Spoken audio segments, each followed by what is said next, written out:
This stinky boy. Yi Xinxiao couldn't help but curse again, but the love in his eyes couldn't be hidden. Although he and Wang Pingping were not father and son, after so many years of getting along, they were closer than father and son. Looking at Wang Pingping's leaving figure, Zhu Guanhan suddenly said, "Actually, I'm very envious." "What are you jealous of?" "I envy you, I envy you." "That's right. We soldiers are pure. I will be nice to whoever is nice to me. You officers are different. You have too many tricks and lie to everyone." "Old Yi, I have never told you any lies." Zhu Guanhan pretended to be angry. "No. Huh, Lan Yaya, you dare to say you don't know her? I see that not only do you know her, but you also know where she is, right?" Yi Xinxiao showed a smile like an old fox on his face, and his pair of tiger eyes stared at Zhu Guanhan. Although he was old, his power was still there. "This." Zhu Guanhan looked embarrassed, and said after a while, "I just don't want to delay Wang Pingping. Not to mention catching Lan Yaya. If he finds Lan Yaya, her life will be over." How could Yi Xinxiao not agree with Zhu Guanhan's words? If you disagree, he would have exposed it just now. Then do you think what Zhou Lin said is true? Let me see. Yi Xinxiao suddenly remembered a piece of news that neither Zhu Guanhan nor Wang Pingping knew. In Xia country, if the country wants to investigate someone, there is basically nothing that cannot be investigated. The last time Wang Pingping reported his suspicions about Zhou Lin, what was the response from his superiors? "Let it develop," 4 words. To be precise, the entire content was not 4 words, but Yi Xinxiao only showed Wang Pingping 4 words according to regulations. The other sentence was, after investigation, Zhou Lin left for the island country on June 27th, and there was no entry record afterwards. The specific whereabouts are to be investigated. Zhou Lin knew that the fact that there were only exit records but no entry records must be a loophole, but it was a loophole that he could not make up for. He could only hope that the end of the world would come and the data would be missing or no one would pay attention to a little karami like him. Facts proved that Zhou Lin was wrong. Xia country's huge intelligence agency is capable of finding out anything they want to find out. As the commander of a garrison, Yi Xinxiao knew far more intelligence than Zhu Guanhan and Wang Pingping, especially some intelligence involving national security. Everyone in the world knows that the fort was hijacked, all the American soldiers were released and then mysteriously disappeared. However, very few people know that the person who hijacked the fort packed up all the information and sent it to the Xia country's evacuation fleet. Yi Xinxiao didn't know the level, but through the feedback from above, he keenly deduced that Zhou Lin must have done great benefits to the country, otherwise the reply would not be such a light 4 words. What a joke. If Zhou Lin was a major suspect, how could he be allowed to develop his behavior? This only shows that his superiors had conducted a strict review and determined that Zhou Lin would never do anything to endanger the country and the people. With the country as a guarantee, Yi Xinxiao had no reason not to believe Zhou Lin's words. It was a pity that he couldn't tell them. "Old Zhu, we are not subordinate to each other, and I can't force you, but there are some things you have to think carefully about whether you can handle it." Zhu Guanhan smiled bitterly, "Whether I can bear it or not, I have to bear it. Otherwise, I really don't care about this commander's hat. What's good about it? What's good about it? But I don't know who to give it to. Can I give it to you? If not to you, who should I give it to? If I just send someone up here, what will happen to the hundreds of thousands of people in the city?" At this point, Zhu Guanhan couldn't help but sigh, "Old Yi, the government is not like your army, and I'm not having a good time either." Yi Xinxiao shook his head when he heard this, but he also knew that Zhu Guanhan was telling the truth, so he could only sigh and end the topic. As time goes by, the earthquake relief work has begun to come to an end. If under normal circumstances there is a golden 72 hours for rescue, then now the real golden time is less than half. Few people can survive 36 hours in temperatures of -30 or 40 degrees Celsius.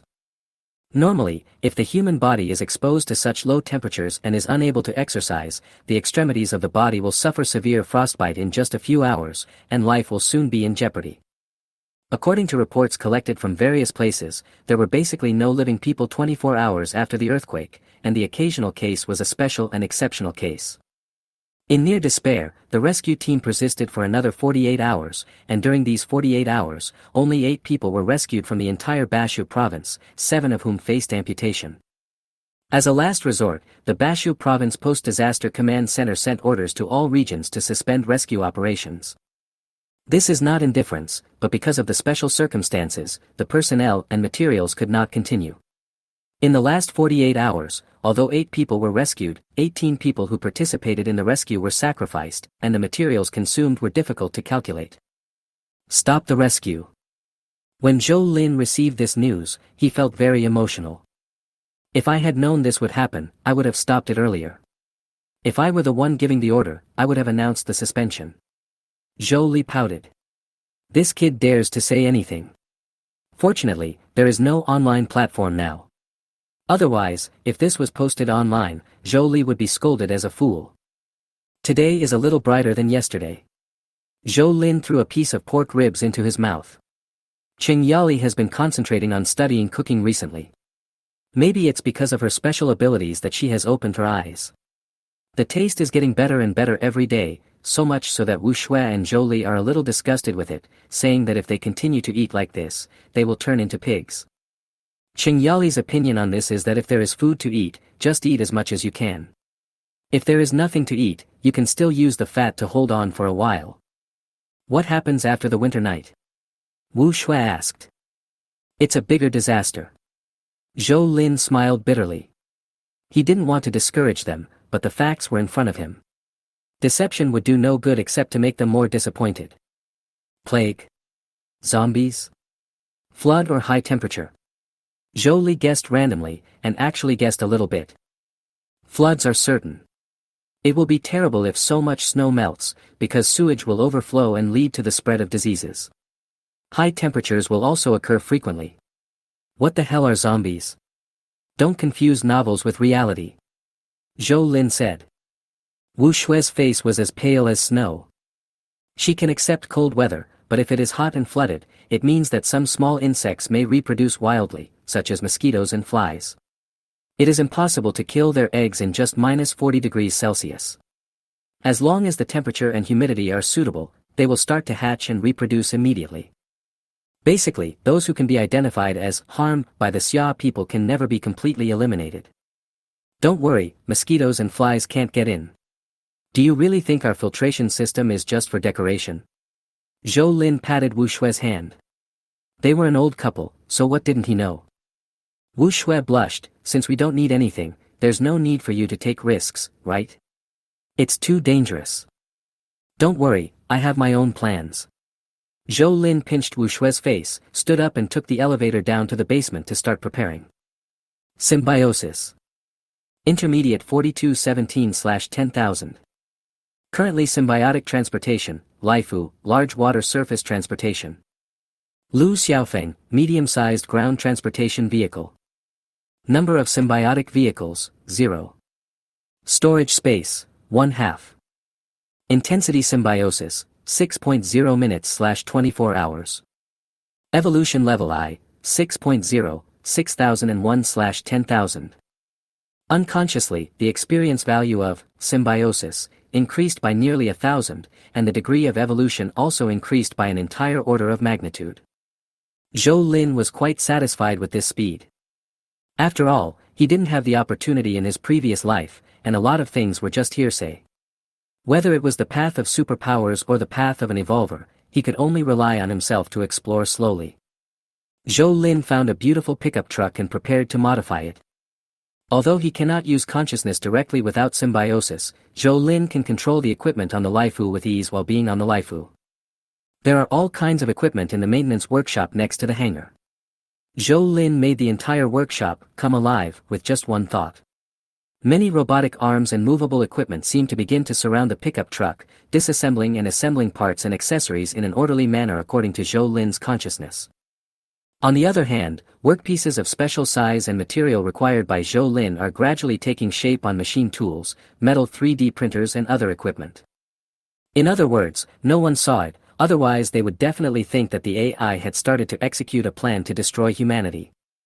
2 hours later, a pickup truck whose original shape was almost unrecognizable appeared in Zhou Lin's sight. Chapter 91. Don't come back in the next life. From now on, I'll call you Monster Number 1. Patting the extremely thick hood after the modification, Zhou Lin showed a hint of satisfaction on his face. Compared with its original appearance, the pickup truck now looks more like a monster armed to the teeth.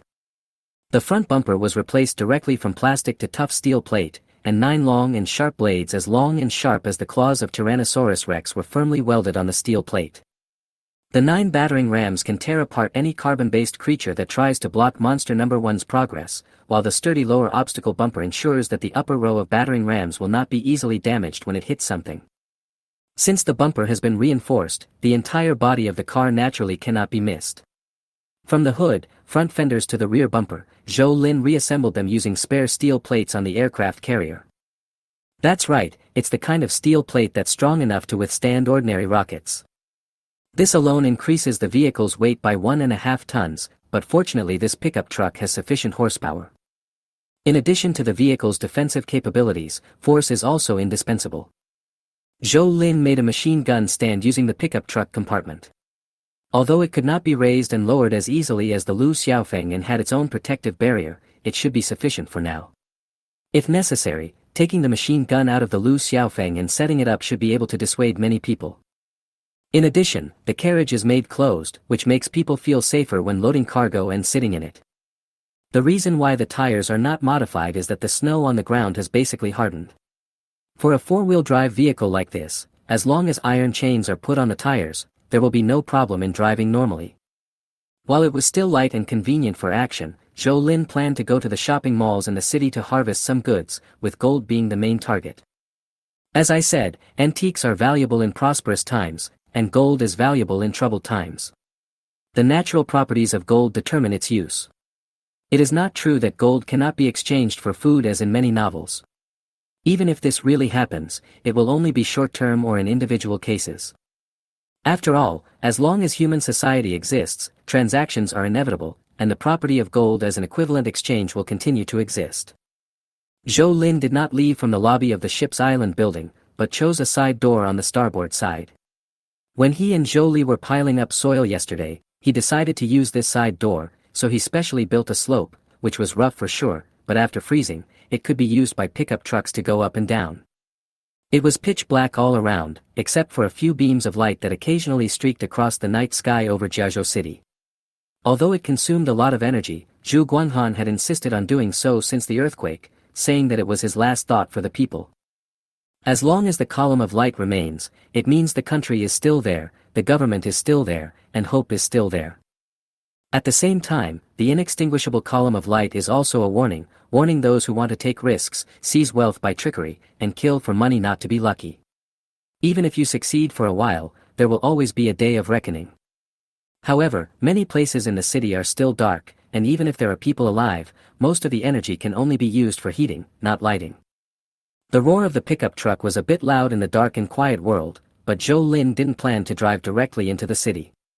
He decided to take a walk around the city, maybe he would get some unexpected gains. However, what Zhou Lin never expected was that before he reached the edge of the city, he was almost blinded by 2 laser beams. Fuck. While braking, Zhou Lin relied on his memory to turn the car to the side even though he couldn't see. If he remembered correctly, there was a slope over there that could block the direction of the laser emission. Because Zhou Lin didn't know whether the 2 green laser beams were warnings or aiming. The pickup truck's body was bulletproof, but the glass was not. If the other party used a sniper rifle, he would be dead today. Boom. Because of the speed, the pickup truck made a lot of noise when rushing down the slope, and the snow below the slope was much fluffier than the road surface, so that almost half of the front of the car was buried in the white snow. Although the engine had not stopped yet, Zhou Lin quickly turned it off. He did not want the pickup truck that had just been modified to be scrapped. Little guys, don't let me find you. Furious, Zhou Lin jumped out of the car and rushed up the slope.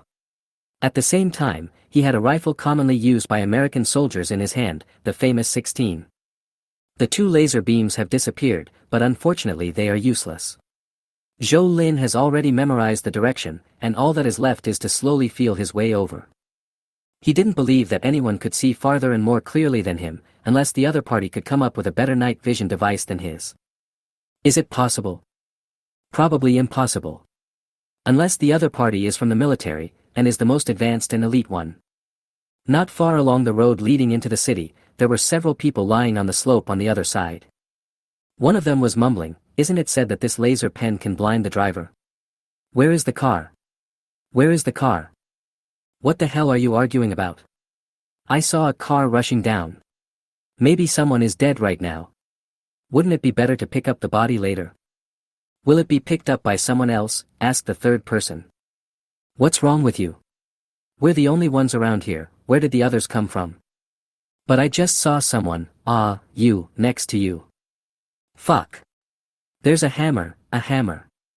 Zhou Lin really didn't expect that he would almost capsize in the ditch. Sure enough, when the end of the world comes, people's bottom line will continue to decline until it is completely broken. Even this passage between urban and rural areas has highway robberies, so what about the city? Maybe there are people everywhere. After all, human vitality and adaptability can sometimes compete with cockroaches. "Brother, man, we were here first, let's be reasonable. Go ahead and kill him." The man who was speaking tried to paralyze Zhou Lin first, and then took advantage of his numbers to surprise Zhou Lin. Unfortunately, he miscalculated. After Zhou Lin confirmed that the three men did not have guns at all, he changed his weapon to a dagger, the tactical dagger he had used before. He didn't care about the origins of these three people, their family situations, or why they were robbing here. He was even too lazy to ask their surnames.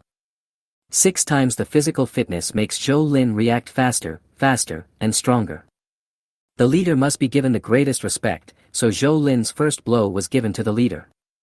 The sharp blade cut through the throat, but the leader didn't even feel the pain. He just felt as if a cool breeze had penetrated directly into his chest. When he raised his hand to touch it, Zhou Lin's dagger had already pierced into the chest of the second robber. It's clear. Originally, the dagger was just a little short, but Zhou Lin's strength was so great that he crushed the second robber's chest, causing the tip of the knife to penetrate his back directly, cutting off 2 ribs in the process. At this time, the third robber finally reacted. Zhou Lin's ferocity in killing 2 people made the third robber tremble all over. He wanted to run, but as soon as he turned around, he felt a chill on the back of his neck and his body disappeared. Zhou Lin did not behead him, but accurately cut off his cervical vertebrae and cut his spinal nerves. The biggest difference between this and beheading him was that he could breathe a few more times. When the third robber fell, the leader was still trying to cover his wound to stop the blood from flowing out. "Have a nice journey, and don't come back in the next life." Zhou Lin wiped the blade on the leader's clothes and said with a smile. Chapter 92 Maggots in the Dark. Looking at the corpses on the ground, Zhou Lin began to envy those people with space abilities. It's not a big deal to destroy the corpse. Just throw it into space and let it air dry. Maybe it will become a best-selling food in a few years. Of course, it's not for people to eat, but for those things. We must know that the world is fair. Zhou Lin only found out later that the supernatural beads do not distinguish between humans and animals. They are all living beings. Why should they be divided into high and low? Forget it, let the 3 brothers rest in peace. Zhou Lin touched the corpse and found something different. Laser pointer. Ordinary laser pens can make normal people's eyes blur unless they are exposed to it for a long time. But Zhou Lin's physical fitness is 6 times that of a normal person. How could he be almost blinded by just one sweep? However, the instantaneous power of a finger-sized laser pen is almost catching up with that of a real laser. This is not something you can find in shopping malls. Judging from the way the 3 corpses were dressed, they didn't match. So where did this laser pointer come from? Was it stolen from someone, or was it picked up?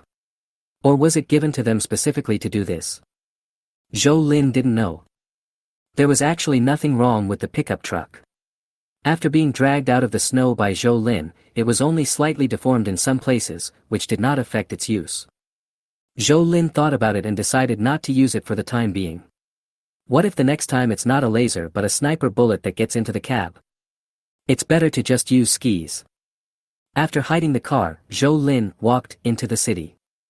After the light turned into darkness, Zhou Lin actually found 2 or 3 groups of people, 3 to 5, 7 to 8 people each, wandering around intersections and bends using weak lighting tools. Is it possible that there are a lot of vehicles entering and leaving the city now? As the saying goes, a fly never lands on a seamless egg. If there weren't enough benefits, why would these people waste their time here? Wouldn't it be better to search for something to eat and drink instead? Unless. After thinking about it, Zhou Lin silently followed a group of people. With his current ability and the cover of darkness, he could easily make it so that this group of people couldn't find him even if they turned on their flashlights. If he wanted to pretend to be a ghost, he could scare them to death.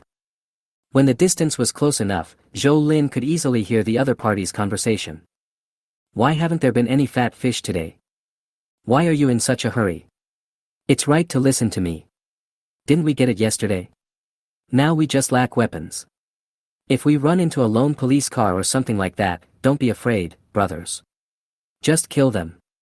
If there are many people, we will run away. The police won't dare to shoot without us. If there are few people, we will fight. With a gun in hand, we can walk around this city sideways. The boss is right. Hey, it's a pity that I haven't met any girls recently. It was a pity that the one I had a few days ago, I shouldn't have killed her.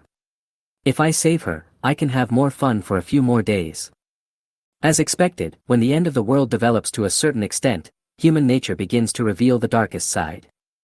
Taking advantage of the Xia country's police's sense of responsibility and their trust and tolerance towards the people, they dare to rob with real guns and knives.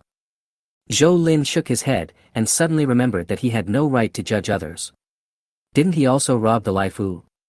How much of the supplies in the Lai Fu was prepared by him? In the end, people are selfish, but some have higher bottom lines, some have lower bottom lines, and some. As he took out the dagger, the fishy smell instantly penetrated Zhou Lin's nostrils, making him feel like he had returned to his previous life. In the last few years, if Zhou Lin wanted to gain something, he could only rely on sneak attacks and team attacks. After all, it was difficult to tell the psychics and evolvers from the surface. If he acted alone, he would not even have anyone to look after him.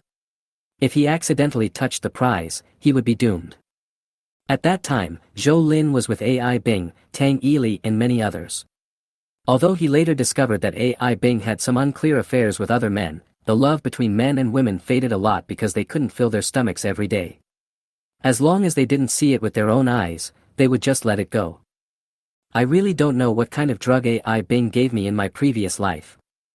As they followed, Zhou Lin had all sorts of random thoughts in his mind, mainly because this group of people never encountered the target and were moving so slowly. Now Ai Bing is dead, Tang Yili is also dead, and the deep hatred from the previous life has been avenged twice. However, Chao Boan is still alive, and there is also Lan Yeye. Originally, Zhou Lin had no grudge against Lan Yeye, but she actually took advantage of the earthquake to run away, and ran away right under his nose. Isn't this a slap in his face? If word gets out that he, the master of the survival base, was dumped by a woman, how can he save face? Although he is not the master of the base yet, this is a natural thing. If only our own family members survive, how much happiness can we have? After all, people live in groups. Although they will ask questions when there are too many people, there is no need to be afraid of problems. If there are problems, solve them, or get rid of the people with problems. Zhou Lin stopped daydreaming because another group of 6 people came towards them, and both sides noticed each other's presence. Qin Lao-san, is it Qin Lao-san? The teen that Zhou Lin was following shook the flashlight and asked in a low voice. Centipede, you've crossed the line. This is our territory. Yes, we are just on the border. Don't worry, we won't break the rules. Did you get anything? I've got a hammer, do you want it? Get out. If you don't get out, I'll kill you. Qin Lao-san's temper was obviously much more violent, and Zhou Lin felt that Qin Lao-san was condescending to the centipede. Logically speaking, everyone is trying to make a living by keeping their heads down, so there shouldn't be such an obvious distinction between the superior and the inferior. For Centipede, it undermines his temperament as a leader. However, the people on the Centipede side did not say a word, which meant that they all acknowledged that Qin Lao-san had a higher status. This was interesting. In just a few days, was there already such order? Zhou Lin absolutely did not believe that this kind of order was formed naturally, there must be someone manipulating it secretly. No, we have to get this straight. Zhou Lin was going to stay in Jiazhou City for a while, so how could he allow others to sleep soundly beside him? Government shelters were acceptable, but any private forces or organizations would be troublesome in the future if they could not be eliminated at the early stage.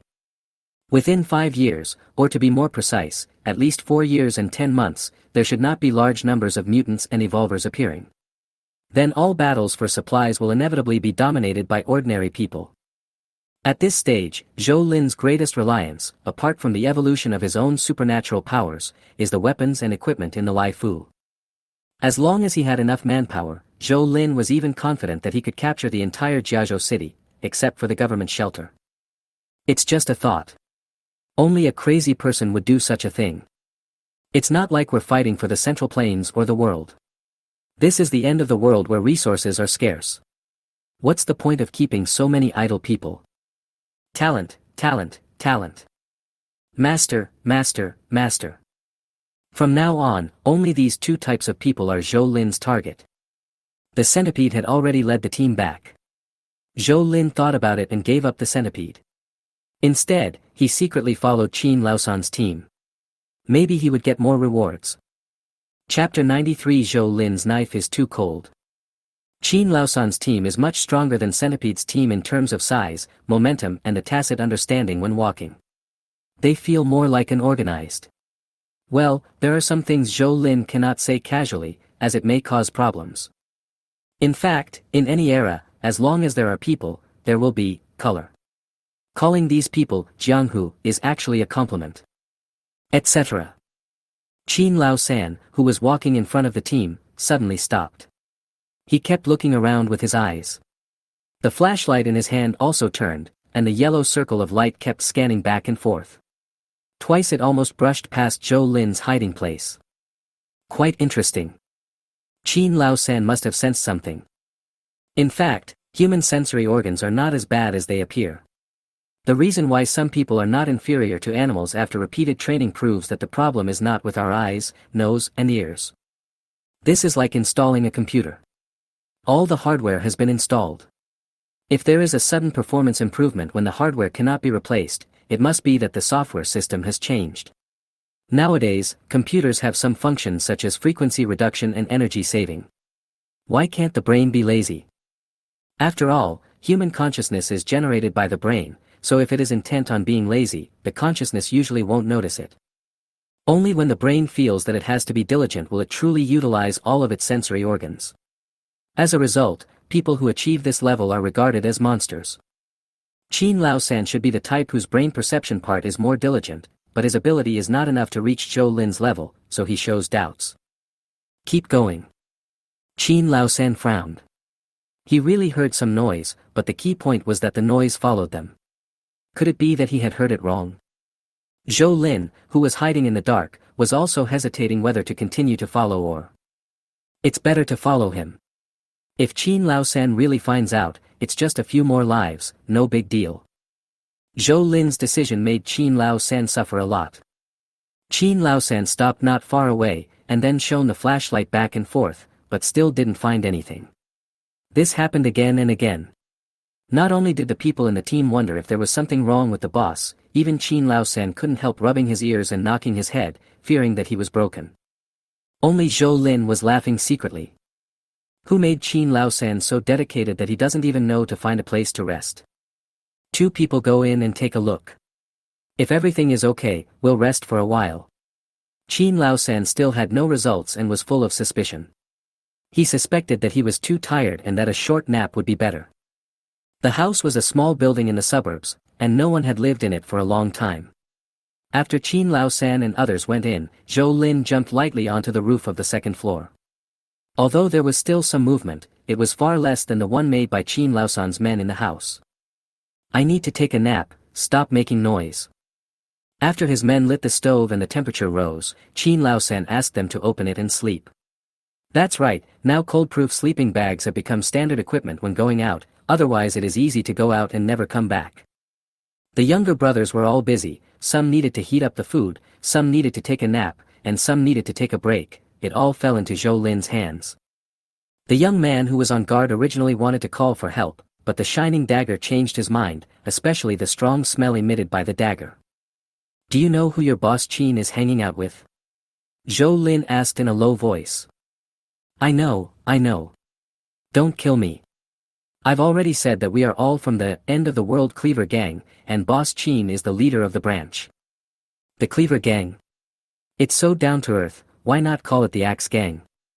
Brother, an axe is not as easy to use as a kitchen knife. Look at our weapons, they are basically kitchen knives. What's the gang leader's name? I don't know his name, everyone just calls him Dragon Head. Dragon Head? It sounds like that makes sense, but when you add the gang name it feels a bit weird, the leader of the Cleaver Gang. Zhou Lin wanted to laugh, but he felt that it was disrespectful to the dead. Feng Feng felt very aggrieved, he had already said it, but Zhou Lin still stabbed him mercilessly. In view of his cooperation, he gave him a quick, accurate and ruthless blow, so he did not suffer much torture.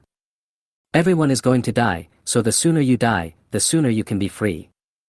After gently putting the guard down, Zhou Lin opened the door and walked into the first floor.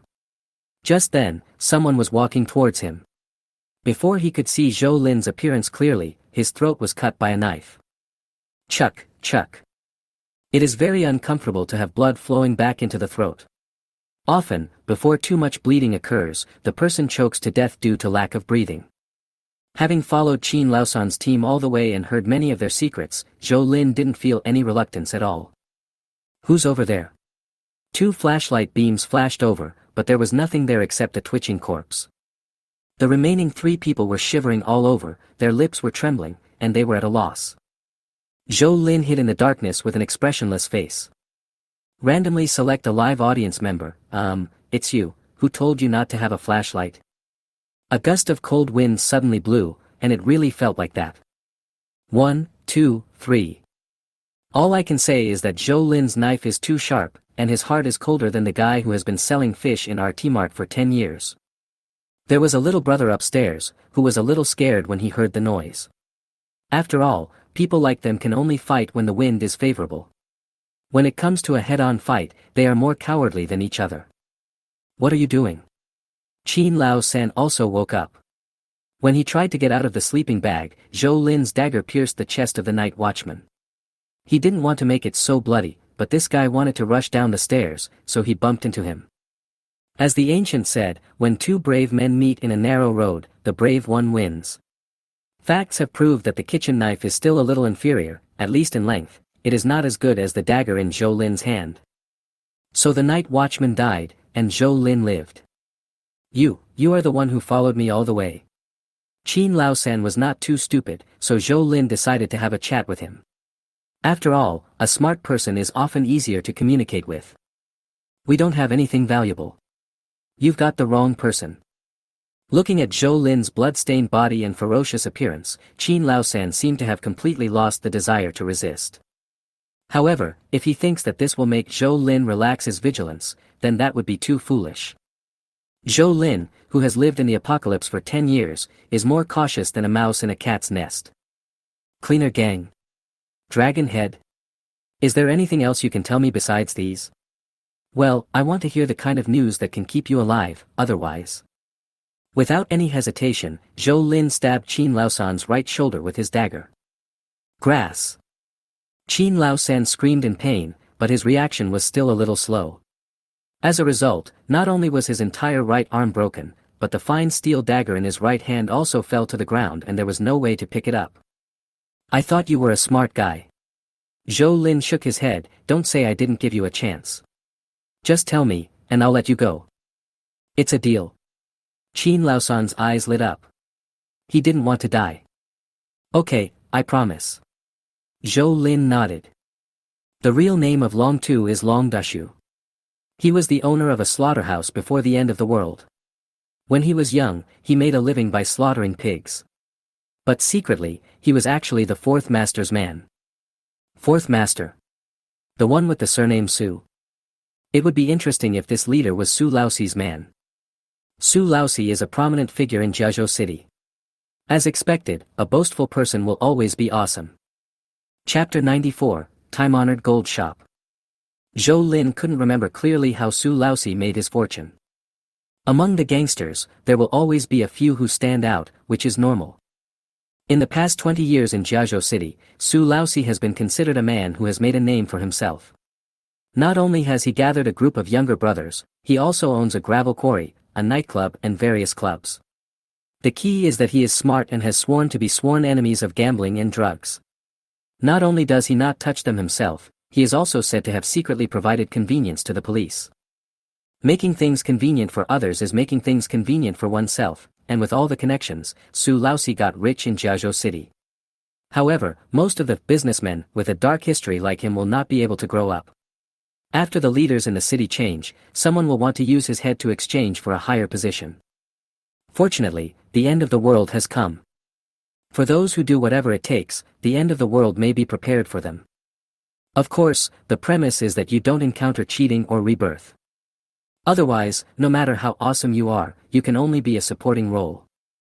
Many times, reality is often more exaggerated than fiction, but most people are only willing to believe what they want to believe. Didn't you say you wouldn't kill me?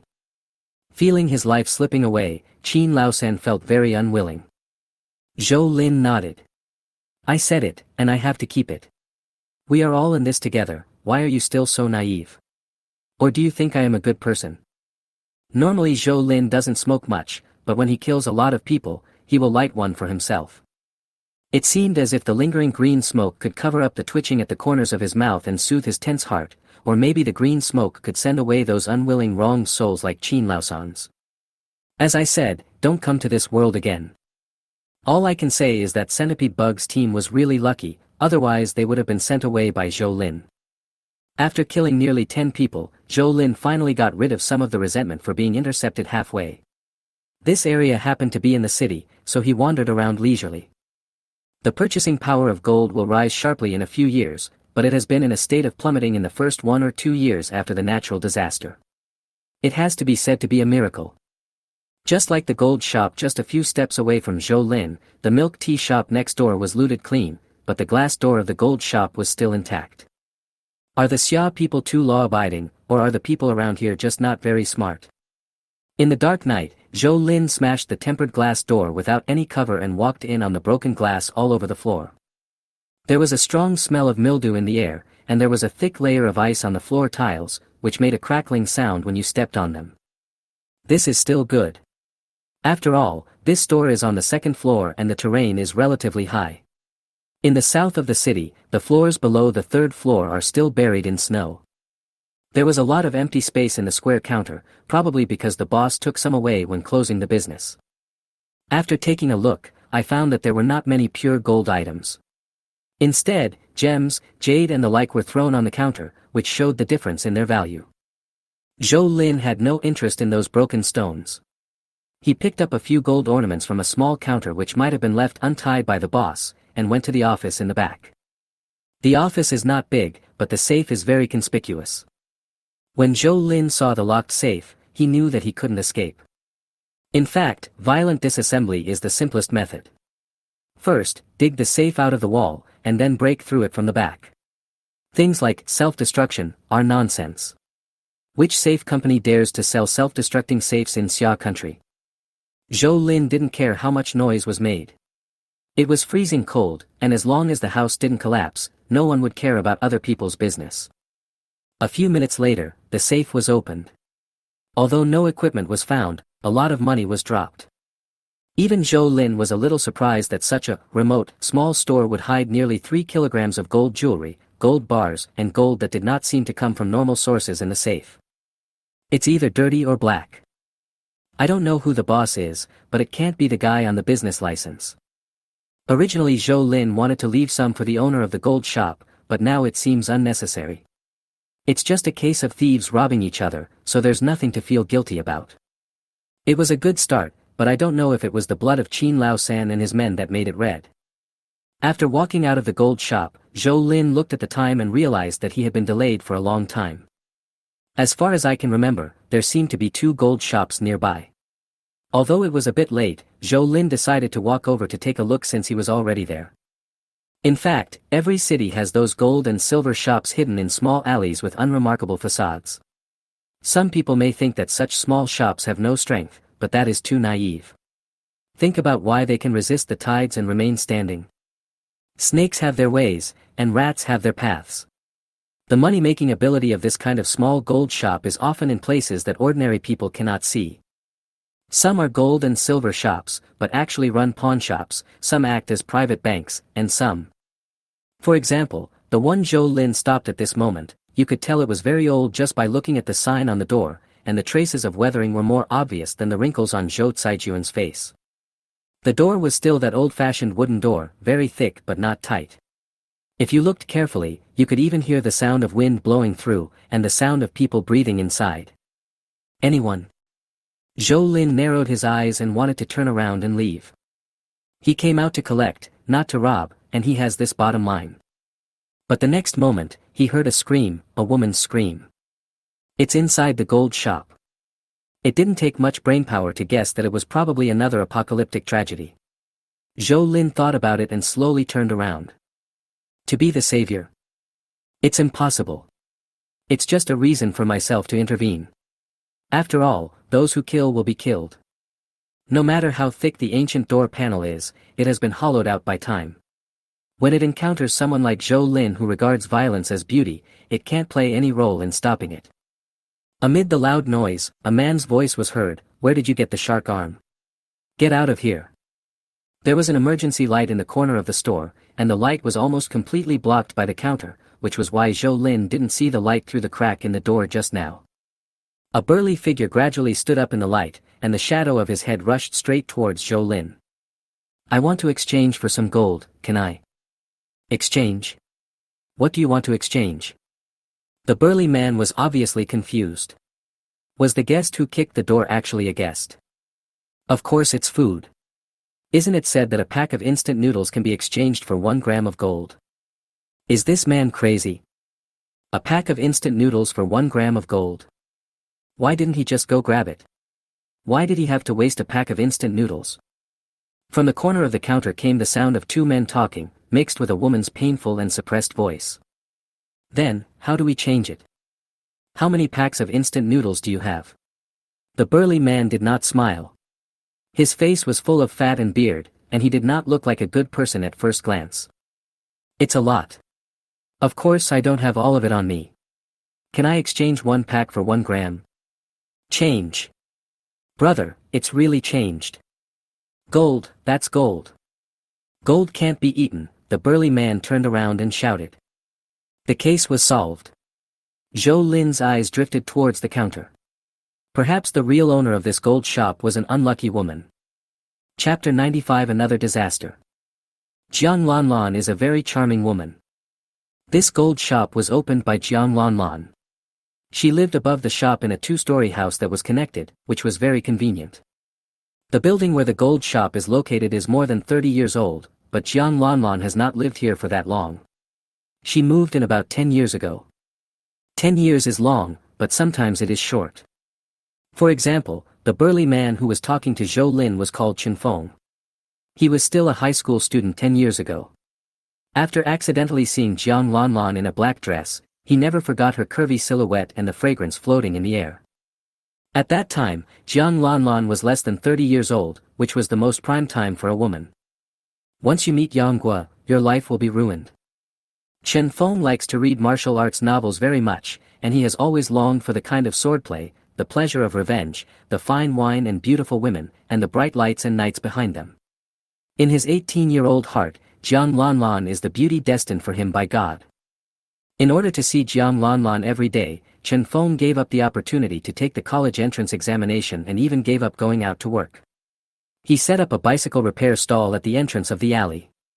Later, he rented a storefront behind the stall and made a living by repairing various 2-wheeled and 3-wheeled vehicles. Teenagers' feelings are always unrealistic fantasies. Would a woman who runs a gold shop fall in love with a young boy who repairs bicycles at the entrance of the alley and is almost 10 years younger than her? No, Jiang Lanlan never even looked at Chen Feng, even though Chen Feng would occasionally stop in front of the gold shop, holding a cigarette, wearing a vest, riding someone else's large displacement motorcycle that he had just repaired. If it wasn't for an accident that allowed Chen Feng to see with his own eyes a car worth millions of dollars bringing Jiang Lanlan back, and the man followed Jiang Lanlan into the house and upstairs, perhaps Chen Feng would never wake up from his dream. The next day, Chen Feng got drunk. The 3rd day, the 4th day. There are always unruly kids or unattended kids in the alleys. The two brothers Chen Mingyun and Chen Mingdong, one tall and one short, one thin and one fat, even look like their father and mother respectively. Only in studying do they fully display the characteristics of twins, they always take the last 1 or 2 places in the class. The two brothers' favorite place when they were young was Chen Feng's car repair stall. The chain is fun, the spokes are fun, and even the engine oil used for lubrication can be played with. The two brothers, who were completely left unattended after their parents divorced, became frequent customers of Chen Feng's shop. After Chen Feng rented a storefront, the two brothers even often slept in the shop. Later, their grandfather passed away, and their father was working away from home and could not take care of them. They didn't know when they dropped out of school and became apprentices under Chen Feng. They were called apprentices, but in fact they were just 3 people hanging out together. Regardless of whether it was good or bad, at least Chen Feng did not mistreat the 2 younger brothers who grew up with him. As long as he had a mouthful of solid food, he would not let the 2 brothers drink watery food. At first, the brothers Chen Mingyun and Chen Mingdong did not discover Chen Feng's secret until one time Chen Feng got drunk and hugged a pillow and called Jiang Lanlan's name repeatedly. Then the 2 brothers realized that their eldest brother was trapped in love. But how can they help? They can't just kidnap Jiang Lanlan, right? They really wanted to do so if Chen Feng hadn't stopped them. Chen Feng thought that this was the end of his life, but then the end of the world came. It was the end of the world. The 3 brothers were left with 2 old houses and a storefront. They were so poor that they had nothing.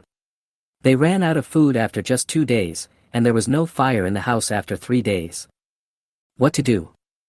The Chen brothers were more reckless and started snatching things right away. I first swept the empty houses nearby. If there was nothing to eat, there would always be something to cook, and if there was nothing to cook, there would always be something to eat. After sweeping the houses one after another, I actually got some benefits. At least I didn't have to go hungry every day, and the house was warmer and no longer as cold as an ice cellar. Later, supplies were running low and all the unoccupied houses had been looted. The 2 Chen brothers, who had become angry over the looting, began to turn their attention to the neighbors around them. A rabbit does not eat grass near its burrow, but the 2 brothers of the Chen family did not care. At the beginning, they made excuses, such as they had quarreled with their grandfather in the past, insulted them as useless, or even ignored them. In short, any little conflict could become an excuse for them to rob. You won't open the door, right? Banging doors, smashing glass, and even piling up firewood in the corner to burn down the house, the Chen brothers are very smart in this regard.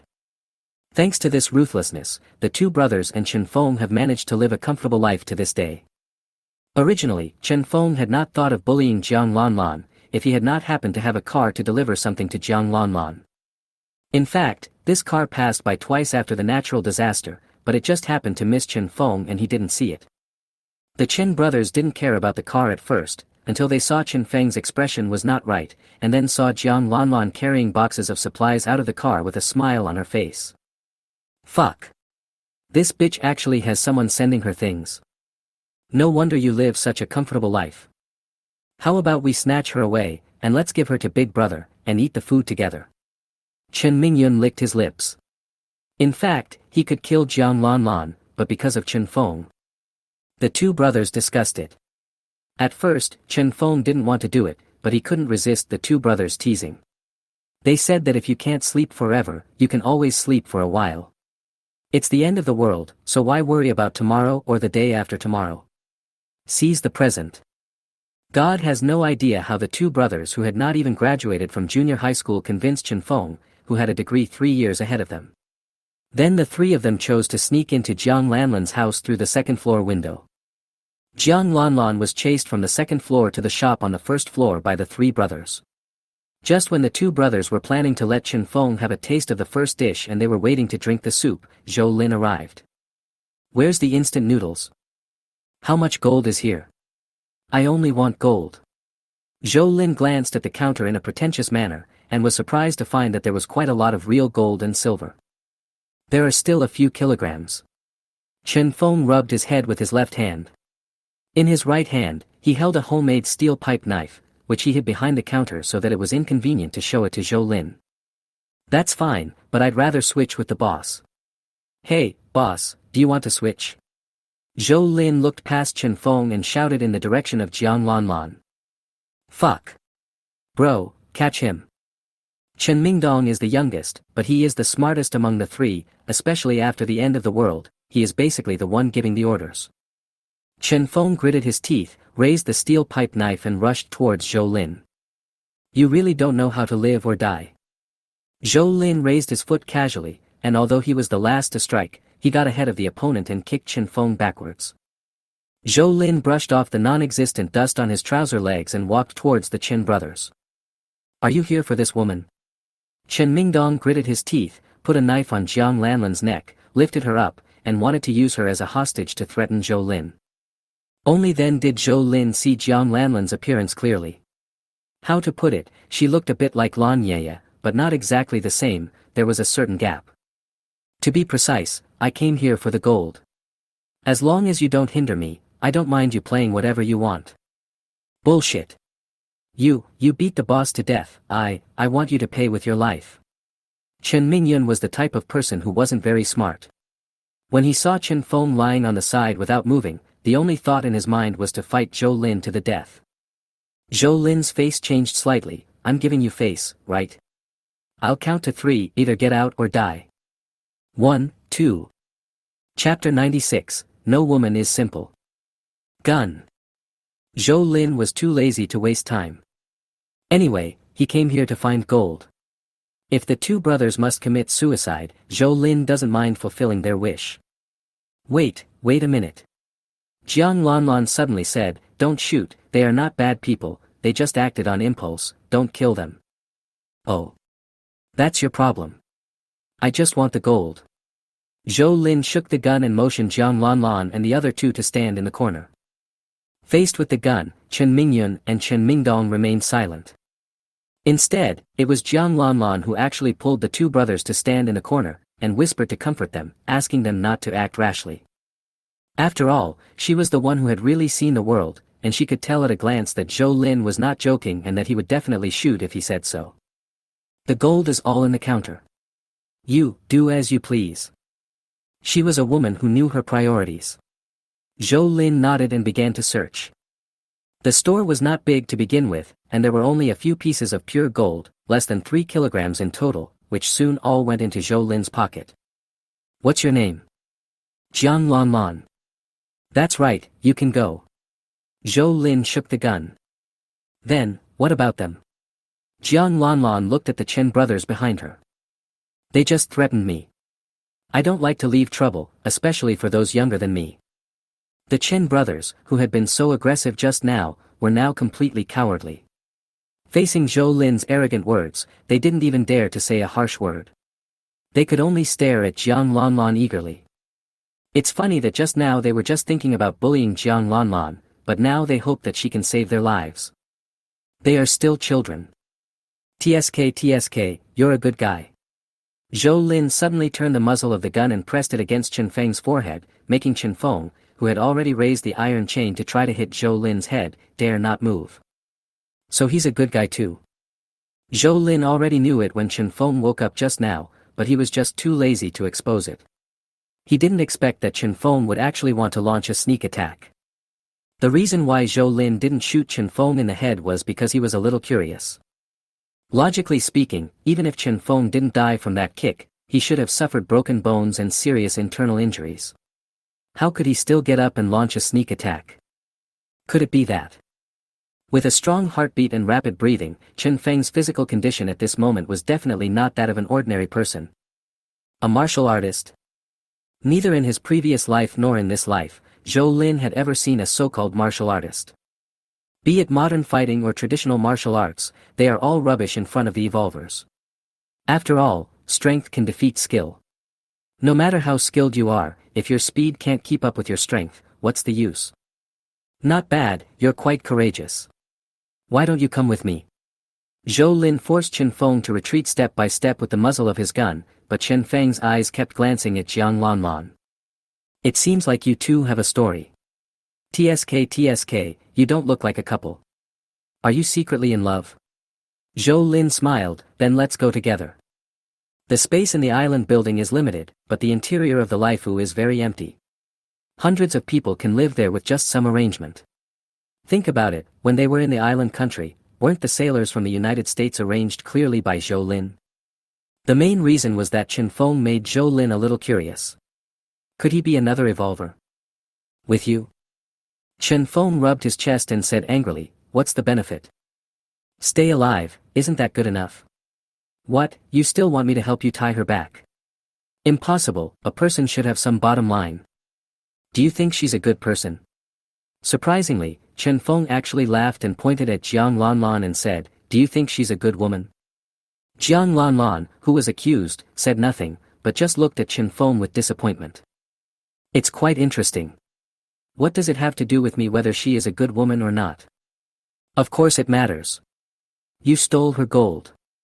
She doesn't bother with you now because you can kill her at any time. But as long as her man knows about this, you're dead, dead. Chen Feng, what nonsense are you talking about?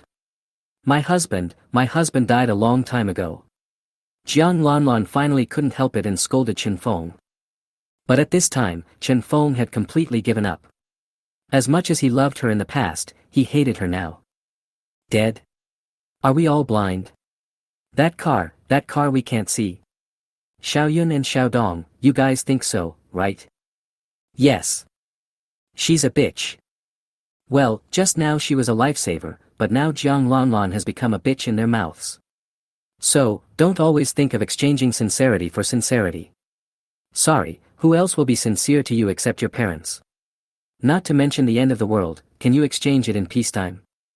Cannot be replaced. Because modern people have long understood a truth, which is, living without a heart is not tiring. Zhou Lin also understood that Jiang Lanlan was most likely a man's mistress. However, the man who could afford to support a woman like Jiang Lanlan and even gave her a gold shop to play with must not be an ordinary person. However, this cannot be a reason for Zhou Lin to help Chen Feng snatch women. After all, everyone has a bottom line, and Zhou Lin's bottom line is. I know who her man is, it's the one named Su. Chen Mingdong, who had been silent all this time, suddenly spoke. The last name is Su. Zhou Lin raised his eyebrows. Why is the last name Su again? It can't be such a coincidence, right? Jiang Lanlan looked determined. Chen Mingdong, you are dead. You are really not afraid of death. I'm not afraid of a fucking bastard. Chen Mingdong spat, it's the end of the world, and Su Laosi can still be the fourth master Su. Pa. I have nothing to eat and nothing to wear, so why would I go after him? Next time his car comes, we brothers will rob it. Do you believe it? Brother Feng can twist his head off and kick it like a ball. Chen Feng smiled awkwardly on the side. He still had the courage before he met Zhou Lin, but after being kicked by Zhou Lin, he realized that he was nothing, at least nothing compared to Zhou Lin. It's really Su Laosi. Zhou Lin couldn't help but laugh and said, Jiang Lanlan, right? Su Laosi, can you contact her? I. Jiang Lanlan wanted to deny it, but Zhou Lin's smile made her feel deeply frightened. This man seemed to have an unspeakable devil that even she could not see through. Okay. Jiang Lanlan finally admitted it. Then try to contact him now. I have actually already contacted them. As she spoke, Jiang Lanlan pulled out a black object from her waist. Zhou Lin could tell at a glance that it was a walkie-talkie, a high-end product produced abroad that was basically not available for sale in China. As expected of Su Si, he could even get such a good thing, and most importantly, he was willing to give it to his mistress to save her life. Chen Mingyun reacted and stared at Jiang Lanlan fiercely. It can be seen that the intercom has been turned on. In other words, Su Si must have known what they did to Jiang Lanlan just now. So was this woman really speaking well for them just now? Of course not, she just wanted to buy time and wait for Su Si's people to come. In the future, she can use these recordings to prove that they were the ones who started the trouble first, and they deserve to die. It should be said that Chen Mingdong's logic is still problematic. Who asked them to cause trouble? If not, Jiang Lanlan would definitely not go out of the house. Wouldn't it be nice to just be a concubine with food and drink in the apocalypse? The roar of the motor came from far away, and the person Zhou Lin didn't expect really came. Chapter 97. The person behind the scenes turned out to be her. The person behind the scenes turned out to be her. Mr. Su Si's men are here now. Really kind and righteous. But Zhou Lin didn't think so, because what he saw was a modified off-road vehicle, in white. It's not that Mr. Su Si can't ride in an off-road vehicle, but he won't ride one that costs 2 or 300,000 yuan, even for safety reasons. So what if it wasn't Fourth Master Su who came? Zhou Lin glanced at Jiang Lanlan, who was looking forward to it, and laughed secretly in his heart. Women are so contradictory. They always say that they want to share the world with men, but when the time comes, they always hope that a man will come down from heaven. Little do you know that the person who claims to love you is actually the one who wants to kill you. The white SUV crushed the snow and sped all the way to the door of the gold shop. The door opened before it stopped. Then the doors on both sides popped open and 3 figures rushed towards the gold shop quickly. It doesn't look like they are here to save you, but rather. Zhou Lin was still talking when he saw the man in the front raising his gun. Stand still. The man dodged to the side without saying a word, and the 2 people following him separated to the left and right, hiding their bodies while one of them shouted, "Friend, this is the Fourth Master's family affairs. If you don't want to die, don't get involved." Housework. Zhou Lin glanced quickly at Jiang Lanlan. At this time Jiang Lanlan was already confused. Even if her brain wasn't very good, she could still see the problem. Was this aggressive behavior intended to save people or to kill people? But she didn't understand why Fourth Master Su wanted to kill her. Was the relationship of more than 10 years worthless? Not only Jiang Lanlan didn't understand, but Chen Feng also couldn't figure it out. Only the Chen brothers hid in the corner, shivering and feeling excited at the same time. What a grand scene! Isn't this the big scene they have been looking forward to countless times? For the last time, leave the Fourth Master now. If you don't, you are my friend, otherwise you are my enemy. This is intimidation. Zhou Lin shrugged. I'll say it one last time. Get out of here now and you can still breathe. Otherwise, wait for death.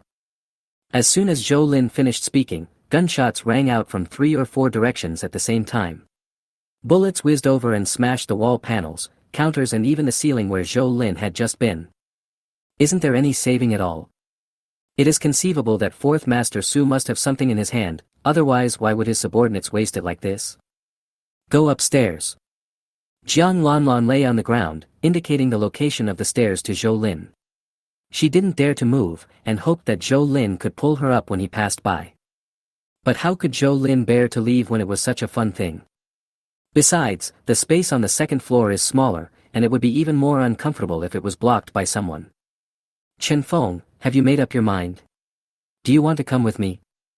What about them? Chen Feng, his face covered in dust and dirty water, asked through gritted teeth. Let's go together, if we can survive in the end. I want revenge. Chen Feng pointed outside. Zhou Lin understood what he meant. Okay. Okay. I'll hang out with you. After hearing what Chen Feng said, Zhou Lin nodded, then fired a shot. Although he only fired 1 shot, the effect was far greater than that of the 4 men outside. With 1 shot, Zhou Lin blew the off-road vehicle driver's head off. Who made this guy hide in the car stupidly and shoot from behind the open door from time to time? Zhou Lin hates such despicable people the most. The pighead is dead. Grass. Kill him. Outside the door, 3 thugs started shouting. However, it was useless to Zhou Lin. He didn't even need to use his eyes. He could accurately locate the 3 people with his ears. The reason why he didn't take out a sniper rifle to snipe the 3 people was that it was not necessary. The current situation seems that Zhou Lin is surrounded, and the 3 opponents are firing non-stop. In fact, Zhou Lin is not nervous at all. After all, he is the only one who has a vision of the entire map, and others can only rely on limited lighting.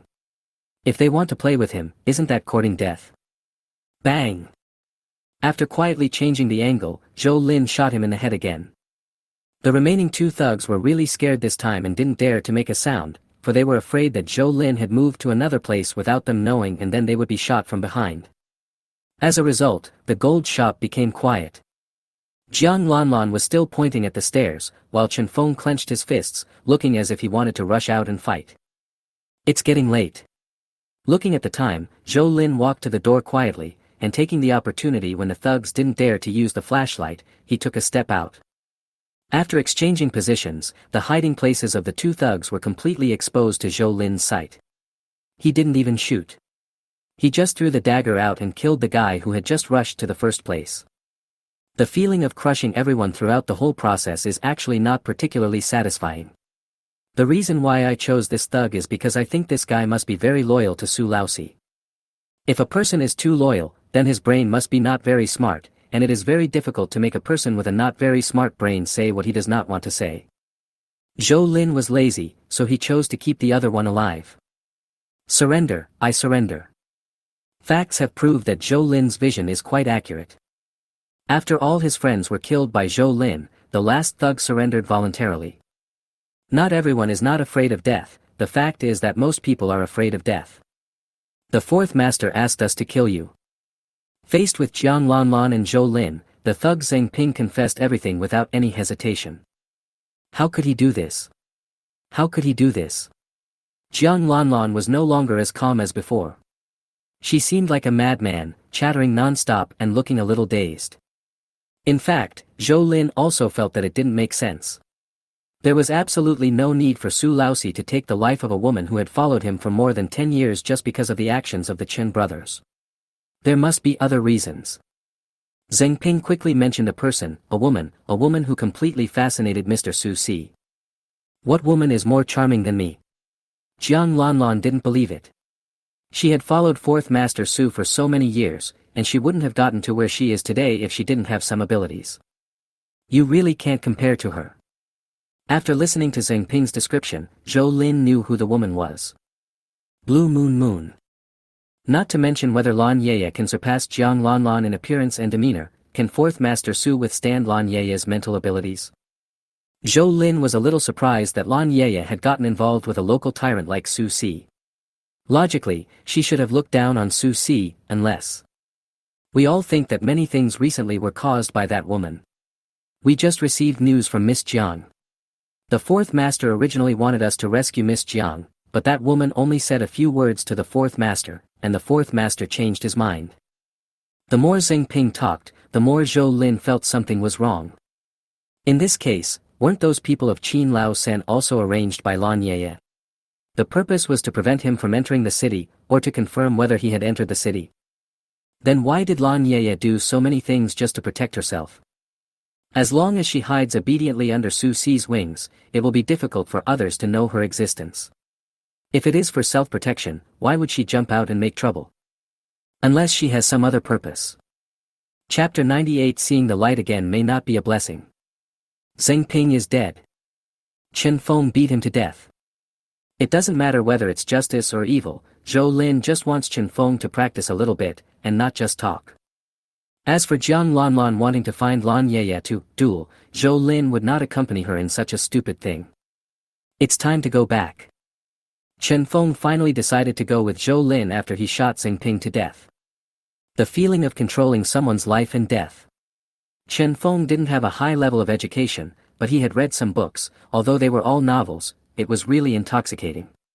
Now looking at Jiang Lanlan again, I was really stupid. In fact, men are like this. When they like a woman, she is everything to them. But once they realize it, she is nothing to them. Even if Jiang Lanlan took the initiative to throw herself into Chen Feng's arms, Chen Feng might not care about her. After all, after the halo of infatuation faded, no matter how charming a woman in her 40s still was, she might not be more attractive to men than an 18-year-old girl. Jiang Lanlan and the Chen brothers followed behind. No matter whether they wanted to go with Zhou Lin or not, Fourth Master Su's face was lost here. Who would be in trouble if others came to find them again? Anyway, it won't be Zhou Lin. So even though she couldn't accept Zhou Lin's disregard and Chen Feng's contempt, Jiang Lanlan could only swallow her anger and hold tightly to the only life-saving raft in the flood. The pickup truck seats just 5. Jiang Lanlan wanted to go to the passenger seat, but was glared back by Chen Feng. Before starting the car, Zhou Lin turned back and glanced at everyone. Let me be frank, maybe you are trying to save your lives, but my ship is not Noah's Arkansas.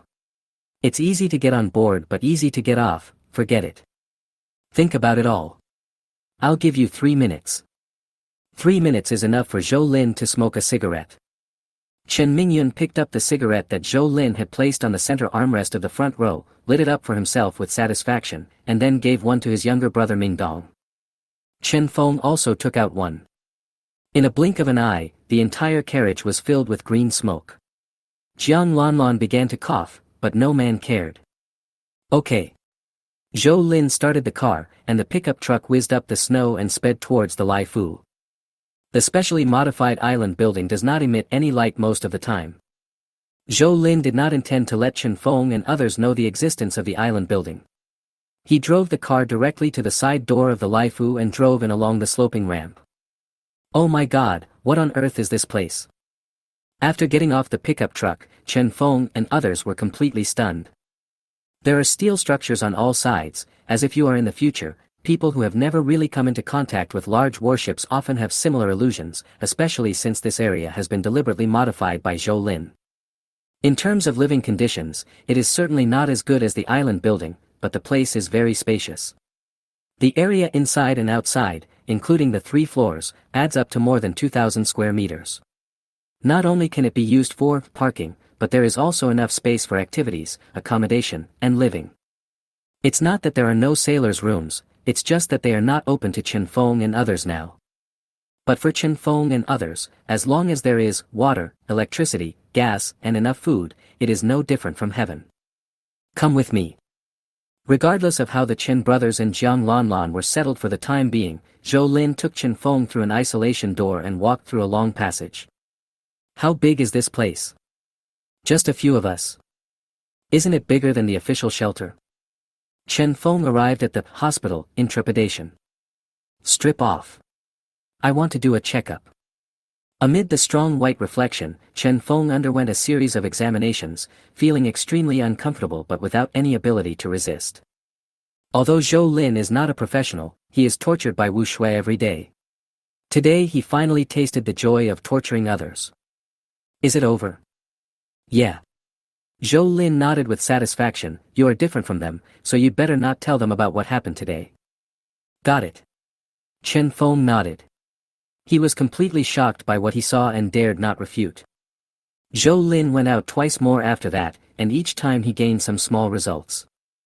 The sky was getting brighter and brighter, so much so that everyone was looking forward to the day when the eternal night would pass and light would come again. Life in the island building can be said to be dull and there is not much to do except planting and breeding.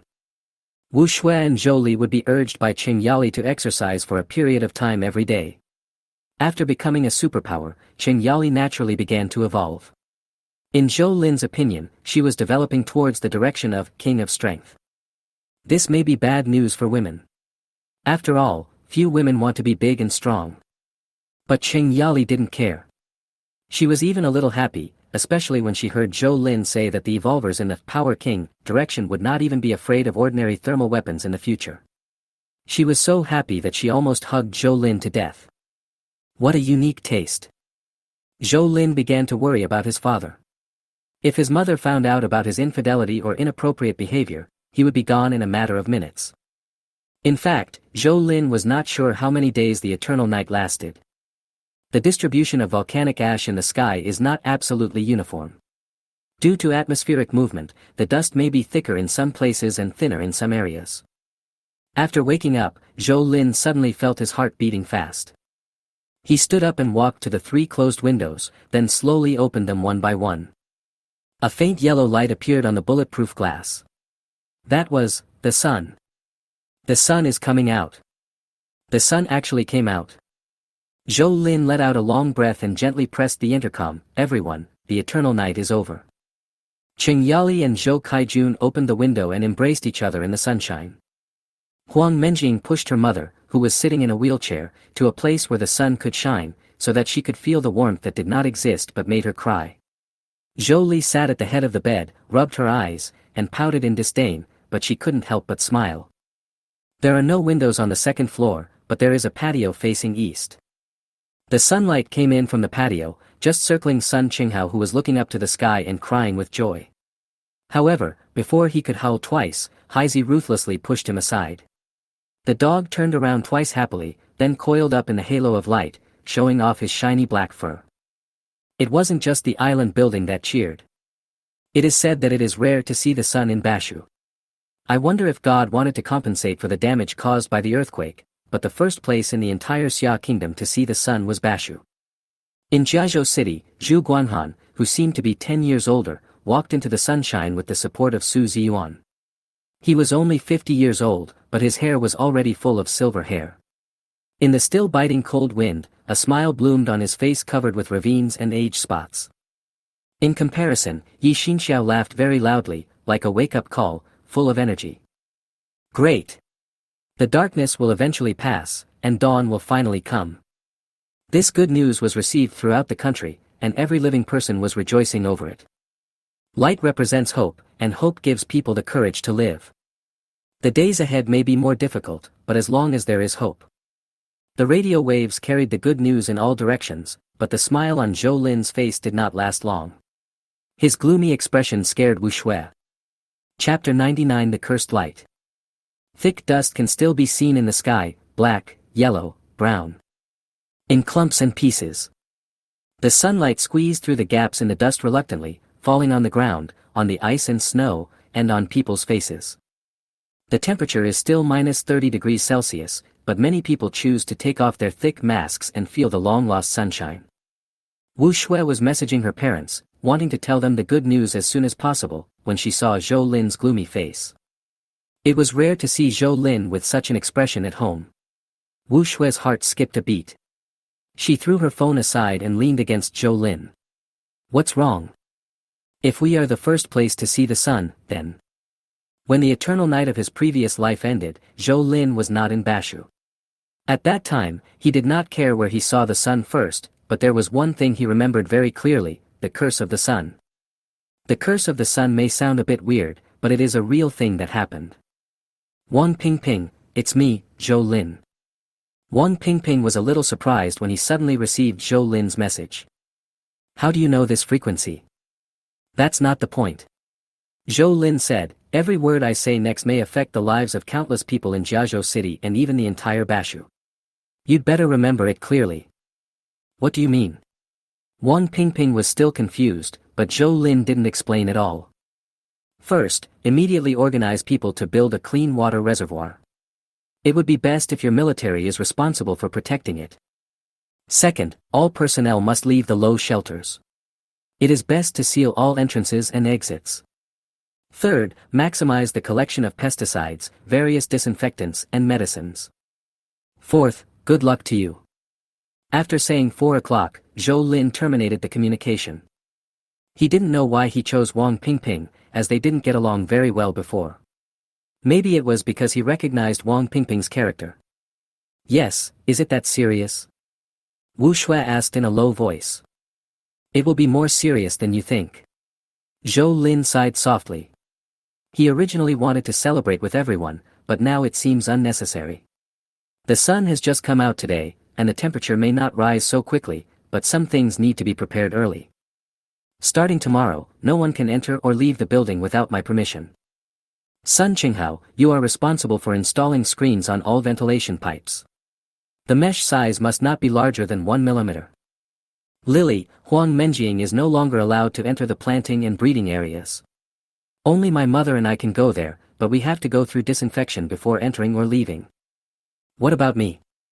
After listening for a long time, Wu Shui discovered that Zhou Lin did not arrange a job for her, and thought that Zhou Lin had some selfish motives. I don't hope that there will be a day when you can play a role, but, anyway, you should have a good rest these few days, and we can talk about other things later. Shelter. Zhu Guanghan still didn't quite believe what Wang Pingping conveyed. Too exaggerated. Isn't it a good thing that the sun is out? Anyone with a little common sense knows that ultraviolet rays can disinfect. Even if there is an epidemic, the shelter is not without medicine. Zhu Guanghan thinks it is possible that the melting snow may lead to flooding. But we don't have to move everything out of the shelter. We just need to renovate the low-lying areas at the entrance. There are so many people living in the shelter now, and there are so many facilities and projects already underway. If we move hastily, the losses will be too great. What do you think? Unless there is something wrong in one's brain, who would oppose the top leader? Not objecting is one thing, but having other ideas in mind is another. Wang Pingping wanted to say something, but Yi Xinxiao stopped him with his eyes. Since everyone has no objection, let's do as I just said. Zhu Guanghan waved his hand, looking quite complacent. The sun is out, and Lao Zhu is a little bit dizzy. Wang Pingping entered Yi Xinxiao's office. Yi Xinxiao smiled bitterly and shook his head. I know what you want to say. In fact, I believe what Zhou Lin said more than you do. Ah. Wang Pingping was stunned. She trusted Zhou Lin more than he did. That wasn't right. The commander had never dealt with Zhou Lin before. How could he trust him so much? Yi Xinxiao certainly would not explain. As a whole, I cannot directly contradict Zhu Guanhan, but I will not let our people accompany him to take risks. So next. After almost 2 months of winter nights, there are still 20,000 soldiers and their families stationed in Jiazhou City. Wang Pingping doesn't want to think about the loss. Yi Xinxiao meant to transfer all the family members first. Soldiers have to stand up when they need to fight, but they must also make everyone feel at ease. Fortunately, the military dependents had a completely different level of obedience from ordinary people, and they began to move as soon as the order was given. The collective action of more than 10,000 people would naturally attract the attention of other people in the shelter. The military dependents who had received orders long ago all said that they wanted to go back early to bask in the sun. Sunbathing is an old tradition of the people of Bashu. Especially in winter, chatting in the sun with a bowl of tea, that taste. We also want to go out early to bask in the sun. In the shelter, some people with ideas and the fools instigated by them began to make trouble for the administrator. The situation soon gathered to Zhu Guanghan. Want to leave? Sure, leave the shelter for them, and those who want to go back to the ground to bask in the sun can go. We don't need such a small number of people. Zhu Guanhan agreed without hesitation, on the condition that the supplies could not be moved. After getting such a result, many people stopped making trouble. The sun is out, but it's still cold outside. And does it mean that there's food when the sun comes out? Does it mean that we don't need to keep warm when the sun comes out? Or does everything return to normal when the sun comes out? Anyone with a bit of common sense knows that it's impossible. Even if the snow melts and the temperature rises, given the current surface conditions, you can't expect to rely on farming to fill your stomach within half a year. So you still have to rely on the country and the government to survive. The next day, the sun still appeared in Bashu, which made people in many places feel unbalanced. Could it really be the land of abundance? Otherwise, why can only Bashu see the sun? Not only can they see the sun, but they don't need to turn on the lights during the day, and the temperature is said to have started to rise. The temperature has indeed risen. The surface temperature at 10 o'clock yesterday morning was minus 37 degrees Celsius, and today it is minus 29 degrees Celsius. Raised an octave. Many people think this is good news, but Zhou Lin doesn't think so. Quick. The temperature is rising too fast. Maybe it will be only minus 10 degrees Celsius tomorrow, and above zero the day after tomorrow. When the temperature rises above zero and the sun shines, the ice and snow will melt quickly. By that time, Bashu was originally a basin. If only Bashu thawed quickly, but the lower reaches of the rivers remained frozen, those frozen areas would become natural dams, blocking all the melted ice water in the big basin of Bashu. By then, in the last life, the melting of ice and snow caused flooding in various places, the only difference was the severity. And now Zhou Lin feels that Bashu may be the area with the most serious waterlogging, or at least one of them. Cursed sunshine, I just hope it comes a little slower. Chapter 100, Sister-in-law and Auntie are united in strength. Chen Feng got the test results. According to Wu Shui, she is definitely not an ordinary person, but her data is different from that of Zhou Lin and Chen Yali. She should be in a transition period. Due to the lack of more reference objects, Wu Shui couldn't say anything specific, but Zhou Lin had a new idea about the apocalyptic evolution. Is there a possibility that human evolution actually began during the eternal night frozen period? The reason why everyone in the previous life thought that superpowers and evolution began 5 years after the end of the world was simply because no one thought in that direction at the beginning. It doesn't seem right. At the beginning of the apocalypse, humans had many fantasies, especially within the Xia culture.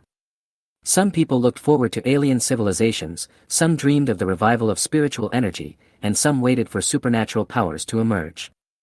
Just like now, in the forum that Zhou Li and Wu Shui often hang out, there are many similar ideas, and some people actually do it, but the result is that the post is no longer updated. I guess that's it. If human evolution really began with the advent of the end of the world, then the only possibility is that the initial evolution was very slow, so slow that it was difficult to detect. After years of accumulation, evolution took place in hiding for 5 years until it fully blossomed among humans. Assuming this is true, how do we select those who have already begun to evolve? Is it possible, a simple way or means to visually determine whether this person has begun to evolve in a short period of time? Hearing Zhou Lin's request, Wu Shui shook her head. In theory, yes, but I need relevant equipment, drugs, experimental subjects, and a supercomputer to perform simulations. At first glance, it seemed impossible for Wu Shui's reasonable requests to be met at present, but Zhou Lin nodded and said, yes. If you have all of them, do you have the confidence to make them? It should be. Okay. It's just judging the various numerical indicators of the body. It's not difficult. Walk. Where are you going? Go wherever you want to go. Zhou Lin originally didn't want to reveal too much, but in order to understand evolution more clearly, he didn't care too much. If Zhou Lin could handle the area where Chen Feng and others lived and made it impossible for them to determine where they were, then completely erasing the shadow of the United States from the Fuhao Hospital in the future would be a difficult task that Zhou Lin could not accomplish. Take a simple color Doppler ultrasound machine as an example. Zhou Lin may be able to erase the characters and patterns on the machine's shell, but would he dare to touch the software program inside the machine? Professionals like Wu Shui would know what was going on as soon as they turned on the machine. Even if one machine can't explain the problem, there is such a big hospital. After a few minutes, the confusion on Wu Shui's face could no longer be concealed, and she would glance at Zhou Lin from time to time. Okay, I'm going to be frank. This is the missing aircraft carrier. I'm using it as our new home. Are you satisfied? Wu Shui was slightly stunned, then lowered her head. What new house? You didn't even know me at that time. Who said you don't know each other? Have you forgotten the first time we met? But you had already returned from the island country by then. Are you stupid enough to lie to me? After a few words, Wu Shui seemed to have forgotten to continue asking about the aircraft carrier. After she was almost familiar with it, Zhou Lin gave her special permission so that she could go directly to the third deck from the special elevator on the top floor of the island building, and then go directly to the hospital through the passage without having contact with anyone during the period. However, Zhou Lin still underestimated Wu Shui's passion for her profession. She refused to even go back with Zhou Lin for dinner, saying that she could just make some instant noodles to get by. She would then devote all her efforts to studying the subject of evolution detection and strive to produce results as soon as possible. Actually, there's no need to rush this matter. No. Oh, by the way, I may need Lily's help. She is much better than me in some aspects. Lily, please help. Zhou Lin had a headache. If Wu Shui's world can basically be locked in the hospital, then Zhou Li is definitely a husky who can destroy the house. If Zhou Li is released from the ship's island building, the Laifu may soon die. You underestimate Lily. She is not a child. She knows the importance of things. I'll be her guarantor, so I'll take any responsibility. No one knew when the relationship between the two aunts and sisters-in-law became so good, but Zhou Lin finally couldn't resist Wu Shui's nagging, and the two of them went to find Zhou Li together. I don't know the true face of Mount Lu, and I startled a group of gulls and herons. Brother, you are this. Zhou Li sat in the studio specially prepared for her and gave Zhou Lin a thumbs up. It is not difficult to transform a studio for Zhou Li in the hospital. The equipment and instruments are all ready. Zhou Lin is only responsible for providing the hardware, and Zhou Li can handle other things by herself. So, being parents is just a transition, independence is the final destination. I have decided that I will live here from now on. As expected, geniuses all have similar thoughts. Zhou Li and Wu Shui actually showed the same attitude, which Zhou Lin could not stand. With one thought, the hospital and the studio suddenly became dark. Get it clear, this is my territory and I am the boss. You can do what you want, but it can't affect your life and health. Ahem, stop pinching me, stop pinching me. In fact, Wu Shui's grip wasn't very strong, it was mainly because Zhou Lin was ticklish. Although Chen Feng and others were also in the Laifu, they were completely independent from the island building and the area where Wu Shui and Zhou Li were. Strictly speaking, the four people including Jiang Lanlan actually have no professional skills. Perhaps only Chen Feng has some ability to repair cars, and that is limited to cars with no more than 3 wheels. The main reason why they are kept is for Chen Feng. But it is impossible to keep them in vain, so Zhou Lin plans to send Jiang Lanlan to the planting area next, and the Chen brothers will go to work with Sun Qinghao. As for Chen Feng, he will definitely need to strengthen his training and serve as Wu Shui's research subject. Is it cruel to use living people as guinea pigs? Anyway, Zhou Lin didn't think so, and neither did Wu Shui. It's not about crippling or even killing Chen Feng. At most, it would just draw a few more blood. With Chen Feng's current physical condition, it's not a problem at all. Anyway, the four of them couldn't leave the Laifu in the short term, and it would be impossible for them to even contact the outside world. Chen Feng and the Chen brothers basically have no relatives, so no one would care if they were missing, but Jiang Lanlan is different. Xing Ping and his 4 companions who dealt with Jiang Lanlan never returned, which made 4th Master Su feel uneasy. Lanlan. Deep down, Mr. Su still felt that something was wrong. Why did he kill Lanlan? What was the reason? She knows too much. If she falls into the hands of your enemy, she will be the biggest loophole. If you want to live, she must die. Not far away, Lan Yeye was sitting like a queen, cutting a steak gracefully. Yeah. Mr. Su Si, who was once extremely wise, looked at Lan Yeye with eyes that were almost the same as those of a freshman, clear and stupid, full of ignorant hope. Yeye, when will you marry me? Chapter 101 Su Si's Fantasy Experience. After the apocalyptic natural disaster struck, 4th Master Su did not panic. As one of the most prominent figures in Jiazhou City who had risen from the bottom of society, Mr. Su Si's philosophy of survival has always been, as long as you have food in your hands, you will not be worried. Like many wealthy people, Mr. Su Si likes to live in a big house. Not every rich person can have a big house like Su Si, which is completely independent of others, or to be more precise, a small manor. A 5-meter-long wall, a 4-meter-long gate, a 2-acre yard, 3 acres of land, 2 underground floors and 3 above-ground floors. It is really impossible to manage it without some skills. Su Si can do it. He has money and it comes easily to him. I have many younger brothers who can not only guard the gate but also farm. The basement is filled with all kinds of daily necessities, staple food, oil, toilet paper, and things that cannot be seen in public. In short, after the eternal night freeze began, Su Si was not panicked at all. Especially when he had nothing to do and started reading those apocalyptic novels, he became happier and happier. Aren't these novels prepared for him? Like Shaoheng and Lanshan community, Su Si also felt deep in his heart that his world had finally arrived. After the situation stabilized, Su Si did not waste time. The strong never complain about the environment, they just fight for every second. He arranged for people to modify cars, frantically collect supplies, and even secretly attack 2 grassroots police stations and obtain some police firearms.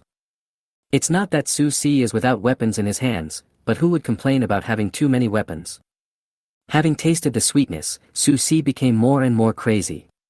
On the one hand, he raised the walls of the villa and built watchtowers and sniper positions, and on the other hand, he used the supplies in his hands to frantically expand his team. Many young people choose to join Su Si's army, initially just to make a living, but they will soon be assimilated and embark on a path of madness.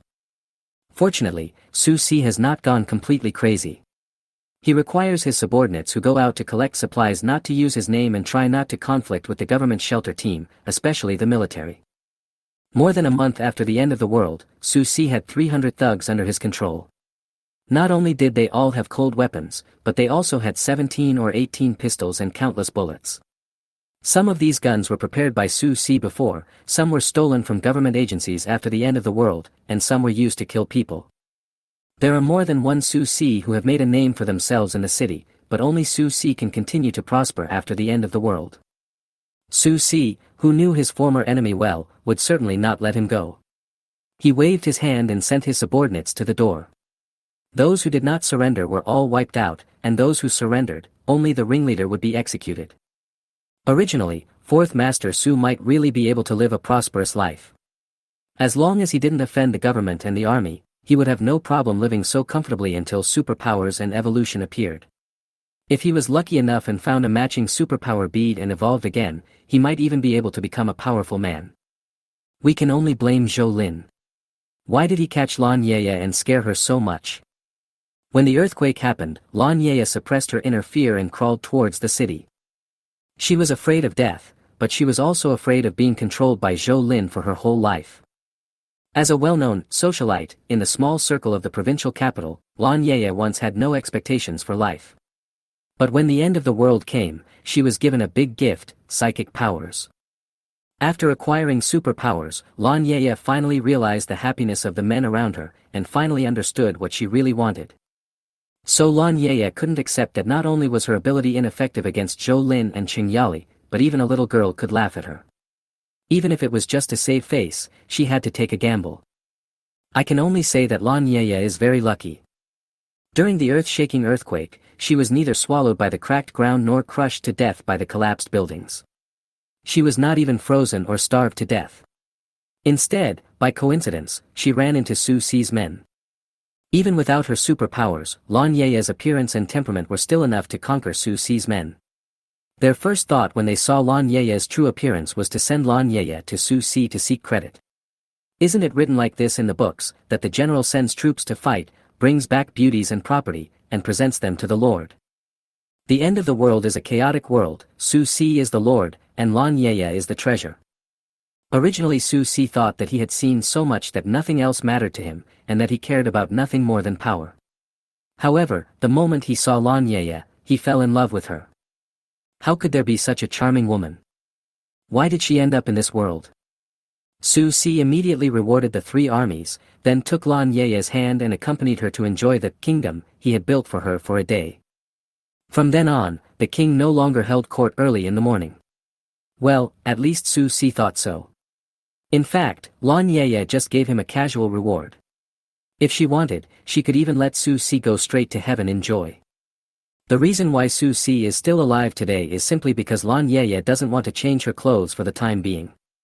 After all, Su Si's skin is still very useful. It can paralyze a group of younger brothers internally and protect them from wind and rain externally. Today Su Si proposed marriage again. Lan Yaya smiled, "Didn't I tell you that when you are in control of Jiazhou City, I will wait for your sedan chair? Look, the day has dawned, and the end of the world is about to pass. Aren't you afraid that everything will return to normal?" "What are you afraid of? I didn't do anything. From the end of the world to now, I haven't even left the house. What does what's happening outside have to do with me? Don't worry, Yaya. No matter what happens in the future, it won't involve us. We can definitely live happily together until old age." Su Si's words were truly from the bottom of his heart. If it were another woman, she would definitely be deeply moved. But how many men that Lan Yaya had experienced in her life were lower than Su Sidon? It might be harder to move Lan Yaya with words than to move the entire Xia kingdom. "I'm so happy. Okay, let's not talk about this anymore. Do you remember the Zhou family I mentioned to you? You mean the one who wanted to bully you and illegally detain you for life?" Su Si's face suddenly changed, and he gritted his teeth and said, "Of course I remember. When the temperature gets higher, I will personally lead my men to the outskirts of the city. I know the place you are talking about. Don't worry, I will definitely bring their family back together. Yeah, I promise you that I will not let anyone who wants to bully you go." "Yeah." Lan Yaya nodded repeatedly, smiling. Her look made Su Si's heart flutter, and he pressed his hands over. "Oh, it's troublesome again." Lan Yaya activated her special ability, and saw Su Si rolled his eyes, raised his hands, hugged himself, turned around and walked towards the big bed. After a while, he began to roll over. No one knew what he saw, but he was enjoying it very much. Shaking her head in boredom, Lan Yaya looked out the window.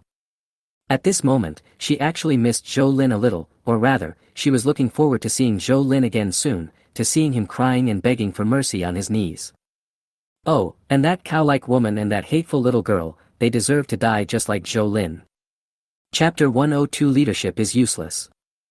The temperature continues to warm up, which seems to be a good thing. In particular, the sun can be seen for longer and longer periods of time every day, which fills the hearts of other people who are still in the dark with hope again. At the Laifu base, Zhou Lin was extremely busy. The temperature is measured at least 4 times a day to monitor the melting of snow. At the moment, the situation does not look very good. According to the digital model established by Zhou, it is very likely that all the snow on the surface will melt within 3 days. 3 days? Wang Pingping didn't quite believe this conclusion, because he was outside at the moment and there was still a white expanse in front of him. As a professional soldier, it was difficult for him to understand what exponential progress meant. Simply put, the last day of the 3 days would melt half of the snow he saw now. I'm sorry, there's nothing I can do. The command has already made a decision. They are going to continue to strengthen the shelter. Wang Pingping felt guilty when he talked about this. In a sense, Yi Xinxiao's decision was tantamount to desertion. How can a soldier be a deserter? Wang Pingping is never afraid of fighting, but what if there is no enemy? Zhu Guanghan is not an enemy, and neither are the other people in the command center, they just have different positions. I've tried my best. Zhou Lin sighed. If the model is correct, the entire Jiazhou city may be a swamp for a long time to come. What do you mean? Zhou Kaijun asked with a frown. Dad, there are some things that we can only do our best and leave the rest to fate. I know, but I still believe in you. At least you have done a good job so far. Zhou Kaijun patted Zhou Lin on the shoulder and swallowed what he wanted to say.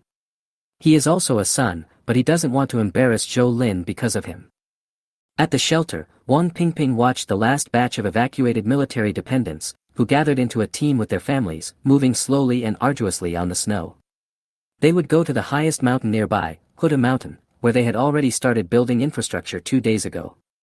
The initial plan was to accommodate 20,000 people, but now Wang Pingping felt that the scale might need to be expanded. It's difficult. After hearing Wang Pingping's idea, the people in the design and construction team kept shaking their heads. Materials, equipment and even transportation are all problems. Even if the standards are lowered, it is impossible to meet Wang Pingping's requirements in a short period of time. You are responsible for finding solutions. If there are not enough people, recruit them. If there are not enough materials, I will find them. If there are not enough equipment, hire more people. I only want the results. I don't care how you do it. 3 days, remember, you only have 3 days at most.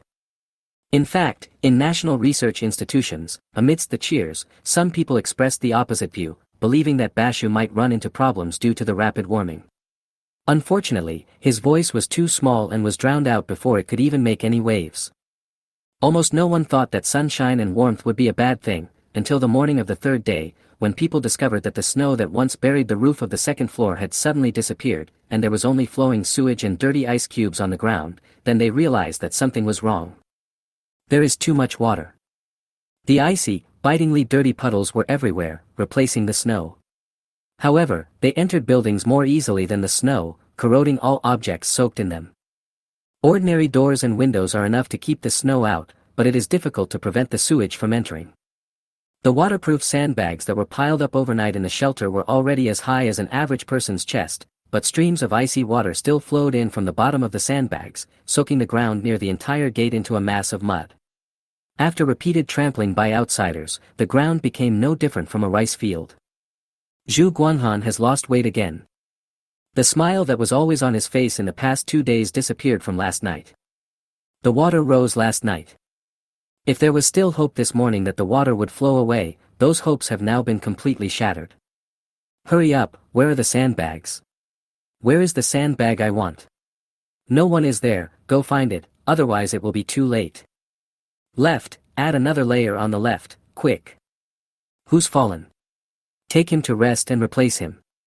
We can't be left alone here. Su Ziyuan was in charge of the on-site command. It was not originally his job since the original person in charge collapsed from exhaustion early this morning. Su Ziyuan, covered in mud, turned around inadvertently and saw Zhu Guanghan. Shark arm. Su Ziyuan lowered his head.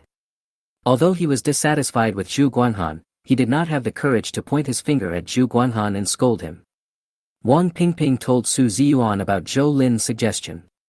Su Ziyuan actually believed it, but what was the use of believing it? He did not even dare to send his family out of the shelter for fear of being scolded. Thinking about it now, I feel that Su Ziyuan was very shameless. Why was he still considering so many things at this time? Why should he let his family members risk their lives for his career? You should entrust your family to Wang Pingping, he will definitely not refuse. Zhu Guanghan was actually also cursing, but the people he was cursing were Yi Xinxiao, Wang Pingping, and Zhou Lin. The snow melted and the water rose. Was it Zhu Guanghan who did it? No, he was not wrong.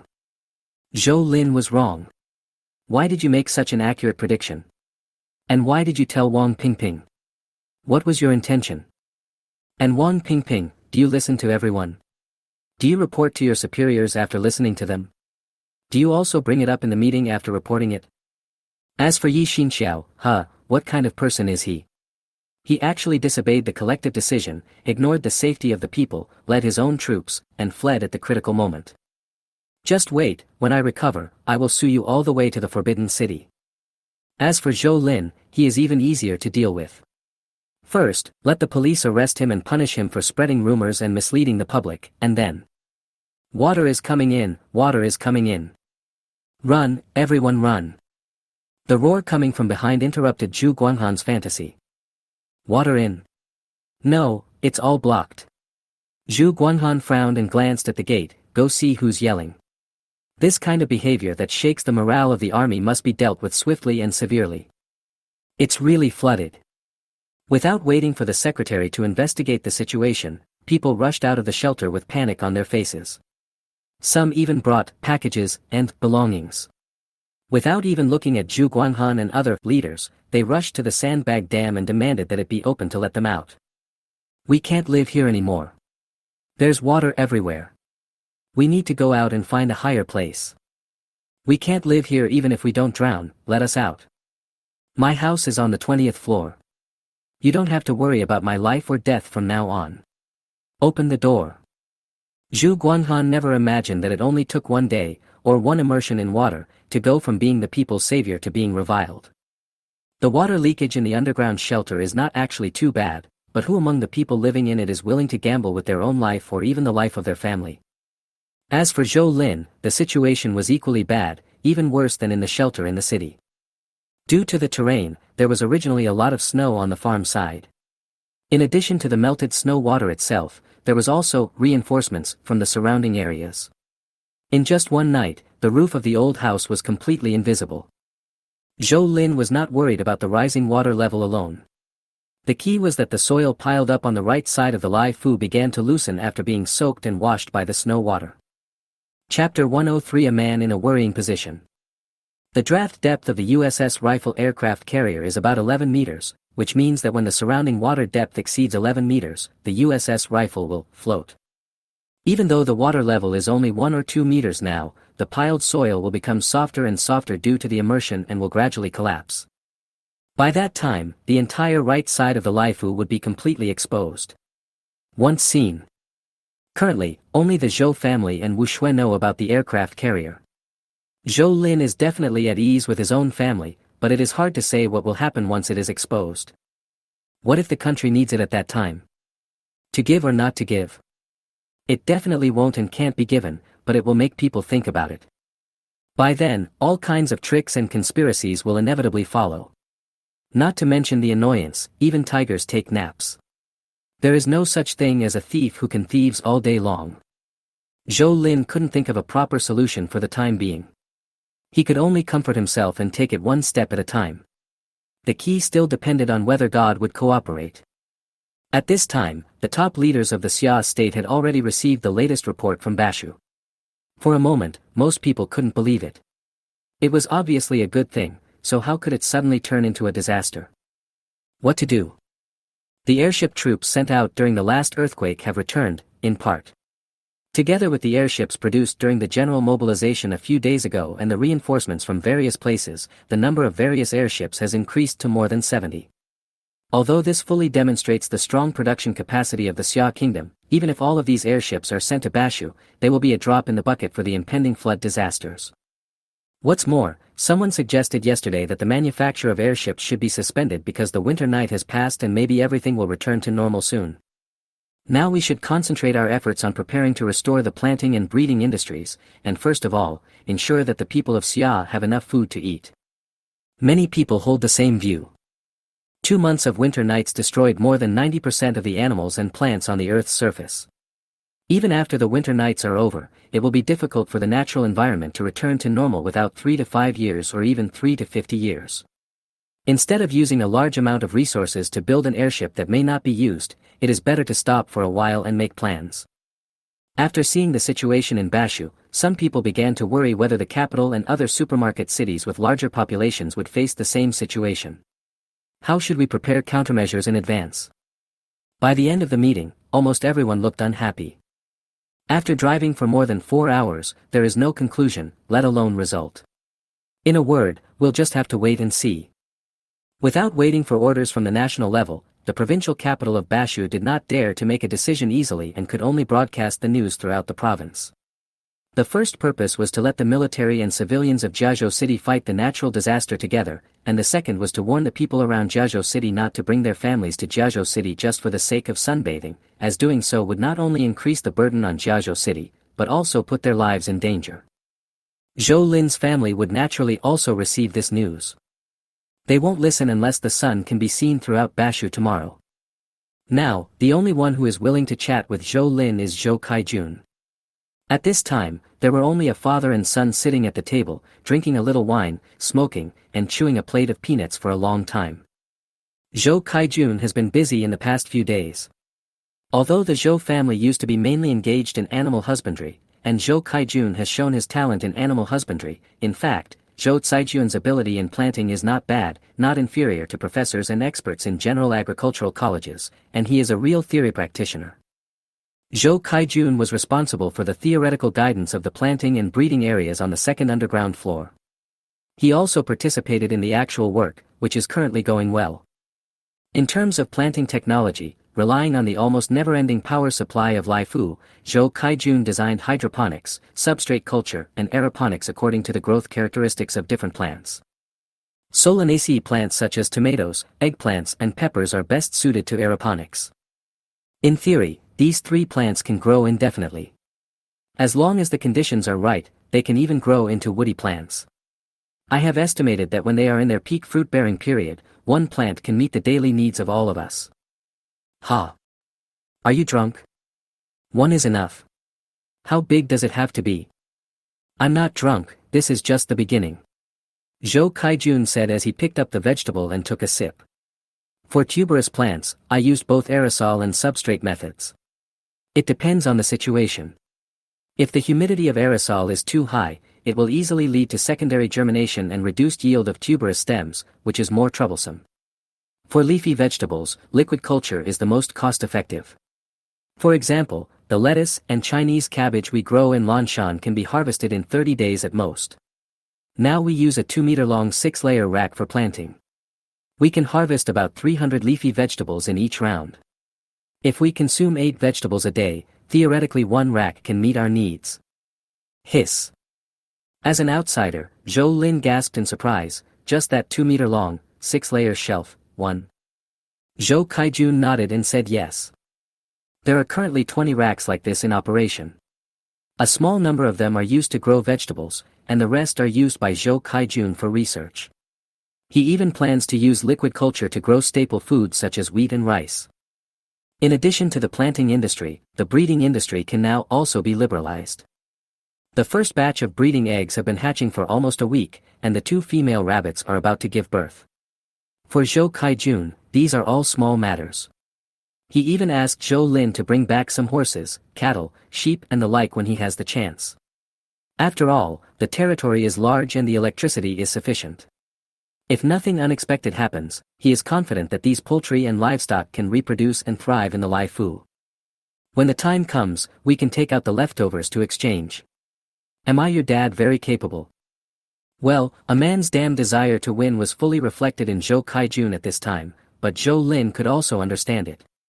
Over the years, especially after Qing Yali merged with the supernatural beads and became an evolver, Zhou Caijun's family status had been declining again and again, and he was almost on the same level as Heizi. Now he finally found a position where he could shine, so he was naturally happy. Then Zhou Lin thought about himself. Symbiosis. Intermediate 6012/10000. Currently coexisting transportation tools: Laifu, large water surface transportation tool. Lu Xiaofeng, medium-sized ground transportation vehicle. Number of symbiotic vehicles, 0. Storage space, 1/2. Intensity symbiosis, 6.5 minutes/24 hours. Evolution level I, 6.5, 6517/10000. The growth of supernatural experience points was still linear, which made Zhou Lin feel relieved, but the growth of evolutionary experience points seemed to have reached a bottleneck. Maybe it has something to do with the recent decrease in exercise time. Zhou Lin secretly made up his mind to put unimportant things aside for the time being and seize the time to strengthen himself. By the way, we also need to bring our mother Qing Yali along. Thinking of his mother who was once as strong as an ox and now as strong as a tiger, Zhou Lin couldn't help but look at Zhou Kaijun with sympathy.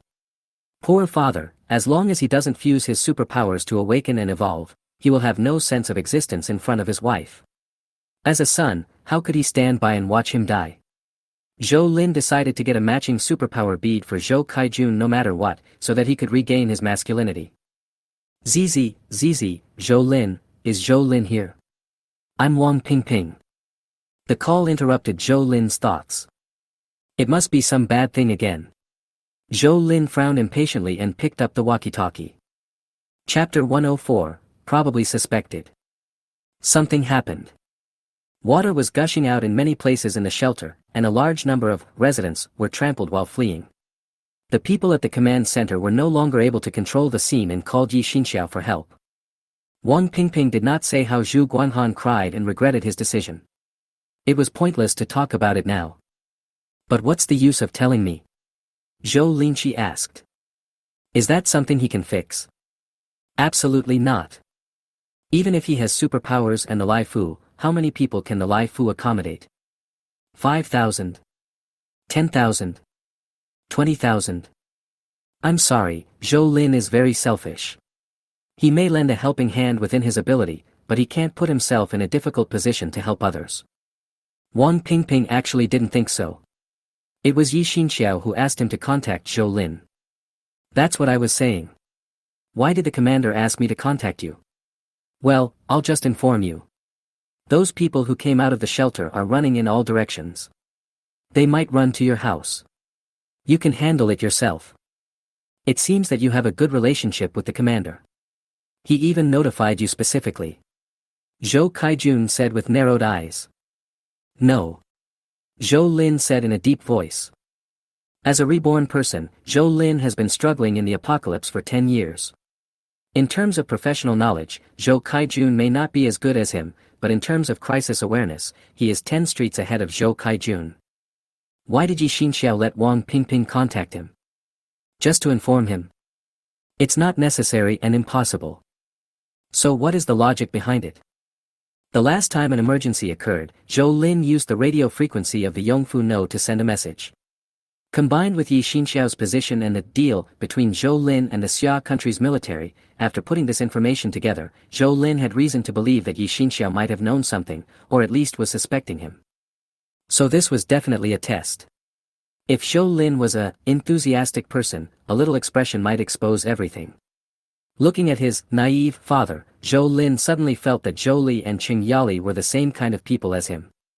As a father, he should really give up the throne and let others take over. Otherwise, he might squander his family fortune one day. Feeling bored, Zhou Lin went to residential area number 2, where Chen Feng and others were. Big brother is here. Chen Mingyun and Chen Mingdong, who were learning to repair cars from Chen Feng, heard the noise and immediately stood up and bowed to Zhou Lin, showing a typical servile look. In contrast, Jiang Lanlan was still a little tense, perhaps because she couldn't figure it out. Are you used to it? Zhou Lin didn't act like he was approachable. There was no need for that. To put it bluntly, he was the master now, and Chen Feng and the others depended on him for their livelihood. Calling them servants was an honorific. In the end times, for ordinary people without special powers and evolution, being able to become the servant of a powerful person is something to be thankful for. Zhou Lin didn't care what Chen Feng and the others would think. He didn't want to stay for long. Three-legged toads were hard to find, but there were many people with 2 legs. Habit, it's like heaven. Compared with Jiang Lanlan and the Chen brothers, Chen Feng is the one who is most afraid of Zhou Lin among the 4. Come on, fight with me. Zhou Lin came to Chen Feng just to practice. Evolution can improve physical fitness in all aspects, but it will be useless if there is no corresponding combat capability. Sparring may be the best way to improve your combat skills, provided you have an opponent of equal strength.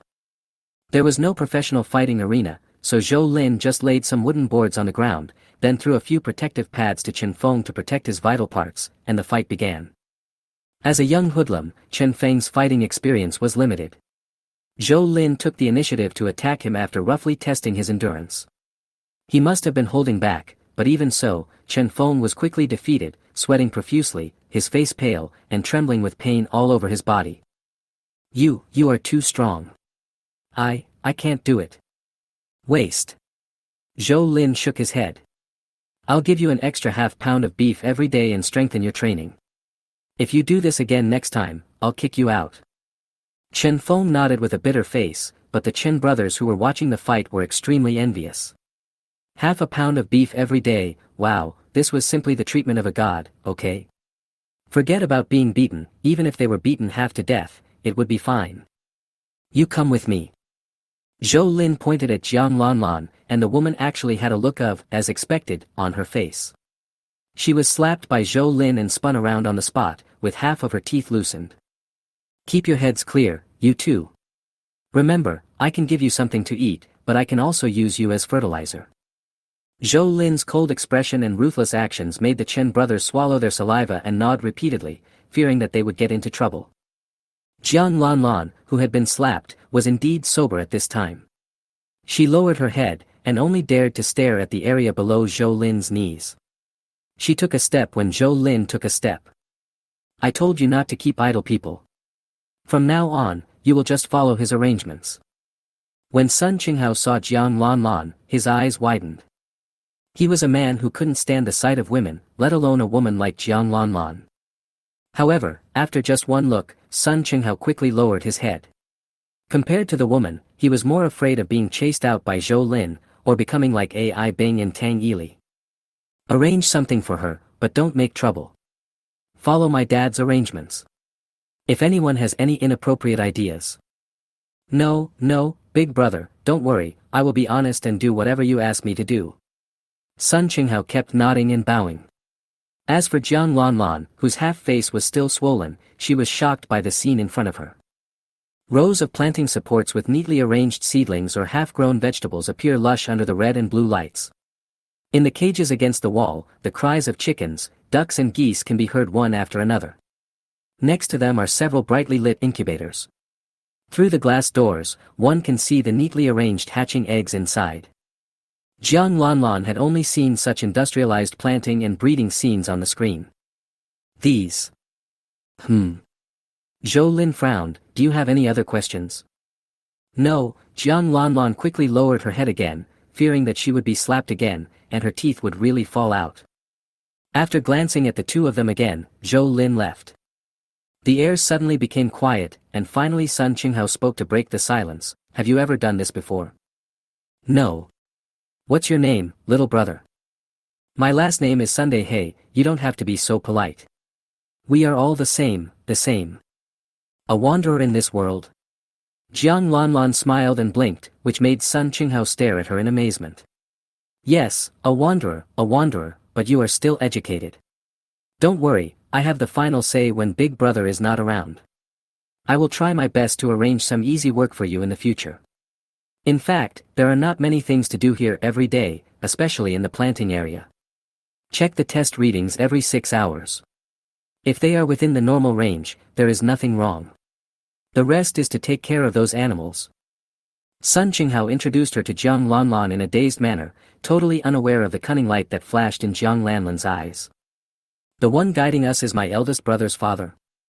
Yes, he comes here every day. Oh, when he comes next time, you must respect him and don't cause trouble. Chapter 105. Your husband goes to find a woman. Ship Island Building, 10th floor. Initially, Zhou Lin did not plan to open this floor. Because there is a huge antenna base in the center of this floor, not only is it difficult to divide the remaining space, but in case the antenna needs to be used, the metal walls forming the Faraday cage on all four sides must be folded up, so it cannot be used for living at all. Now Zhou Lin just uses it as a gym for him and Qing Yali. There is no need for those messy fitness equipment. These things designed for ordinary people are meaningless for the evolvers. High-end training often only requires simple equipment. For example, the dumbbell that Qing Yali is lifting now is the tungsten steel plate that Zhou Lin found in the aircraft carrier. With the same volume, its weight is about twice that of the steel plate. A single 40-kilogram dumbbell is just an ordinary weight in Qing Yali's hands. It looks like the feeling of girls holding a 1-kilogram dumbbell. After eating, Qing Yali can do hundreds of them in a set without even taking a breath.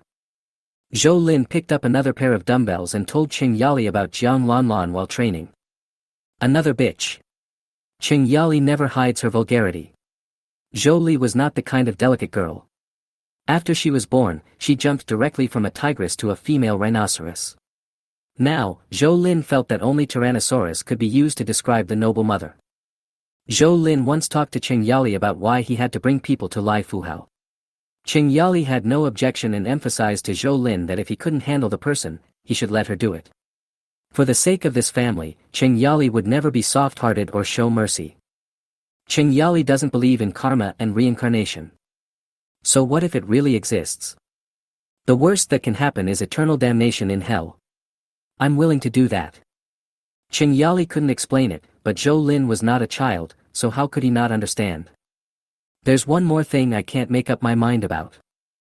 Zhou Lin said, wiping the sweat from his forehead. Explain. The official shelters may be completely destroyed. The whole city is in disarray. Many people may die from flooding in the future. You want to help them? Qing Yali put down the dumbbells and stared at Zhou Lin with her copperbell eyes. You have to think about it carefully. Don't take on a job that you don't have the skills to do. It doesn't matter if you lose your life, but who will take care of me in my old age? That's not what I meant. Zhou Lin thought for a moment, didn't I just say that we need manpower? Waiting for something to happen is not an option. This was not a whim of Zhou Lin. At present, the flooding in and outside the city is still limited to relatively low-lying areas. If no action is taken, it may become even more inconvenient. It doesn't matter if you recruit people, as long as you don't become a Guanyin Bodhisattva. Don't worry, mother. I'm not a white lotus. Qing Yali finally nodded, and then said, by the way, don't always look for pretty girls. Beauty is the root of trouble, don't you understand? Well, in a mother's heart, her son will never grow up. But on the other hand, the feeling of being nagged by my mother is the most precious thing in the world. As long as mother is around, the world has a place to come from. Otherwise, life only has a way back. Zhou Lin, who had died once, understood the various feelings of this matter better.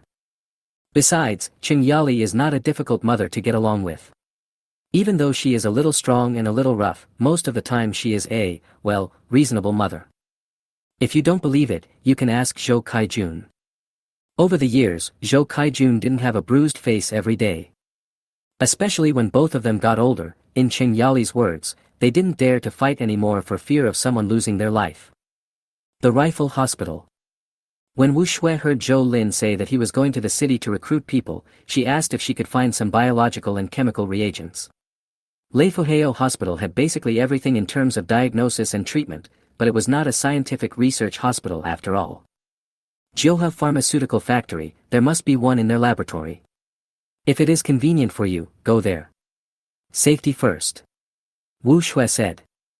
Zhou Lin knew that Jioha Pharmaceutical Factory was once the largest enterprise in Jiazhou City.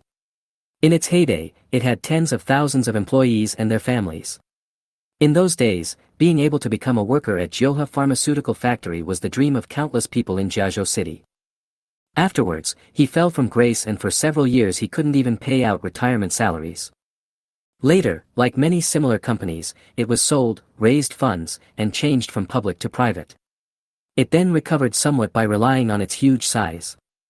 Although it cannot be said to have regained its glory, at least it became lively again. I still remember their factory. Don't worry, I will definitely bring it back to you if there is anything. Lily, do you need anything? No. Zhou Li continued to type code. When Zhou Lin reached the door, she suddenly said, "Be careful." Taking the actual situation into consideration, Zhou Lin did not choose a pickup truck to go into the city this time, but instead arranged an off-road motorcycle. With his evolved physical fitness, Zhou Lin felt that he should be able to handle it. In addition to its passability, when encountering a flooded area where vehicles cannot pass, the off-road motorcycle can be directly stored on the special rack at the rear of Lu Xiaofeng, which is extremely convenient. Now the Lai Fu is surrounded by water, with the deepest part being about 2 or 3 meters. After coming out of the lobby, Zhou Lin directly took out a mini motorboat. With the motor roaring, the motorboat carrying Zhou Lin sped forward, leaving a long white trail. The splashing ice water is still cold, but the wind blowing towards you is a little warm. After about 5 minutes of flying, Zhou Lin saw land. After slowing down and reaching the shore, Zhou Lin switched to a motorcycle and turned on his mobile phone to start positioning. Thanks to the navigation satellite launched by the Xia government, Zhou Lin quickly determined the location, Su's compound, the lair of Mr. Su Sai. Zheng Ping said that Su Si has been living in the Su family compound since the end of the world. The place is high and backed by a mountain, so it should not be likely to be flooded now. But it's hard to say what will happen after a while. If Su Si saw that the situation was not good and moved away in a few days, it would be difficult for Zhou Lin to find him again. The reason why Zhou Lin didn't tell the truth was that he was afraid of objection from Qing Yali and others. It's just that Zhou Li seemed to see through it, so she gave him a special reminder before he left. In comparison, Wu Shui is much simpler. She is now expressing her feelings to her sister-in-law, saying that Zhou Lin is a really good husband. Yes, your husband is so nice. Let's run a lap and fix it if there are any problems. Zhou Li said, pointing to the latest version of the program on the screen. Zhou Li felt somewhat unwilling that she could not fuse the energy beads and that there were no signs of evolution. Zhou Li couldn't wait to help Wu Shui with her research if it could reveal the secrets of superpowers and evolution as soon as possible. She didn't get enough rest these days, and even had to be forced by Wu Shui to go to bed. This is evident. By the way, have you ever thought that my brother is actually looking for a woman? The test result was very successful. Zhou Li was in a good mood and suddenly wanted to tease her genius sister-in-law. It could be regarded as a small revenge for Wu Shui's showing off her husband just now. Chapter 106 Genius Idea. Su Family Courtyard. Next to the floor-to-ceiling window of the master bedroom, Lan Yeye was basking in the sun lazily, lying on the chaise longue, allowing the beautician at home to paint her nail polish. Elegant and timeless. At least during the few days in the Su family compound, Lan Yeye felt like she had returned to the civilized world. You don't have to worry about food and clothing, you can take a bath, do a SPA, and have a manicure. Fine. On the bed, fourth Master Su was still lying dead. I had a very busy meal last night. If I hadn't eaten enough tonic, the food would have been cold by now. It is said that the nanny in charge of laundry has been complaining recently because the bed sheets are changed too frequently and the workload has increased dramatically. If it were any other time, the fourth master would just give him a reward and that would be fine, but now, who knows how long this Su family compound can last. When the tree falls, the monkeys scatter. The Xia kingdom has been liberated long ago. Who would still want to work hard for the master of the family? Following a burst of snoring that sounded like he was about to die, Su Si, who was awakened by the feeling of suffocation, slowly opened his eyes. At the age of 50, he was indeed a little overwhelmed. Not only were his old eyes bloodshot, but there was also a deep sense of fatigue. In fact, Su Si was also a little confused. Why did Lan Yeye not only look fine, but also look more and more energetic? Isn't everyone's consumption about the same? And every time he killed, Lan Yeye kept begging for mercy, but why? Su Si's fat body suddenly trembled, thinking, could it be that Lan Yeye sucked away her yang energy?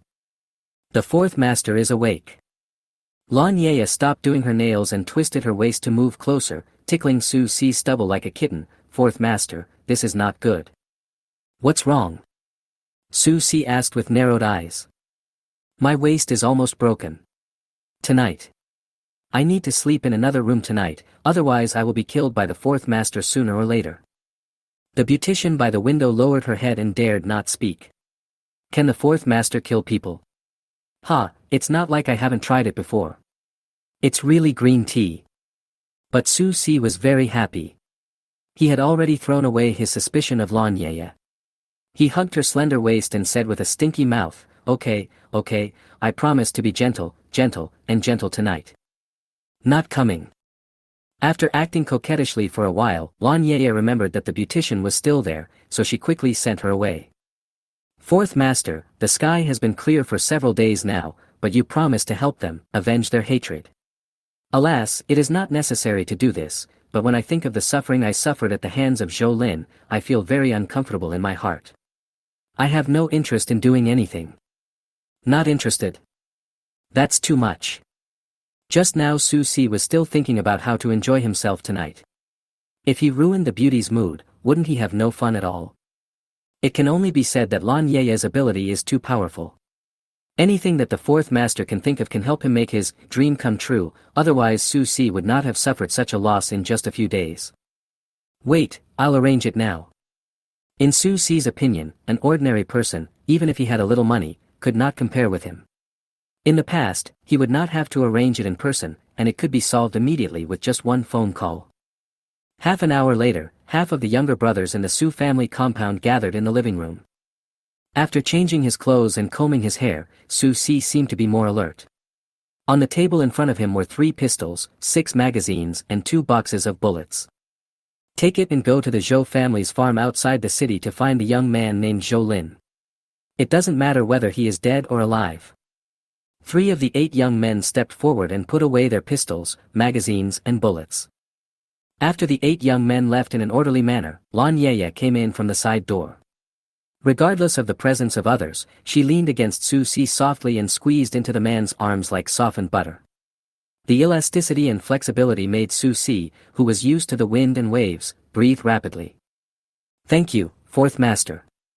Lan Ye's sweet voice was like strands of hair, tickling Su Si's heart, making Su Si feel instantly that he was back to normal, all his strength was back, and he looked younger. However, with Lan Ye's level, how could she easily satisfy Su Si? As a man, one must keep people in suspense, so that the benefits can be maximized. In addition to asking Su Si to help her with revenge, Lan Ye also has a bigger plan. After lunch, Lan Ye, under the pretext of needing to rest, sneaked out of the Su family compound through the back door when no one was paying attention. She didn't walk far. Less than a mile away from the Su family compound, there was a former farmyard. There was no way of knowing where the original owner had gone. After Lan Ye walked in, a cold shout came from the inner room. It's me.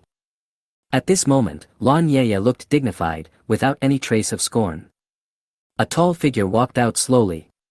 He kept his head down, so that his facial features were in thick shadows and could not be seen clearly. How have you been these past 2 days? Do you feel anything?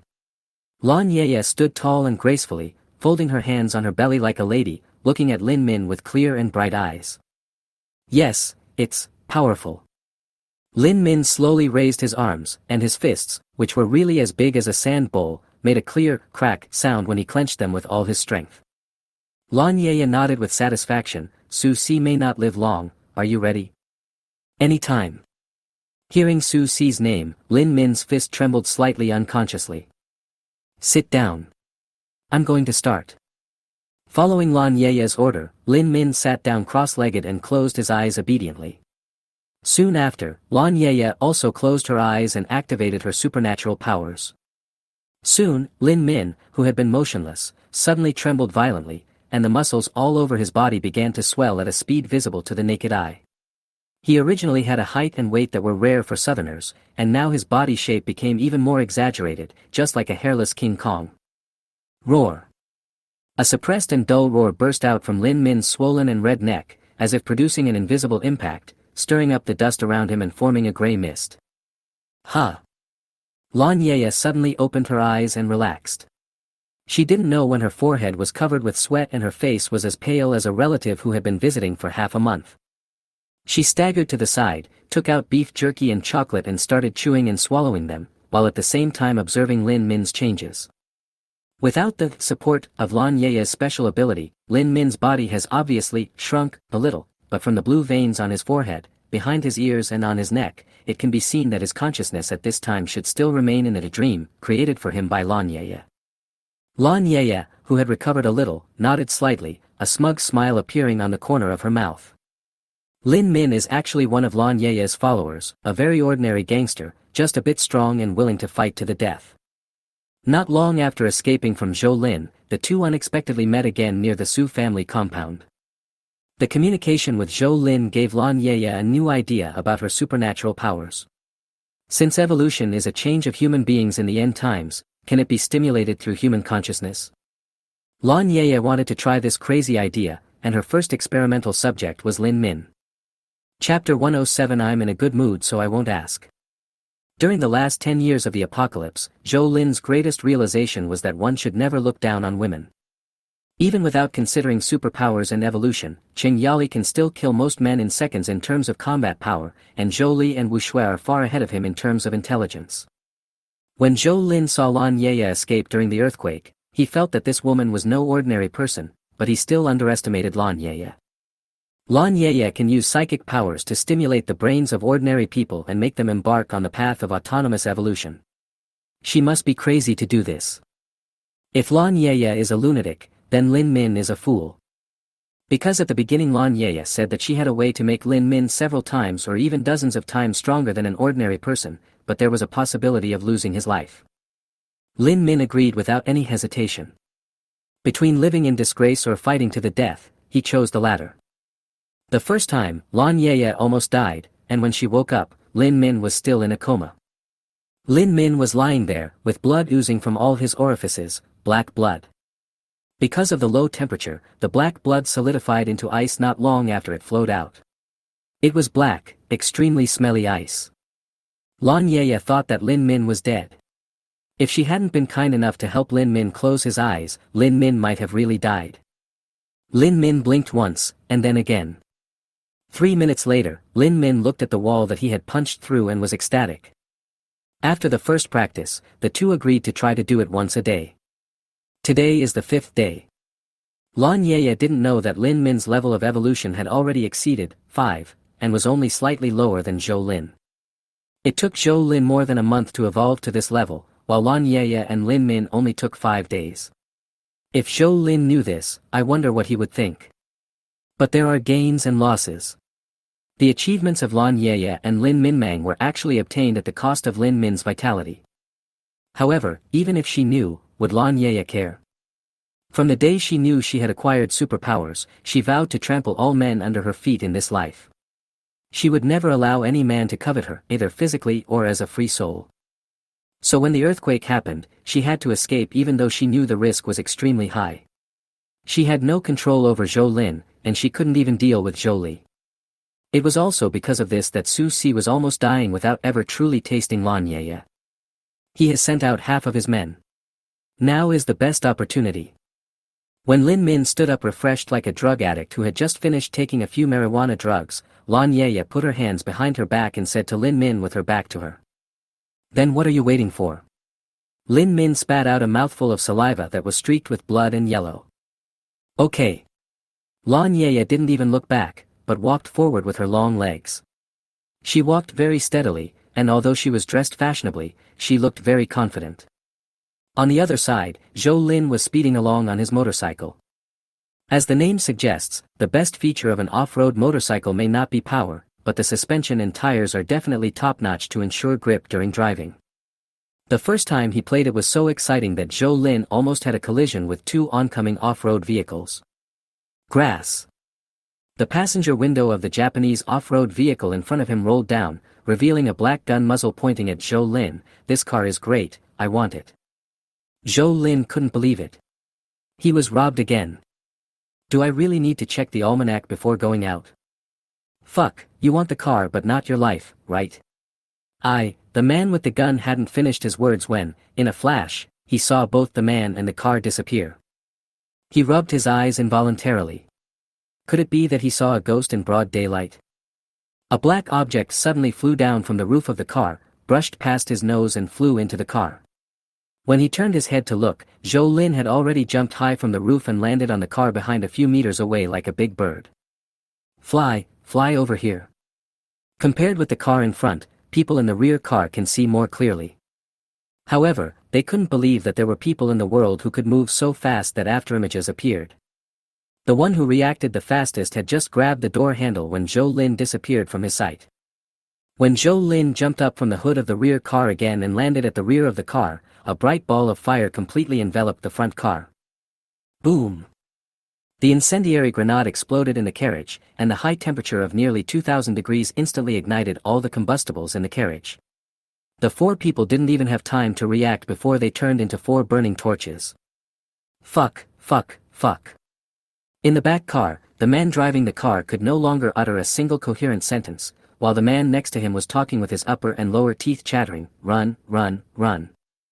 How could Zhou Lin let them run away? We have to find out which side they belong to, otherwise we won't know who to ask for compensation later. Zhou Lin felt that he had been robbed and suffered a great psychological trauma. He absolutely could not bear the consequences without paying compensation. So he quickly went around and poked the two rear wheels. It takes skill to poke the wheel, otherwise you may hurt yourself. Get out of here. Zhou Lin dragged the driver out of the car, then threw the dagger in his hand, pinning the man who was trying to aim at him with a pistol behind the passenger seat directly to the seat. There are quite a few guns. What are they from? Turning around, he kicked the driver to his knees, then Zhou Lin showed his grenade and said, how about I let you feel the warmth of this thing, too? This time no one dared to act rashly, and they all followed Zhou Lin's request, got out of the car and knelt down next to the driver. The only one who didn't get off the car, he was only breathing his last breath, Zhou Lin decided to forgive him. We are the Fourth Master's people. The only person who can be called Fourth Master in Jiazhou City is Su Si. What a coincidence. No, Zhou Lin thought again, you are so organized and premeditated, what are you planning to do? Go to the Zhou family farm outside the city. After listening to the three people talking at once, Zhou Lin almost laughed out loud. So this is what they mean by meeting by chance is worse than encountering by chance. If the guy in front hadn't suddenly become greedy, the 8 people would have just carried out their mission honestly and wouldn't have died so early. Qing Yali would not have grown up to look like this if she had been a vegetarian.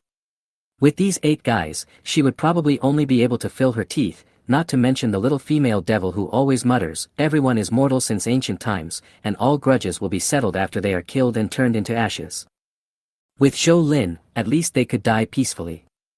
Just like the human torch that is still burning in the car in front, it didn't struggle from beginning to end and was very peaceful. So you don't know who I am? Zhou Lin asked. No, I don't know. We were wrong. We were wrong. Please let us go. We all have parents and children to take care of. Yeah. Zhou Lin nodded, what you said makes sense. I'm in a good mood today, so I won't ask where they live. When the 3 heard this, they were stunned. This is the devil, right? Why do we have to root it out? Who is the bad guy? If they had the courage to ask, Zhou Lin would definitely tell them the answer readily. Even if they didn't ask, Zhou Lin showed them through his actions. It's just that the price is a little bit higher. Chapter 108 Where is your godfather? The equipment dropped by Master Su Si's 8 thugs was a bit too little. But this was due to Zhou Lin not choosing the right skills, as some of his equipment was thrown away along with the corpse. Fortunately, he wasn't very picky, and a small pistol was better than nothing. More importantly, 4th Master Su deserves to die. These 8 little karamis are the best evidence. Even if he goes to court, Zhou Lin can say that he acted in self-defense. As for whether the judge will classify it as mutual fighting, well, that's not important. If not, just kill the judge as well. Anyway, anyone who doesn't behave like a human being will be judged by Zhou Lin as not of our species and can be killed without guilt. Just like those Kunlun slaves who roamed around Xia country a few years ago, relying on some stupid songs played by the traders to rebel against the slaves. Oh, it's a good thing they didn't wander to the countryside, because city people still have some sympathy for small animals, otherwise they would definitely go to The Hague. But that was in the past. Now, Zhou Lin would not look down on the 500,000 people who could walk, such as Kunlun slaves and traders. He would kill one if he caught one, and letting them breathe one more breath would be an insult to China's PM 2.5. Just like people like Mr. Su Si, their existence is a disgrace to civilized society. In Zhou Lin's opinion, as long as there is still someone who gets rich through illegal means, it is a regression of civilization and must be corrected. Zhou Lin took out the motorcycle again, got on it, and continued moving forward humming a little tune. On the way, he actually saw a layer of light green on the hillside in the distance. Was that grass?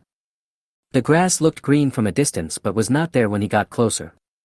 Zhou Lin deliberately rode over to take a look and found that it was indeed grass. Therefore, 2 months of darkness and freezing are not enough to destroy the tenacious life.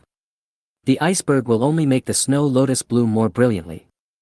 Seeing the plants revive, Zhou Lin's mood inexplicably improved. Even his motorcycle became lighter. Soon he could see the red wall of the Su family compound. Wow, they actually dared to use red brick walls. If this had happened 200 years ago, the entire clan would have been executed. The door was closed. Zhou Lin wanted to press the doorbell politely, but there was no response for several minutes. Is it out of power or dead? Zhou Lin shook the big iron gate with his hand and felt that it was not too strenuous, so he shook it a few more times. Boom! Blind Karaka. The iron gate must have weighed several thousand pounds, but it was knocked over by Zhou Lin, causing mud and water to splash everywhere, almost staining Zhou Lin's trouser legs. Su Si, is Su Lao Si here? There was no one in the yard, not a single person. Zhou Lin sniffed, and the improvement brought by evolution made him smell a hint of blood floating in the air. Is it time to kill the New Year pig? I wonder if I can catch a pig-killing dinner. In the lobby of the main building, several trembling figures were kneeling in an orderly manner, while Lin Min was sitting high in Su Si's exclusive seat, his eyes flashing with lightning and his face showing arrogance that could not be ignored. For the first time, Lin Minmin felt the feeling of being superior to others. Beautiful. So beautiful. Perhaps Su Si and his subordinates, who were either loyal or had not had time to rebel, could not feel Lin Min's happiness. The main reason was that they died, basically all of them were killed by Lin Min's punch, except Su Si. Because Lan Yaya said that Su Si was annoying and not a good person, Lin Min started hitting Su Si from his limbs, and it took him 18 punches to send him to death. Poor Su Si just died without even waiting for Zhou Lin. Go and have a look. The noise of the door falling was quite shocking. At least Lin Min heard it clearly. He even heard the sound of someone's footsteps. It takes some courage for one person to break into the house. What's more, this is Su Si's home. Lin Min felt that he should recognize heroes and respect heroes, because heroes should respect each other. He is no longer the little Karami of the past, and he must maintain the temperament of the emancipated serf singing. So he sat upright in the grand living room, quietly waiting for the guests to come in. It's a pity that Lan Yaya is not here, otherwise her aura will definitely be stronger. After all, heroes deserve beauties. Thinking of Lan Yaya, Lin Min felt a little disappointed. He was already so strong, but he still couldn't see even a trace of appreciation in Lan Yaya's eyes. Sooner or later I will prove myself, Yaya. Zhou Lin came in with 2 gifts in his hands. Oh, there were 2 people, the ones who had just gone out to greet him. It's soft and you can tell at first glance that it has no bones, at least no hard bones. Huh. Old Su, you're so young. When Zhou Lin saw Lin Min, he suddenly felt that the rumors in the underworld were not credible. Since when did a young man under 30 years old be called master? Isn't this confusing the generations? Su Lao Si. Lin Min was slightly stunned, and then realized that Zhou Lin had recognized the wrong person. My name is Lin Min. Not Su Lao Si. Oh, where is your godfather? Zhou Lin nodded. What, who are you? Huh. Your godfather sent someone to cause trouble for me, but you don't know who I am? Fuck. Shut up. I have nothing to do with Su Lao Si. I just twisted his head off and it's still warm. Do you want to keep him company? Su Lao Si's head was twisted off. Wouldn't that mean death? By this young man named Lin Min. Zhou Lin didn't pay attention just now, but now that he was paying attention, he felt something was wrong. Lin Min's breathing rate and heartbeat are different from those of ordinary people. Evolver? Another evolver?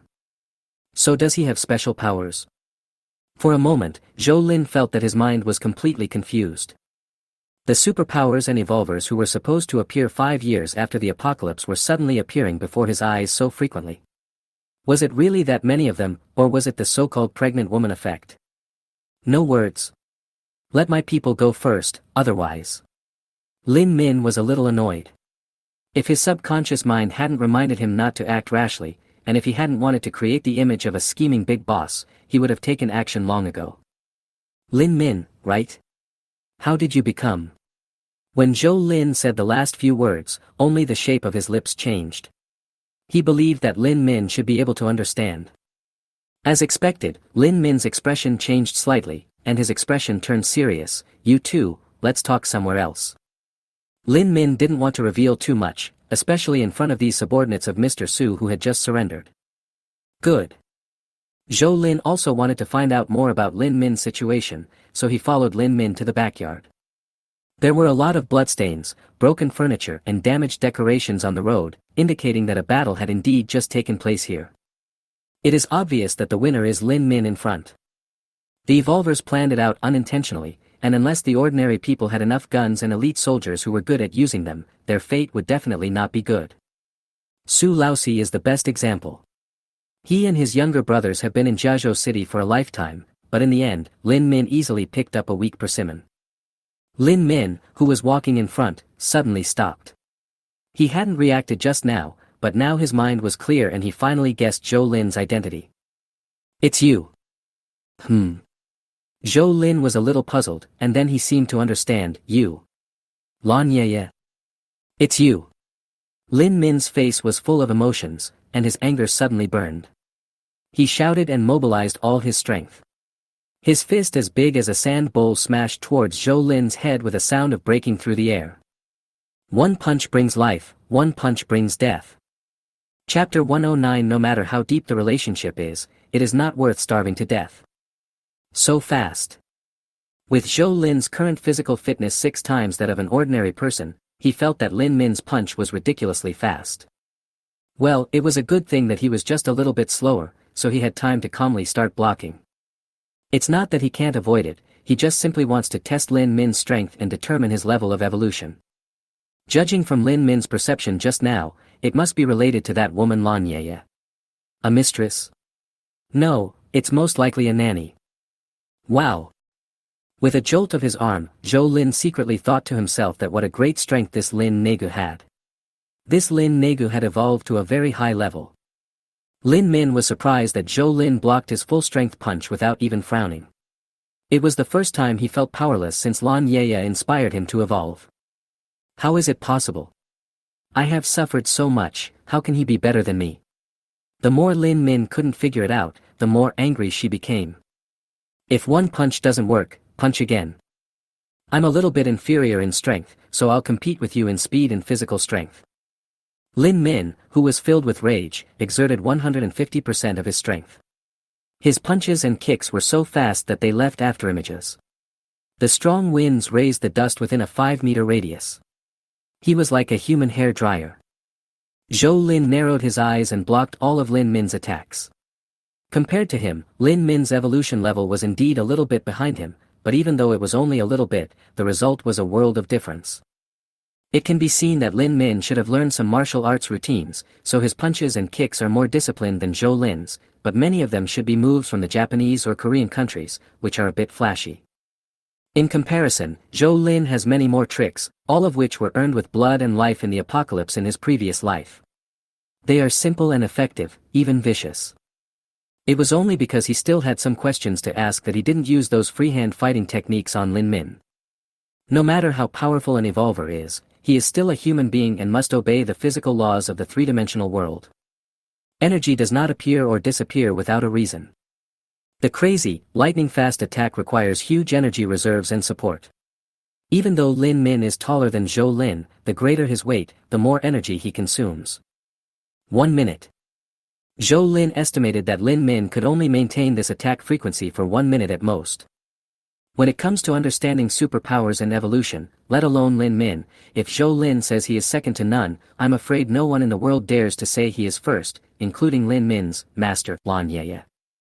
Just over half a minute later, Lin Min felt a burning pain in his lungs, and his limbs became sore and heavy, as if they were filled with lead. His attack speed slowed down noticeably, and his strength also went from overwhelming to unable to penetrate the silken cloth. Young men just can't last long. Zhou Lin curled his lips, took the opportunity to step forward, and took advantage of Lin Min's reaction time to slap her in the face. Ever since he slapped Jiang Lanlan at home, Zhou Lin has begun to like the pleasure that comes from slapping her directly on the face. The main thing is the quick reaction. As soon as the slap was delivered, 4 or 5 finger marks could be seen. In addition, the other party looked aggrieved and helpless, and dared not to resist. Am I a bit perverted? No. Zhou Lin felt that he should not develop such a bad habit. Killing is not a crime, and a gentleman can be killed but not humiliated. Why is Lin Min kneeling down? Who wants to kneel down for no reason? If Zhou Lin's kick hadn't nearly broken both of his legs, Lin Min would never kneel down even if he was beaten to death. I really can't stand up. It hurts so much, maybe even more than a broken bone. Why is Zhou Lin so strong? Lin Min couldn't figure it out. Didn't Lan Yaya say that he was at most as strong as him? Fraud. Women are really liars. I have to say that Lin Min is a boy with a lot of psychological activities, and he can't hide his true feelings on his face. You can tell at a glance that he is the kind of self-righteous brat who hasn't grown up yet. Well, a 3-year-old, 300-month-old brat. I have to say, you still have some strength. Zhou Lin ignored Lin Min who was kneeling, and rubbed the numb hands and feet. It is important to promote blood circulation and remove blood stasis, otherwise he would be found with bruises all over his body when he returned, and he might waste a lot of saliva. In addition, you need to replenish energy. The air-dried beef comes slowly, but it tastes much better than the chocolate bar. As for other fast foods, it's not that Zhou Lin doesn't want to eat them, but it's mainly because they are not very convenient. Especially with the drooling Lin Min kneeling in front of him. Before Zhou Lin came, Lin Min had fought with Master Su and his men for many rounds, so he couldn't even last a minute and was defeated by Zhou Lin because he ran out of energy. Now looking at those fragrant energies, Lin Min suddenly understood. No matter how strong the evolver is, he cannot carry a large amount of food with him, so if you meet a cheater like Zhou Lin, just surrender. It is useless to persist. After all, the other person has unlimited endurance. How can you beat him? You want to eat? Lin Min nodded. His damn desire to win made it difficult for him to speak, but he still placed his hope on Zhou Lin's conscience. Little do people know that the least valuable thing in the last days is conscience. After the rise of psychics and evolvers, ordinary people have to pay a price even for breathing. Where's Lan Yaya? She. Don't tell me you don't know me. It is said that hunger can reduce a person's IQ. Do you feel that your IQ is already negative now? Lin Min was very stunned. He totally couldn't understand the state Zhou Lin was displaying at this moment. Is this an interrogation? Why is it completely different from what is shown in movies and TV shows? So should I tell the truth? Not to mention that he might die, and he might even starve to death. Lin Min was torn between starving to death and betraying Lan Yaya, for 5 seconds.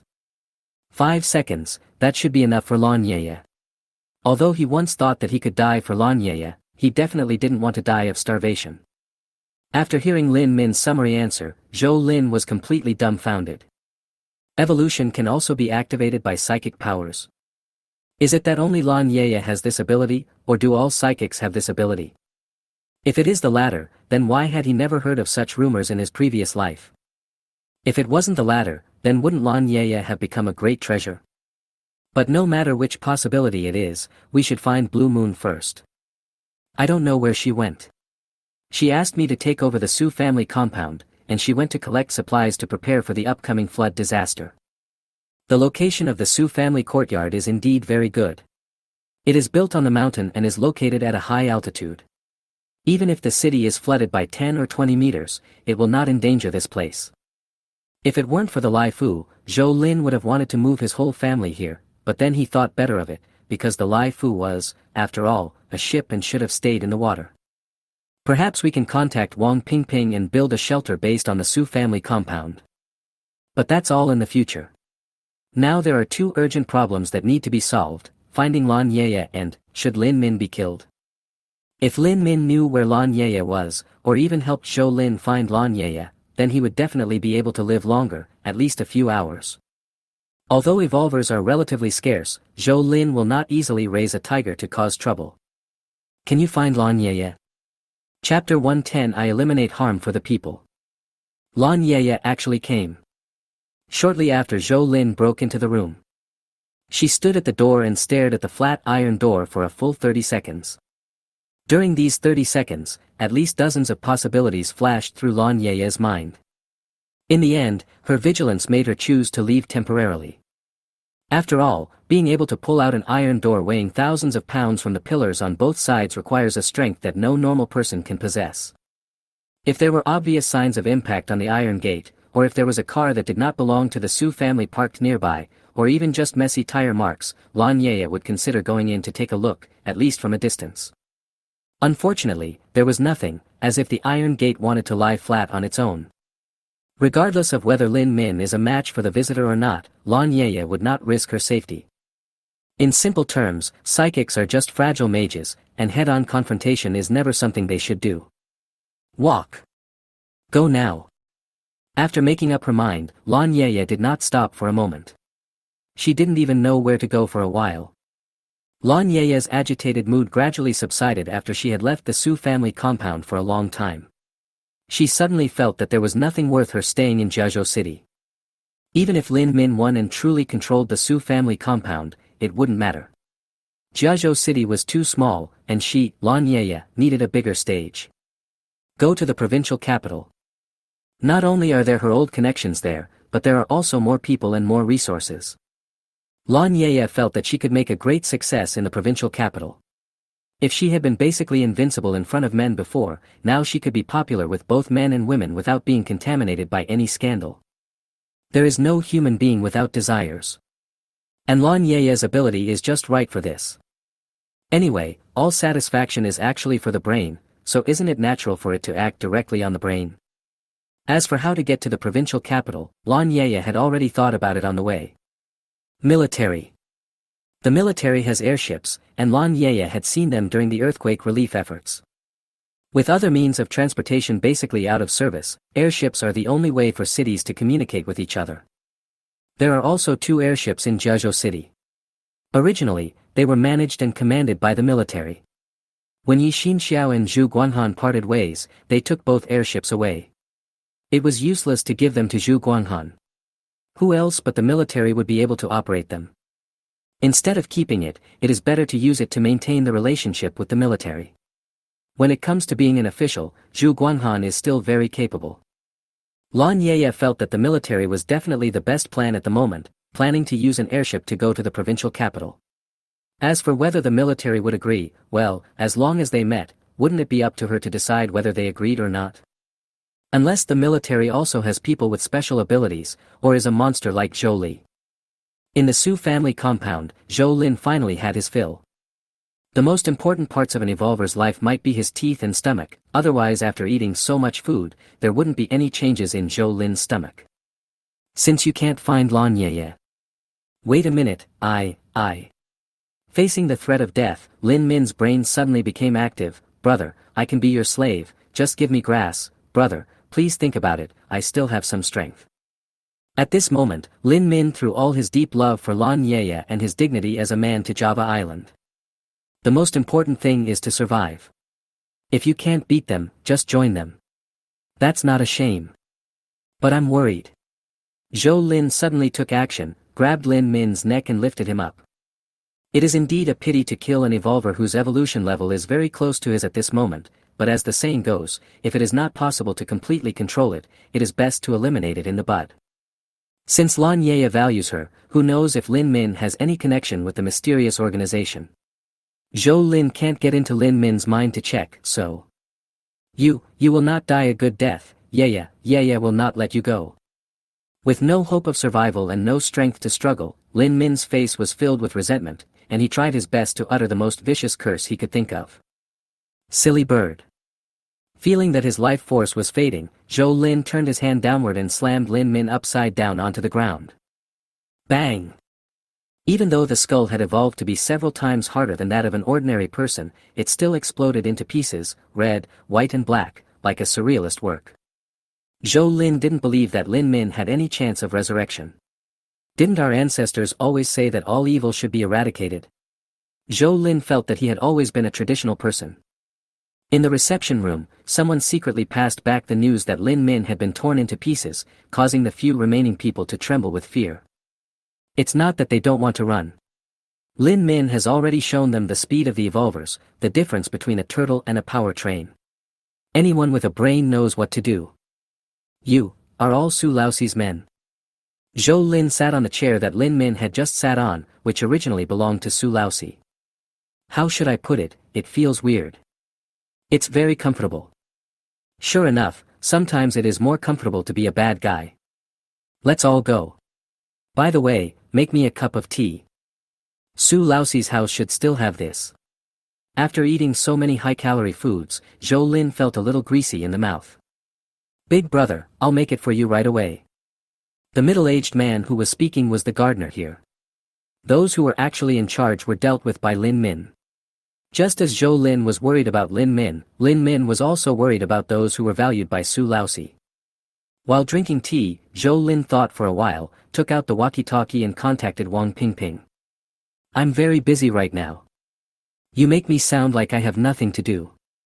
If the shelter is gone, won't many people be left without a place to live? Does the Su family compound know about this? Su's compound? Isn't that a private residence? Su Laoxi, did you kill Su Laoxi? Hey, don't talk nonsense. I have witnesses here. Someone else killed Su Laoxi, but I have helped Su Laoxi get revenge.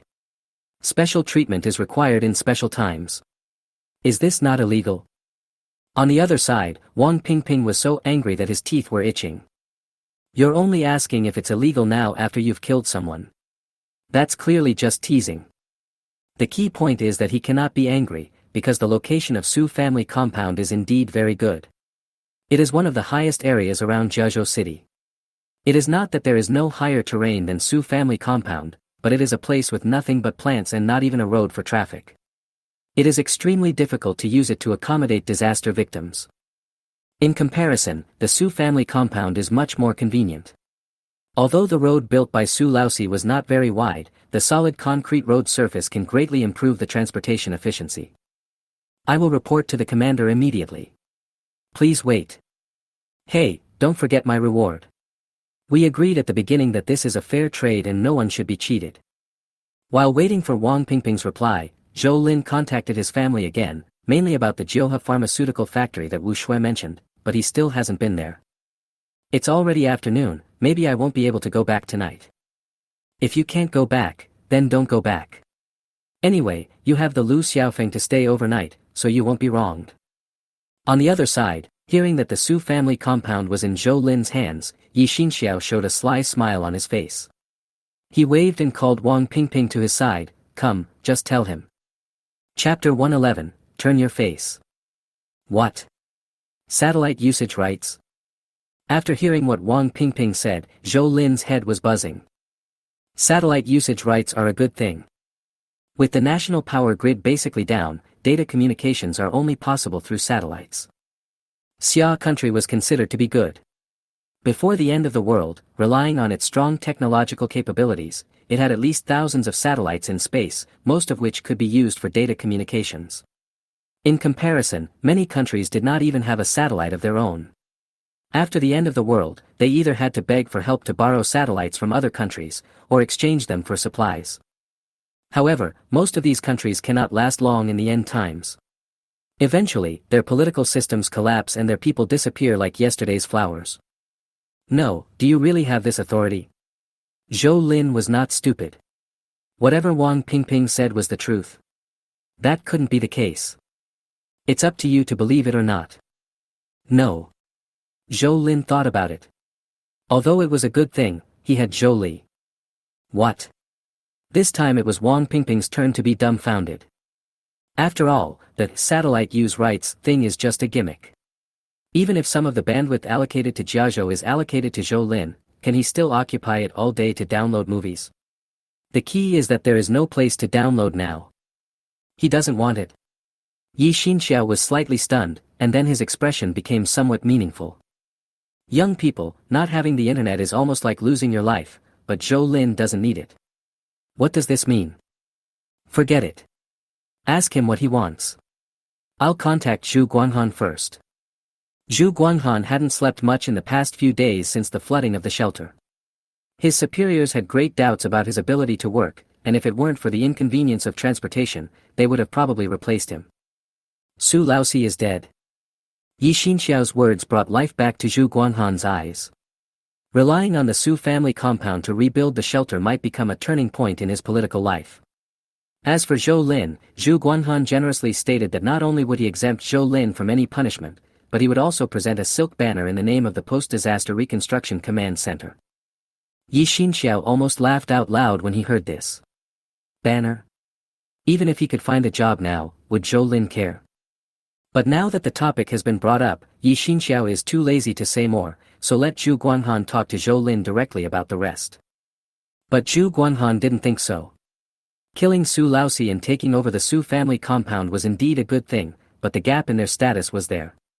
In his opinion, arranging Su Ziyuan to communicate with Zhou Lin was already a great respect.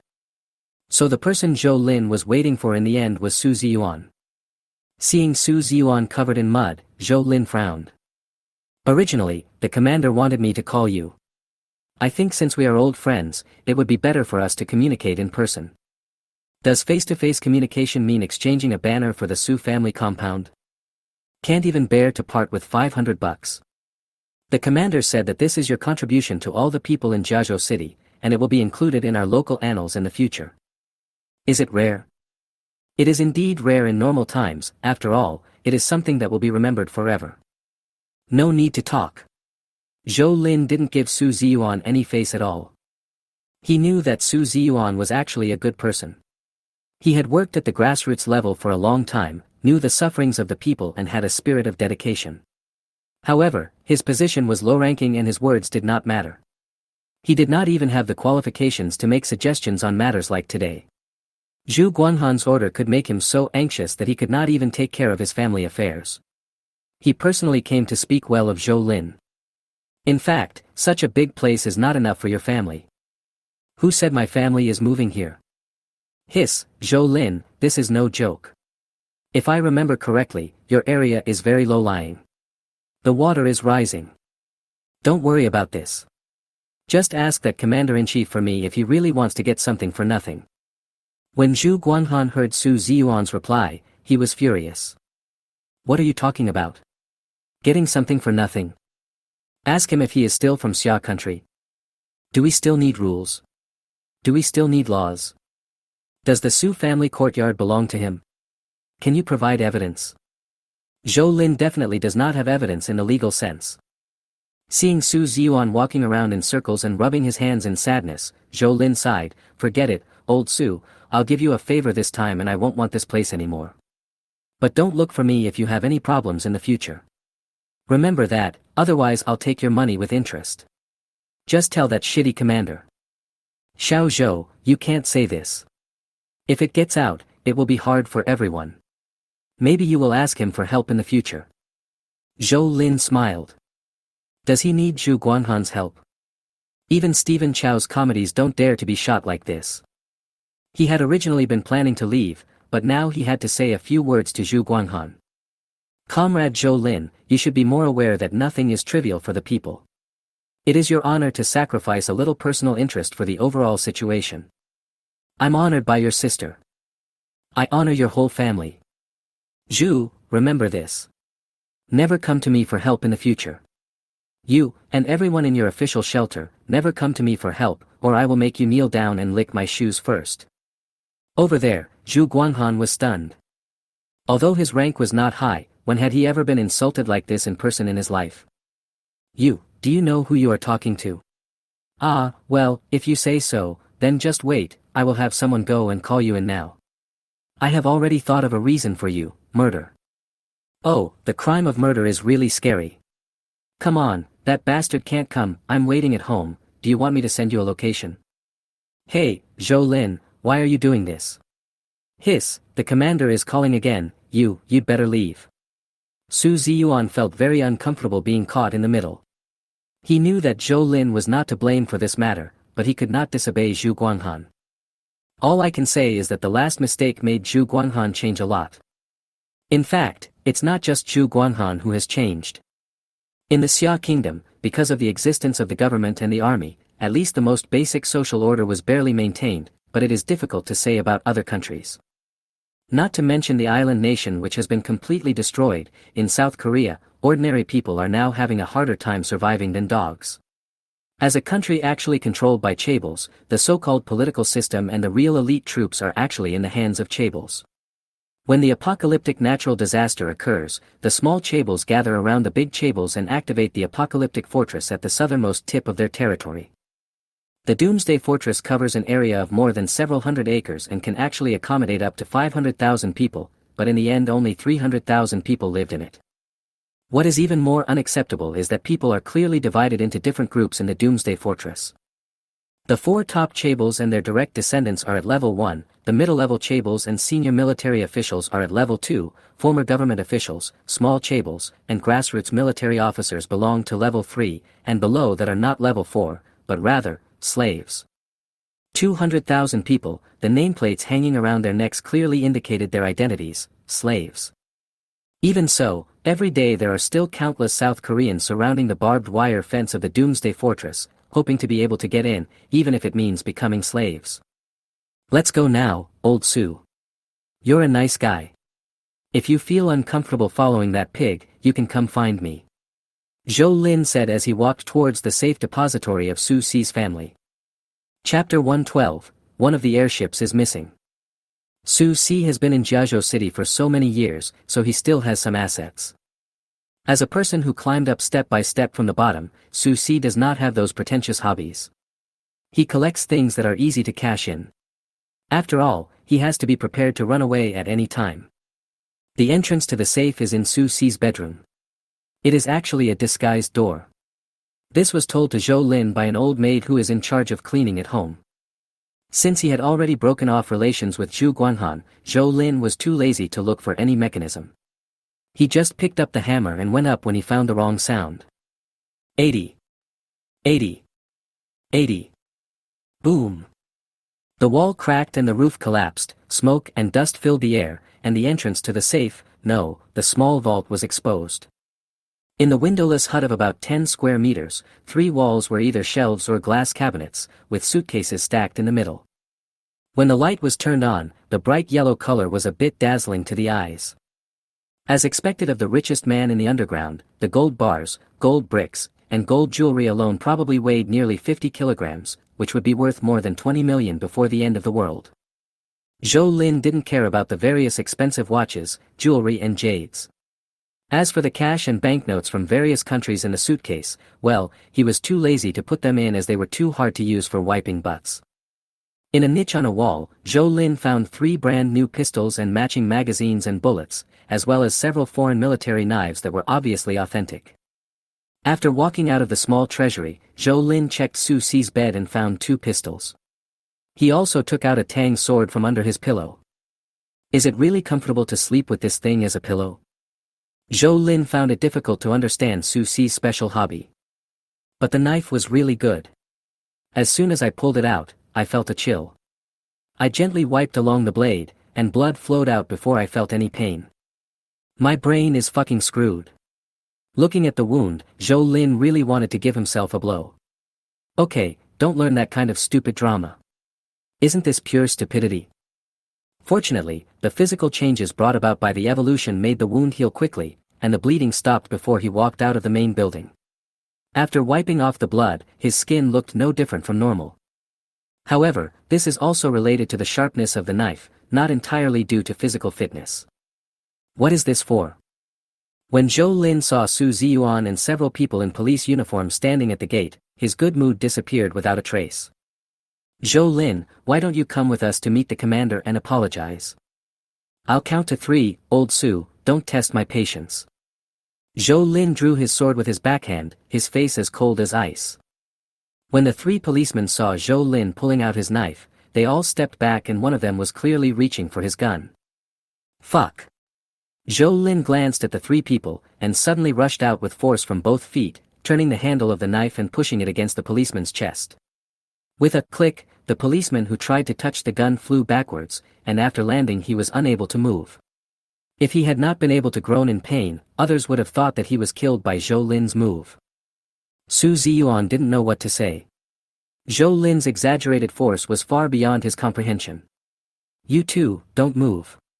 Don't move. The two auxiliary police officers had already grasped their batons, but they did not dare to move even if Su Ziyuan did not remind them. What a joke, Tyson can't knock someone back 7 or 8 meters at once. Who dares to believe this scene that only happens in movies? Next time it won't be the hilt. Zhou Lin put away the knife and pointed at Su Ziyuan. If that pig gives you trouble, come find me. By the way, you can bring your family with you. I will ensure that you will have food and clothing. Looking at Zhou Lin's graceful back as he left, Su Ziyuan felt a bitter taste in his mouth, as if he had swallowed bitter gourd raw. Director Su, what should we do? Send Officer Zhao to the hospital first. I'll report to the commander. What's going on? Not to mention Su Ziyuan felt uncomfortable. Wang Pingping also felt very unhappy after knowing the outcome of the matter. He ran to Yi Xinxiao to complain, saying that Zhu Guanhan must have lost his mind. It's not entirely Zhu Guanhan's fault. Put yourself in his shoes. If you were Zhou Lin, would you dare to do the same as him? Wang Pingping was slightly stunned, then slowly shook his head. I dare not. So, do you think Zhou Lin is a fool? If he's not a fool, then what does he rely on? Yi Xinxiao smiled slightly. Many people think that the disaster is over and the world is going to return to normal. Do you think it's possible? It can be seen from the small details that Wang Pingping has good abilities in all aspects, but he does not look at the problems deeply enough and does not think comprehensively enough, which is why Yi Xinxiao dares not let Wang Pingping take over the whole thing. Just as Yi Xinxiao was about to give Wang Pingping some advice, the guard knocked on the door in a hurry and said, Commander, something happened. Something happened. Yi Xinxiao put away his smile and said calmly, tell me slowly. It's, our airship, the airship, took off. Airship? If we were to say what the most valuable thing is right now, the only 2 airships would definitely be one of them. Yi Xinxiao and Wang Pingping had been very careful, so how come something still went wrong? And it took off without Yi Xinxiao's consent. What's going on? Wang Pingping, go check it out. Yes. Wang Pingping's face was as black as the bottom of a pot. If something really goes wrong with the airship, he will also bear a lot of responsibility. About 10 minutes later, Wang Pingping came back from running and stood in front of Yi Xinxiao, panting. Commander, this matter is so weird. I just went to investigate, and the result. A woman walked through almost the entire base unhindered, and then got the pilots and ground personnel who had no chance of following her orders to cooperate, started the airship and flew away. If Wang Pingping hadn't said it, Yi Xinxiao would definitely think it was a joke. How could such a thing happen among his team and his men? Joke. What a joke. Commander, from the descriptions of those soldiers, I feel that woman is a bit like. Like what? A fairy or a monster? Yi Xinxiao said unhappily. No, that's not what I meant. Commander, do you still remember the woman Zhou Lin asked us to find? He said at the beginning that this woman was very dangerous. Someone who made him feel dangerous. You mean, that Lanya? Fuck. Yi Xinxiao couldn't help but swear. Wang Pingping actually didn't know much about Lanya's affairs. The ones who really knew everything were Yi Xinxiao and Zhu Guanghan. Especially Zhu Guanghan. When Lanya came to Jiazhou City, Zhu Guanghan knew about the existence of this woman. When Zhou Lin asked him to find someone, Zhu Guanghan specifically reminded Yi Xinxiao not to interfere, and made it clear that he would never cooperate to offend Lanya. Zhu Guanghan, you pighead. Zhu Guanghan, who was cursing Su Ziyuan, received a call from Yi Xinxiao and was completely confused by what he was saying. Commander Yi. Watch your words and actions. Don't forget who you represent. Zhu Guanghan still wanted to maintain his persona, but Yi Xinxiao didn't tolerate him and shouted directly, fuck you. Lanya stole our airship. Tell me, who is responsible for this? Yi Xinxiao, no matter who stole the airship, the responsibility lies with you. What's the point of yelling at me? Go get it back if you have the ability. Zhu Guanghan couldn't help it anymore and shouted back. Good on you, Zhu Guanghan. Okay, you're going to pass on the blame now, right? I heard that you and Zhou Lin had a falling out. Well, let me make this clear today. Zhou Lin is my friend named Yi. No matter who wants to touch him, I won't allow it. Chapter 113. You can survive on your knees. Lan Yeye ran away. Or did he steal the airship from Yi Xinxiao's military region and run away? How did she come up with that? Zhou Lin felt that Lan Yeye's IQ was almost catching up with Zhou Li's. As for Wang Pingping asking him whether he should pursue her, how to pursue her? Even if the military district gave him another airship, where could he find Lan Yeye's trace? The ground radars are out of service, and the satellites in the sky can't see through the thick clouds. We can't hang a dog in front of the airship, can we? Lan Yeye won this round. After thinking about it, Zhou Lin simply told some of what he knew about the mysterious organization. He didn't dare to say what might happen next. What if he was caught and sliced into pieces? Yi Xinxiao was very surprised after hearing this and immediately reported the matter to his superiors. Zhou Lin always felt that the most important thing in the apocalypse was to survive, and then to live happily. If hard work and perseverance were advocated in peacetime, then the apocalypse must be about living life to the fullest.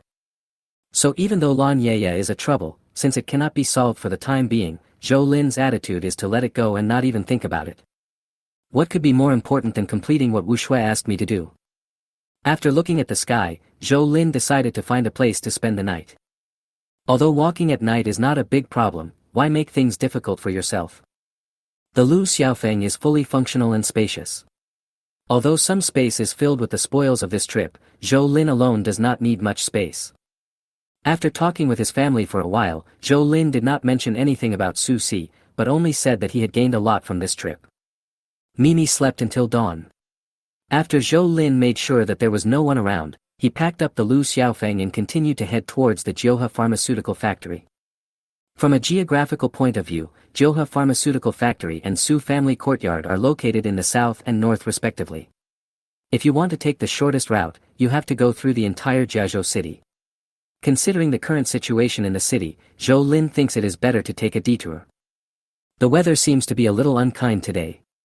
The sun, which was bright a few days ago, is lying in bed today.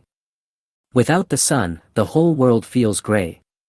Some people began to worry whether the darkness would return to the same level as before. You're not going to.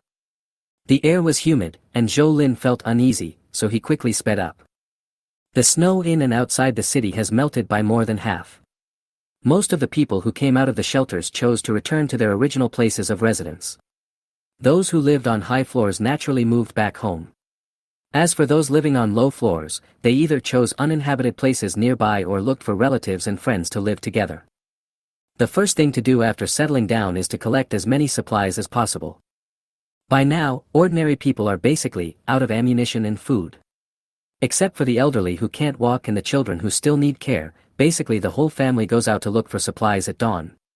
Not to mention the spectacular scene, Zhou Lin has seen several scenes of fighting over a pack of instant noodles or other food. Humanity is worthless in the face of hunger. Civilization is meaningless in the end times.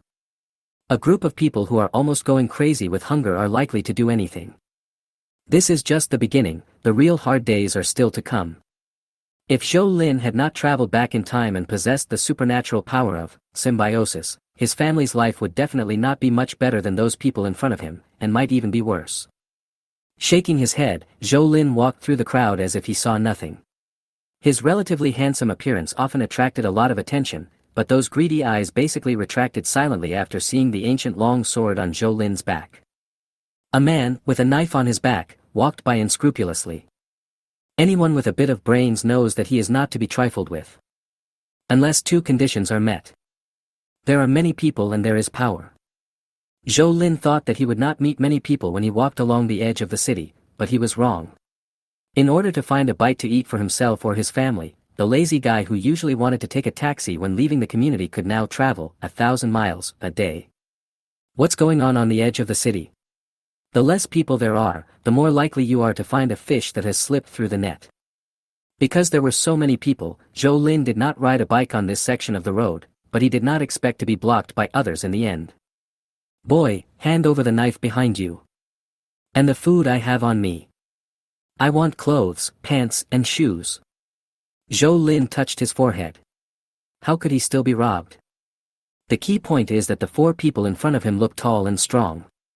Well, now there is no place to move bricks, so of course they have to come out and rob. If you kneel on the side of the road now, I can pretend nothing happened. As he spoke, Zhou Lin slowly pulled out the Tang sword. The bright blade is a bit dazzling. Who are you trying to scare? That's right, we have more people. Superior. It has been more than 2 months since the apocalypse. Who would dare to come out to rob without weapons? The weapons held by the four men were not substitutes such as kitchen knives and hatchets. The long blades and handles that could be held with both hands showed that they were not good weapons.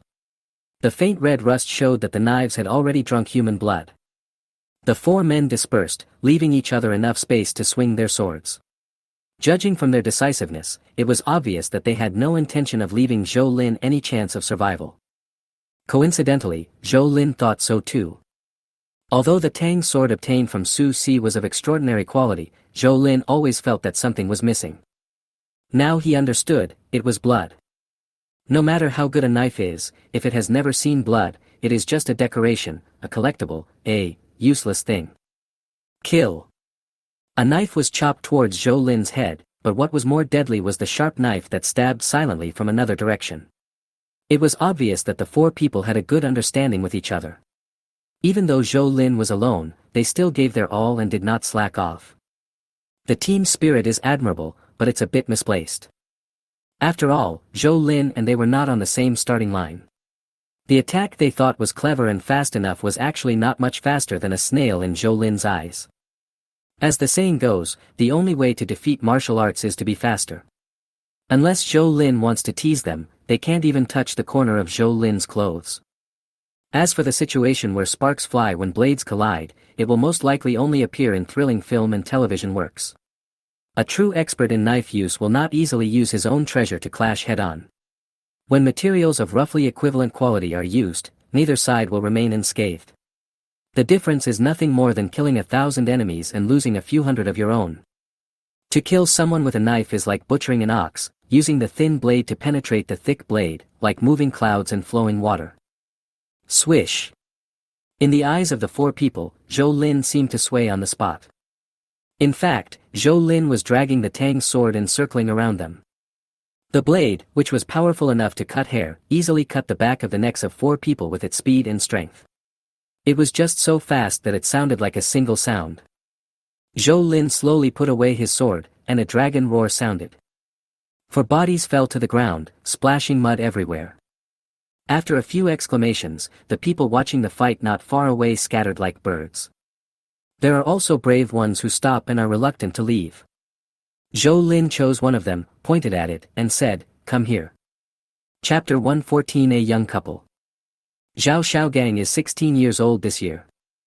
Before the end of the world, he was a sophomore at Jiazhou City Middle School, with particularly good grades.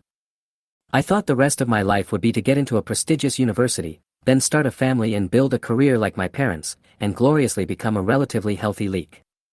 Unexpectedly, God played a huge joke on me. With the youthful sentiment and the thinking of a top student, Zhao Xiaogang began to have more ideas after he accepted the reality of the end of the world. For example, he felt that maybe this was a gift from God.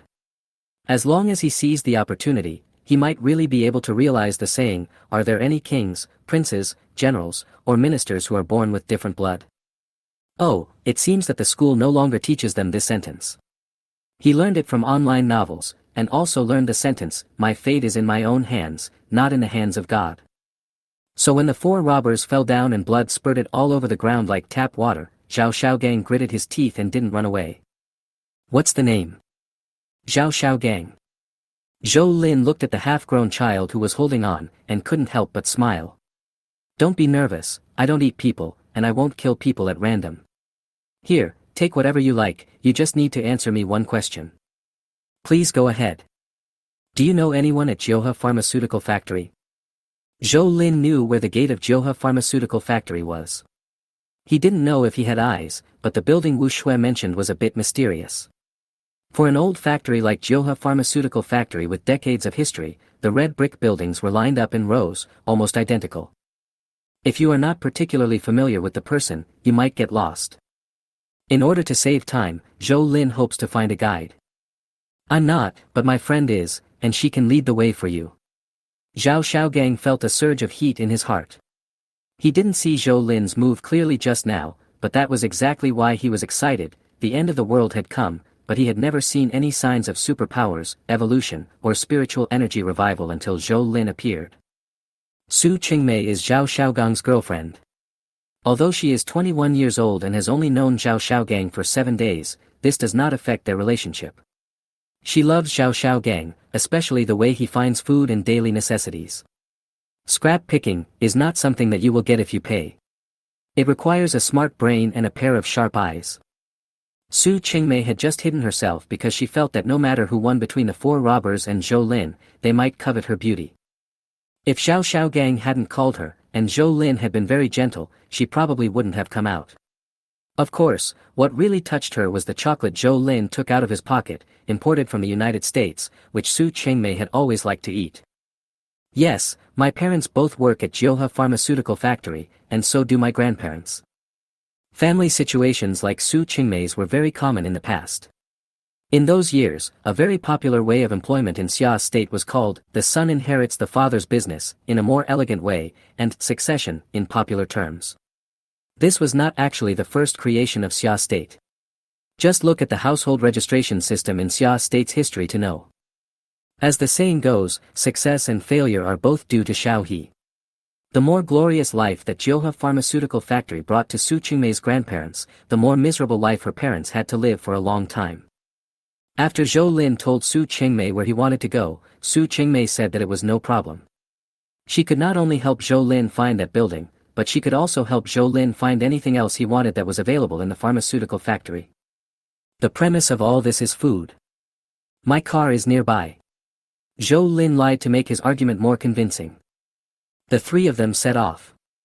As for the 4 bodies on the ground, Zhao Xiaogang originally did not intend to touch them, but in the end he could not resist Su Qingmei. For this reason, Zhou Lin had to delay for another 5 minutes. Why aren't you hungry? Can you take a shower where you live? Isn't there a lot of food? Xiao Gang said that in the end times, some big shots will build their own survival bases. Do you have a survival base? Do you want those machines from the pharmaceutical factory? Old workers, do you want one? My parents are the backbone of the pharmaceutical factory, and my grandfather was a senior engineer, but unfortunately he starved to death some time ago. If Su Qingmei didn't need to lead the way, Zhou Lin really wanted to strangle her to death. He had seen nagging women before, but how did a woman with such no sense of boundaries survive to this day? Although Zhao Xiaogang is young, he looks interesting. If he can fuse the energy beads or become an evolver in the future, he will most likely become a figure if he doesn't die halfway. How could such a person hang out with Su Qingmei? Is he after her beauty? Su Qingmei is still quite pretty. Although she looks like a beggar now, some parts of her body are still quite large despite the long-term food shortage. If they are made of real ingredients, then she has made good money. The 4 robbers didn't have anything good on them, so Zhao Xiaogang gave all the bags of snacks he found to Su Qingmei. He chose 2 long knives that looked better and tied them to his back, and held one in each hand. As for the bodies, someone may clean them up, but even if not, don't worry, as this place will probably be flooded in a couple of days.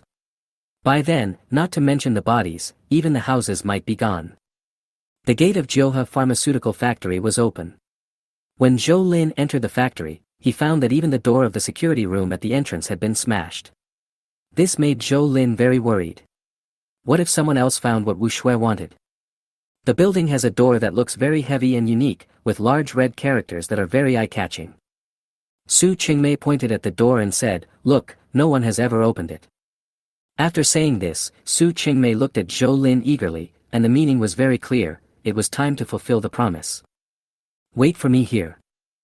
I looked at the locked iron gate and the thumb-thick steel guardrails outside each window. It would be difficult to get in with bare hands. I would need some tools, preferably electric ones. Lu Xiaofeng prepared some tools, but he couldn't produce the car in front of Su Qingmei and Zhao Xiaogang, because the reward promised to them was also in the car. Zhao Xiaogang didn't have any objection, but Su Qingmei glanced at Zhou Lin suspiciously twice, then looked at the locked iron gate before nodding. Half an hour later, Su Qingmei, who was almost impatient waiting, suddenly stood up and asked, "Did you hear that?" Zhao Xiaogang nodded, I heard it, it should be that boss's car. Xiaogang, do you think the boss is very powerful? Of course it's amazing. Zhao Xiaogang showed a trace of admiration on his face, killing people is like chopping vegetables and melons. It's amazing. I'd be happy if I could be half as good as him. It's not that amazing, Su Qingmei said angrily, I mean, doesn't the boss have a lot of supplies?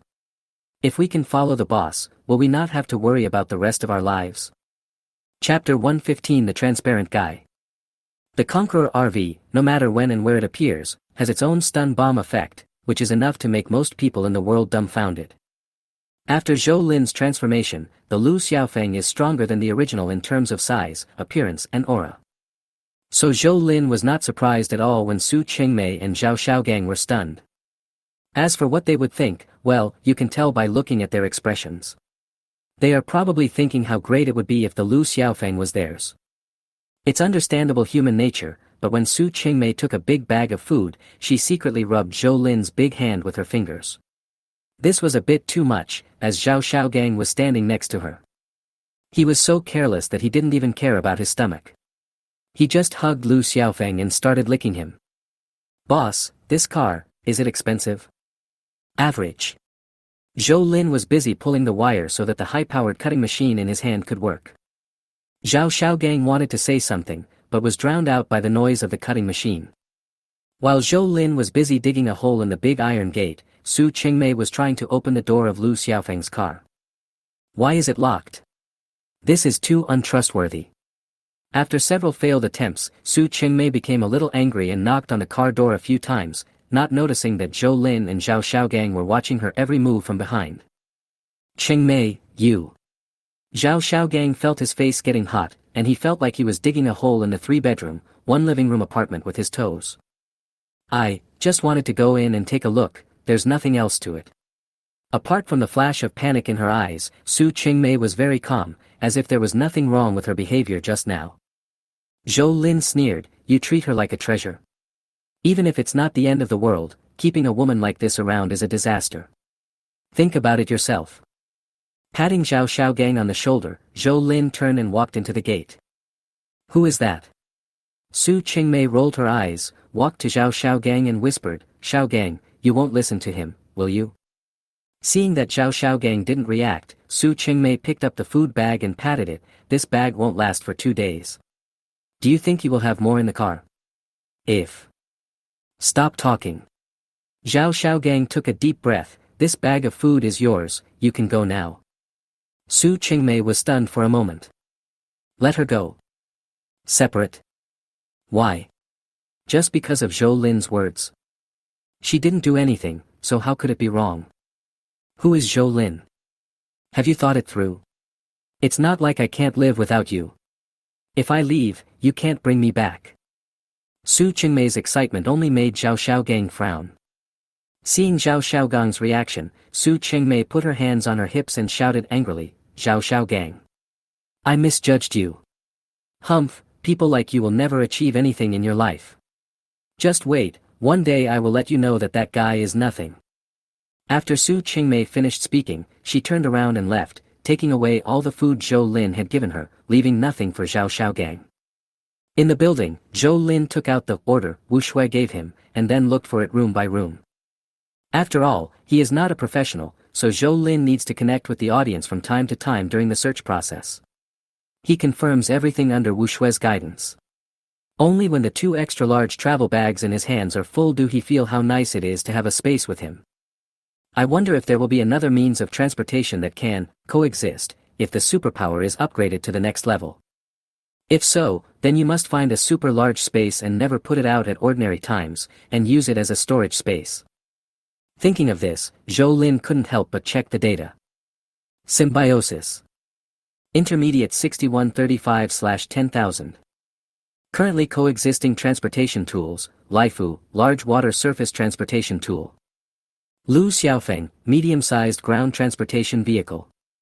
Number of symbiotic vehicles, 0. Storage space, 0/2. Intensity symbiosis, 6.5 minutes/24 hours. Evolution level I, 6.5, 6543/10,000. He hadn't had time to train seriously these past 2 days, and had been letting things take their own course. Both his ability experience points and his evolutionary experience points had been progressing slowly. Must change. Zhou Lin secretly reminded himself not to give in just because of his current achievements. The real end of the world has just begun. If he does not strive for progress, he might regret it one day. It's still halfway to go. Zhou Lin, are you there? Zhou Lin said helplessly that both travel bags were full and he had to go to the car to change bags. Gone. Zhou Lin was a little surprised to see only Zhao Xiaogang when he walked out of the building. Young boys are easily attracted by love, and many of them go astray because they are influenced by women. Yeah. Zhao Xiaogang didn't say much, just looked at Zhou Lin silently. Is there anyone else at home? Come up, it's okay. Zhou Lin walked into Lu Xiaofeng and asked casually while changing his travel bag. Dead. Zhao Xiaogang's face changed and his eyes turned red. Zhou Lin stopped, a little surprised. I couldn't tell. At least Zhao Xiaogang didn't look like someone whose relative had just passed away. In fact, if death can be achieved without pain, living is not necessarily better than death, don't you think so, boss? Zhao Xiaogang wiped his eyes and forced his facial features to smile, which looked very ugly. It's not unreasonable, but it's better to live a miserable life than to die. If you don't even want to live, there's no need to follow me. After all, you're still a child. I'll be 17 soon. Zhao Xiaogang said, I can do anything an adult can do. Zhou Lin didn't know whether what Zhao Xiaogang called doing had anything to do with Su Qingmei. If the base wants to develop sustainably, it does need manpower. Zhao Xiaogang is suitable in all aspects.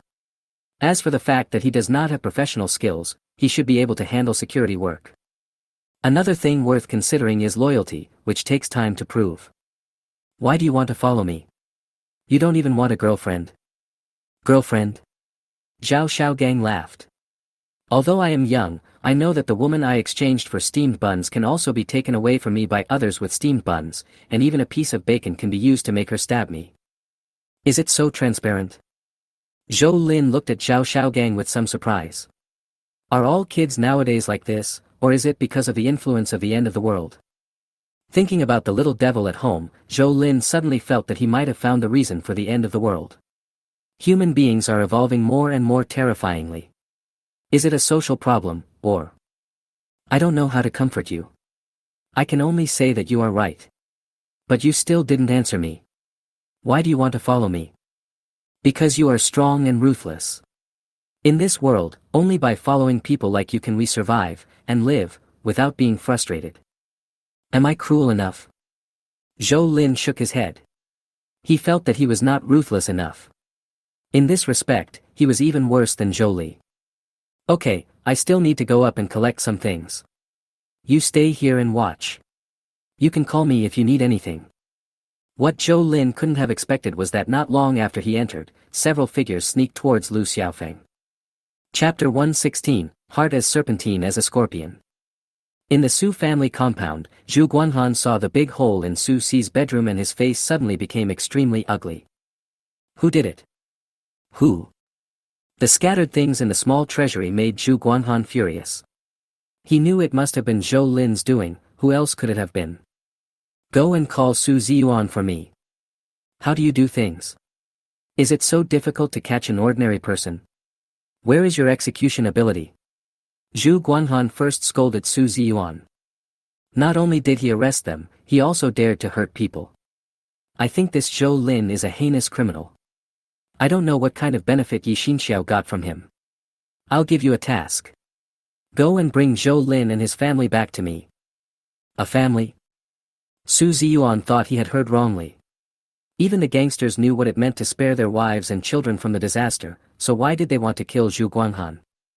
As the top official, this behavior is too. What do you know? I hope to meet with his parents and relatives to communicate with them, so that they can take the initiative to persuade Zhou Lin to be a law-abiding person who contributes to the country and the people. At a time when the country is facing life and death and the people are in dire straits, he, as the first young man, should suffer first and enjoy later. How can he be selfish and rob others of their things? Someone else's stuff. Su Ziyuan understood it all at once. Someone must have said something to Zhu Guanhan, and it was probably related to the things in Su Si's vault. So who is being selfish? Yi Xinxiao represented the will of the Jiazhou city military. Zhu Guanhan was risking everything for money, and he didn't even give Yi Xinxiao face. If he confronted the military during the arrest of Zhou Lin, could he, a small director of the street office, the deputy director of the logistics department of the post-disaster command center, withstand it? Why, you don't even listen to me. Even if you don't listen to me, Zhu Guanhan, you should respect the organization's opinion, right? I'm telling you clearly now that arresting Zhou Lin and inviting his entire family to the Su family compound is the organization's intention.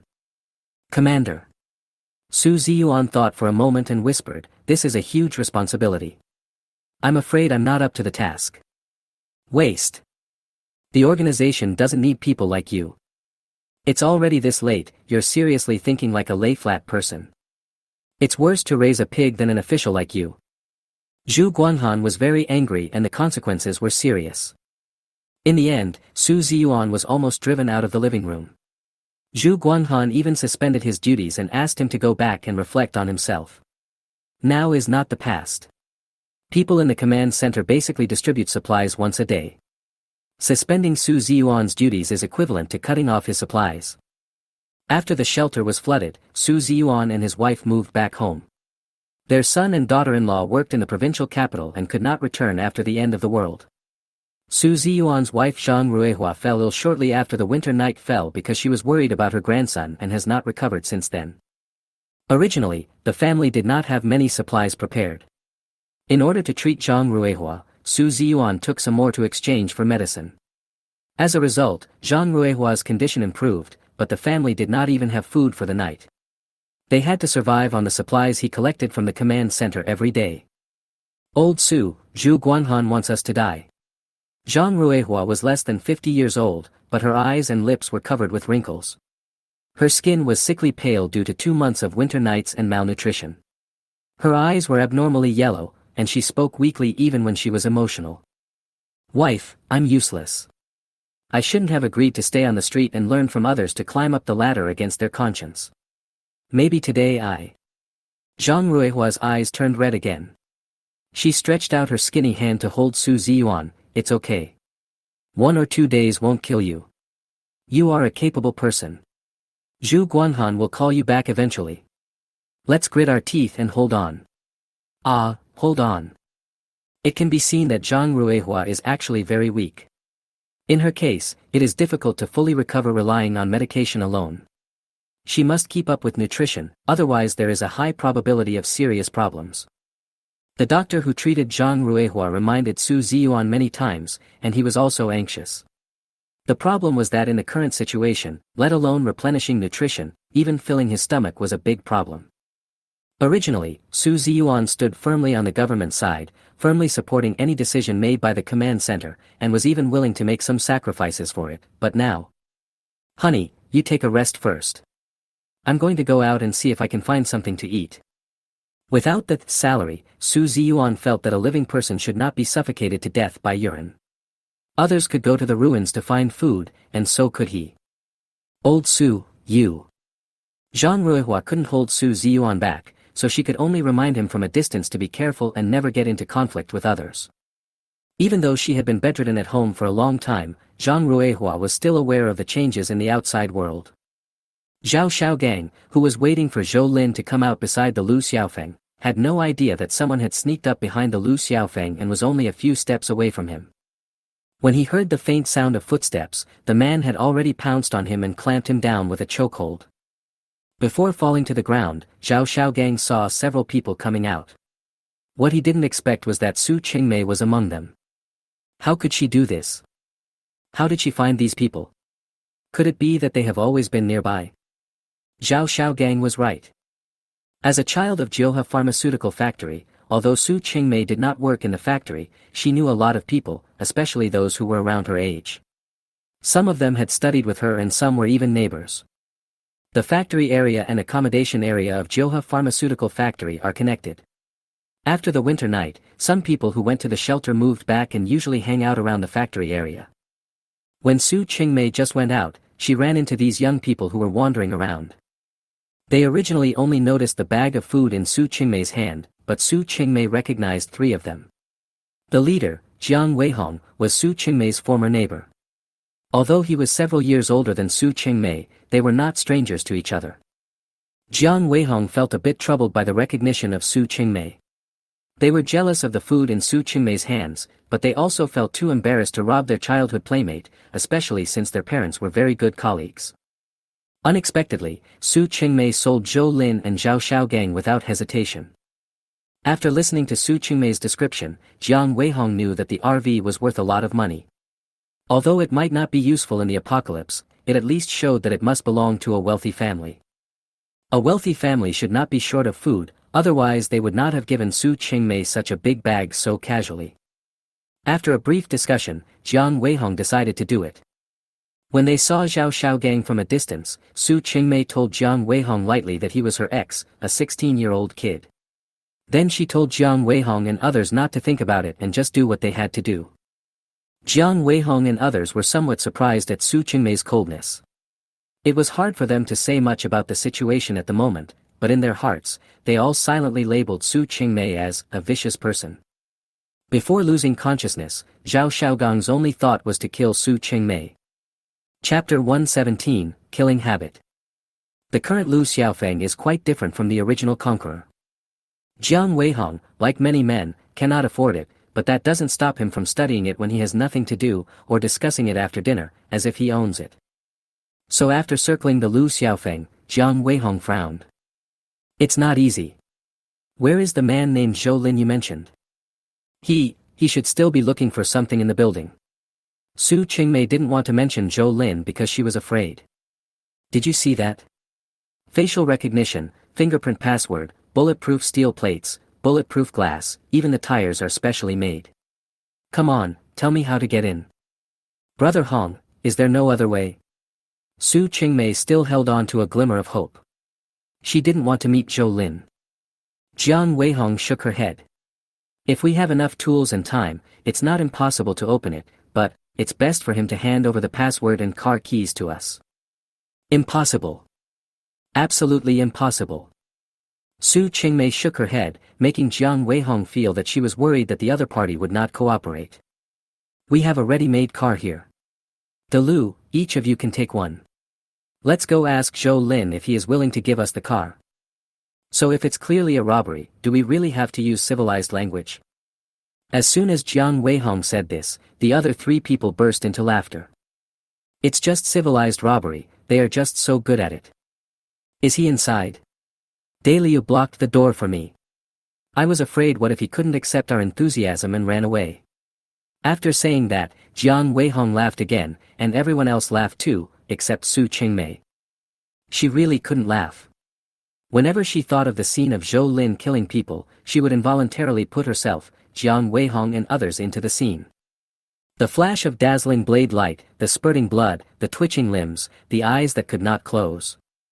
But she did not stop Jiang Weihong and the others. She did not know how to stop them, nor did she want to stop them. After all, there was always a chance. What if those people Zhou Lin killed were too bad? In Su Qingmei's heart, Jiang Weihong, who was a few years older than her, was almost invincible. In fact, that was just an illusion of the leader in childhood.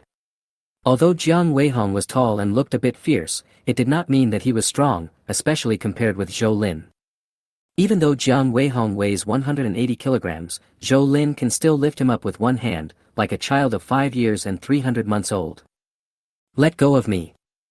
Jiang Weihong wanted to break free, but Zhou Lin pinched his cervical vertebrae with one finger and pressed his carotid artery with the rest of his fingers, paralyzing his nerves and blocking his blood circulation. How could he have the strength to struggle? As for Delu and the other 2, although they had weapons in their hands, they only dared to stand far away, yelling at Zhou Lin to put Jiang Weihong down, otherwise they would do such and such. In fact, their legs were trembling, and they were cursing in their hearts. No, it was Su Qingmei. It's all that bitch's fault, otherwise how could they have provoked a monster like Zhou Lin? That's right, blaming others is the instinctive reaction of most people when they encounter problems, and the stronger this reaction is, the more likely they are to fail. If you never look for the reasons in yourself, you will never make progress. Jiang Weihong is different from Delu and the others. This time he really knows that he is wrong. However, Zhou Lin still had no intention of letting Jiang Weihong go. He was holding Jiang Weihong in his arms, with a half-person high, heavy-looking travel bag on his back, and another similar travel bag hanging on his other arm. He walked out step by step like a fully loaded truck. He didn't say anything, but the cold eyes and the sneer on his face were enough to scare Dalu and the other two back away. So what if you have a knife? Do you dare to fight King Kong in a one-on-one duel? Su Qingmei, who was stared at by Zhou Lin, trembled all over, screamed, turned around and tried to run. Zhou Lin suddenly turned his body, took advantage of the momentum, and threw Jiang Weihong toward Su Qingmei as if she were a sandbag. Jiang Weihong was in mid-air and hadn't come to his senses yet. He felt a flash before his eyes, and then he felt himself falling rapidly. Just when he thought he was going to hit the ground hard, he felt something hit his shoulder. Ah! Ah! Su Qingmei, who fell to the ground, let out a scream, and so did Jiang Weihong. On Daliu's side, the three people saw that Jiang Weihong was thrown out, and they immediately turned around and ran. Zhou Lin, who was no longer burdened, turned his head and a disdainful smile appeared on the corner of his mouth. It's no use asking you to run 300 meters first, you're as slow as a snail. Of course, he couldn't really let Dalu and the other two run 300 meters, so he could just run about 10 meters and easily catch up with them. Don't come over here. One of them saw Zhou Lin and roared in fear while waving his knife. That's not right. Zhou Lin had no intention of killing the three of them, as he didn't know that Zhao Xiaogang had been killed by Jiang Weihong. But the other party actually swung a knife at him. Isn't this simply seeking death? Kong! Crack! The Tang sword was unsheathed, and the faint silver light was like lightning, sweeping past Dalu and the other two at lightning speed. The three men from Dalu fell to the ground, some screaming for mercy, some struggling to crawl forward. Unfortunately, they were all stabbed in the neck. Zhou Lin did not let the Tang sword cut too deep. It was enough to let the blood in the arteries gush out happily. When killing someone, any extra effort would be a waste. Without looking at Dalu and the others, Zhou Lin walked back while wiping his Tang sword. Jiang Weihong, who had not yet fully recovered, happened to witness the struggle of Dalu and the other two. He was so shocked that he wanted to run away, but his body was not strong enough. He just got up and fell down again. When he struggled to get up again, Zhou Lin had already arrived. After glancing at Su Qingmei who was lying on the ground and twitching, Zhou Lin took a step forward and stepped on Jiang Weihong's waist, instantly pressing Jiang Weihong down, with her neck down touching the ground. Brother, can you please let me go? It's all that bitch's fault. Jiang Weihong turned his neck with difficulty, but no matter how hard he tried, he couldn't see Zhou Lin's expressionless face. At this moment, Zhou Lin's expression looked much uglier than before. Because he saw Zhao Xiaogang, but did not hear Zhao Xiaogang's breathing and heartbeat. I just accepted this little brother. It's not that he's sad, he just feels embarrassed, so there's no way Zhou Lin would let Jiang Weihong go. No matter who comes today, not even Jesus can help. The villain dies because he talks too much. Zhou Lin raised his knife and slashed it. The blood pressure pushed Jiang Weihong's head 4 or 5 meters away. In the end, it just faced Zhou Lin, and its eyes blinked slowly. Puff. Su Qingmei is incontinent. Be scared. When had she ever seen such a cruel method as beheading? Especially the last blink of Jiang Weihong's eyes, which always made Su Qingmei feel that she was cursing her. Curses are not scary. What is scary is that a dead person is cursing you in front of you and you can't stop it. You really are. Covering his nose, Zhou Lin took 2 steps back, planning to wait for the stench to dissipate before dealing with Su Qingmei. Perhaps because it smelled too bad, Zhou Lin didn't notice and stepped on a certain part of Zhao Xiaogang's body. Before he could react, he heard. Chapter 118 Provincial Capital. Zhao Xiaogang was actually a little confused. He only remembered being strangled by the neck and slowly losing consciousness. Then there was a huge pain coming from a certain place. Boss. He wanted to ask if he had done something wrong, why Zhou Lin stepped on him there to punish him. It hurt so much. Hiss. Zhou Lin took a breath and looked Zhao Xiaogang up and down. You actually survived. This shouldn't be possible. You clearly stopped breathing and your heartbeat just now. You couldn't be deader. After hearing Zhou Lin's words, Zhao Xiaogang had only one thought in his mind: exciting. Coming back from the dead, just thinking about it makes me shudder. No, there's something wrong with you. Get up and let me see. Zhou Lin listened carefully to Zhao Xiaogang's heartbeat again. If there was nothing wrong with his ears, then there was probably something wrong with Zhao Xiaogang. Is there something wrong? Zhao Xiaogang clamped his legs together and turned them left and right. He felt that apart from the pain there didn't seem to be anything wrong. You. Zhou Lin thought for a moment, took out the intercom and called Wu Shui. I think I found another one. What? I'm very busy. Wu Shui said. I promise you won't be disappointed. I'll bring him back later. Boss, you. Zhao Xiaogang's face turned pale. Is it too late to run away now? Oh, don't worry, I don't intend to let you be a guinea pig. I killed all the people who killed you. They were probably brought by her. Do you want revenge? Zhou Lin pointed at Su Qingmei. He had no intention of interrogating her. As for whether Su Qingmei would be wrongly accused, did it matter? I know. In fact, Zhao Xiaogang knew what was happening better than Zhou Lin. He did not reach for the knife, but squatted down next to Su Qingmei. Xiaogang, save me, I will be your slave in the future. You're overthinking, Su Qingmei. Zhao Xiaogang rode on Su Qingmei, and then tightly clamped that white neck in the same position as Jian Weihong strangled him just now. At first Su Qingmei was still struggling and roaring, but gradually there was no movement until there was another puff sound. Alas! Zhou Lin shook his head from a distance. Boss, did I do something wrong? Zhao Xiaogang asked cautiously. Not really. I'm just thinking about whether or not you should get in the car. Never mind. You wait here while I go find another car. When Zhou Lin thought that Zhao Xiaogang was actually sitting on Su Qingmei, he felt that it would definitely pollute the air of Lu Xiaofeng. Forget it, the motorcycle is better and more airy. Grab the handle and don't touch me, or I'll throw you down. Okay, boss. Zhao Xiaogang felt a little aggrieved, but unfortunately Zhou Lin couldn't see it. The motorcycle carried the two people towards the suburbs. At the same time, outside the provincial capital, more than 100 kilometers away from Jiazhou City, an airship was slowly landing. Bang! The bottom of the pod sat heavily on the ground and swayed for a while. Lan Yaya, however, was steady, as if she had roots under her feet. Although she has not deliberately increased her evolution degree, she is still stronger than ordinary people.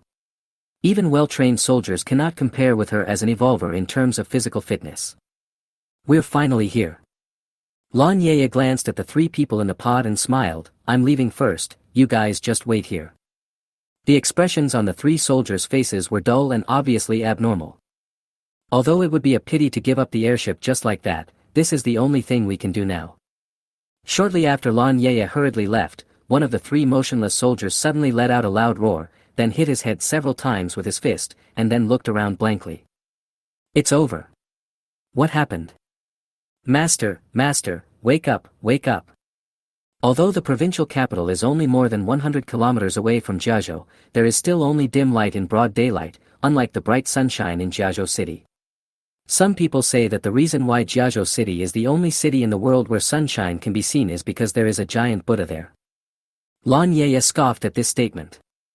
In fact, she turned her nose up at all the traditional stuff. No matter how glamorous her appearance is, she can't hide the hatred in her heart. As a woman, having come to this point today, Lan Yaya hates her relatives, the people around her, this society, and even the world. So when they found her a year ago and hoped that she could become one of them, Lan Yaya agreed without hesitation. By moving between the bodies of those powerful and noble, Lan Yaya can get a lot of money, and as long as she relays what those powerful and noble have said, or secretly looks through their mobile phones and files while they are sleeping, and then gives them to them, she can get more. For example, a nationality or identity that can be obtained without any conditions, or even the opportunity to completely cut off the past. Lan Yaya knew what she was doing and what would happen if the truth came to light, but she still threw herself into it regardless. What is there to be afraid of? The worst that can happen is death. It's not like she hasn't tried before.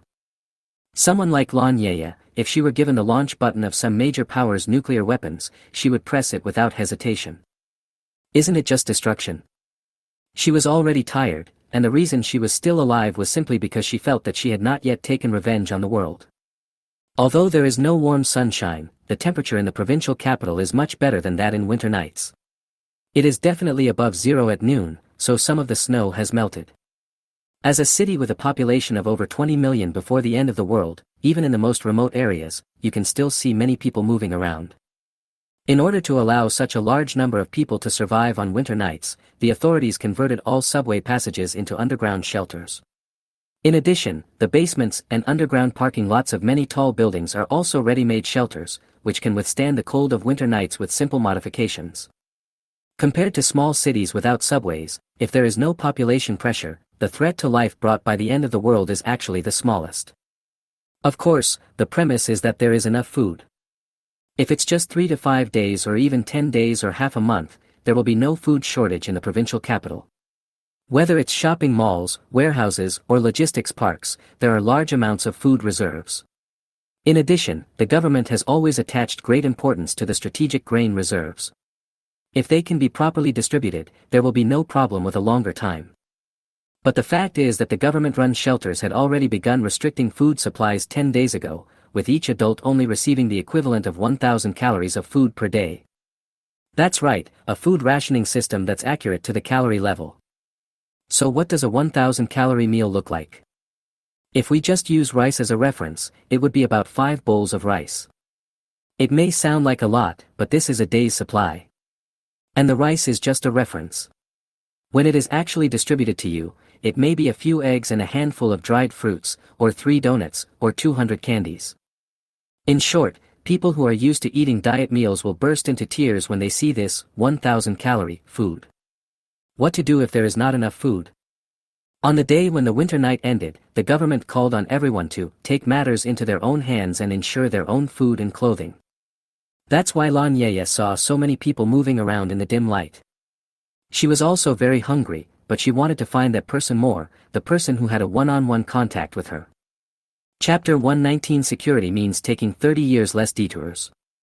Motorcycles cannot float on water. Swim over. Zhou Lin pointed at the island building 100 meters away. The sun has disappeared now, but fortunately it is still visible, but it always gives people a gloomy feeling as if a storm is about to come. There was wind, but not strong, damp and smelly. Swim over. Zhao Xiaogang swallowed his saliva. He was not afraid of death, but the turbid water was as gloomy as a pool of bone-dissolving poison, which made people want to stay away from it. Boss, if I can't swim anymore. Don't worry, I won't save you. Hurry up, I'm afraid the situation is going to change. Zhou Lin said lightly. In the end, Zhao Xiaogang went into the water. The bone-dissolving poison was not as scary as Zhou Lin's. He doubted more than once on the way whether he had made the wrong decision. After Zhao Xiaogang swam far away, Zhou Lin turned around and replaced the motorcycle with a motorboat, and then the motorboat passing at high speed created 2 white waves on the water. The messy floating objects rose and fell with the white waves. Zhao Xiaogang was covered in it accidentally. Looking at Zhou Lin's back in the distance, tears flowed down his face. You passed the basic test. In front of the lobby of the island building, Zhou Lin clapped his hands in a fake manner as an encouragement to Zhao Xiaogang. Boss, this is a ship, right? Zhou Lin, who had already turned around and was about to go in, suddenly stopped and asked, what did you say? Zhao Xiaogang calmed down and looked down at the steel plate under his feet. Boss, you are awesome. This is the Tefyu, boss, you must have a space, otherwise the means of transportation would not change so much. Grass. Are kids nowadays so smart? Zhou Lin felt like he was a fool, hiding everything, but it was all in vain. You. Don't worry, big brother. I will never betray you in this life. Isn't it written in the novel? The younger brother who becomes the protagonist may die, but the one who betrays the protagonist will definitely die, and it will be extremely miserable. Big brother, after all, I am also a top student in our city's #1 middle school. Zhou Lin didn't know what to say, so he patted Zhao Xiaogang on the shoulder and said, okay, I won't kill you if you know what's going on. Just because you can figure out something doesn't mean others will want you to tell them, so just keep it to yourself. I also have to sort out who is close to you and who is not. Besides, academic masters are worthless here. Maybe you can only be a security guard here. The security is good. Zhao Xiaogang said happily, we can get it done in one step, saving us 30 years of detours. Kid, watch less videos and read more books, and you might live longer.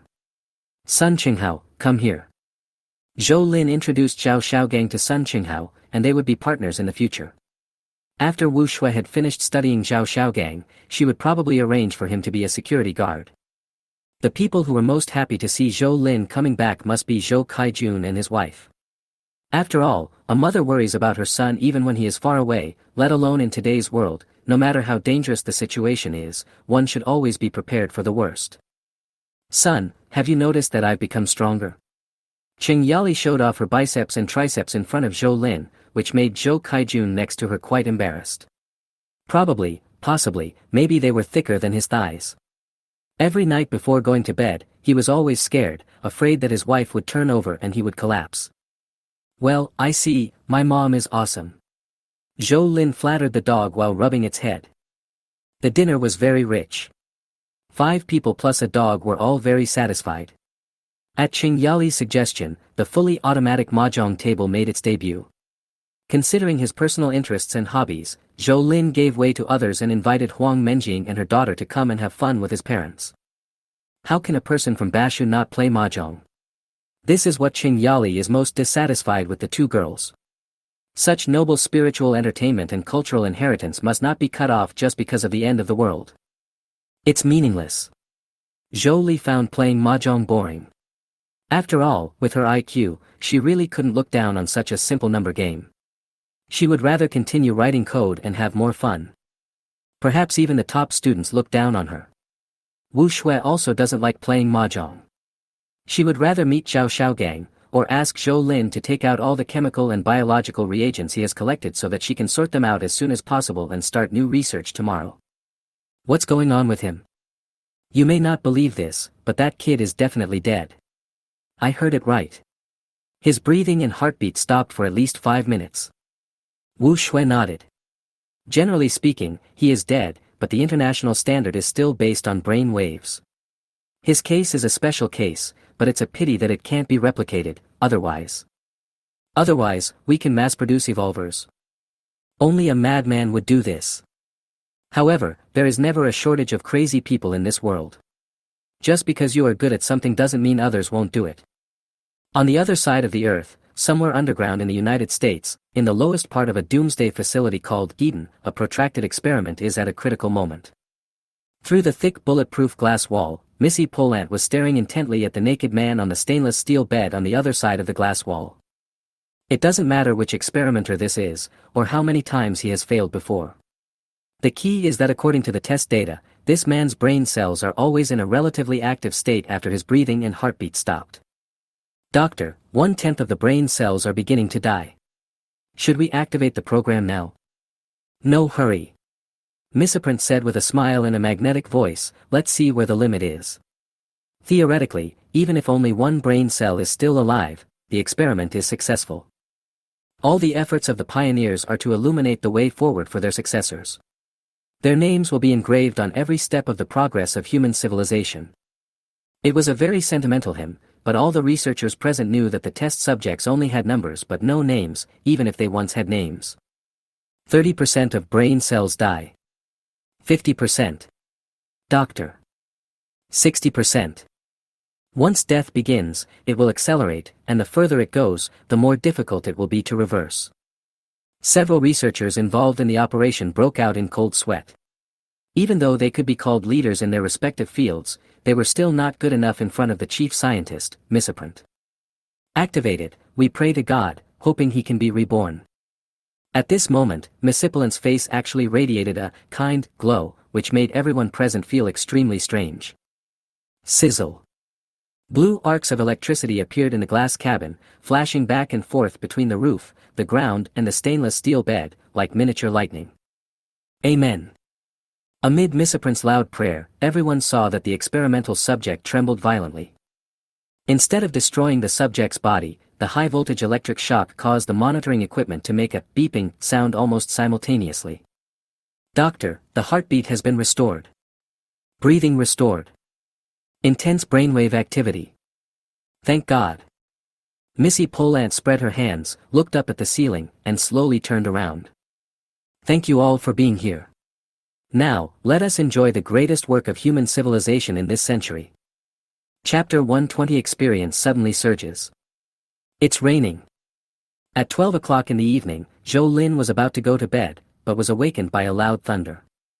As for why he went to bed so late, well, it is said that only a fool would go for a morning run if he had a leg to bear. Most men are not afraid of thunder, and Zhou Lin is certainly not afraid of it either. The reason why he was not sleepy at all was that when the thunder sounded, Zhou Lin felt that his whole body seemed to have a sense of something. He looked at the value of his ability. Symbiosis. Intermediate 8437/10,000.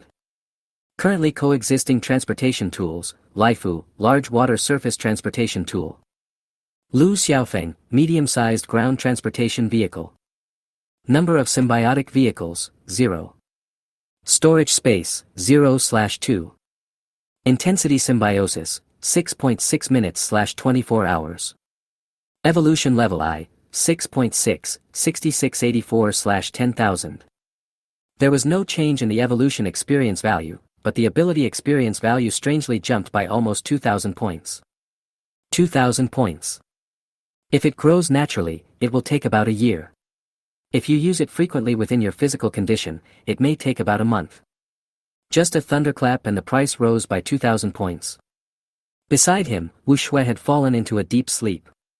Even if she wasn't asleep, it was impossible for her to discuss anything with Zhou Lin, so in the end Zhou Lin picked up the intercom and called his mother. Son, I'm scared to death. Mom, do you feel something wrong with your body? Yes, no, I am fine now, but your dad. My dad. What happened to him? Zhou Lin was a little confused. Dad didn't fuse the supernatural beads, so the thunder just now should have no effect on him, right? Nothing's wrong, nothing's wrong. I can breathe now. That's it. I'm hanging up now. In Zhou Kaijun and Qing Yali's bedroom, Qing Yali put down the intercom with an embarrassed look on her face. She kept rubbing Zhou Caijuan's chest. Old Zhou, I really didn't mean it. You've recovered now, so let it go, right? Ha. Ha. Zhou Kaijun breathed heavily, and the sound was like a bellows that had been drilled by a rat, broken and rotten. When the thunder sounded just now, Qing Yali's huge body shook violently and she actually bounced up from the bed. Perhaps because the vibration was too strong, Zhou Kaijun, who was sleeping soundly beside her, rolled 360 degrees involuntarily. In addition, Qing Yali also turned 180 degrees in the air face down, and as a result, her heavy body fell exactly on Zhou Caijuan's dry small body. Fortunately, it was a high-quality latex pad, at least 20 centimeters thick, that prevented Zhou Kaijun from being crushed. If Qing Yali could have turned over immediately, perhaps Zhou Kaijun would have been fine. The key point was that Qing Yali forgot her weight in her panic, and hugged Zhou Kaijun tightly like an ostrich, just like hugging a rag doll. At that time, Zhou Kaijun let out a burp and held his breath. It can be said that he had already met the king of hell. Fortunately, Qing Yali slapped him twice on the chest after she reacted. Zhou Kaijun really wanted to ask, who taught Qing Yali to give first aid like this? Damn, 7 or 8 ribs hurt so much that he couldn't speak. Honey, let's just sleep in separate rooms. If that doesn't work, we can just have separate beds. How dare you? Qing Yali roared. Zhou Kaijun, I think you are itching for trouble. How dare you have such an idea? Tell me, are you attracted to Huang Menjing, or that Jiang guy? Forehead. Zhou Kaijun, shut up.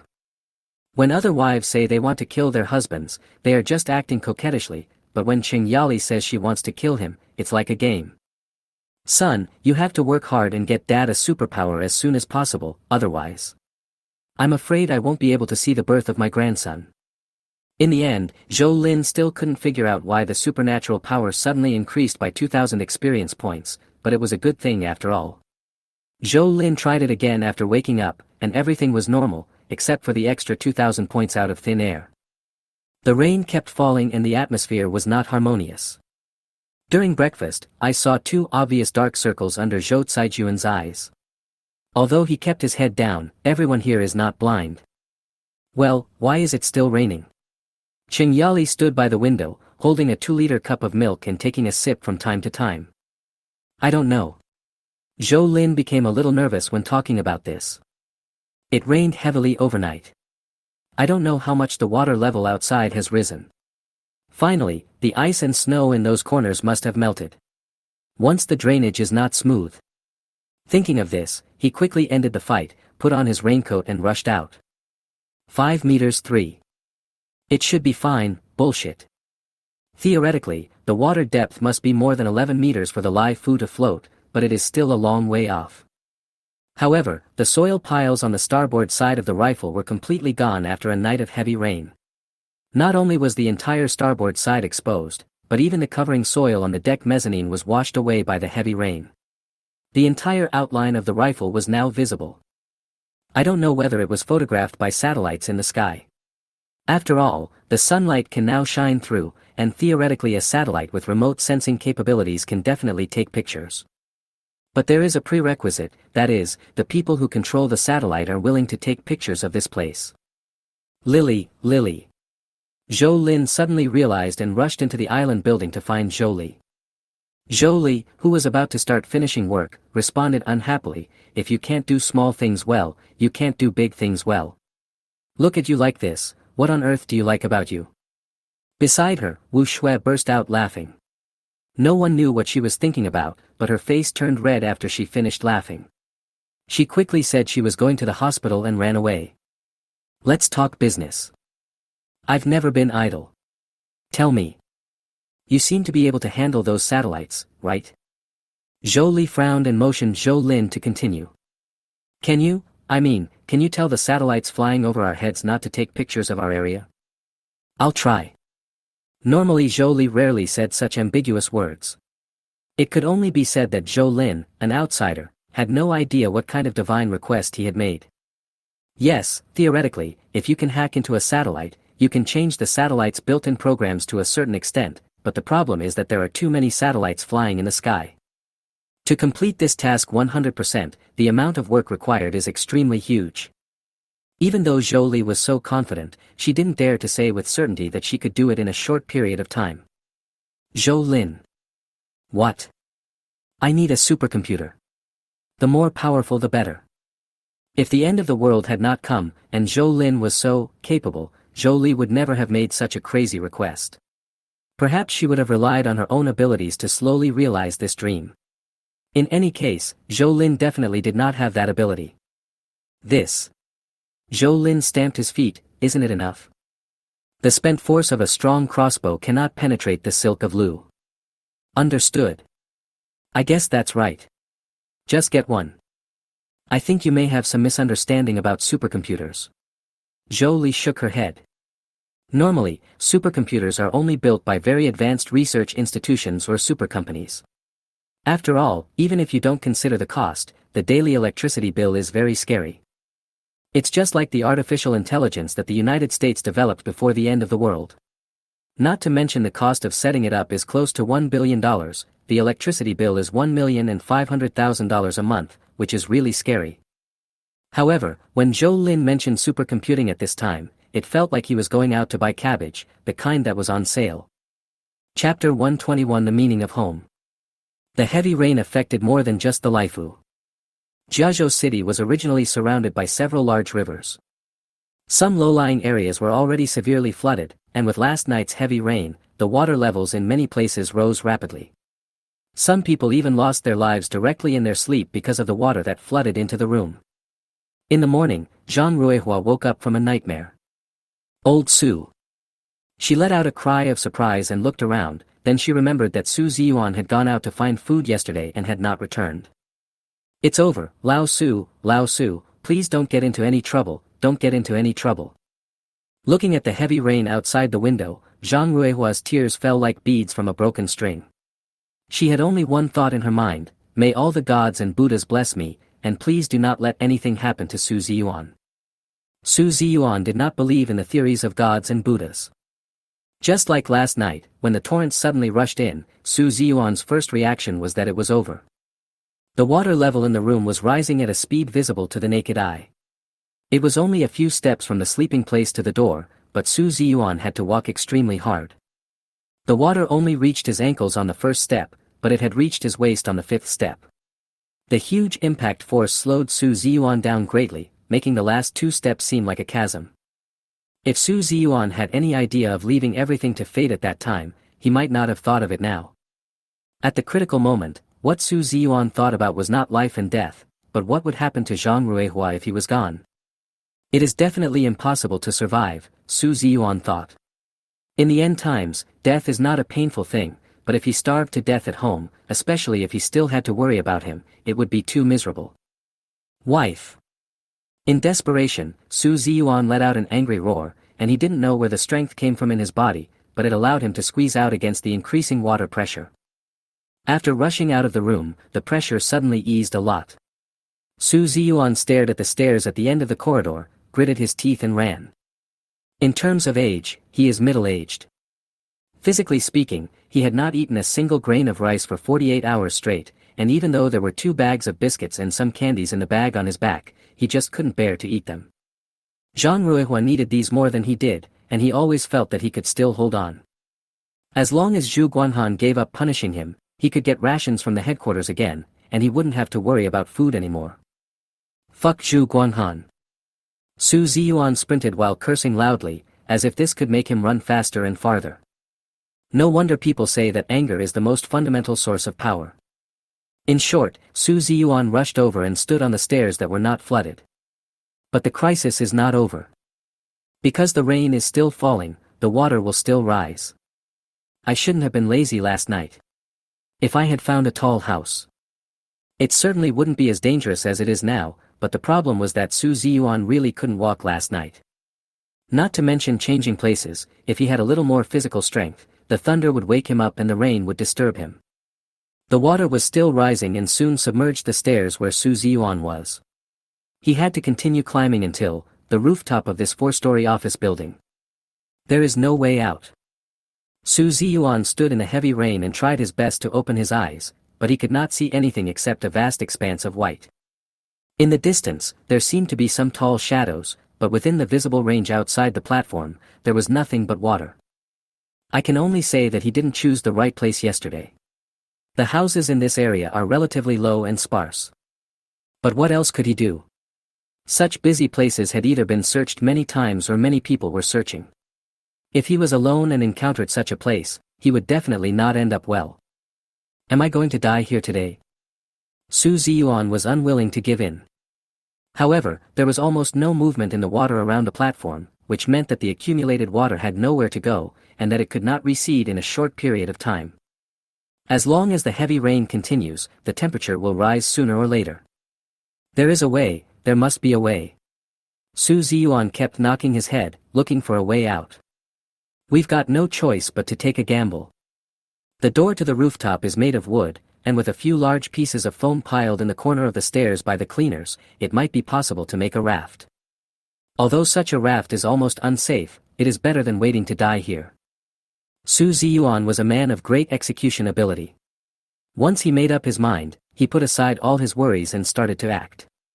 Even when the water rose to the platform and submerged his instep, he did not even take a second look. 15 minutes later, the raft was basically formed, and the water on the platform was deep enough for the raft to float. Su Ziyuan climbed up carefully and tried it out, and it seemed to be okay. He grabbed a broom he had just found and used it as a paddle. Under Su Ziyuan's operation, the simple raft slowly left the submerged platform. The almost stagnant water actually greatly reduced Su Ziyuan's risk. Although the heavy rain obscured his vision, Su Ziyuan could still determine the general direction. The rest of the journey depends on his luck and whether he has enough physical strength and perseverance to persevere. Wife, I will definitely come back, believe me. The heavy rain was quickly taking away Su Ziyuan's body temperature. Although the temperature these days was not as low as before, if he continued to be rained on like this, even if he didn't die, he would probably get seriously ill. There are actually quite a few people in the same situation as Su Ziyuan in the entire Jiazhou city, but most of them do not have Su Ziyuan's firm will and strong desire to survive. The world is material, but for an individual, life and death may depend to a large extent on his own spirit. Whether the Xia people have faith or not was a hot topic on the internet before the end of the world. The reason given by those who deny it is that the Xia people today are selfish and completely blinded by interests. However, after the end of the world, Xia country might be the best off, because most Xia people have a strong sense of family. If they only consider themselves, they would rather die than stay in this terrible world for one more day, but in the end they choose to live a hard life. Not for any other reason, just because there are people at home waiting for him, looking forward to him, counting on him. It could be the one who gave birth to him, or the one he gave birth to. Or it could be the one he missed day and night. In the heavy rain, some people chose to die together with their families, while others tried their best to send their loved ones onto the life-saving ark. Of course, not everyone cares so much about family. Such people often have a strong desire for certain things, such as power. In the Su family compound, Zhu Guanghan had just finished a call with his family.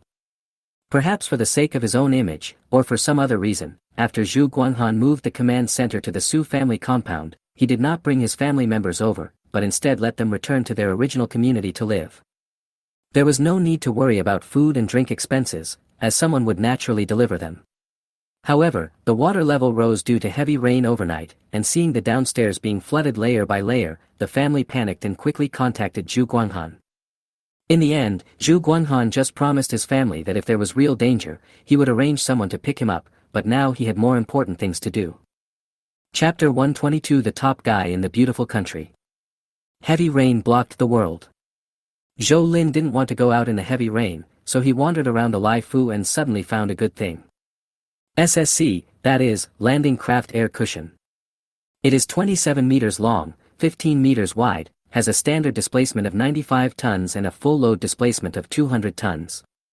The main engine uses 4 TF-80B gas turbines, and the ship can reach a maximum speed of 55 knots on the water, 40 knots on the mudflats, and 35 knots on land.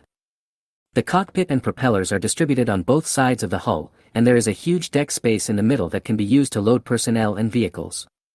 Theoretically, the SSC has a payload of 80 tons, which is enough to easily carry main battle tanks or multiple infantry fighting vehicles, and can also carry dozens of fully equipped soldiers at the same time. When fully loaded, the SSC has a maximum range of 300 nautical miles.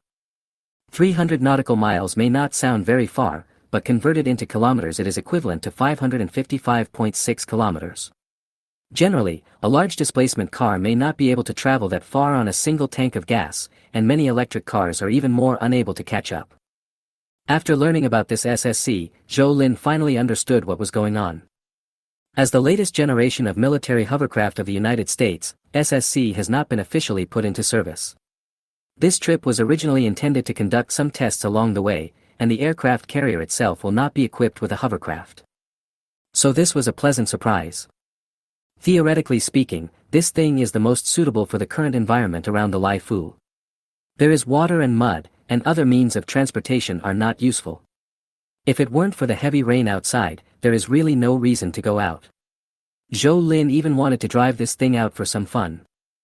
Although it does not coexist with SSC, it is not difficult to drive. As a new generation product, SSC is highly digitalized and can be easily driven by one person, which fully meets the requirements of the United States for the new generation of armaments. Strictly speaking, driving this thing is no more complicated than driving a truck. Patting the rubber skirt of SSC, Zhou Lin said to himself, "Big guys, let's go out and have some fun later, so that you can see the customs and habits of our Xia country." Fortunately, Lai Fu is Zhou Lin's symbiotic means of transportation. After leaving the storage space, as long as Zhou Lin is with Lai Fu, he can still transform Lai Fu through his mind. Of course, the premise is still to comply with the basic laws of physics, that is, raw materials and materials are indispensable. It is very simple for Zhou Lin to just change the internal structure of Lai Fu. It does not require much raw materials or consumes too much physical energy. The key is that it can also increase the experience value of supernatural powers.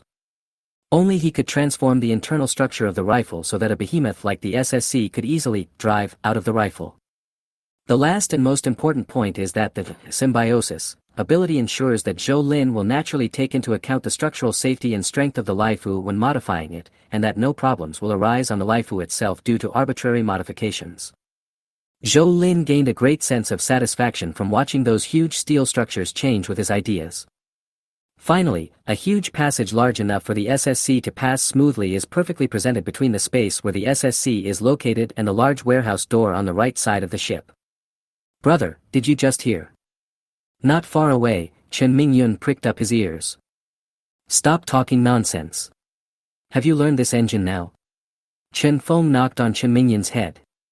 In comparison, Chen Mingdong was much more focused. Although he seemed not as smart as Chen Mingyun, Chen Feng actually liked him more. Teachers like children who are serious about learning and don't cause trouble. If it weren't for his brother Chen Mingyun, Chen Mingdong might still be studying in school now. Fate is really hard to explain. Who can guarantee that if Chen Mingdong had studied hard in school, he would be happier now than here? Seeing Zhou Lin appear, Chen Feng and Chen Mingyun quickly stood up. They still had some social experience, but Chen Mingdong was the only one who was still studying an oil pump in his hand. What kind of car did you dismantle? Zhou Lin looked around and nodded with satisfaction. Not bad, an ordinary island off-road vehicle. Before the apocalypse, its price was barely enough to be considered a luxury car. After the apocalypse, hey, there was no such thing as a luxury car on the island. It is most suitable for training. As for the final level of Chen Feng and the other two, Zhou Lin didn't care too much at the moment.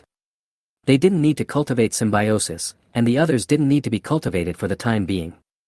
However, he still encouraged the Chen brothers and asked Chen Feng to follow him. Boss, are you going to have another physical examination? This is not the first time. Now Chen Feng is a little afraid to go to the hospital. Although Wu Shui is very beautiful, is she the elder sister-in-law that he can covet? Besides, after experiencing Jiang Lanlan, Chen Feng was somewhat indifferent to women, a bit like the one who was bitten by a snake once and is afraid of ropes for 10 years. Not happy. I'm happy to, of course I'm happy to, it doesn't hurt, it's just drawing some blood, the boss feeds us so well, drawing some blood is nothing. Chen Feng's voice became smaller and smaller, and in the end it was basically inaudible. For Wu Shui, as long as the sky did not fall, she was not panicked at all. She did her own thing step by step every day. She was even too lazy to say a few words to Zhou Lin. She just said hello and let Chen Feng lie on the hospital bed and started connecting various devices. What about blood oxygen, heart rate, blood pressure, brain waves? Then there were 3 more vacuum tubes. Zhou Lin couldn't help but shudder at this scene. When he was in Lanshan community, Wu Shui also asked him to have a physical examination every day, but because the conditions were not met, it was not that scary. In fact, it was still quite scary. Sometimes people are just very hypocritical. They are not afraid of murder or arson, or breaking arms and legs, but when they see blood gushing out of a vacuum tube, they can't help but feel horrified. Do you want to check it too? I haven't updated your data here for several days. No, I have something else to do. Oh, I'll go bring that kid to you. It would rather my friend die than let me die. Zhou Lin didn't want to have his blood drawn foolishly. Food was so precious and they, the evolvers, ate a lot. Chen Feng has a deep understanding of this. Since arriving here, Zhou Lin has not restricted Chen Feng. He can eat as much as he wants and as much as he can. It is so comfortable. Precisely because of this, if anyone wants Chen Feng to betray Zhou Lin now, hey, it's not impossible, just see how much he eats first. Elder brother. Sun Qinghao, who was sweating profusely, saw Zhou Lin and quickly wiped his hands on his clothes. He had just been adding feed to the poultry and his head and face were covered in dust. Another person who was equally dirty was Zhao Xiaogang, but until now Sun Qinghao had only asked him to help, and the effect of his evolution was gradually showing, so he looked much more relaxed than Sun Qinghao. Ah, this, okay, brother. Sun Qinghao was stunned for a moment, but quickly agreed. Let's go, it's time for a physical examination. Okay bro. When in Rome, do as the Romans do. Now Zhao Xiaogang also follows Sun Qinghao and calls Zhou Lin brother. Zhou Lin didn't care what to call him, as long as he wasn't called Godfather. By the way, how have you been feeling these days? Chapter 123, Life and Death. Until now, Zhou Lin thought that it was luck that led Zhao Xiaogang to become an evolver. Becoming an evolver after dying once is harder than winning the lottery jackpot, except for the lottery from Xia country. Brother, I feel that the evolved ones are not as strong as you say. Their current strength is about the same as Sun Qinghao's. Take it easy. Zhou Lin comforted Zhao Xiaogang. Brother, you asked Brother Sun to do more heavy work for me, is that so that I can improve as quickly as possible? If I just train like crazy, will my strength increase like crazy? Well, evolvers are still a new thing. Even I am still crossing the river by feeling the stones, so everything is just a trial. More training will definitely be beneficial. There was one thing Zhou Lin did not tell Zhao Xiaogang the truth about. Both his feeling and the results of Wu Shue's last test on Zhao Xiaogang proved that Zhao Xiaogang was different from ordinary evolvers. Perhaps it has something to do with the fact that Zhao Xiaogang was resurrected from the dead. Wu Shui judged through the difference in basic values that in terms of pure physical fitness, Zhao Xiaogang is not as good as natural evolvers such as Chen Feng, Chen Yali and Zhou Lin. In Wu Shui's words, Zhao Xiaogang is more like a special evolver. Judging from the current analysis results of various indicators, the strengths of evolvers like Zhao Xiaogang may be repair or immortality. It sounds awesome, but of course it's impossible to be truly immortal. It's just that the body's tissue repair ability is extremely strong. As long as there is enough energy in the body, it can quickly repair damaged body tissue. But precisely because they chose the special evolutionary direction of saving lives, they are not as good as normal evolvers in improving physical fitness, and are only slightly better than ordinary people. What makes Zhou Lin embarrassed is that ordinary evolvers can improve through their own persistent training, so how should Zhao Xiaogang's evolutionary direction be improved? Should he be beaten? It's not like the protagonist becomes stronger without being beaten, but the protagonist is not Zhao Xiaogang. When Zhou Lin and the other arrived, Chen Feng's physical examination had just ended. He was a little surprised to see Zhao Xiaogang as they had never met each other before. Introduce yourself. Zhou Lin slipped aside to flirt with Wu Shui, but was chased away by Wu Shui before he could say a few words. We are all family from now on, so there are some things we should and shouldn't say, huh? Brother, hey, I have to go back to work. Xiaogang, let's have a drink later. Okay, Brother Feng. Zhao Xiaogang had an innocent smile on his face until he saw Wu Shui coming over with a needle and a vacuum tube. The corners of his mouth twitched unconsciously and he looked at Zhou Lin eagerly. It's a pity that Zhou Lin's status in the family is only slightly higher than Haizi's. Patting Chen Feng on the shoulder, the two walked away in tacit understanding. Compared to the lives of Chen Feng and others, people in the city have a much harder time. Zhang Ruihua couldn't wait to see Su Ziyuan, and she gradually became anxious. Zhu Guanghan, oh Zhu Guanghan, you must not die well. If anything happens to old Su, I will fight you.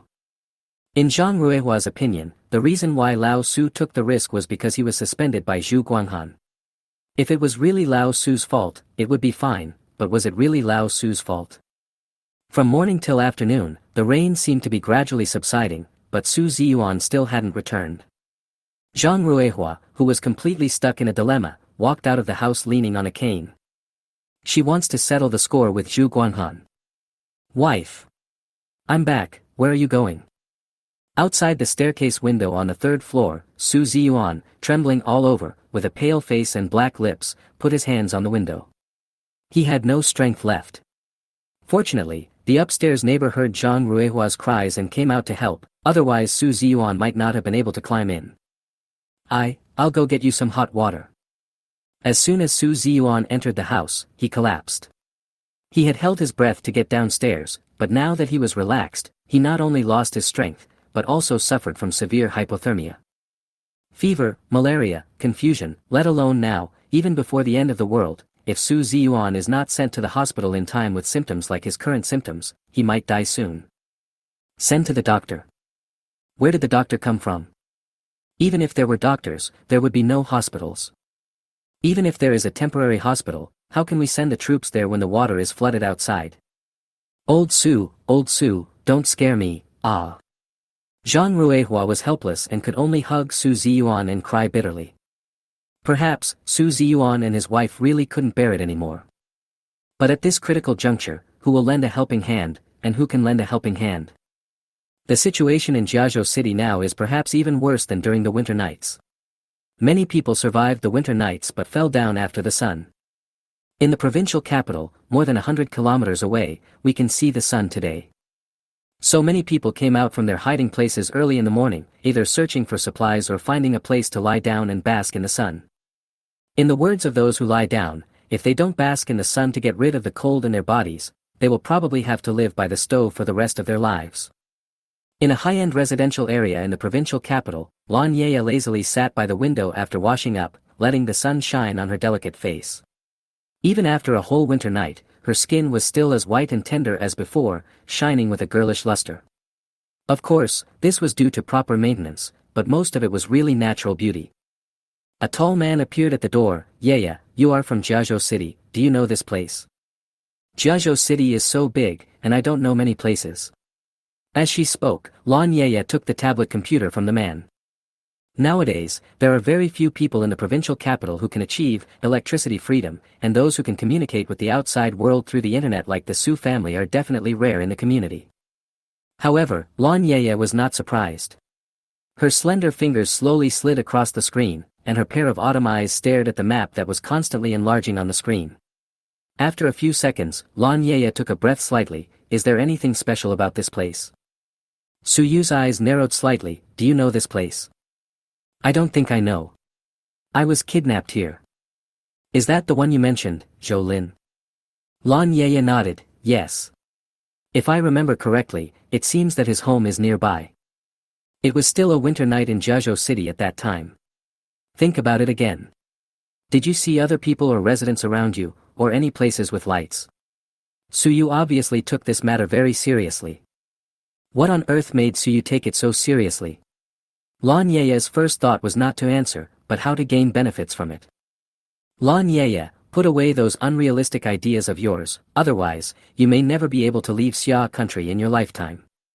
Don't forget that I have the absolute right to make suggestions. You misunderstood. I was just recalling. I guess there is nothing left. Anyway, I didn't see it. So it is very likely that there are only Zhou Lin's family in this area, and he is also an evolver. His mother too, and his 13-year-old sister, are also a monster. Yaya's emotions became unstable when Zhou Lin's family was mentioned. Okay. I'll report it right away. If the information you provided is useful, the organization will not forget you. Suyu was about to leave when Yaya turned around and blocked Suyu's way with her fragrance. Are you leaving now? Chapter 124 Armed Team. What you want, the organization will give you. Suyu frowned. Yaya came to him, which was against the organization's rules. Moreover, he knew better than anyone what kind of person this woman was. There was nothing real about her pitiful face. Benefits and exchange were her only purpose. Heh. Yaya chuckled. I've watched a movie. People say that once you've watched it, you'll know that organizations are unreliable. And the protagonists in every movie always like to say that people must rely on themselves. Although Zhou Lin didn't think Yaya was a good person, he definitely agreed with what Yaya said. After experiencing the end of the world, he won't have the slightest trust in outsiders. Although Symbiosis is not as powerful as skills like space, when Zhou Lin snatched the Lai Fu and transformed it into a doomsday base, the Symbiosis ability showed its extremely powerful functionality. In addition to the aforementioned, Zhou Lin can arbitrarily transform the symbiotic vehicle, within the scope of his own abilities and raw materials. As a symbiote, Zhou Lin can not only have a clear view of the symbiotic vehicle, including the material stored inside and any life forms, as long as Zhou Lin is willing, he can see and hear at any time. In fact, he can move to any occupiable position of the symbiotic vehicle, at will, and even directly assimilate with the symbiotic vehicle, which is equivalent to disappearing outside any observable means, but in fact still existing in the symbiotic vehicle. Zhou Lin's understanding of this, well, when in doubt about quantum mechanics, he simply attributed it to a resonant quantum state. However, any action requires a certain amount of energy, Zhou Lin's body energy, so he rarely does it unless it is necessary. After all, food is always precious in the apocalypse. Even if he has stockpiled a lot now, with the increase in the population on the Lai Fu, especially the increase in the number of evolvers, it is conceivable that as time goes by, food will be consumed faster and faster. Zhou Lin felt a little depressed when he thought of this.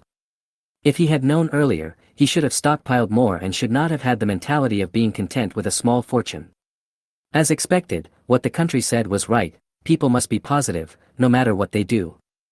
Seeing that the rain had subsided today, although he didn't know what would happen next, Zhou Lin felt that he needed to go out for a walk, for example, to the districts and counties close to Jiazhou City.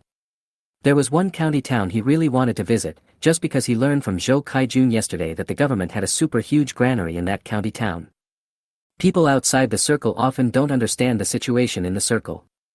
For example, this small county called Anping has a registered population of only 30,000 and an actual permanent population of less than 40,000. However, the country has actually established a granary covering an area of more than 500 acres on the edge of such a small county. There is also a company-level garrison nearby, which I think is to protect the granary. The granary is not far away, only about 70 kilometers away. According to Zhou Kaijun, even if all the people in Anping County sat, lay down, or slept in the granary, they would only consume the surface of the grain in 2 months.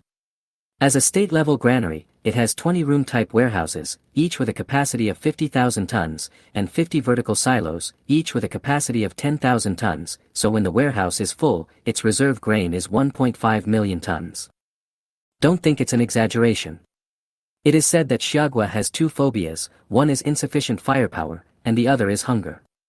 According to the data released by Xiagua shortly before the end of the world, the food stored in the National Reserve granaries alone is enough for more than 1 billion people in the country to eat for 7 days. And given Xiagua's habit of publishing data, this number must have been deliberately reduced, just like Xiagua's military photographers are used to photographing aircraft carriers as fishing boats and large destroyers as sampans. As for why Zhou Kaijun knew it so clearly. He is a serious breeder in Jiazhou City, a professional talent, and holds positions in several related associations.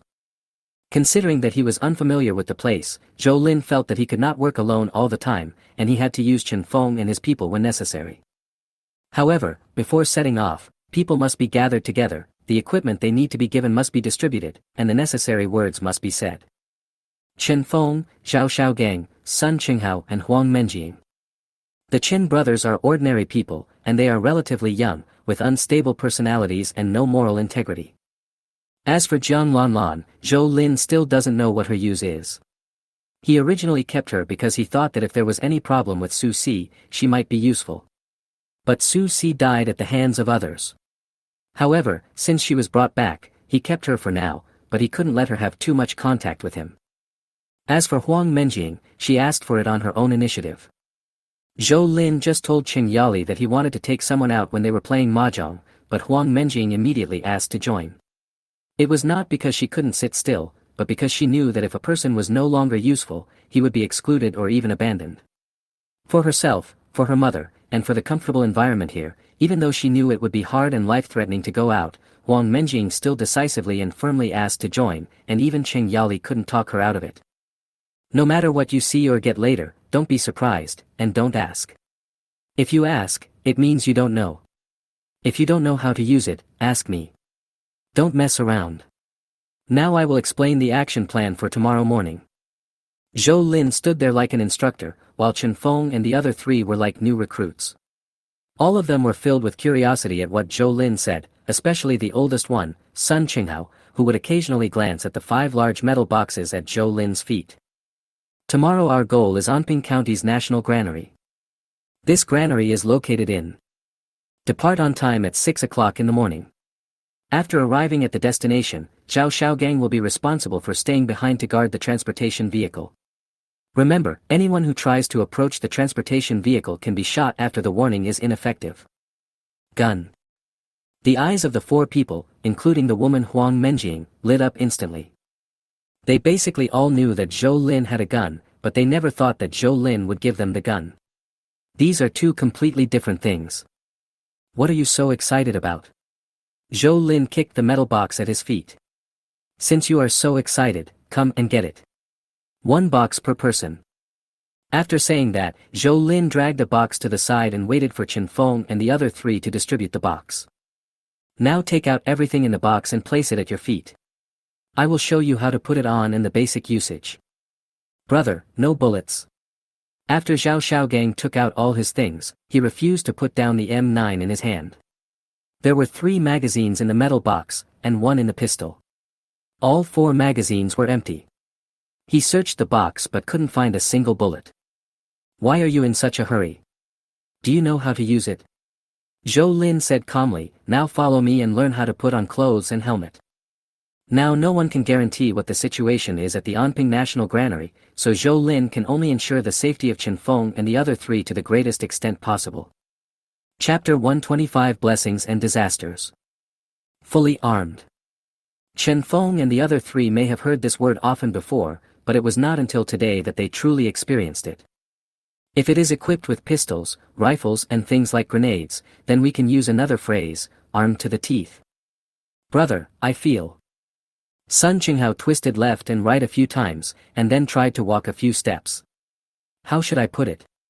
It felt like learning to walk by imitating others, so awkward. They are wearing genuine U.S. Marine Corps equipment. The U.S. Marine Corps can basically be understood as the special forces of the Xia country. From the Kevlar composite bulletproof helmets to the steel-wrapped combat boots, they are all top-notch mass-produced equipment. Even on the Laifu, there were only a mere 500 sets of such equipment. That's right, Zhou Lin felt it was still a little too little. Although bulletproof helmets, bulletproof vests and even bulletproof pants are basically useless in front of psychics and evolvers, it will take more than 4 years for psychics and evolvers to appear in large numbers. During this period, the enemies he and the base will face are most likely ordinary people using ordinary weapons. 500 sets of equipment does not mean that 500 people can be armed. The sizes of the 4 Chen Fengs were chosen after repeated selection by Zhou Lin, and most of the others were made according to the body shapes of American people. It is not to say that American people are so tall, but the basic data is there. Zhou Lin cannot do such a thing as lying for the sake of face. If possible, you should recruit a few people who can modify equipment. At least the sizes of clothes and pants should be suitable, otherwise it will become a burden to wear. Is it possible? Zhou Lin asked Huang Menjing. Okay. The weight of nearly 15 kilograms was somewhat strenuous for a woman. After Huang Menjing put on all the equipment, beads of sweat were already oozing out of the tip of her nose. Don't force it if you can't. Zhou Lin frowned. There is no need to be gentle with women. No matter how smart the enemy is, they are not as scary as stupid teammates. A drag at a critical moment may cost the lives of an entire team. I can do it. Seeing Zhou Lin's thoughts, Huang Menjing quickly raised her head and chest to show that she still had strength left. But when she puffed out her chest, Zhou Lin, the fat man, didn't feel anything, but the 3 men, big and small, next to her, felt sorry for her. They all stared at her with wide eyes. Although Zhao Xiaogang was still a sophomore in high school, he had eaten pork after all, so he also had a strong reaction. Get out! Zhou Lin glared and roared, calling back the souls of the 3 people. They lowered their heads and left with their boxes. You go too. Gather here at 7 o'clock tomorrow morning. Zhou Lin waved his hand, signaling Huang Menjing to leave quickly to avoid missing the opportunity. In Huang Menjing's opinion, Zhou Lin has changed a lot. You have to know that Huang Menjing, as the CEO of a fast food company, had more than 10 or even dozens of times more wealth and management ability than the Zhou family.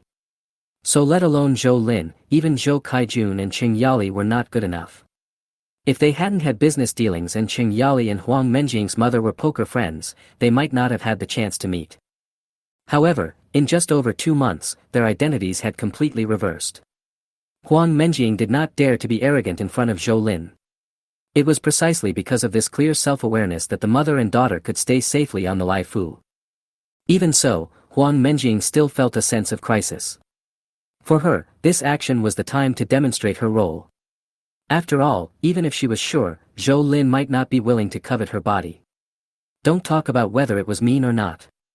If it really came to the end of the world, those hypocrites who said they were beautiful would probably kneel down faster than anyone else, hugging the thighs of the strong without even looking in the mirror. Even if they were hugging the feet with athlete's foot, they probably wouldn't be disgusted.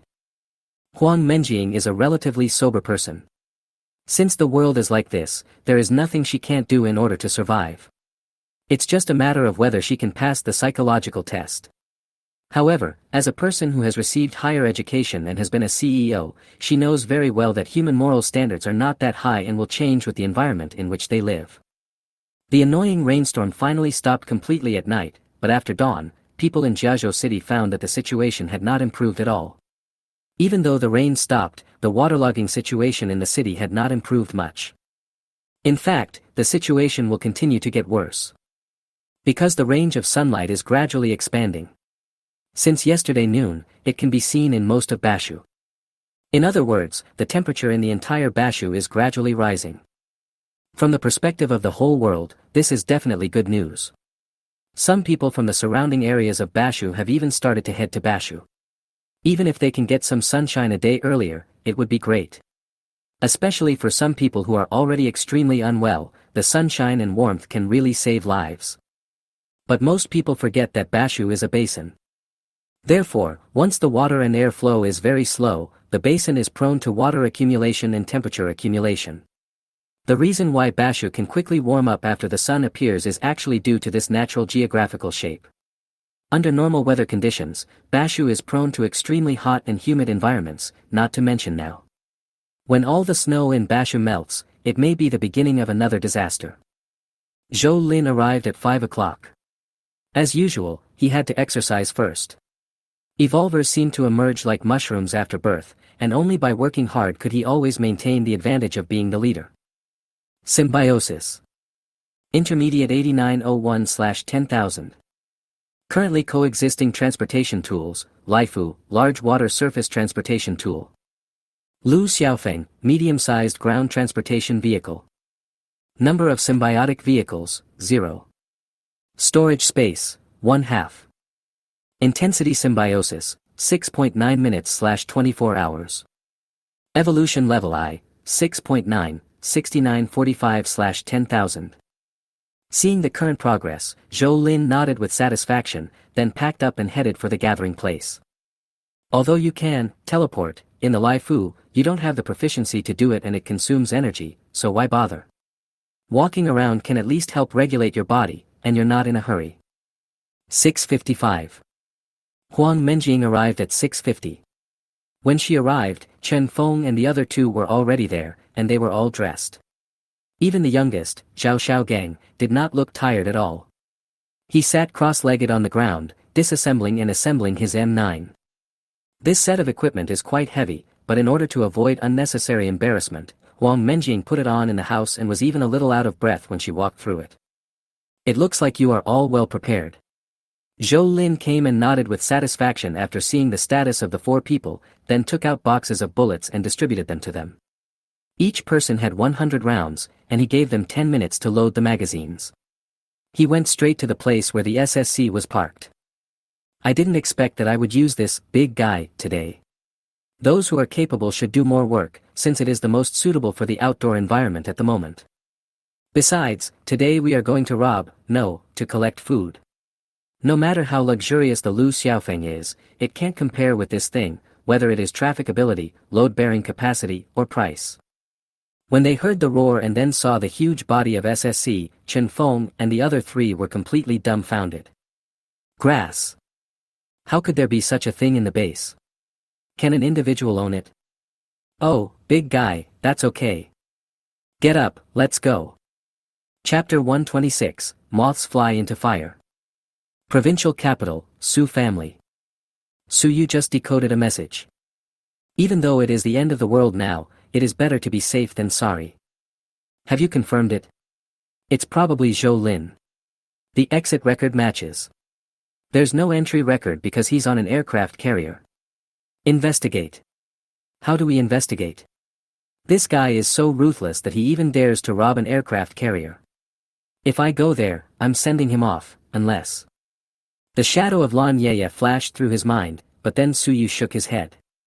He probably wouldn't do it. Not to mention whether Lan Yeye would agree, he didn't think Zhou Lin would be a fool. But the orders from my superiors are a headache.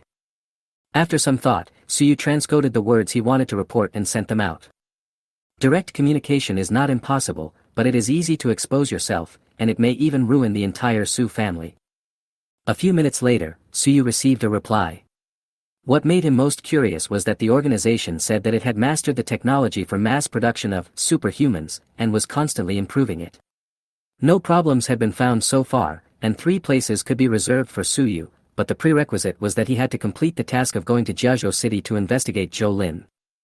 It can be seen between the lines that the organization's interest in Zhou Lin is much greater than that in the Lai Fu. Otherwise, they could have handed over the photos taken by satellites and photos restored with technology as evidence to Xia State. Maybe. Well, it's the end of the world now. If Xia State gets these evidences, they might just capture Zhou Lin for research, and in the end not even a sip of soup would be left for the United States. Unless there is a nuclear threat. But threats are always threats. If the world is already in this state and nuclear weapons are used to wipe out the world, then humanity will be completely doomed. Is it daybreak? Coming out of the secret room, Suyu was startled by the light outside. It was as if things had returned to the time before the end of the world. The sun had come out, the temperature had risen significantly, and the snow on the withered plants in the yard was melting at a speed visible to the naked eye. That's great. Unbuttoning his thick warm clothes, Suyu showed an elegant smile on his face. The Western aristocratic upbringing he received since childhood made him maintain the so-called demeanor at all times. Even if Lan Yaya pointed at his nose and ridiculed him, he would not get angry. I'm just discussing with you. If you don't want to meet Zhou Lin, I can rearrange the people. As long as you take them there, how is it? The radio said that Jiazhou City is now a swamp. Do you think I look like a mermaid? Even though she was furious, Lan Yaya still had a habitual smile on her face, like a mask that she couldn't take off. It must be said that the two of them were a perfect match, and it was hard to tell the difference between the hypocrisy. I am sure that I can make it to Jiazhou City safely. Suyu wanted to give it another try. It's not like he didn't have people who were familiar with Jiazhou City, but what's the use of just being familiar with it? He needed to have the ability. Lan Yaya would not be easily fooled, especially by men's lies. And then? Who in Jiazhou City can guarantee my safety? Am I cooperating with you just to gamble my life? If you don't agree, you can also choose to leave the Su family. Suyu finally frowned. Are you sure? Do you think I can keep my mouth shut, or do you think I don't have many patrons in the provincial government? At this moment, a hint of murderous intent finally flashed in Suyu's eyes. Little did he know that if this was not the Su family, Lan Yaya would definitely take the risk of using her supernatural powers to make Suyu die miserably. How about Zhu Guanhan, the commander of the Jiazhou Post-Disaster Command Center? With his status, he is enough to guarantee your safety. After the success, you will also have a chance to become a superhuman. Superhuman? Lan Yaya's long eyelashes trembled a few times. It was not because of greed, but because she felt that the word superhuman sounded a little. Is Zhou Lin a superhuman? And the woman who was as strong as a bull and the weird little girl? If that's the case, then Lan Yaya really doesn't think that she can fight against Zhou Lin by becoming a superhuman. Very strong. I believe that in Xia country, there is no one stronger than the superhuman. The headquarters only gave me 2 places, and if you help me this time, one of the places will be yours. What about the remaining spot? Of course it's mine. You don't think I would miss such an opportunity, do you? The resources consumed to create a superhuman are at least $100 million. If Suyu gave up the last spot easily, Lan Yaya would definitely not agree. God knows what the price of becoming a superhuman is, but Suyu values this opportunity. The safety has at least increased tenfold. I am only responsible for giving advice. Besides, why should the commander you mentioned listen to you? Everyone's desires are different. Zhu Guanhan longs for power. Fortunately, I can satisfy his wish. Now that you put it that way, it seems like I have no reason to refuse, but I must remind you that I am a thief, and I stole a military airship. Suyu smiled. Stealing an airship is nothing. He can solve it with just a phone call. As for Jiazhou City, who would pursue it as long as Zhu Guanhan doesn't? Lan Yaya wanted to change her name, and Suyu had no objection. He let her do it. As long as the task could be completed in the shortest time, everything could be discussed, even if it meant asking him to accompany Lan Yaya, it was not impossible. 2 combatants, 2 technicians, and 1 analyst, plus you, a total of 6 people. I will arrange a 7-seat modified car to ensure that you can arrive at Jiazhou City safely within half a day. It sounded pretty good, and there were also fighters. Lan Yaya pursed her lips and agreed. Suyu heaved a sigh of relief and decided to wait until the task was completed. Get ready. We'll set off after lunch. Suyu said finally. Prepare some supplies. I don't want to starve. Okay. Suyu agreed without even thinking about it. Zhou Lin probably couldn't have imagined that Lan Yaya, who had robbed the airship and fled to the provincial capital, would actually come back. But even if he knew, he would only be happy. After all, Lan Yaya's choice to escape was equivalent to confirming that she was related to the mysterious organization. Even for the safety of his family, Zhou Lin would definitely not let Lan Yaya go. Although the SSC has a strong carrying capacity, it makes a lot of noise when it is started. Even if the crew cabin has a certain degree of sound insulation, you still can't hear the person talking one step away without using a headset intercom. Looking at the scenery passing by quickly outside the window, Sun Qinghao couldn't help but sigh. If he hadn't shamelessly hugged Zhou Lin's thighs, even if he wasn't dead now, he would probably be struggling in the flood or starving. Huang Menjing still doesn't know what Sun Qinghao and Tang Yili did to her in Lanshan community, otherwise she would definitely not agree with Sun Qinghao. Zhou Lin could hear all their words, but he was too lazy to speak. After all, many of their words were suspected of flattery. If he participated as a flatterer, wouldn't it be just farting? It would be better for him to be his driver. It is less than 30 kilometers from the urban area to Anping County, and it takes only half an hour to drive there under normal circumstances. But now, everywhere you look, there are white waves. Not to mention the roads, even the roofs of the shorter houses cannot be seen. Zhou Lin could only use the offline map and compass on his mobile phone, and constantly compare them with the memory in his mind to ensure that he did not go in the wrong direction. "Brother, there's someone on the left, waving." Chen Feng suddenly yelled into the intercom. Chapter 127 The owner of the granary.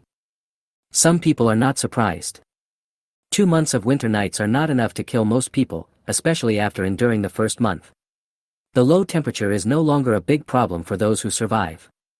As long as they can make a fire and fill their stomachs, even if there are no tall enough buildings in the suburbs, anyone with a little hands-on ability can learn from the Inuit and build igloos and dig snow caves to live and reside. What really pushed these people in the suburbs into despair was the flooding caused by the melting snow after the temperature rose. The heavy rain in the past 2 days made the situation worse, causing some 2- and 3-story houses that were originally relatively safe to be completely soaked in sewage. Although there is water everywhere, it is not drinkable. If it is not filtered and disinfected, even if it is boiled and drunk, it can easily cause gastroenteritis, which can cause diarrhea and vomiting at the mildest, or even death at the worst. Lack of water plus the inability to collect food will drive people to despair over time. Among the 4 people, Chen Feng was the first to embark on the path of evolution. Since he had not received much education and had the best eyesight, he was the first to see the figure on the roof in the distance.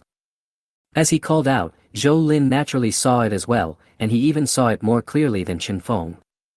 It should be a large family, or a combination of several nearby families, including not only adults but also the elderly and children, all gathered in a building that was supposed to be 3 stories high but now only has a rooftop platform. It should be the huge noise of the SSC that attracted their attention. In addition, the exaggerated shape and typical military paint of the SSC made these people mistakenly think it was a government or military vehicle, and naturally began to wave and call for help. In Xia country, who can you rely on most in times of crisis?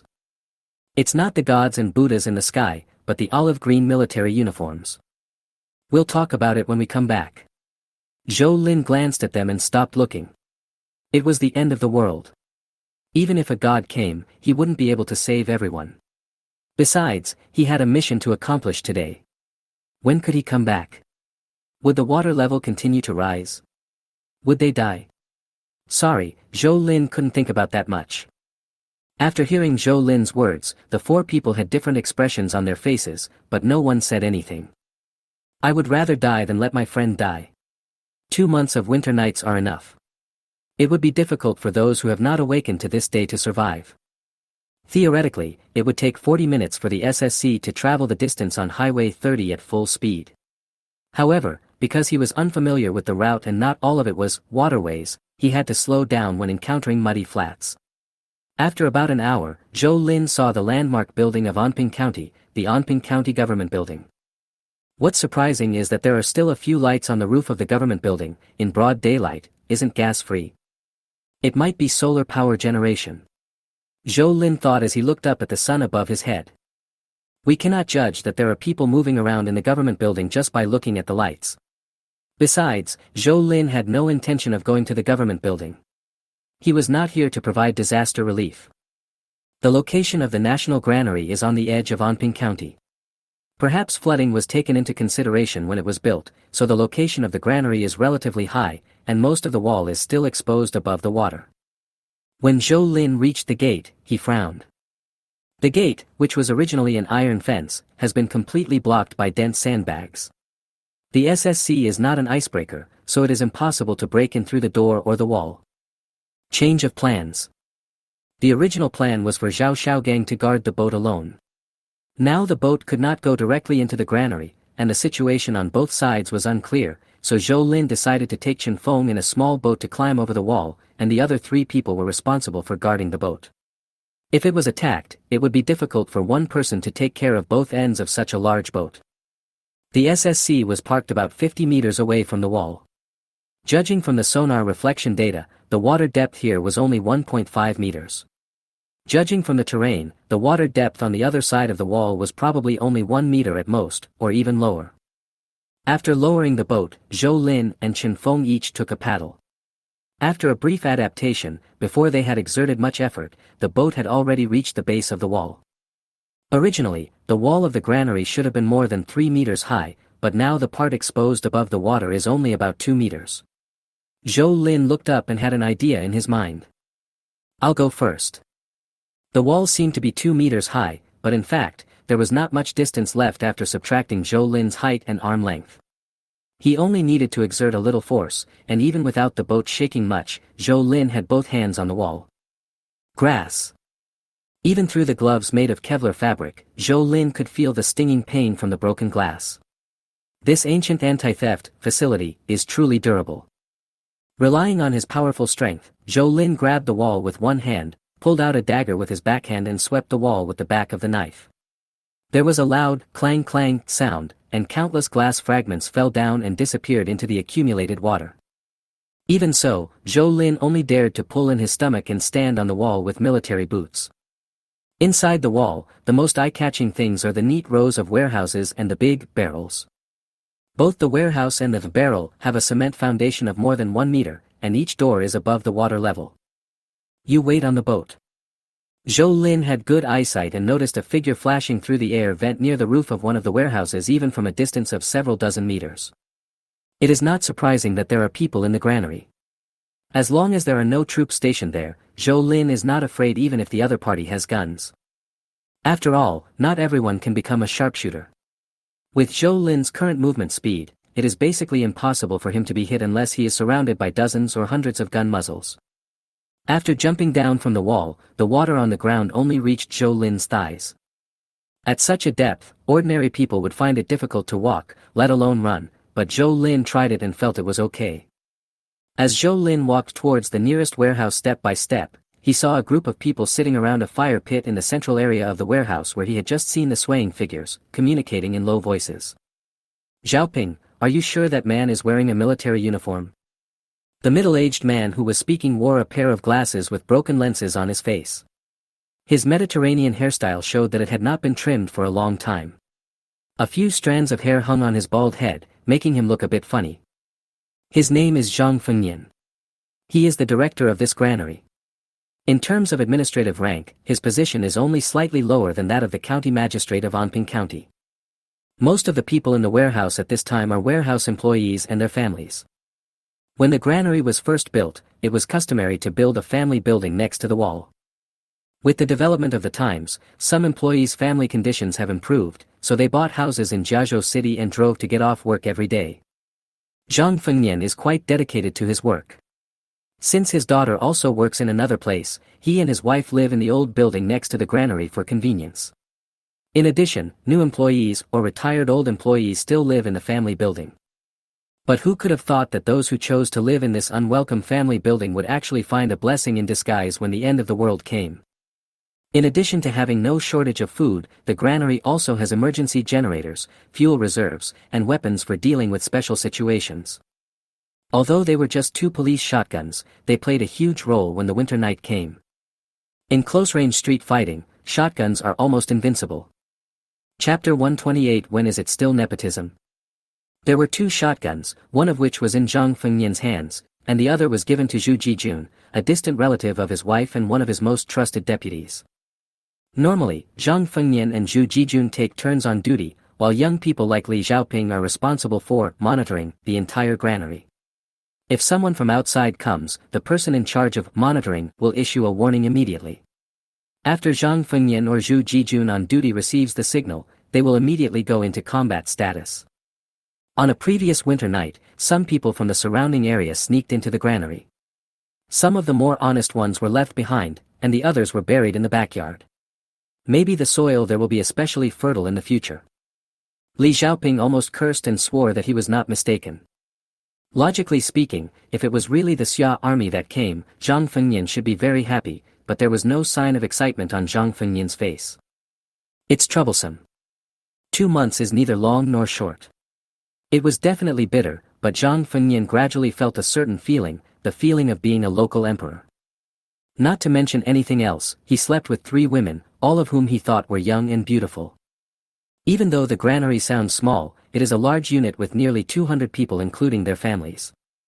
Zhang Fengnian's accumulated prestige plus the threat of the shotgun meant that some people had thought about rebelling, but in the end they all went to Tongyi Fadi, and the whole family was together. Later everyone became quiet. Anyway, Zhang Fengnian would not take the initiative to make things difficult for others. Apart from the basic food distributed every day, anyone who wanted to eat more or get enough to eat can negotiate. As long as you are valuable, it must be said that Zhang Fengnian has figured out this trick. It is no wonder that before the end of the world, there were voices on the internet saying that the bloodiness in the bones of the Xia people had been worn away by mutual fights and excessive behavior, and the kindness in their hearts had been scared away by the question, why did you help if you didn't hit someone? There was even an argument that what the Xia country is cultivating now is not human beings, but leeks that are weak and vulnerable to the wind. There are nearly 200 people. If there are 10 or so who can unite and rush forward when the opportunity arises, even if Zhang Fengnian and Zhu Jijun are there, their 2 spray guns cannot withstand a large number of people. Unfortunately, such a thing never happened. Perhaps this is the worldview and life view that most Xia people have in their bones today. As long as they can survive, they can endure everything. If there is a society where honest people always suffer losses, there is really no hope. That's a lot of food. Standing in the granary and looking at the mountain of grain, Zhou Lin couldn't help swallowing. There was enough food in the Lai Fu, not only because of what was replenished in the island country, but also because of what Zhou Kaijun and Qing Yali purchased later. The feeling was enough at that time, but after his body began to evolve, Zhou Lin realized that he was naive. In his previous life, there was a question that he had never figured out: why would a person with special abilities necessarily become an evolver? What was the connection between the two? Now he finally understood that without evolution, to give the psychic a strong digestive ability, it would be impossible to support the huge amount of energy consumed by using the psychic power. Perhaps in the future there will be other ways to replenish energy, just like those described in many novels, such as spiritual energy of heaven and earth, energy stones, cosmic magic, etc. But for now, the only way to obtain energy is still food. It looks like this building-style warehouse should be full, probably about 50,000 tons. If 1 ton is enough for 1 adult to eat for a year, then this one building is enough for 50,000 people to eat for a year. Data shows that there are 20 building-style warehouses here. If all of them are taken away. While Zhou Lin was excited, he couldn't help but envy those who had spatial abilities. Even if it was just a few thousand cubic meters, they could easily carry hundreds of thousands of tons of food. At least they would not be able to finish eating it in this lifetime. The carrying capacity of SSC is relatively strong, with the limit being about 100 tons. In other words, if SSC is used for transportation, a room-type warehouse like this would have to make 500 trips. You'd be crazy to do that. Not to mention how much time it will take, the fuel alone is too much to bear. Even if there are sufficient oil reserves in the Lai Fu, food may still be grown after the end of the world, but oil extraction is impossible. What's more, oil cannot be used directly after it is extracted. It needs to be refined in a refinery. Traditional methods are not impossible, but they have to endure the disadvantages of low efficiency, high energy consumption and high pollution, which is not feasible. So, the best way is. Zhou Lin closed his eyes and began to construct the picture around the granary in his mind. Wait, it seems that the Lai Fu cannot hold 50,000 tons of grain. An aircraft carrier does not have infinite space, and it is impossible to carry only grain. Zhou Lin felt that he must be crazy, otherwise how could he have such a crazy idea, actually thinking of swallowing the entire granary in one gulp. Impossible. Absolutely impossible. Not to mention 1.5 million tons of grain, even this warehouse in front of us would be difficult to handle without using the Laifu. The faint sound of footsteps in the distance interrupted Zhou Lin's thoughts. There was more than one person, but it was still a bit far away, at least separated by a room-style warehouse. With the improvement of his evolution, Zhou Lin's hearing may now surpass that of animals such as cats and dogs. When he concentrates on listening, he can also form a relatively accurate three-dimensional figure in his mind. The more familiar he is with the surrounding environment, the more accurate the three-dimensional figure formed by the sound will be. Is that the figure I just saw? Zhou Lin wasn't sure. In order to avoid unnecessary trouble, Zhou Lin jumped onto the highest ventilation window in the granary and waited silently without moving. He was not sure whether the other party had discovered him, so he was not sure whether these people were looking for him. About 2 minutes later, Zhou Lin heard voices. Li Xiaoping, are you sure it's in this warehouse? It's certain. He never left after he came in.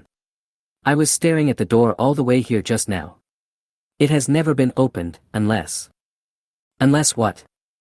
Unless he can get out through the upper window. A transom? Impossible, such a narrow window, and with iron bars. Alright, you and Sansa will be in charge of guarding the door, and when I catch the guy, I'll reward you with 10 kilograms of rice. Thank you, Brother Zhu, thank you, Brother Zhu.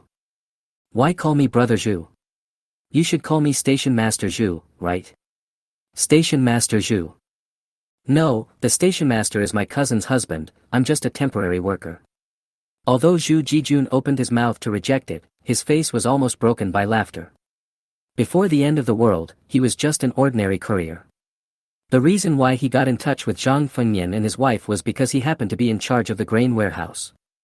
Once, Zhang Fengnian's wife heard his hometown accent, and the two chatted casually. Well, they are actually some relatives. Zhu Jijun, who entered the society at the age of 16, was not a stubborn person. He immediately took advantage of the situation and called Zhang Fengnian's wife, sister. After a while, Zhang Fengnian became his brother-in-law, a distant brother-in-law. On the day of the end of the world, Zhu Jijun happened to be out delivering a parcel, but he couldn't escape, so he simply stayed with his sister and brother-in-law. With the strong physique acquired from years of delivering couriers, he soon became Zhang Fengnian's #1 thug. Listen, everyone inside. You have been surrounded by us. Come out and surrender immediately. Standing at the door, Zhu Jijun shouted loudly with pride. What a fucking idiot. Zhou Lin almost laughed out loud as he stood by the air vent above the door. Chapter 129 Super Soldier or Bronze Armored Corpse. Zhu Jijun brought with him 6 young and strong men from the granary. A truly strong young man, the kind that can beat Kunhan by 8 streets. Everyone had a weapon in their hands, be it a machete, a steel spear, or the kind of axe used by the farmer next door to chop firewood. In short, no one was empty-handed. Zhu Jijun was carrying his precious shotgun on his back. Yes, he was carrying it on his back because he felt it was unnecessary. 1 to 7, possible loss. It's impossible. Even when setting out, Zhang Fengnian repeatedly emphasized that it is better to be safe than sorry. It's a pity that Zhu Jijun is not well educated, otherwise he would definitely go back to Zhang Fengnian. What a 10,000-year ship. 10,000 years is too long. I just want to be with him day and night. The warehouse door was slowly pushed open by a young man holding an axe, but Zhou Lin did not move because he did not know who was coming and what kind of weapons they would bring. Whether it's superpowers or evolution, they are still carbon-based creatures. Even if there were many high-level superpowers in the previous life, it would be impossible for them to truly resist heat weapons with their human bodies. Ordinary pistol and rifle bullets may not be able to kill high-level psychics and evolvers, but why not try a coastal defense artillery? If ordinary people are left with nothing but scum, then those with special abilities and those with evolutions are indeed stronger, at least some scraps of flesh and blood can be left behind. In his previous life, Zhou Lin witnessed with his own eyes a group of those with special abilities and those with evolutions trying to seize a government-controlled base. He thought they would be unstoppable and could easily take over, but who knew that the last layer of defense of this base was actually coastal defense artillery? Good fellow. With Zhou Lin's resistance at that time, he couldn't even eat 3 meals. Come out. Don't hide, everyone sees you. Your feet are sticking out, come out now, surrender your gun and you won't be killed. The 6 people who came in were making a lot of noise, and they were circling in the narrow alleys more and more boldly. From time to time, they would poke the weapons in their hands at places they thought were suspicious, but in the end they only pulled out a stream of snow-white rice. There was still a person's heartbeat and breathing at the door. At this moment, Zhou Lin thought that it should be a ventilator, so he didn't pay much attention to it. Hey, where are the people? Fuck. Drilling underground? It's impossible underground. There's more than a meter of concrete. The only way is up there, up there. Zhou Lin sighed. He thought he would be discovered soon, but 10 minutes passed. Should we say these 6 people are smart or stupid? Zhou Lin jumped down from the skylight, holding the Tang sword horizontally in his hand. He had no intention of killing anyone for the time being. He thought that he would use courtesy before force. We are all Xia people, and Xia people certainly cannot deceive Xia people. So Zhou Lin told them to be honest or die. Wearing what looked like a military uniform and holding a weird Tang sword, the 6 young men at the granary looked at each other in bewilderment. Finally, one of them couldn't help but said, "Fuck. Put down the sword. This is our territory. Can't you see there are 6 of us? You don't know how to count. Believe it or not, I'll cut you into 4 pieces with 1 sword." 4 sections. Well, Zhou Lin was too lazy to ask why it was cut into 4 pieces with 1 cut or how to do it. Anyway, the person who would be cut in a while would definitely not be him. Who is the boss here? Of course. Zhuzhan is our boss. Well, at the critical moment, you still have to pass the buck. The reason why Zhu Jijun stood at the door and didn't come in was not because of any sense of crisis, but purely because he was influenced by film and television works.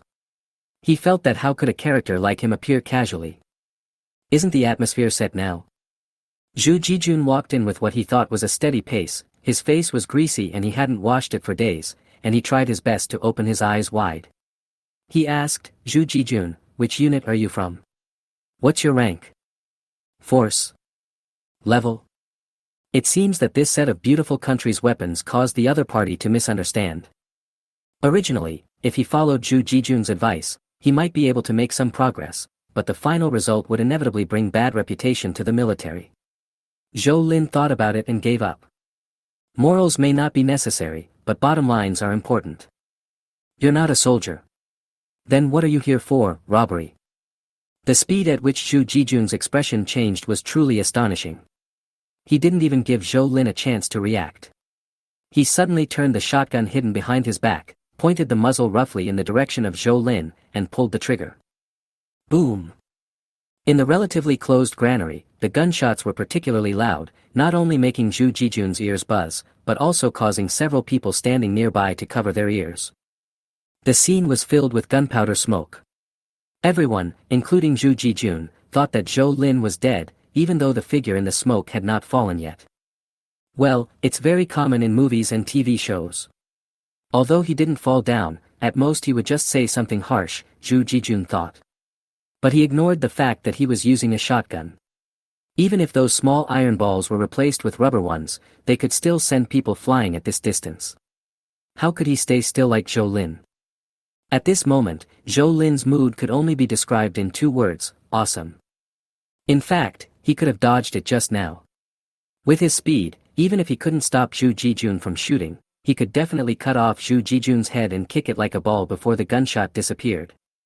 The reason why he didn't do that was because Zhou Lin suddenly wanted to try the effect of the skill, Strength Symbiosis. Thanks to his fast nerve reaction speed after evolution, he was able to use his skills before the bullets bombarded him.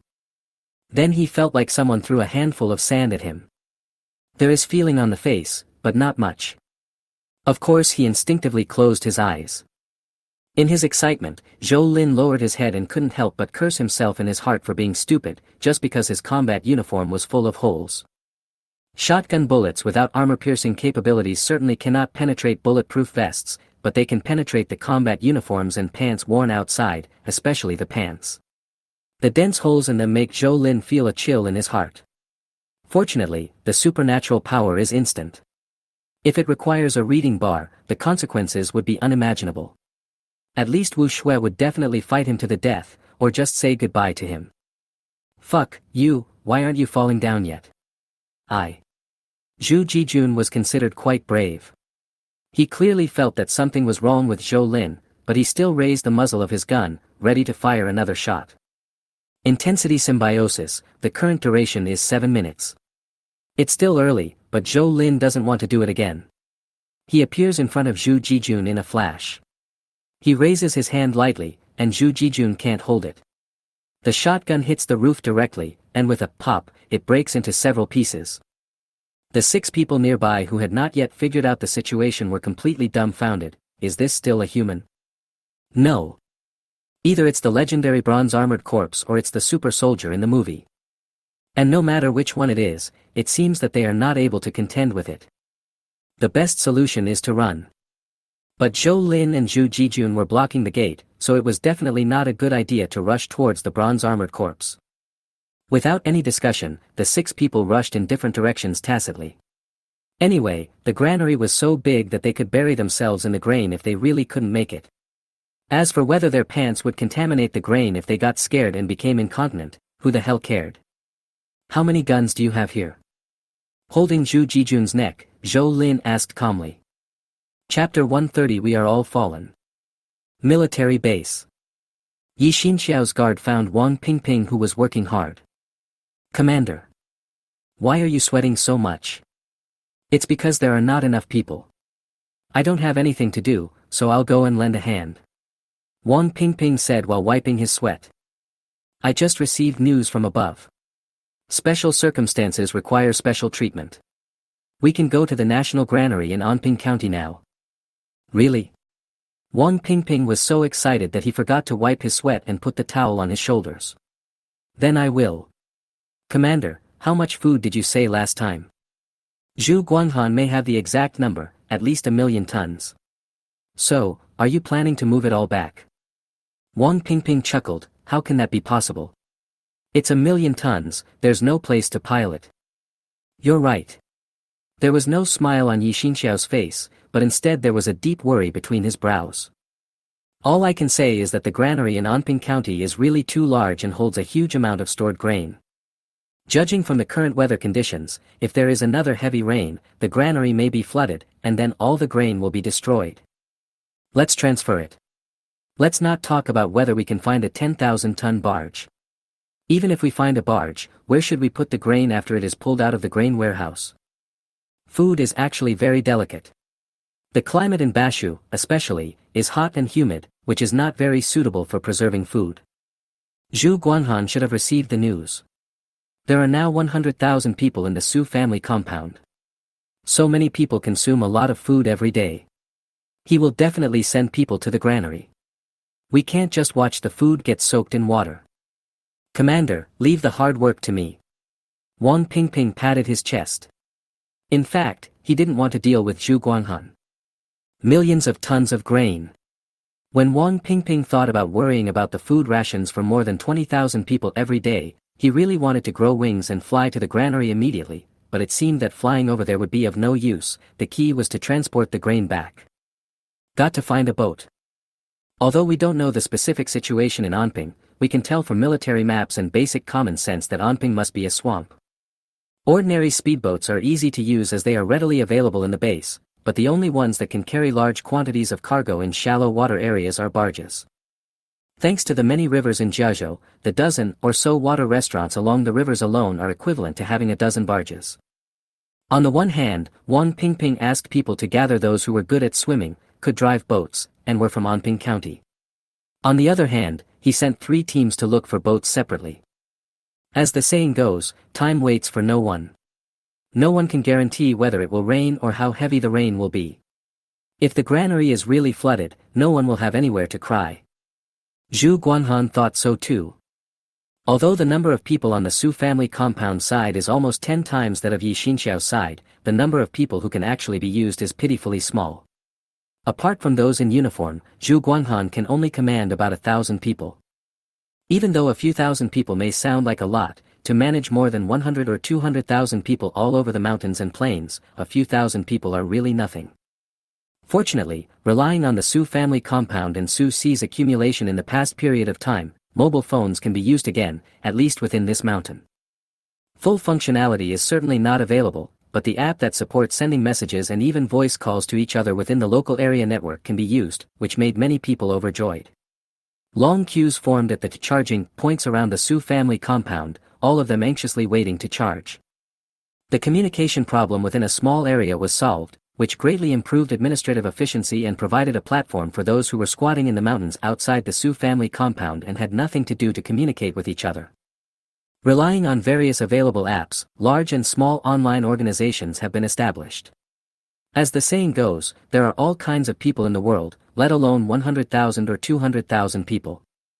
After agreeing to the order from the Jiazhou City Post-Disaster Command Center to use the national grain reserves, Zhu Guanhan finally felt relieved. He was the one who wrote the report, and although it was a bit risky, at least the result was good. The main reason is that the flooding is too severe. The water level keeps rising and the grain in the granary may be soaked in water at any time. The top leaders of the country took this actual situation into consideration and agreed to handle special matters in a special way. Otherwise it would be a definite crime. This is why Yi Xinxiao, Zhu Guanhan and others knew that there was a 10,000-ton grain warehouse but never thought of taking it. I have to hurry.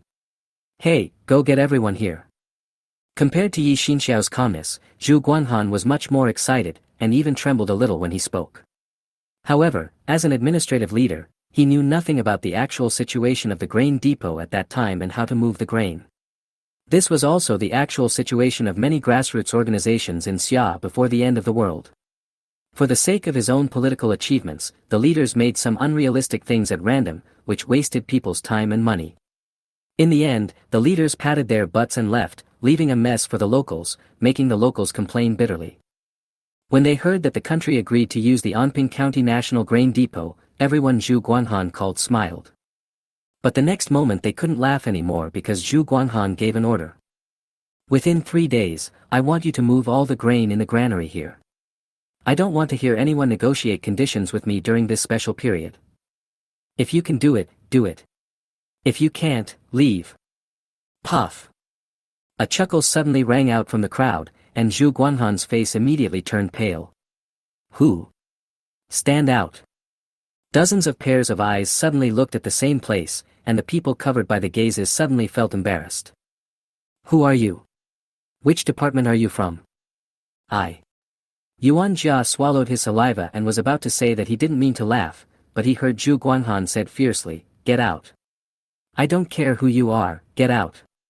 From now on you are no longer a member of the command center, and we will never hire you again in the future."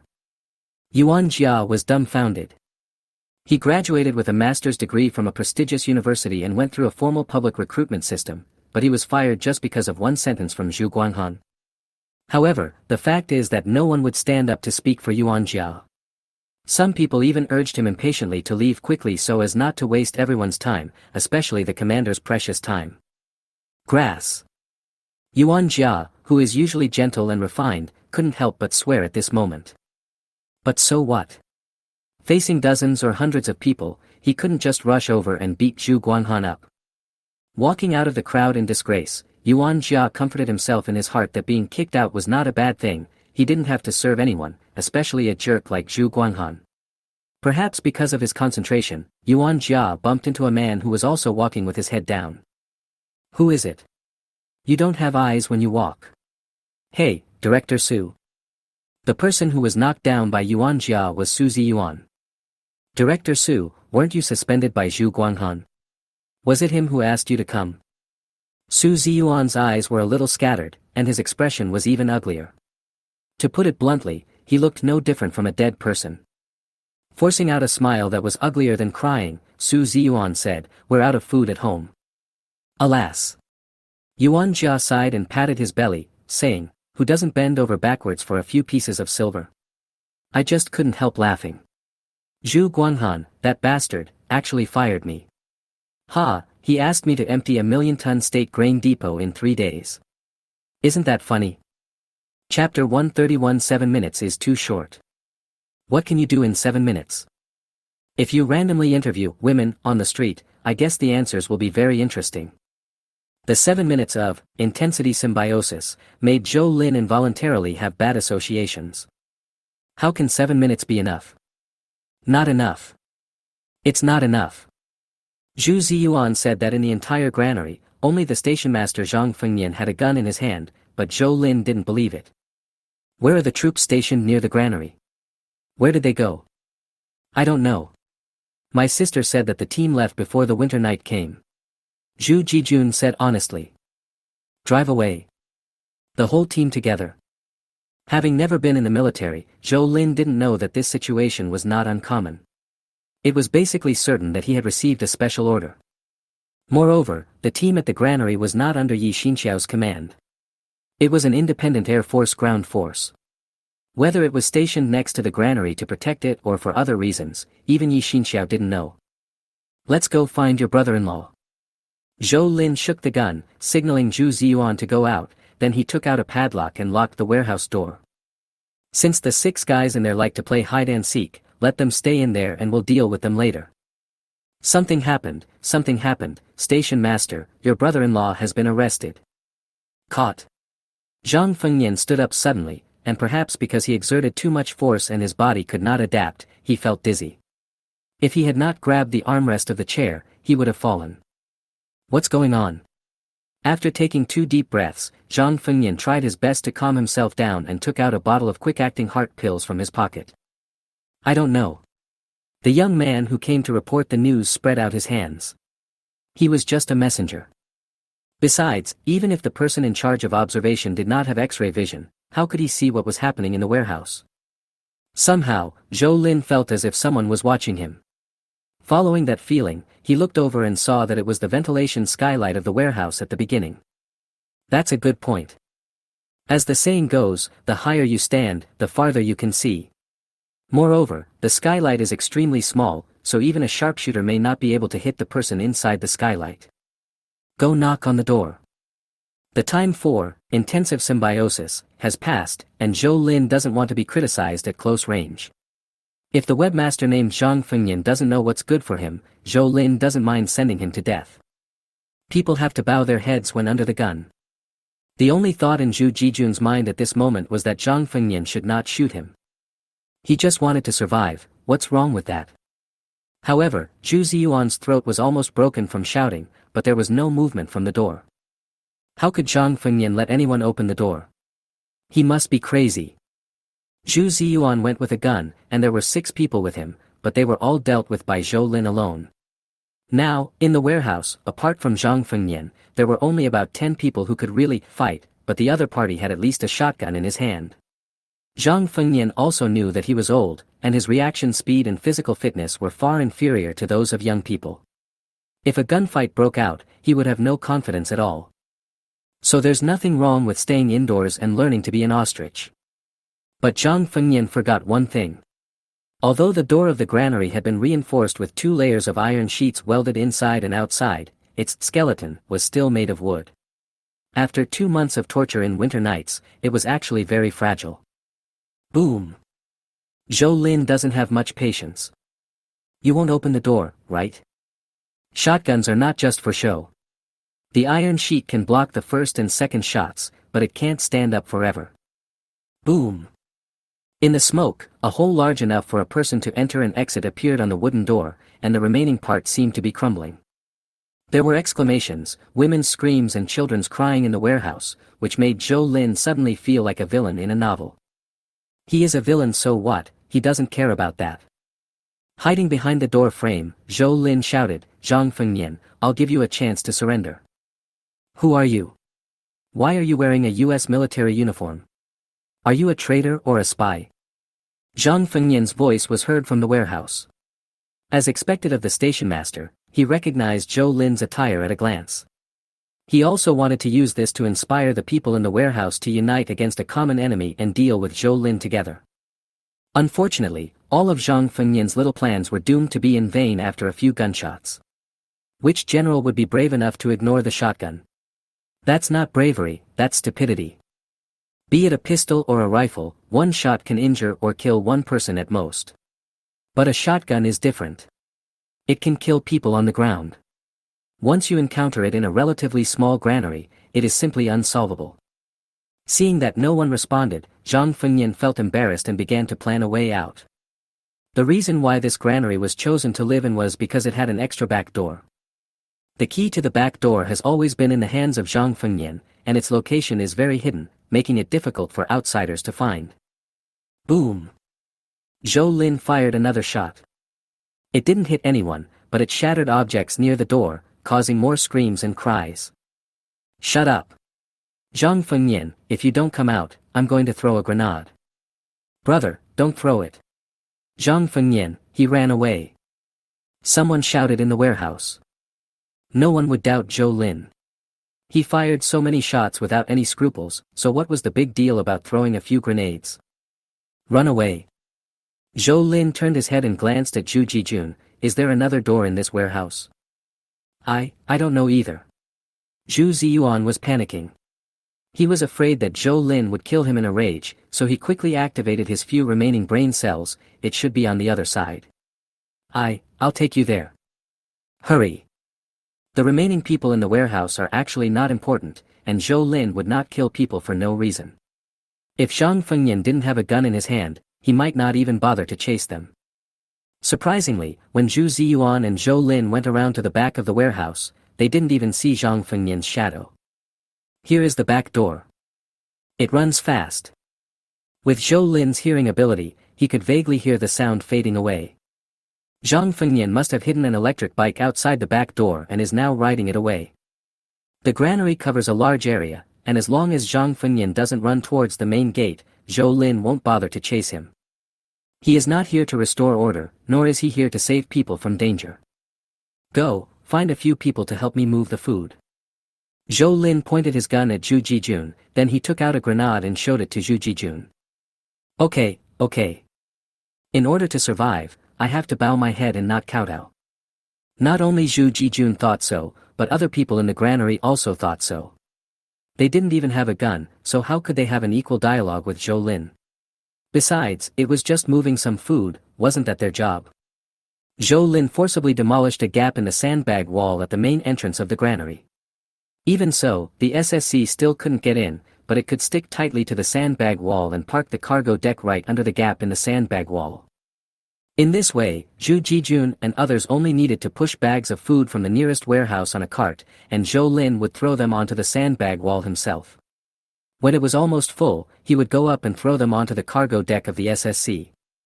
Although it's not very efficient, it's the only way we can do it for now. It was not until Chen Feng, who was observing on the wall, sounded the alarm that less than 50 tons had been loaded. Chapter 132, No Use Waiting. Army. Although Chen Feng's eyesight is not as good as Zhou Lin's, it is undoubtedly much better than that of ordinary people. What's more, with the help of military binoculars, there is no doubt that you will not make a mistake. Although I don't know which army it is from, people will definitely recognize something like SSC at a glance. Chen Feng, pay attention and observe, everyone else hurry. Zhou Lin finally decided to retreat first. Even if the army came, this million-ton grain depot was not something he could swallow alone.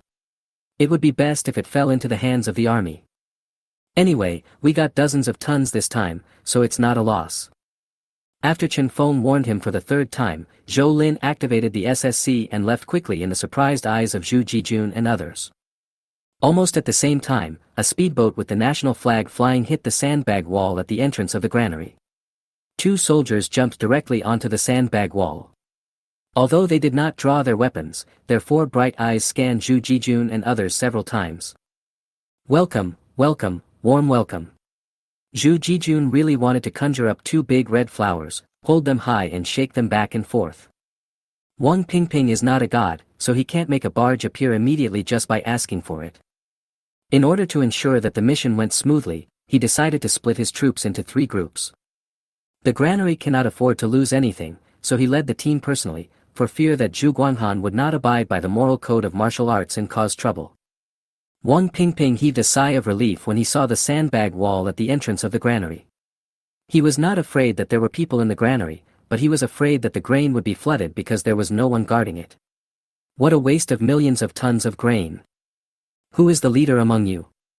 Zhang Fengyan ran away, Zhu Jijun's shotgun was confiscated, and Wang Pingping and his men looked like legitimate soldiers. Naturally, the rest of the people had no intention of resisting and all looked at Zhu Jijun. Well, even Zhu Jijun himself found it unbelievable. Could it be that he was going to be confirmed as the deputy station chief? Actually, it is not.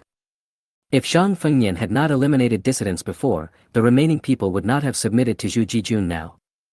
Besides, everyone is smart now, and the first bird to stick its head out will be shot down.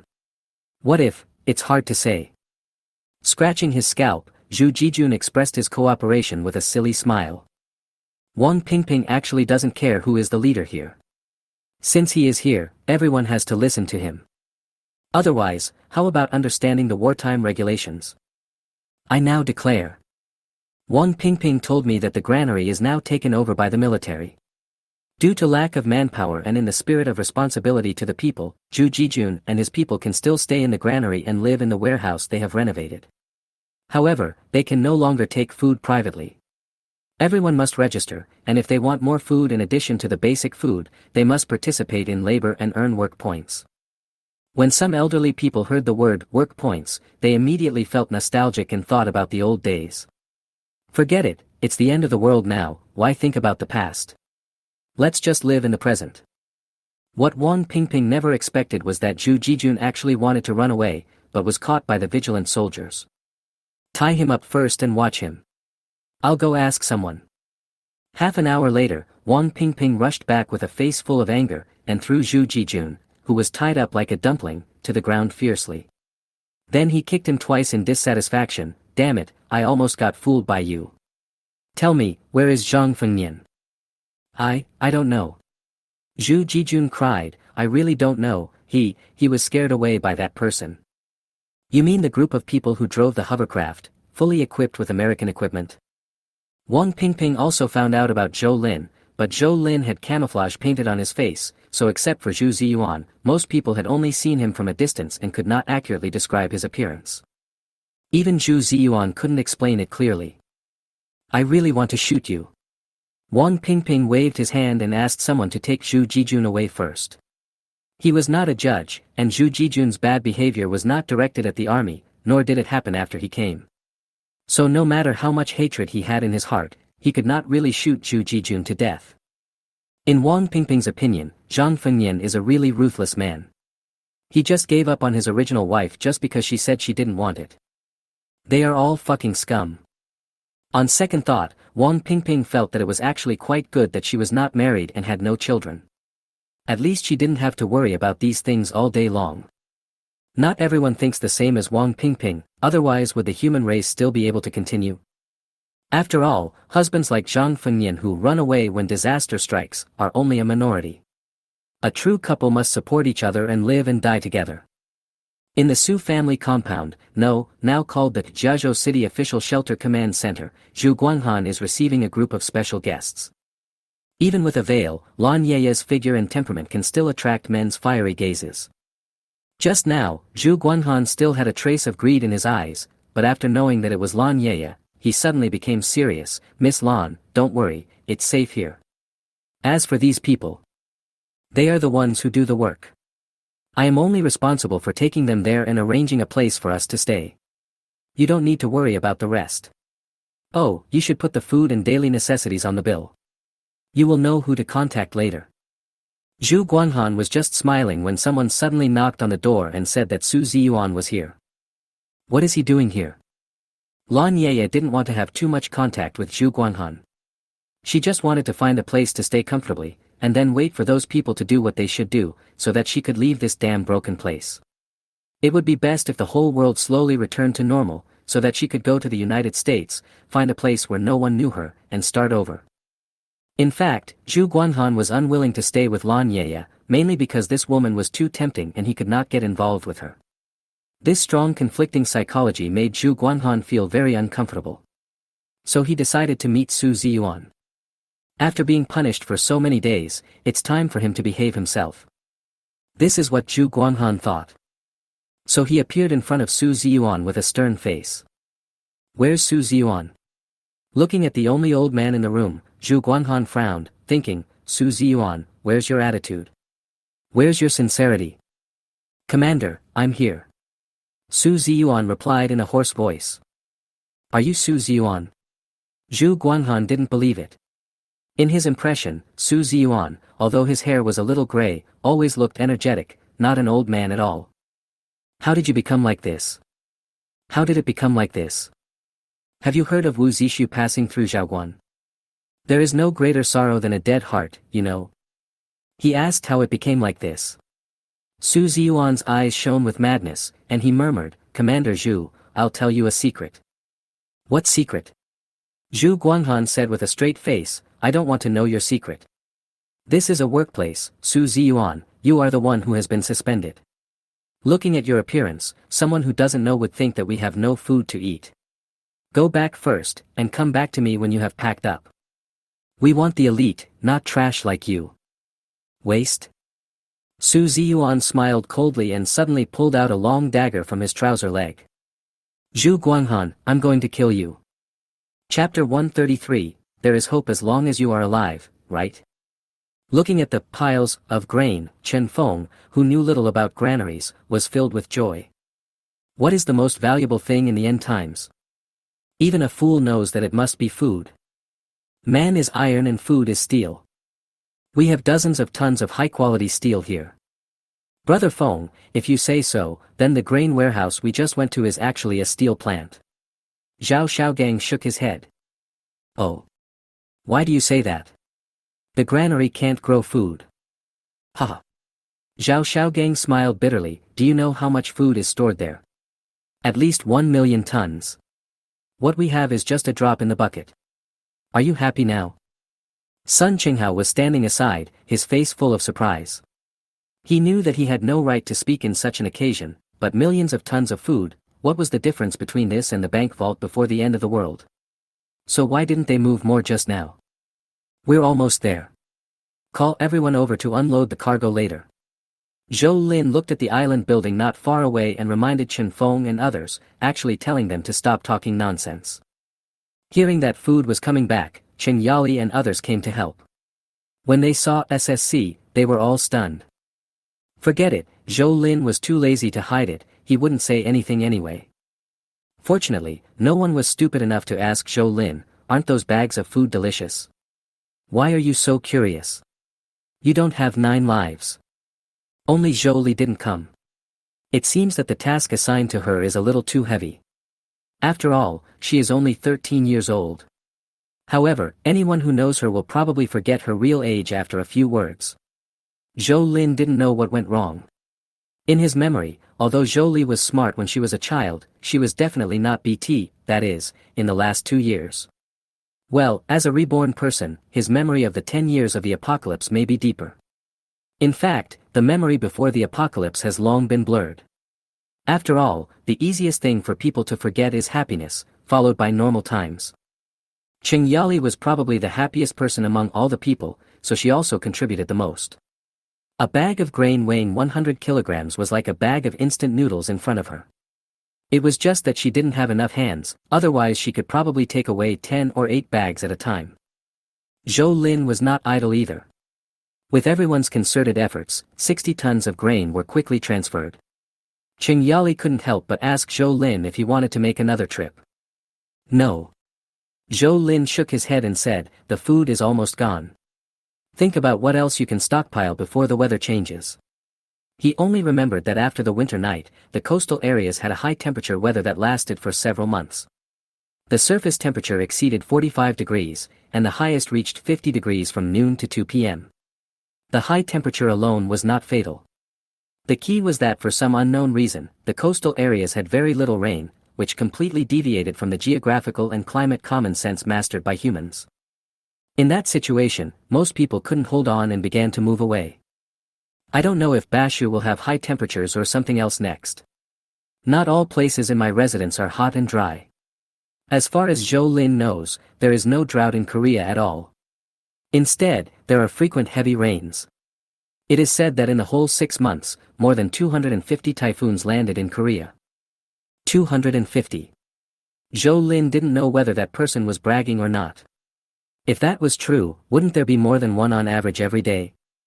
People like Chen Feng and the Chen brothers basically couldn't offer any suggestions, as their social circles had already determined everything.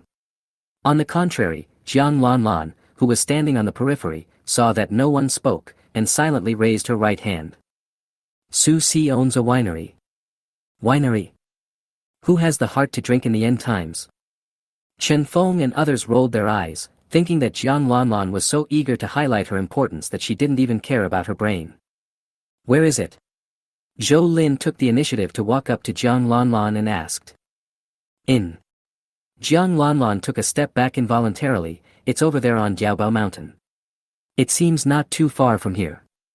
I've been there twice.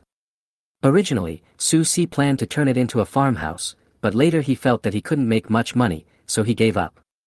But he mentioned to me that there used to be a tunnel over there, which was used by the mining company to transport raw materials. It has been abandoned for many years. He bought it and made wine from it. Jiaobao Mountain is indeed not far away, and using the constant temperature and humidity of the tunnel to cellar wine is indeed a very good idea, which is conducive to improving the flavor and quality of the wine. And according to Jiang Lanlan, there should not be many people there. Everyone should do their own thing. I'll go take a look first. Zhou Lin looked at the time and thought that he should still have time, so he got on the motorboat and left despite Qing Yali's attempts to stop him. Compared with the previous few days, the clouds above our heads are much thinner today. If it doesn't rain at night, we might be able to see the stars. Unfortunately, Zhou Lin is not in the mood to enjoy this kind of romance. The clue provided by Jiang Lanlan is very good. High concentration liquor, especially the kind that is brewed entirely with grains at any cost, will become a real luxury in the future.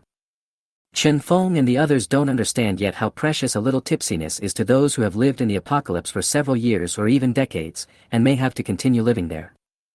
After waiting for a few years, 50 milliliters of pure grain wine can even be exchanged for a strong man or a woman with a big butt. Even Zhou Lin at that time was only worth 50 milliliters of good wine. I feel suffocated when I think of Zhou Lin now, but who will care about your thoughts in this apocalypse? Living is already difficult enough. It was as if who would really care about what Su Ziyuan was thinking. Even Yuan Jia, who took the initiative to greet him, was just venting his dissatisfaction with Zhu Guanhan in front of others. If he told others about it, it might reach Zhu Guanhan's ears immediately, but Su Ziyuan probably wouldn't, huh?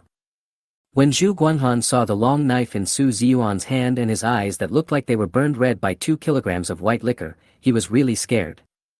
Old Su, stop it. Someone, help. Don't be like this, old Su. Reinstate your job. Reinstate your job now. Zhu Guanhan walked around the table in circles, yelling. I don't know if it's because most people are busy with their own things, but Zhu Guanhan called several times, but no one came in. Su Ziyuan was breathing heavily from his nostrils, like a bull in a bullring that was seriously injured but unwilling to die. Zhu Guanhan was the only target in his eyes. He wants to kill Zhu Guanhan to avenge his wife Zhang Ruihua. Zhang Ruihua died and took her last breath in his arms. And her last words were for Su Ziyuan to live well. As long as you are alive, there is hope. Is there hope as long as you are alive? Su Ziyuan suddenly jumped into the air. No one knew where the strength came from, but he was able to jump over the conference table and pounce on Zhu Guanhan like a hungry tiger. Chapter 134. The little girl suggested moving. Madman. Kill him quickly.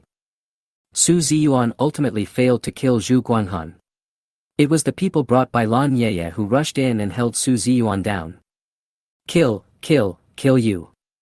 Kill. Su Ziyuan was pressed to the ground, his hands covered in blood and his eyes were dull, looking like a madman. I think you should go and take care of your wound first. Lan Yeye frowned. Hiss. Yes, doctor, please send a doctor. Where did the dead people go? May I have your name? After Zhu Guanhan left, Lan Yeye squatted down, stared at Su Ziyuan, and silently activated her supernatural powers. My name is... Seeing Su Ziyuan suddenly stop making noises and answering Lan Yeye honestly, the 5 people arranged by Su all showed a hint of surprise on their faces. There is something here. Could this be the legendary hypnosis? Originally, they thought that Lan Yeye was a woman who relied on her beauty to get to the top, and they looked down on her from the bottom of their hearts, but now it seems that perhaps you really can't judge a person by his appearance. A few minutes later, Lan Yeye stood up with a pale face. Send him out, don't let Zhu Guanghan's people catch him. But didn't Suyu tell you to listen to me this time? Lan Yeye glared at him with a really captivating look. Even the 2 veterans couldn't bear her gaze. They couldn't help but wonder what this woman's background was. Could it be that she had also killed people on the battlefield? Of course, Lan Yeye has never been to the battlefield, but she has psychic powers, which are much more powerful than murderous aura or murderous intent. Where are the people? When Zhu Guanghan came back after bandaging, he found that not only Su Ziyuan was missing, but also Lan Yeye and several others were missing. He ran to find Lan Yeye, but was stopped, saying that Lan Yeye was resting. As for Su Ziyuan, they were sorry that they were unable to catch him due to their limited ability. 5 grown men can't catch an old guy. Even if this old man went crazy, how did you control him just now? Forget it. They were obviously not cooperating. No matter how angry Zhu Guanghan was, he couldn't vent his anger on Su Yu's people. After Zhu Guanghan left reluctantly, Lan Yeye opened the door, let the 5 people in, and gave them instructions in person. Su Yu hopes that Lan Yeye will bring people to see the place in person and preferably take some photos. But Lan Yeye didn't want to go. She didn't want to deal with Zhou Lin because no matter her beauty or supernatural powers, she had no chance of winning in front of Zhou Lin. It would be good if those 5 people could go. Even if the truth was exposed, they would not drag her down. She still wanted to live a few more years, no, a few more decades would be best. However, it is not an easy task to get from the Su family compound to Zhou Lin's farm nowadays. It's all water and we can't get across without a boat, so we have to go find Zhu Guanghan. But Zhu Guanghan is also short of a boat now. Yi Xinxiao didn't lie to him. Wang Pingping was already at the grain depot. Zhu Guanghan was afraid that if he went any later, he wouldn't even have a sip of soup. In name, he was the commander-in-chief, but as a military force, Yi Xinxiao didn't give him face at all. If he had to ask Yi Xinxiao for food in the future, then this commander-in-chief would be even more meaningless. I found the place Jiang Lanlan mentioned. The seal on the tunnel gate is still there. It looks like no one has been in there. According to Jiang Lanlan, there are at least hundreds of tons of grain liquor in the several kilometer-long tunnel, and the oldest of them is about 10 years old. Good stuff. Zhou Lin almost couldn't help but break the seal, but in the end he felt that Lu Xiaofeng couldn't hold more than a few jars, so he turned away in disappointment. I have to say that Su Si is a capable person. At least the place he chose has good feng shui, and there is a huge reservoir not far away. I know the reservoir you mentioned. I went fishing there with Lao Lin and his friends. Zhou Kaijun suddenly realized, so there's a winery over there. I always smell the smell of wine lees every time I pass by there, and I thought there was something wrong with my nose. Zhou Lin, there is a problem with the ship. Zhou Li said suddenly. What? Although the 4 people present knew what was going on, no one took the initiative to mention the blessing number. This was the first time for Zhou Li. Wu Shui quickly lowered her head to indicate that she would not participate in the discussion. Recently, I tested it. Zhou Li cleared her throat. Maybe it was because she had written too much code, but now she speaks without idioms or colloquialisms. It's just a little, brief. Soaking, softening, structure, change, stress, unevenness, deformation. Yeah. Although he is a symbiotic organism with the Laifu and can control the Laifu at will, Zhou Lin may not know if there is only a slight deformation of the hull. If it is just a slight deformation, the impact may not be too great. However, since the soil supporting the Laifu has problems due to long-term immersion, it is possible that a certain area will sink directly one day. It would be troublesome if the Laifu was sprained.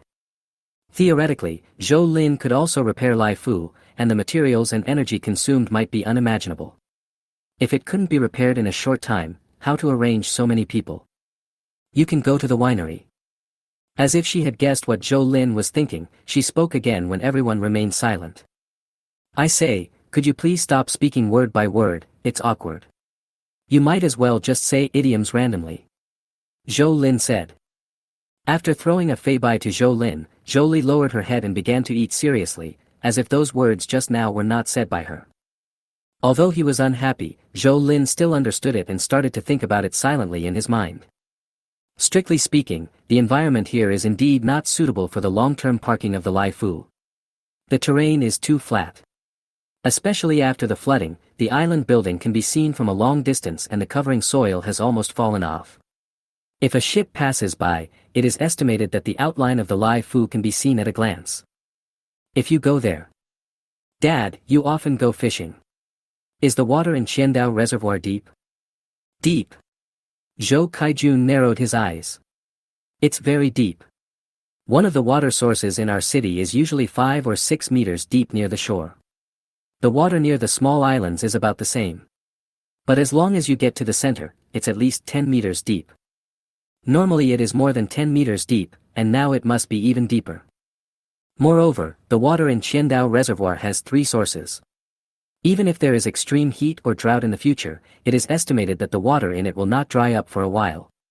In this sense, it is really a good place. At night, Wu Shui was practicing yoga while Zhou Lin was lying on the bed. What's the news from your parents recently? I haven't heard from them for 7 or 8 days. At that time, they said that they were asked to participate in a secret experiment and were not allowed to contact the outside world. They also asked me to wait and never contact them actively. When talking about this, Wu Shui's face suddenly showed deep worry. It's really difficult to travel through thousands of mountains and rivers. Zhou Lin sighed and it seemed like he couldn't help at the moment. Even though they were considered husband and wife, they knew in their hearts that how deep could their feelings be. To be unfair, it might not be as deep as the one they had with Ai Bing before. It is just the most beneficial way of cooperation for both parties in the end times. During dinner, Lily suggested that we move to Qiandao Reservoir. What do you think? Wu Shui looked at Zhou Lin deeply.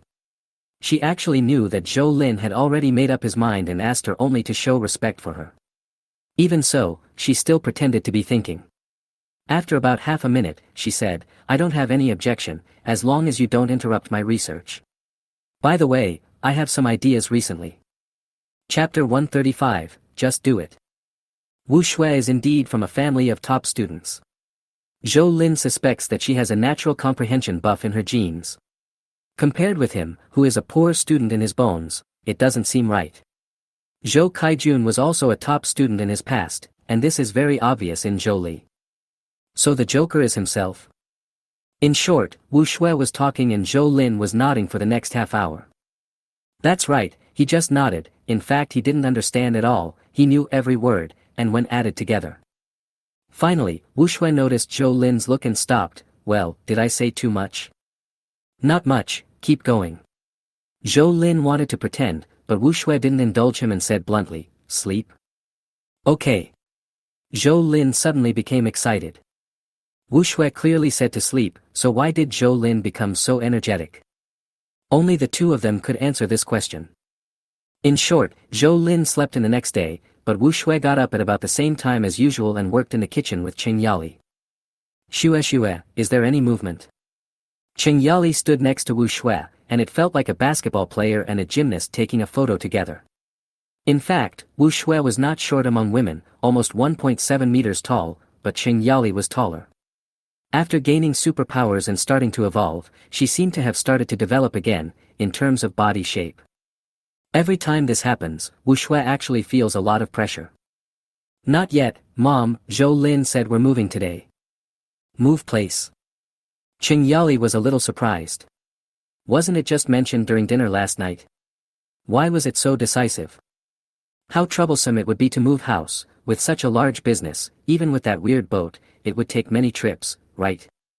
Seeing Qing Yali's expression, Wu Shui quickly spoke to comfort her. Zhou Lin said that moving is very simple, we don't even need to do anything. You're discussing this tonight.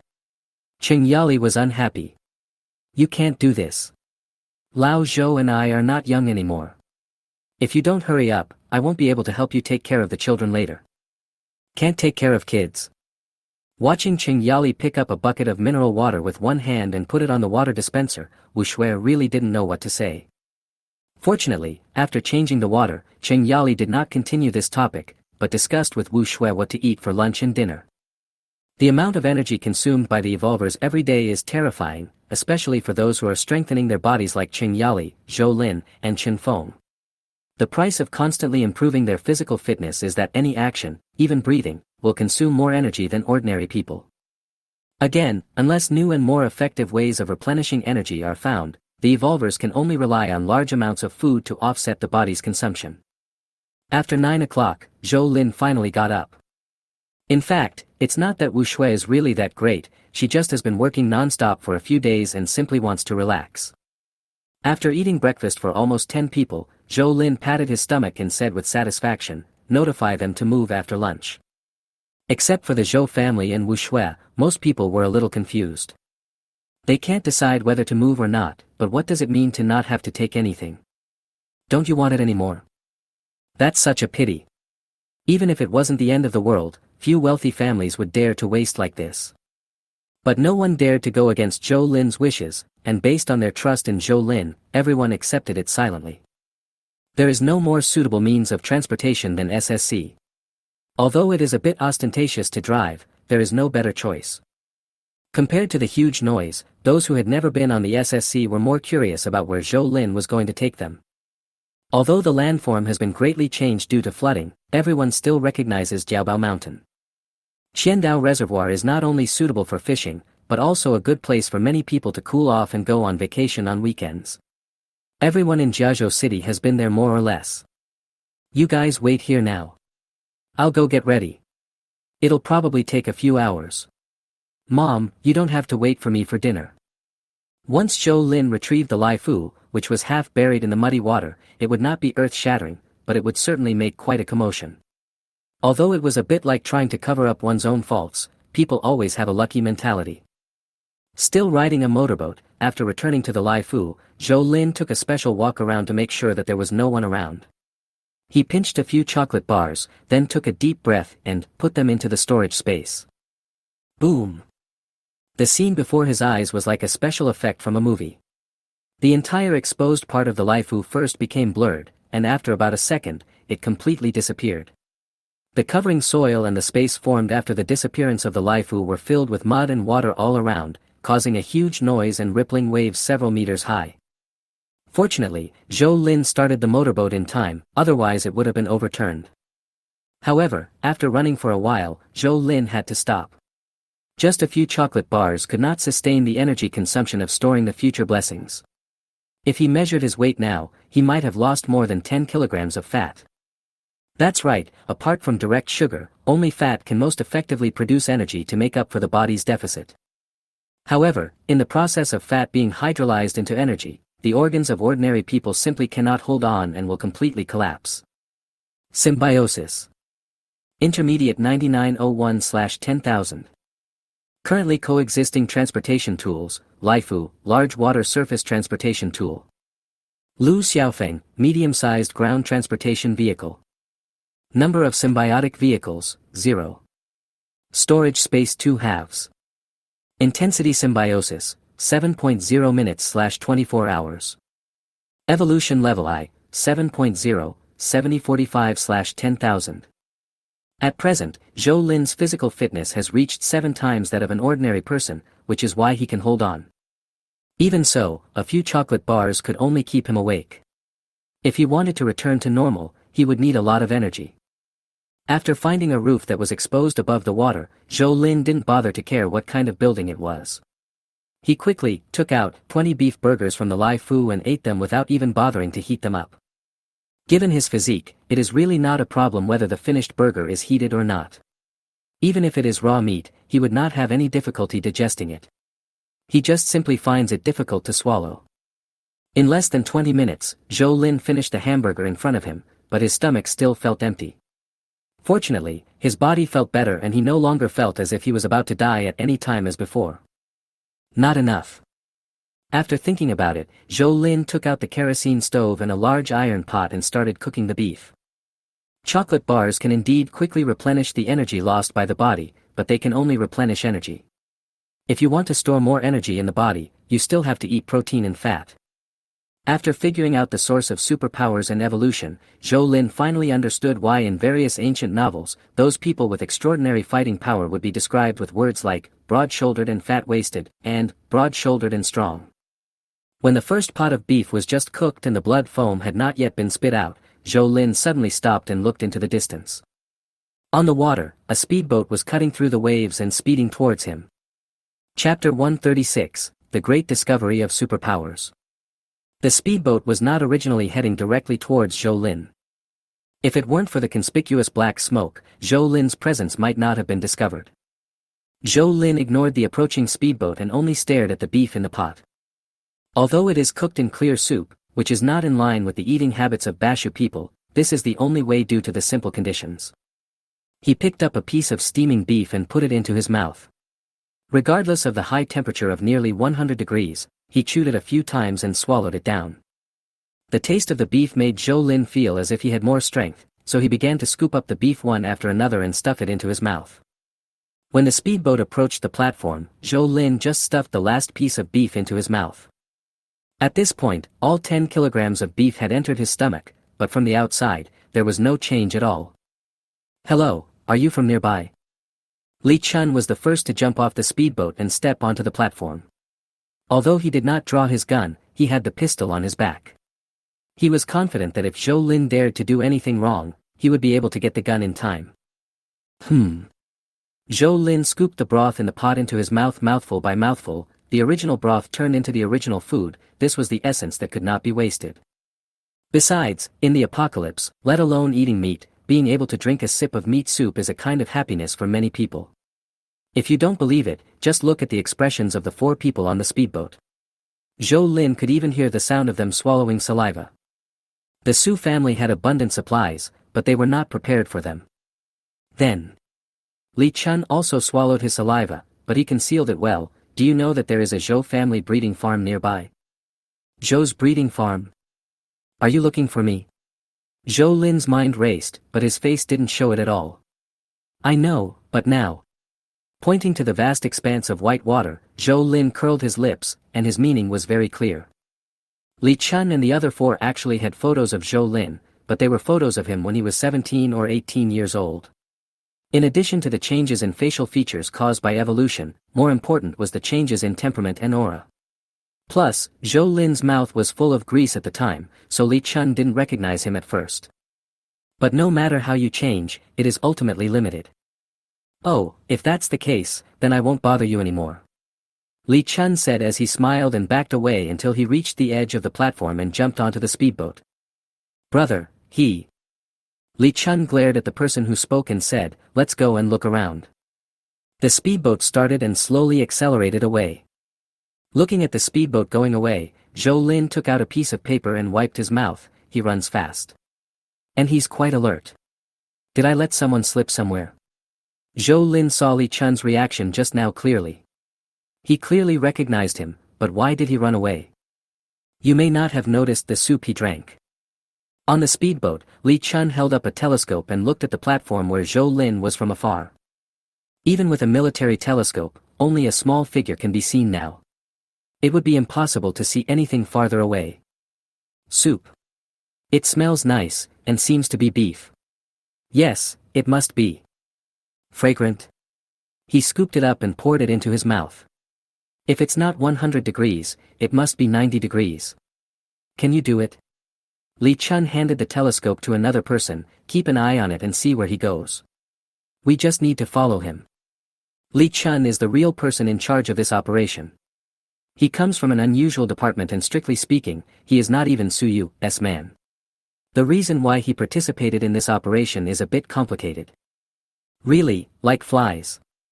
With Zhou Lin's eyesight, he could see the speedboat in the distance without a telescope, but he was only seeing with the corner of his eye, so in the eyes of Li Chun and the others, Zhou Lin didn't seem to notice them, and they didn't think that the human eye could see at this distance.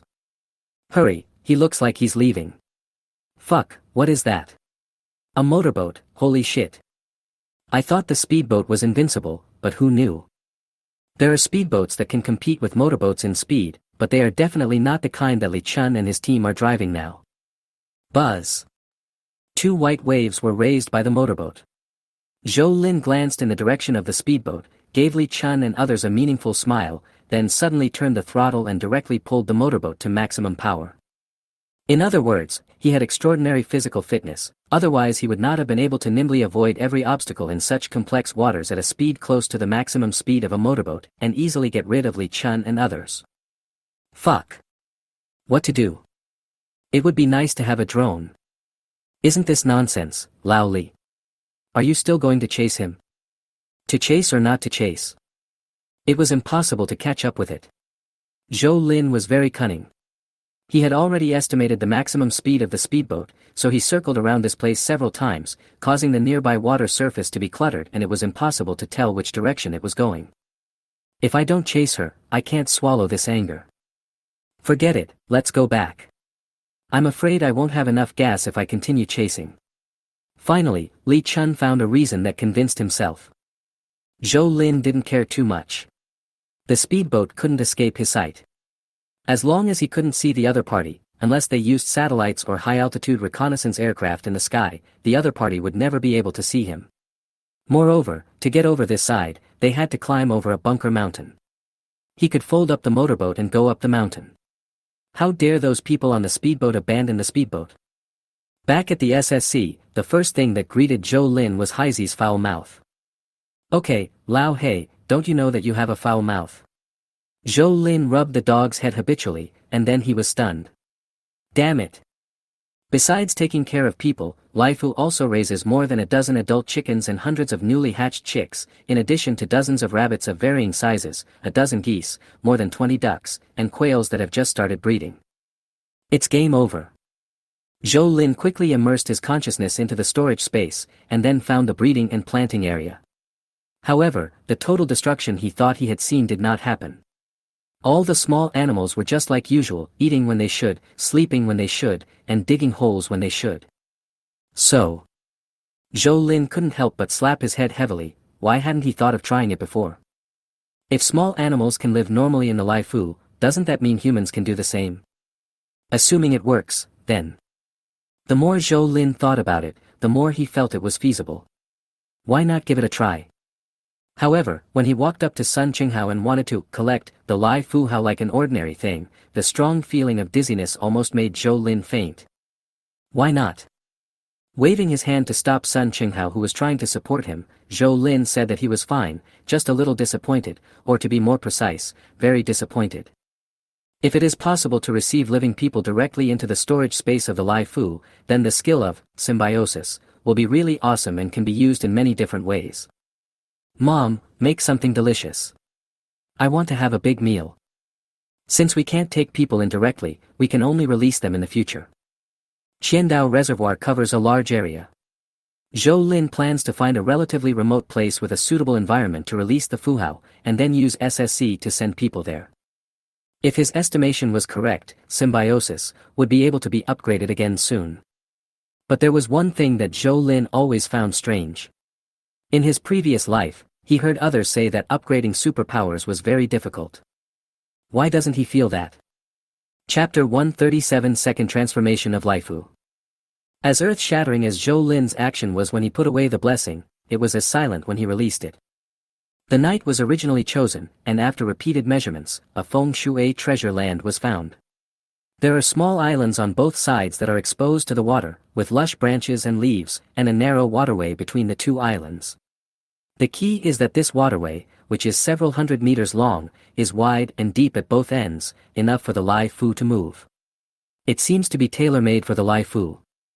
Moreover, there is only about 2 kilometers of water from this place to the edge of Qiandao Reservoir. This distance can give Zhou Lin enough time to react whether the water level continues to rise or fall. Even if someone wants to attack from the shore or sneak onto the Lai Fu, this distance is enough for Zhou Lin to discover the other party and react. When Fu Hao is released in the future, it will be a great test for Zhou Lin's current physical condition. If he almost fainted when it was put away, then Zhou Lin actually fainted after it was released. Fortunately, he chewed 10 chocolate bars beforehand, otherwise he would have been unconscious for who knows how long. Fortunately, the motorboat did not capsize and did not fall into the water. When I woke up and looked at the sky, luckily, there was a moon. Moon. Zhou Lin then realized that he hadn't seen the moon for a long time. Generally speaking, the appearance of the moon often means that tomorrow will be a sunny day. Sunny day, Zhou Lin felt something was wrong, but he didn't have time to think about it. He just wanted to eat, eat, and eat. While chewing various high-calorie, high-energy foods that he had completely lost interest in, Zhou Lin shuttled back and forth in the Lai Fu.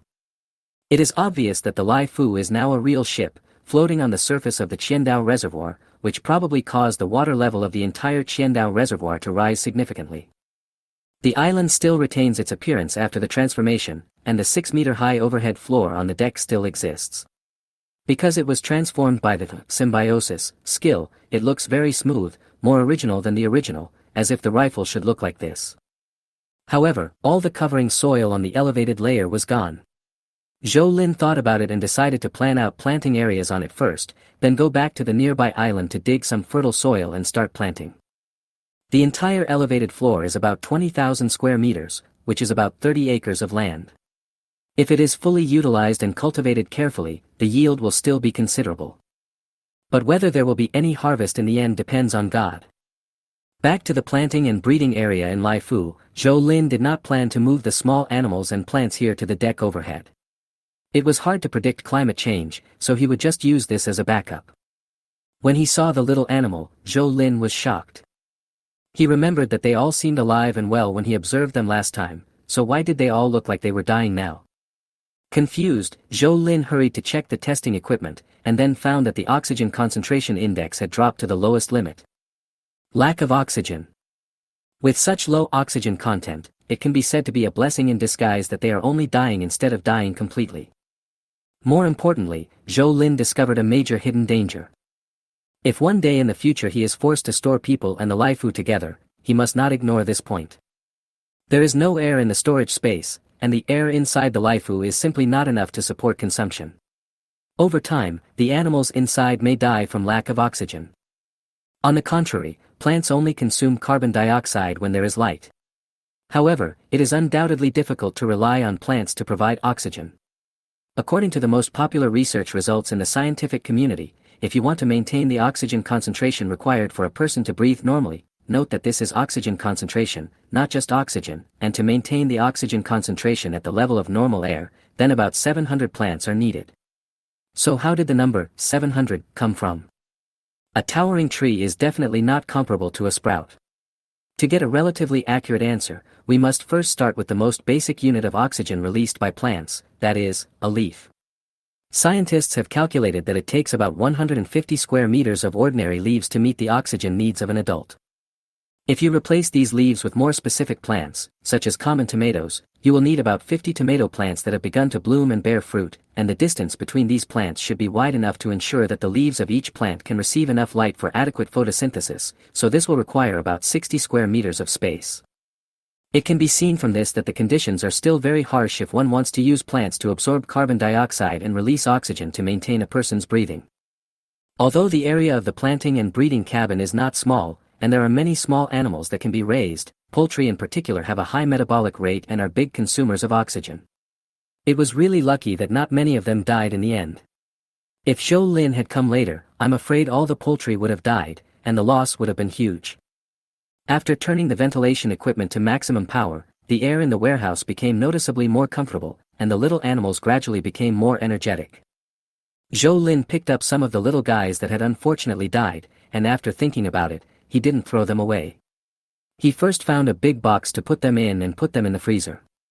These were all meat, and no matter how small they were just mosquito legs. Who knows when they might come in handy. Although it was a false alarm, Zhou Lin did gain some knowledge, and the deaths of those little guys were worthwhile.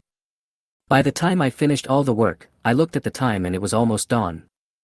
Only then did Zhou Lin feel very weak, but he could not rest yet. He had to rush back to SSC and drive the boat over before dawn. But he still overestimated himself. When he climbed up the SSC, he could hardly open his eyes. Drowsiness is a sign of physical weakness to a certain extent. Fortunately, before falling asleep, Zhou Lin remembered to mark the location of the future blessing number for Zhou Li. When he woke up, he suddenly found himself in the Lai Fu hospital. Cheng Yali was lying on the bed next to him, snoring like a King Kong, while Wu Shui was busy outside the glass door. "Mom." Zhou Lin felt his throat was a little dry, and his voice sounded as unpleasant as sandpaper. Maybe it was because his voice was too soft, so after he called Qing Yali several times, there was no response. "Well, who is taking care of whom? Are you awake?" Finally, it was Wu Shui who was outside the glass door. When she turned around, she saw Zhou Lin's movement, and hurriedly opened the door and came in, happily moving closer to him, and began to test various data indicators. Zhou Lin was a little disappointed that there was no kiss. "You'd better wake her up first." Wu Shui stuck out her tongue. She was trying to persuade Qing Yali, but who can stop a mother who loves her son so much? A mother who can blow up a gas tank with one punch. "What did you lose to me?" Zhou Lin felt it and found that his body recovered faster than before. Even before he ate too much, he already felt strong. "Energy. I noticed that you were extremely weak, so I directly gave you energy. How does it feel?" "Energy? Can it be directly infused?" Zhou Lin suddenly felt like he had discovered a new world. Chapter 138. I'm showing my cards. In medicine, there is actually no relatively fixed formula for the energy that is directly injected into critically ill or needy patients. In addition to the necessary nutrients, there are also ingredients that can directly sustain human functions, such as inosine, coenzymes, adenosine triphosphate, insulin, and other drugs. In order to avoid electrolyte disorders, sodium, potassium, magnesium, calcium and other elements will be appropriately supplemented according to the ion changes in the patient's body fluids. Fortunately, there is a medical professional around me. If not an expert, at least a professional. Moreover, Wu Shui has been studying the differences in physiological data between evolvers and ordinary people for some time, so she can allocate energy and time according to Zhou Lin's physical data and replenish him. This method seems to be faster than eating. Well, except it's expensive. Is being expensive a disadvantage? Zhou Lin said with a smile. It's not really, at least not the disadvantage of this method, but... No, I'm short of money.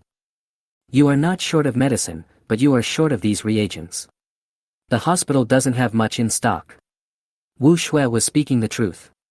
Even though there were 5,000 people on the Laifu, they were basically all soldiers, and they were carefully selected soldiers, so the hospital did not have much in stock of these medicines. As for spending money to buy it, hey, what's the use of money? Even if it is useful, there is no place to sell it. How many pharmaceutical manufacturing plants can still operate normally before returning to normal? At present, perhaps only the shelter in the capital of Xia country has a pharmaceutical factory, and the shelters in other provincial capitals may not have one. From this perspective, whether it is energy, reagents or common cold medicines, they will be scarce goods in the future. I don't know where I can get it in Jiazhou City. Zhou Lin pinched his chin and thought about it, then patted King Kong. No, my mother's shoulder. Mom, get up and eat. Ah, it's time for dinner. Are you awake, son? Fortunately, Qing Yali did not bite Zhou Lin's arm, which meant that she was not really asleep yet. During the time when Zhou Lin was in a coma, the people who were truly shocked were actually the Chen brothers, Jiang Lanlan and others.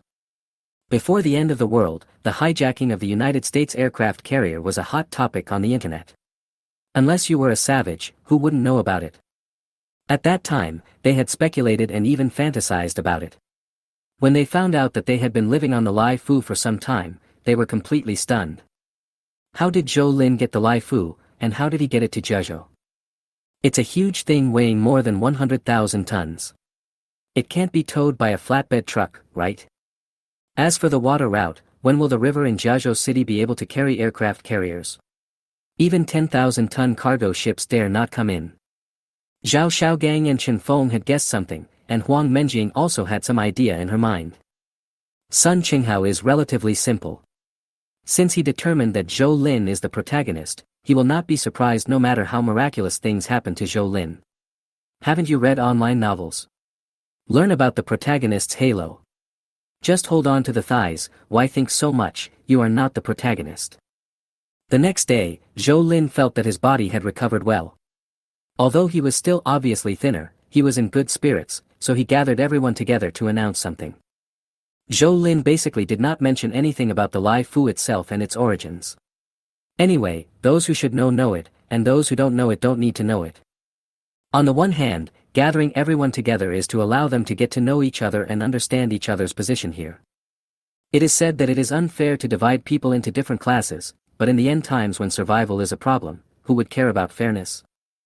The Zhou family is in the first level, Huang Menjing is taking advantage and is in the second level, then there are Chen Feng and Zhao Xiaogang, as evolvers they are in the third level, Sun Qinghao and the Chen brothers are currently in the fourth level, and people like Jiang Lanlan are at no level. Don't think Jiang Lanlan is miserable. In Zhou Lin's top standard, there is also something called enemy. In short, anyone who is identified as an enemy must either die now or die after all value is squeezed out of them. People like Jiang Lanlan at least have the most basic survival guarantees.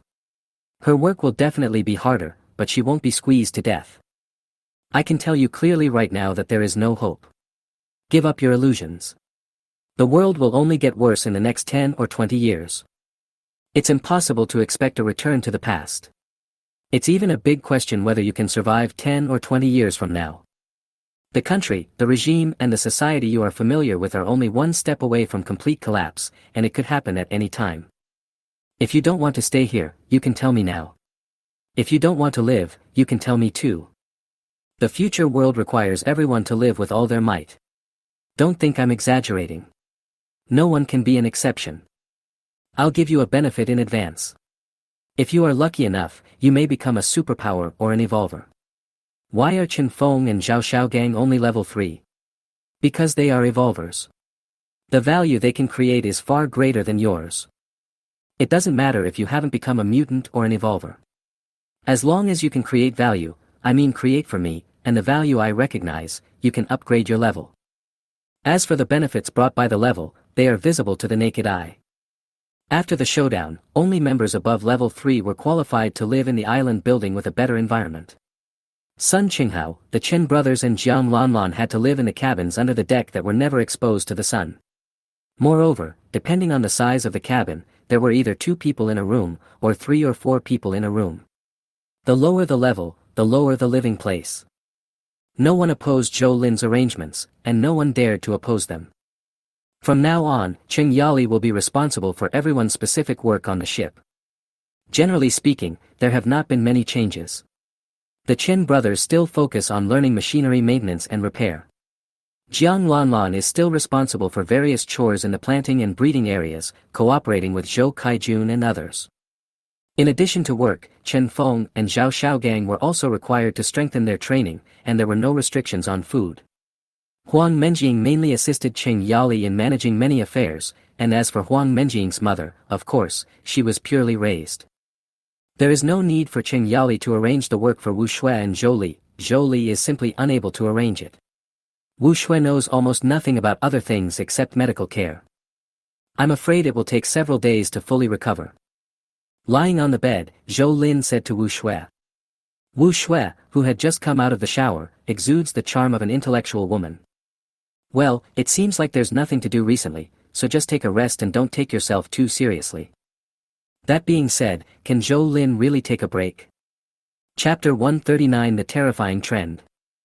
Although Zhou Li has a strange personality, she will not shirk her responsibilities when something really happens, especially matters at home. The 20,000 square meter deck overhead layer was difficult to design no matter who tried. Finally, Zhou Li came up with a plan through the central mainframe calculations of the Lai Fu. Here, need, elevator. TVs, stairs. This, lift. Even though Zhou Li was explaining, Zhou Lin still felt a little confused. If possible, he really wanted to leave all the follow-up work to Zhou Li. Never mind, it will be considered child abuse. Let me rest for 2 days first. After having a preliminary understanding of the blueprint, Zhou Lin decided to give it a rest for 2 days. After all, the planting process would take at least a month, so a delay of 2 days would not be a big deal. Zhou Li said nothing and silently placed the phone screen in front of Zhou Lin. To be honest, Zhou Lin hasn't touched his mobile phone in recent times. Mainly it's meaningless. How can we know what is happening in the outside world when transportation is almost cut off? It is better to focus on the things around you and try to reduce the risks and pressure of survival. What do you mean? A message was displayed on the screen. Daybreak was beginning to appear all over the world, and the dust from the volcanic eruption on the island nation had almost settled. So what does Zhou Li mean? Do you think the world is moving in a positive direction? Trouble. Zhou Li pointed to the sky. The weather is annoying. Zhou Lin asked Zhou Li how she came to this conclusion, but Zhou Li just rolled her eyes. I just want to ask what's wrong. Zhou Lin felt aggrieved, but Zhou Li ignored him and left. Anyway, she is only responsible for the design and can't help with the subsequent matters. Zhou Lin originally wanted to find some flaws in the design to criticize Zhou Li, but after looking at it for almost half an hour, he gave up. People, never challenge things beyond your own cognition, otherwise you will be slapped in the face. Husband, what did you say? Wu Shui, who had just returned, heard the second half of Zhou Lin's words, who hit you in the face? I said. Zhou Lin wanted to explain, but Wu Shui obviously just mentioned it casually, and then talked about the latest results she got in the hospital today, which was related to evolution. Scientific research is never achieved overnight. In Wu Shui's view, it is a phased achievement.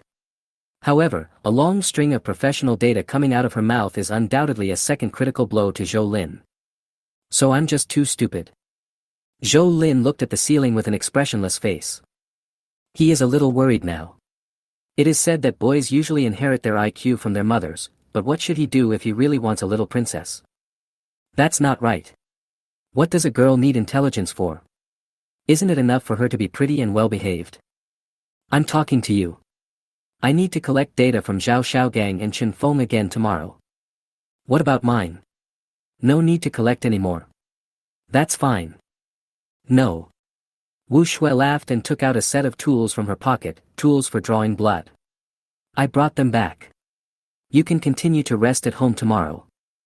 Seeing Wu Shui piercing his elbow with a flying needle, Zhou Lin closed his eyes and stopped struggling. He decided to let this world be destroyed. At the Jiazhou official shelter, Zhu Guanhan finally gathered enough ships to transport grain to the granary. When the news spread, people living around the Su family compound participated enthusiastically and signed up one after another. Seeing such an enthusiastic scene, Zhu Guanhan felt that he was back to normal and his management ability was back. Lan Yeye sneered at this. With her ability to appreciate men, she could basically know what kind of person he was after half an hour of contact. After all, she was a woman who had lived with a lion. She looked down on a rat like Zhu Guanhan, who was even worse than Li Chun. At least Li Chun knows when to advance and when to retreat. Although he didn't dare to take direct action against Zhou Lin the last time he met him, Lan Yeye didn't think Li Chun was a coward because she knew what kind of person Zhou Lin was. Lan Yeye didn't want to discuss with Li Chun what to do next. Strictly speaking, her mission had been completed. She only needed to wait for Li Chun to complete the mission or fail the mission, and then she could leave this damn place. Compared with the provincial capital, Jiazhou City was really terrible in all aspects except that it got brighter earlier, especially with such a stupid leader like Zhu Guanhan. Li Chun didn't care about Lan Yeye's attitude. He contacted Suyu on the day he met Zhou Lin. After they talked for a long time, Suyu said he needed to report to his superiors and asked Li Chun to wait for his news. No one expected that the wait would last 3 days. Ever since he was rescued by Li Chun and his 5 companions, Zhu Guanhan has wanted Li Chun and others to do things for him. However, no matter how he tried, it was of no use. As they were about to set off for the granary, Zhu Guanhan found Li Chun again and asked if he wanted to go together. Commander, we have our own mission. Isn't it just about finding Zhou Lin? Our Jiazhou garrison is now at the granary. You should have a common language, right? If you find it inconvenient, I can still take you to find Commander Yi. He still has to give me this face. Maybe they have news about Zhou Lin. Zhu Guanhan's reason seemed to make sense, but unfortunately there were many contradictions in it. If he really wanted to help, why did he have to ask Li Chun and the others to go together? Wouldn't it be enough to contact Yi Xinxiao directly? Seeing the truth but not saying it out loud, although Li Chun did not go in the end, he still arranged for 2 people to stay with Zhu Guanhan. This made Zhu Guanhan, whose wound had not yet scabbed, feel more at ease. The fading of winter nights around the world has made most living people excited, especially those living near the North and South Poles, who feel like they have seen the dawn of life. However, the sun had only been out for less than 2 days and people in some places could no longer smile. Heavy rain or a sudden rise in temperature can turn low-lying areas into swamps or lakes. Many people who were not prepared and did not have time to evacuate could only watch the water level rise and eventually mix with the sewage. The death toll rose rapidly, the increase far exceeding that when winter night came, so much so that many people began to cry out, "This is the real end of the world." The surface of the Great Lakes in the United States, which was frozen on winter nights, rose 15 meters in 3 days. The area of the lake directly expanded 3 times, and the number of people affected reached a staggering 6 million. 6 million may not be worth mentioning in Xia country or Shenyu country, but in the sparsely populated United States, it is already an extremely serious disaster.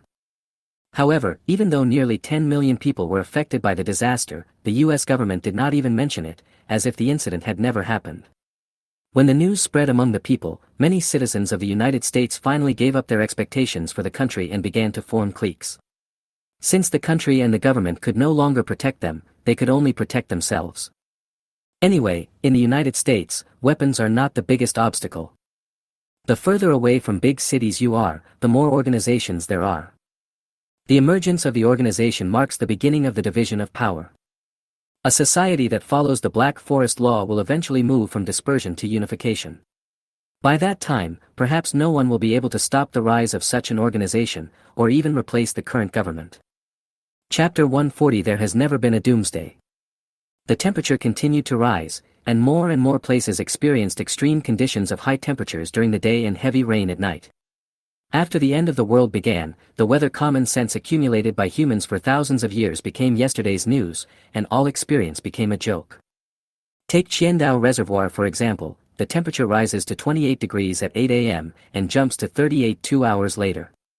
At 2 p.m., the air temperature outside the house is 43 degrees without any shelter, and the surface temperature of dark objects can reach 75 degrees. What does it mean?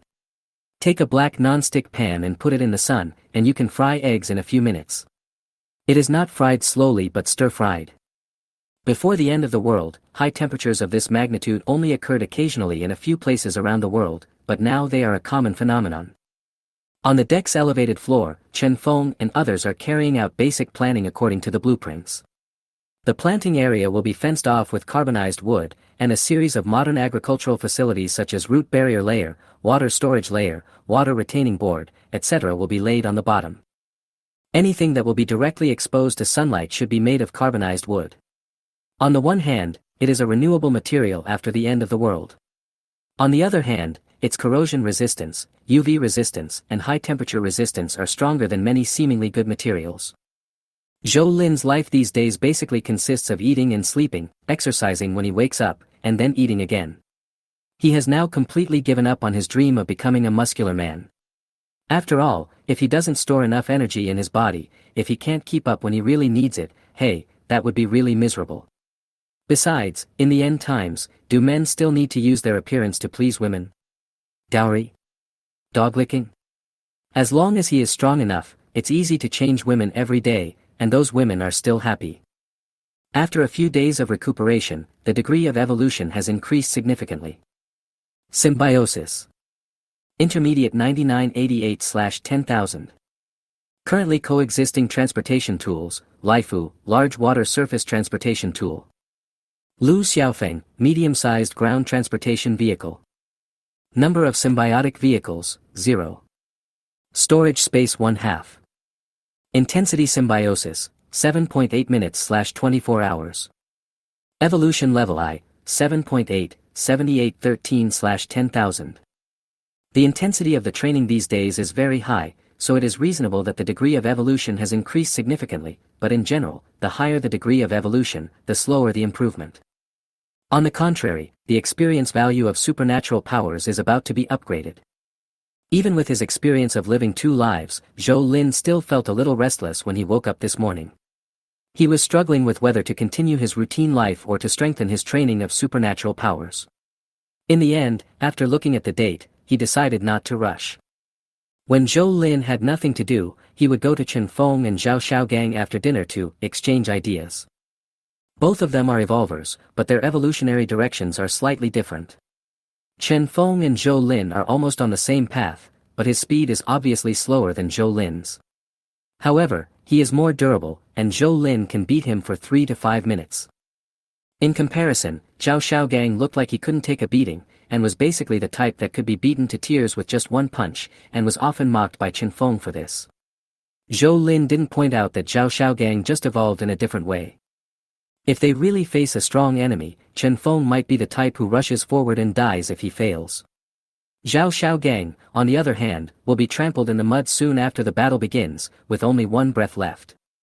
But when the enemy cheers for victory because they can't see their standing opponent, they might be killed by Zhao Xiaogang, who suddenly gets up.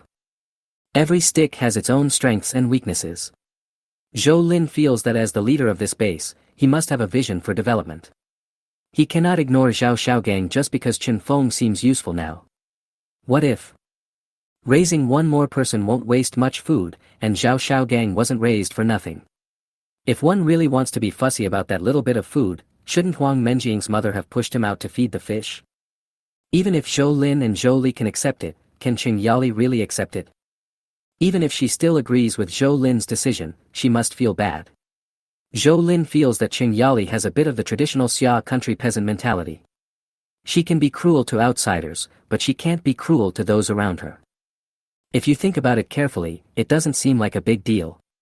Apart from revenge, aren't all your efforts just to hope that your family can survive in the apocalyptic environment and live as well as possible? Since we have the ability, we should not lock our parents in a cage like a canary, or put them in a sterile glass room. Living like that might be more painful than just dying. Keep them, just think of them as spiritual needs of parents, not just a meal. If they really encounter a critical moment, Zhou Lin will not take these people's lives too seriously. Just think of them as pets raised by parents, raise them well when conditions permit, and if conditions don't permit, just wait until conditions permit and raise them again.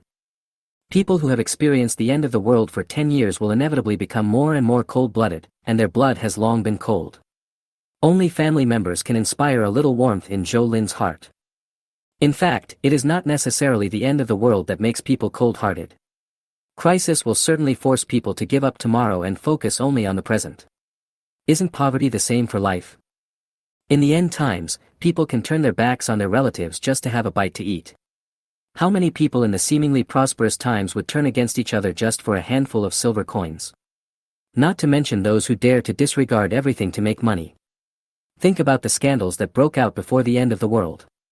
Except for a few people who still have fantasies about tomorrow, most people in the whole society have already become indifferent. It still looks like everything is flourishing, with singing and dancing going on. The end of the world is not just about the freezing, heat waves, viruses and zombies. Maybe the end of the world has already begun, but those who know don't say it, those who guess don't talk about it, and those who see it choose to turn a blind eye. As for the rest of them, they are no different from Zhou Lin before his rebirth. In a world where it is extremely difficult to live, they are still struggling to pursue the love in their hearts.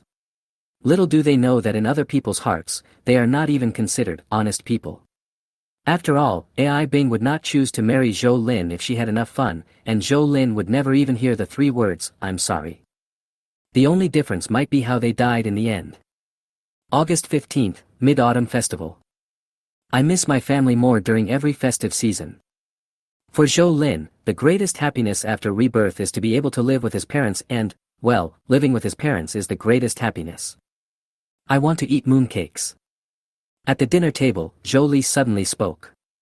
Hey, is your stuttering gone? Zhou Lin asked. With your IQ, it's hard for me to explain it to you. Let me put it this way, if a person doesn't force himself to change from time to time, and today is a repetition of yesterday, then such a life is meaningless. Lily, what book are you reading recently? Zhou Kaijun frowned and asked. Philosophy. Philosophy can answer all the questions that science cannot answer. There are many people learning how to commit suicide. Wu Shui whispered in Zhou Lin's ear. Sister-in-law, I won't do that. Those who commit suicide are not smart enough. I am different. Beat him. Zhou Kaijun said to Qing Yali, if you don't beat him, he will be useless. Do you know what I'm going to say? As soon as Qing Yali opened her mouth, it was like a hurricane rising on the dining table, and even the dishes began to shake. Are all the supernatural powers used up? Zhou Lin felt that if he didn't use his skills, he might not be Qing Yali's opponent. I'm curious about how much my mother has evolved now. She is a mother like a bee. After evolution, no matter what happens, as long as she sees it and happens to be free, she will always help. The effect of this is probably better than exercise. Qing Yali was so scary when she was angry, like a man-eating King Kong. Qing Yali snorted coldly and almost overturned the dining table. Do as you say. If you watch those messy things again in the future, I will dig out your eyes. Not to mention Zhou Li, even Wu Shui who was sitting next to her was secretly swallowing her saliva. It was too scary. Is this the King Kong woman? Why are you looking at me? Zhou Lin asked with a frown. Chapter 141, Superpower Upgrade, Strange Fish. Wu Shui originally wanted to ask if Zhou Lin would be like Qing Yali in the future. But then he thought again that he might get beaten if he asked this question, so he quickly lowered his head and exchanged glances with Zhou Li who also lowered her head. Well, two poor people. Son, the daytime temperatures have been getting hotter recently. Will the Earth explode if it continues like this? Qing Yali asked. The Earth will not explode, but I can't say for sure about the rest. What Zhou Lin said seemed like a prophecy. That evening Zhou Li saw a related post on the forum of Doomsday Human Alliance.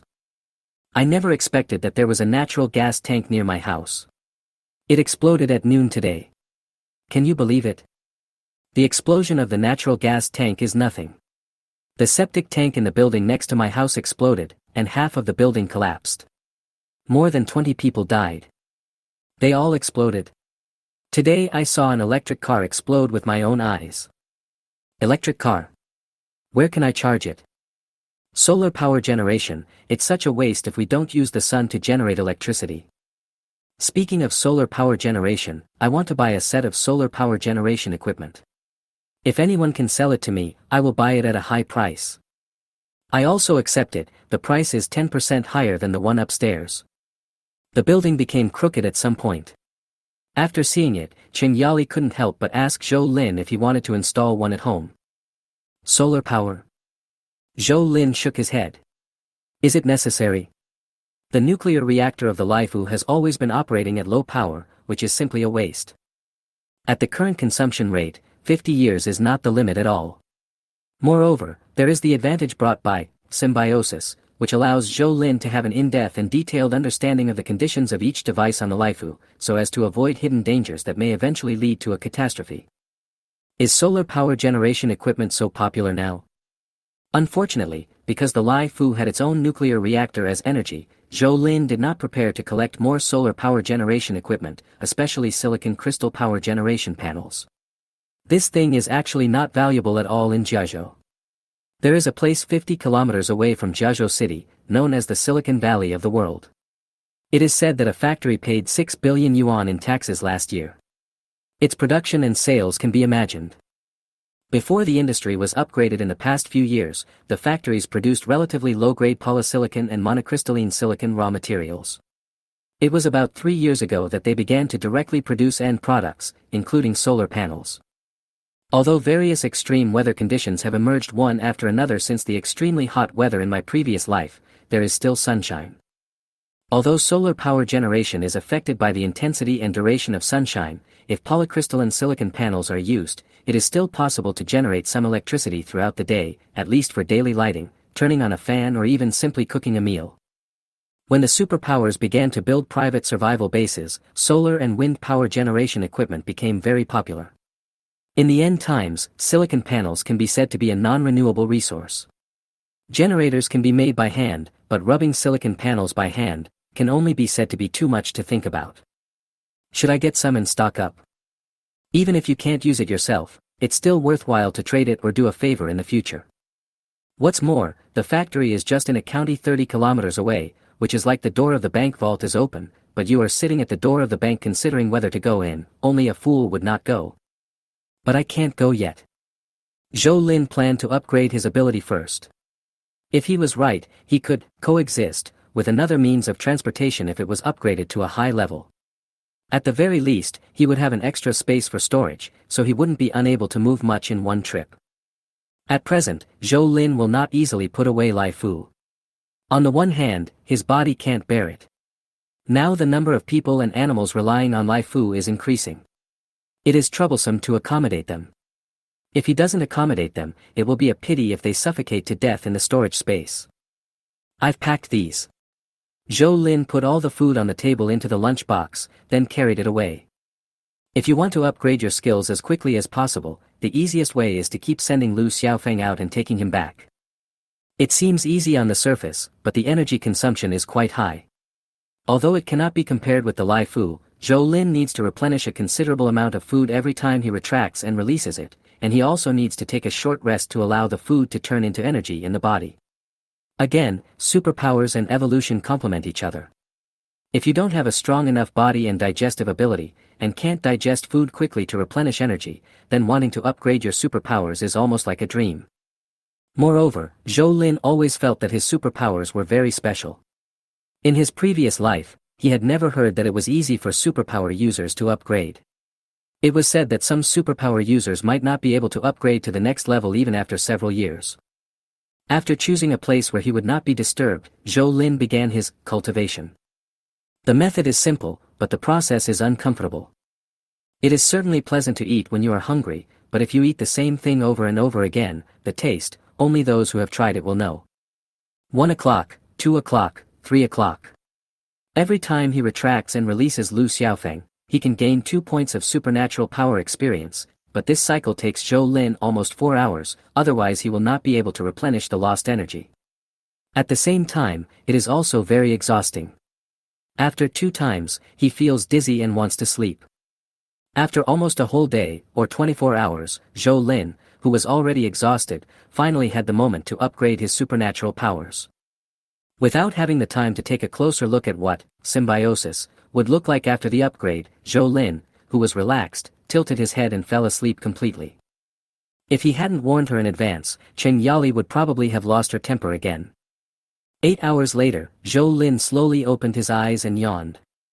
His mind was still a little groggy, so he was dazed for a few seconds before he suddenly woke up and remembered what he should do. Fuck, that's awesome. Seeing the changes that occurred after Symbiosis was upgraded to Advanced, Zhou Lin almost jumped 3 feet high. Well, this height should be considered an insult to his current evolutionary level. Son, where are you? Cheng Yali's loud voice made the walkie-talkie sound like it was overwhelmed and about to explode. My mother called me, so Zhou Lin had to put aside the upgrade of his supernatural power and reply. Oh, you're done, then come quickly, they caught some fish today. Fishing? Who the hell is so idle? Is there not enough food in the freezer or not enough work assigned to them? But it doesn't seem to be worth Cheng Yali's fuss. Is it news that there are fish in Qiandao Reservoir? It would be news if there were no fish. Son, come and see this fish quickly. It's so strange. Strangeness? What's so strange about fish? At this time, on the elevated floor of the flight deck of the USS Rifle, a group of people were huddled together under the scorching sun. Not to mention Chen Feng, Sun Qinghao, and the Chen brothers who were originally working on the mezzanine floor, Zhou Kaijun and Cheng Yali were also there, and even Wu Shui came. Everyone's eyes were fixed on the thing that was jumping around on the ground, or rather, the thing that was jumping around just now but was now a little dying. I think it looks a bit like a giant salamander. Zhou Kaijun looked at it for a long time before saying this. Does your giant salamander have scales on its body?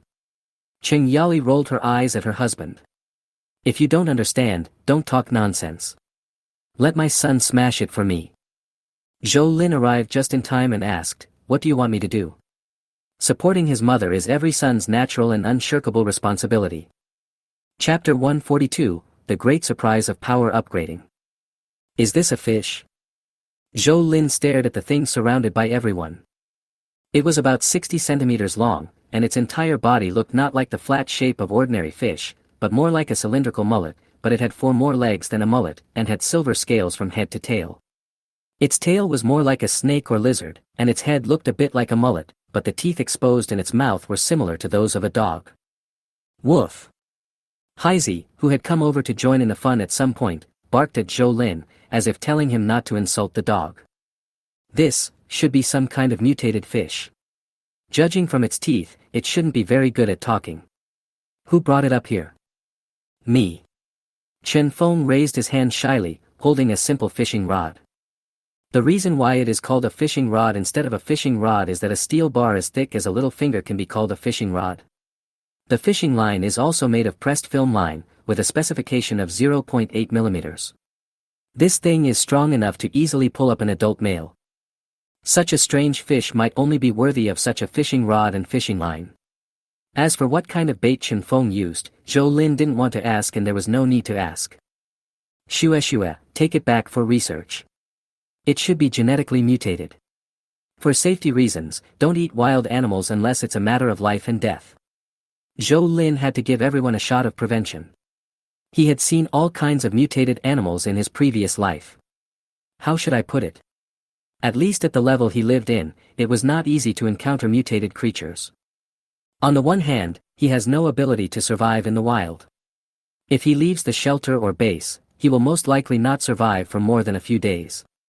On the other hand, it is impossible for the supernatural beads and mutant creatures that are useful to humans to fall into the hands of people of his level. He even has very few opportunities to see them. The mutant creatures he can see are often of no benefit and no combat power. For example, a rabbit with 3 heads, a dog with 8 eyes. I hope Hei Zai won't become like that. Even if it won't hurt them, it looks disgusting. Wu Shui put the fish in a sterile bag, and asked Chen Feng and Zhao Xiaogang to help carry it. The reason why 2 people were needed was mainly because they were afraid that the fish was not really dead yet. What if it was a trick? If it runs away, it's not a big deal, but if it bites someone, it's going to be troublesome. After dealing with the strange fish, Zhou Lin chatted with his mother for a while, mainly to understand her current superpowers and level of evolution. No matter how brave Wu Shui was, she would not dare to stick a flying needle into Qing Yali's arm. Mom, you have to keep exercising. I think after a while, I won't be your opponent, at least not as strong as you. As expected, evolution varies from person to person. For people like Qing Yali, their physical fitness can only be said to be fed by God. Zhou Lin couldn't understand why he and Zhou didn't inherit anything in this aspect. Forget it, let's study the upgraded superpowers. Symbiosis. Advanced 1/100000. Currently coexisting transportation tools, Laifu, large water surface transportation tool. Lu Xiaofeng, medium-sized ground transportation vehicle. Number of symbiotic vehicles, 2. Storage space 1/4. Subsidiary skill 1, strength symbiosis, 7.8 minutes/24 hours. Sub-skill 2, space utilization. Subsidiary skill 3, technical derivation. Evolution level I, 7.8, 7813/10,000.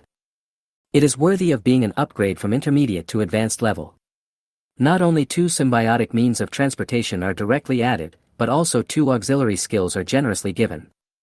The subsidiary skill, space utilization, means that after the symbiotic vehicle is released, its storage space can be used directly for storage and the time flow rate is locked, so no living objects can be placed in it. Moreover, when the storage space is used, the symbiotic vehicle cannot be stored. Finally, using this skill will not increase the symbiotic ability experience value. Although there are various restrictions, being able to utilize the vacant storage space is already amazing. For example, now that the Laifu has been released, its huge storage space can be used to store things, and the flow of time is locked. If we must say what the difference is with the space ability, which is better or worse, it may be the size and the fact that once something is put in, the Laifu cannot be put in. This skill plus 2, symbiotic transportation, alone is enough to make Zhou Lin ecstatic, and the third additional skill is even more explosive. Technical derivation, the name may sound a bit confusing, but it is actually a shortcut to upgrade the symbiotic vehicle. In layman's terms, Zhou Lin can transform the symbiotic vehicle in the storage space, and it can be done with just a little thought, which is very convenient.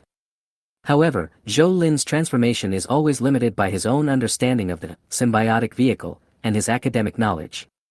For example, if Zhou Lin wants to transform the appearance of Lu Xiaofeng into a ship, that is a piece of cake, but if he wants to turn Lu Xiaofeng into a real ship that can travel at high speed in the water, it will be very troublesome.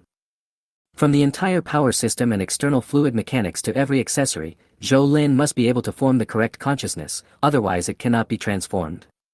In other words, the Symbiosis skill can only play the role of workers and equipment in the process of transforming Symbiosis transportation vehicles, but cannot replace the designer.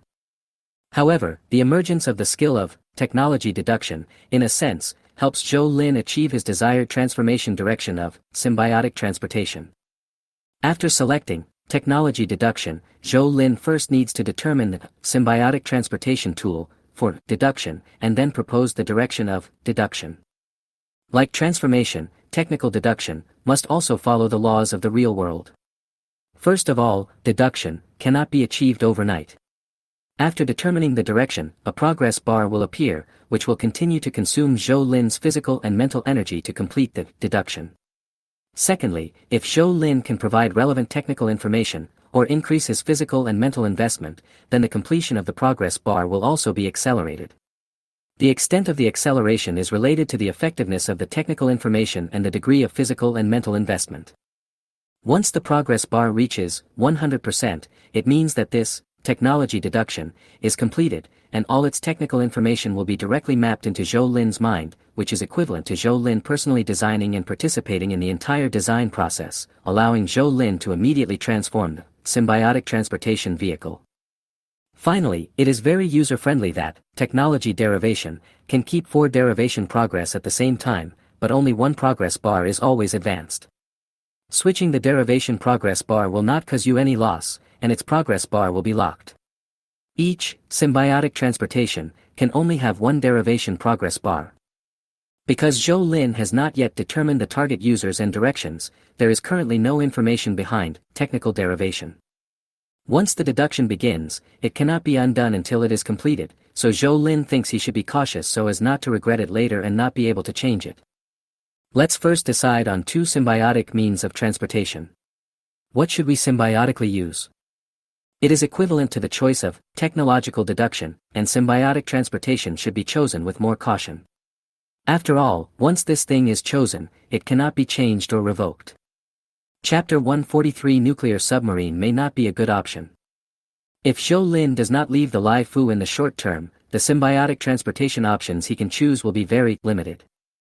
Saying limited may be a bit precise. Strictly speaking, except for the means of transportation that fly directly into space, all human means of transportation are basically already on the rocket spacecraft. Land, sea, air, and even under the sea. Seabed. This may be a good direction, but it is just a direction. After a brief thought, Zhou Lin became dissatisfied with the small submarine on the Lai Fu. It did not conform to the traditional aesthetic of the Xia people. That's right, it had to be long and big to be comfortable. Speaking of underwater vehicles, anyone with a little military knowledge would probably think of the Bear Country, that huge ship with a displacement of 20,000 to 30,000 tons and a nuclear power like the Lai Fu. If Zhou Lin got the Lai Fu by luck, then he felt that he had the ability now. As long as the right opportunity came, he could go north to get a ship as a symbiotic vehicle. But soon Zhou Lin felt that this choice might not be a good one. A few years after the end of the world, what Zhou Lin knew was that with the emergence of people with special powers, mutant creatures gradually began to proliferate. This made it impossible for ordinary people to leave the survival base or shelter, and they became more and more dependent on people with special powers and evolvers. There must be mutated creatures in the ocean. Similar news is often heard, but he has no chance to see them. However, it is said that because of their size, the mutated creatures in the ocean are often more terrifying than those on land. Now Zhou Lin is not sure whether the 184-meter-long giant he likes, which can run as fast as the Lai Fu underwater, can fight against the mutant marine creatures that will appear in the future. If not, wouldn't he be making a living coffin for himself? Besides, it is impossible to get it now, so this idea can only be put on hold for the time being. The symbiotic position can be retained and determined based on future developments. This leaves only one symbiotic position. Fortunately, this upgrade gave him the additional skill of space utilization, otherwise Zhou Lin would definitely try every means to go to the seaside and find the largest ship that he could find. In fact, he had a suitable candidate in mind, which was the ore carrier made by Xiagua.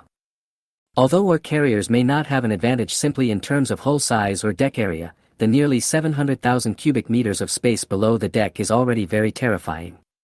In addition, the purpose of ore carriers is to transport ore, which requires their whole strength to exceed that of ordinary oil tankers. On the other hand, ore is an item that cannot come into contact with seawater and the high humidity and high salt air at sea, so there are relatively more enclosed spaces under the deck of ore carriers, which are better sealed than container ships. If you are simply looking for storage space and make full use of the skill of space utilization, the ore carrier is undoubtedly the best choice. Of course, another option is air transportation, such as a helicopter or a fighter plane. There is no need to consider passenger planes. Even for small business jets, it is difficult to find an airport that can take off and land safely in the apocalypse. The aircraft models available on the rifle include the F-35C, Osprey transport aircraft and MH-60R/S helicopter. These three aircraft have their own advantages and disadvantages. The fastest and highest is the F-35C, and the one that flies the farthest should be the Osprey. But in terms of comprehensive performance, it is the least impressive of the three, the MH-60. Although this helicopter looks very historical, the fact that it can serve on the USS Rifle itself shows its superior comprehensive performance. Perhaps few people know that the United States exports MH-60 helicopters to its allies at a unit price of more than $100 million. In comparison, the unit price of the F-35 purchased by the island country from the United States may not be as expensive as the MH-60, which shows the value of this helicopter. However, after repeated consideration, Zhou Lin still used these aircraft as symbiotic transportation tools. In general, the cost-effectiveness and frequency of use are relatively low, and the symbiosis is not meaningful. It is better to put it aside for now and ask Lily to study the technical extension, direction of the Fuhao. Upgrading the aircraft carrier. How about the aerospace aircraft carrier in the movie? Lily was very interested in this topic, and even the way she spoke changed, and her eyes were full of excitement. Although she didn't know what Zhou Lin's special ability was, since Zhou Lin had already brought it up, she assumed that he had this ability. Aerospace mothership. Zhou Lin couldn't help swallowing. The aerospace mothership in the Women's Alliance was indeed awesome, but Zhou Lin felt uneasy when he thought that it was actually flying into the sky with electric fans. Of course, there was no need to worry about power outages in nuclear reactors, but was the power really enough? Besides, four electric fans could lift a 100,000-ton giant into the sky. As a top student in the 9-year compulsory education, Zhou Lin only needed to do some calculations to know what an unbearable burden the blades of the electric fans had to bear. As the saying goes, you can't have your cake and eat it too. In order to generate enough thrust, regardless of the shape of the blades, the key is the rotor diameter and rotation speed. The larger the rotor diameter and the higher the rotation speed, the stronger the thrust generated. However, in order to ensure the strength, the improvement of these two factors will inevitably require higher strength of the rotor. At present, if you want to achieve the performance of the aerospace mothership in the Women's Alliance, you may not be able to find materials on Earth that meet its strength.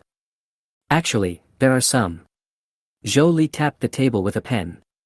Carbon fiber material, but I don't know where to buy it now. In addition, there is a new titanium alloy in Europe with excellent performance, but the formula is still confidential. Maybe. Zhou Li's eyes lit up. You can ask my sister-in-law. Wu Shui. Isn't she in the medical field? What does this have to do with her? Aren't my sister-in-law's parents in Europe? Do you think those research institutions can still maintain strict confidentiality under such circumstances? What Zhou Li said does make sense. It is estimated that many research institutes have to merge in order to continue their research. It is common for multiple institutions to concentrate on one place to conduct research. If the research institute where Wu Shui's parents work happens to be. Thinking of this, an idea suddenly flashed through Zhou Lin's mind. It doesn't necessarily have to be titanium alloy formula information. As long as it is advanced technical information, no matter whether he can use it now or not, he can stockpile it first. Maybe he can use it in the future. Besides, the skill of technology deduction does not even require complete information. After determining the direction, research data only plays a role of adding bricks and tiles. As long as it is relevant, the more the better. Thinking of this, Zhou Lin decided to communicate with Wu Shui to see if it was feasible. But I haven't been able to contact them for some time. It would have been better if she didn't mention it. As soon as she mentioned her parents, Wu Shui's face showed worry, which made Zhou Lin feel a little guilty. He took Wu Shui into his arms and whispered, "Good luck to them. They will be fine." Wu Shui said, but she still had a bad feeling in her heart. Chapter 144, Death Toll in the Shenyu Nation, 700 million. The winter nights are basically over. However, after 2 months of hardship, mankind did not see the real dawn. The highest temperature rise span recorded so far is in the Shenyu Kingdom, southwest of the Xia Kingdom. The average temperature in Shenyu country on winter nights is -33 degrees Celsius, and the highest daytime temperature reaches 45 degrees Celsius a week after the winter night ends. 45 degrees is not the highest temperature in the history of Shenyu country, but don't forget that the temperature here was -30 degrees Celsius 7 days ago. The melting snow caused many rivers in the Shenyu Kingdom to overflow, cities were waterlogged, and the drastic temperature changes knocked down a large number of Shenyu people. The lack of medical care and medicine caused these people to die in pain and pain. In other civilized countries, the dead would be buried or cremated even in the most difficult conditions. However, the tradition of Shenyu country is to send the dead back to their mother river. Every day, more than 100,000 corpses were thrown into the mother river of Shenyu Kingdom. Although the mother river had grown several times larger at this time, it was still unable to bear such a terrible number. As a result, in places where the water flow was slow, a large number of corpses could often be seen floating on the water, even covering entire areas of the river surface. The endless layers of corpses not only attracted swarms of flies like black clouds, but also flocks of various birds, some of which ate carrion, some specialized in eating insects, and some that ate other birds. And under this pile of floating corpses were schools of fish. Even so, there is no sign of a significant decrease in the number of floating bodies. Due to the special habits of the Shenyu people, even if there are piles of corpses not far away, it cannot stop them from bathing and drinking in the river every day. Soon, the backlash came. The swollen corpses, dead insects and birds on the corpses, as well as feces, etc., brewed various super pathogens in the high temperature and humid environment. These pathogens entered the river water and came into contact with the human body. They quickly began to mutate, forming dozens of variants with different lethality, and began to spread among the people of Shenyu country. Due to the lack of protection and good hygiene habits, as well as the poor diagnosis and treatment environment, when the disease began to spread, it did not attract the attention of the Shenyu people.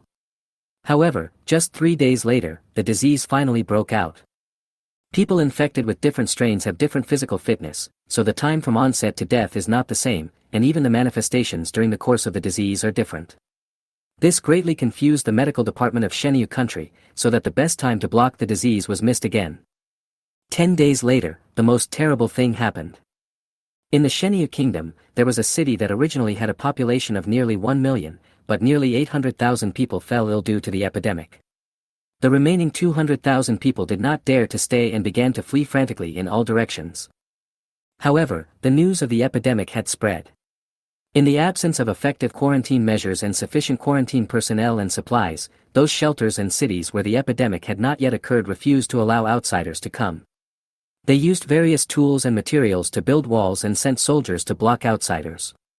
Once someone tried to force their way close to the fence or wall, the soldiers with permission would open fire. Countless Shenyu people fell at the hands of their compatriots. Perhaps a large number of them were not infected by the disease, but they were unable to prove themselves. Some shelters or settlements, for various reasons, either actively or passively accepted victims from the epidemic area. Often, the epidemic began to appear within 2 or 3 days. Soon, people in the shelters or settlements who were not sick began a new round of escape. Even in places where outsiders were strictly prohibited from entering, epidemics later occurred. The reason may be contact with patients who died nearby, or even contaminated environment. For a time, the entire Shenyu country was filled with cries of grief. According to incomplete statistics from the Shenyu country's top leaders, the population of Shenyu country was close to 1.6 billion before the end of the world, and there were 1.4 billion left after the winter night, with a mortality rate of 12.5%. However, 3 weeks after the winter night ended, the population of the entire Shenyu country was reduced to 700 million, with a mortality rate of 50%. The most terrifying thing is that the epidemic is not only still spreading, but the large number of infected people has caused the virus to begin to mutate wildly. The top leaders of the Shenyu country had to make a final decision, requiring that all settlements that were not infected with the epidemic were not allowed to accept outsiders. If necessary, they could shoot and kill anyone who forcibly approached, and only after using flamethrowers to burn the corpses and the surrounding environment at high temperature could they be allowed to approach. For those people in Shenyu who were mixed with the infected, this decision by the top leaders was undoubtedly unfair. But Shenyu was a magical country. In the end, the suspected infected had no choice but to gather together for warmth. They often chose a city or town that was not under control, and then supported each other, living a hard life while waiting for death to come. Perhaps just like every super epidemic in human history, after countless iterations, the toxicity of the virus finally began to weaken, and many of the Shenyu people who had been living with the infected people miraculously survived. After being baptized by the virus, their bodies began to undergo strange changes. Because this change is so slow and doesn't happen all at once, no one has noticed it. After running into obstacles everywhere, some infected people from Shenyu country went all the way north, pouring in from many borders between Shenyu country and Xia country. They flooded everywhere they went, whether it was a village, a town, or a city, like locusts. When the top leaders of the Xia kingdom received the news, many cities and towns along the border had already been invaded by the Shenyu people. In response to this special situation, the top leaders of the Xia kingdom directly ordered the troops on the border that all the people of Shenyu country must. There is no written record, but all the troops received the order passed down by word of mouth. We must not allow the disease to spread within the borders of Xia, no matter what the cost. This was the original text of the high-level order. The leaders of the various garrisons on the border understood the message and began to take action against the Shenyu people who entered the territory of Xia. After a long time, some videos were somehow circulated, which gave the United States an excuse to strongly condemn China. However, at that time, the United States could not, or dared not, take any substantive action other than condemnation. Zhou Lin didn't know what was happening in the Shenyu kingdom at this moment. He didn't have the time to do that in his previous life. These days, the planting area on the elevated deck of the Laifu has been completely completed. According to the plan formulated by Zhou Li, Chen Feng, Sun Qinghao and others have either laid the substrate or used gravel and expanded clay as materials in those planting areas to complete the preparation of the vegetable pools for the fish-vegetable symbiotic system. At the same time, the fish pond under the mezzanine was also completed. In order to ensure safety, Zhou Li required that the water used in the fish pond must be disinfected by high-temperature boiling, cooled and oxygenated before being poured into the fish pond. Currently, no fish species can be found. The fish being farmed are all caught directly from the Qiandao reservoir, detoxified with potassium permanganate disinfectant, and then placed into breeding ponds. Artificial breeding will be carried out later. To avoid possible cross-infection, each breeding pool and its accompanying planting area are independent. If nothing unexpected happens, the production here will not only be enough for us to consume, but there will also be some surplus to exchange. Zhou Li is still very confident about her achievements. Chapter 145 Planning of the Three-Layer Defense Circle. Zhou Lin thought that the Qiandao reservoir should be very hidden and would not be discovered in the short term at least. But it turned out that he was naive. Anyone? Brother, isn't this obvious? What else is there in the Qiandao reservoir besides water? Fish. What is fish? Food. Brother, look, even Sun Qinghao knows this, but you can't figure it out. Sun Qinghao, what do you mean? Who do you think I am? Zhou Lin glanced at Sun Qinghao. How far is it? They may not come here in a day or two, but it's hard to say in the future. After all, there are so many people fishing, and in order not to interfere with each other, they will inevitably spread slowly. Sooner or later, they will find this place. We have to think of a way. Zhou Lin didn't want the Laifu to be discovered. The place he chose was relatively good. The Laifu was almost perfectly embedded between two small islands. When the plants began to grow, the vegetation on the two small islands gradually formed a piece with the plants on the deck of the Laifu. Even a satellite flying in the sky would find it difficult to identify the outline of the Laifu. But it is difficult to deceive the human eye, unless you are a well-trained sniper. There's no way.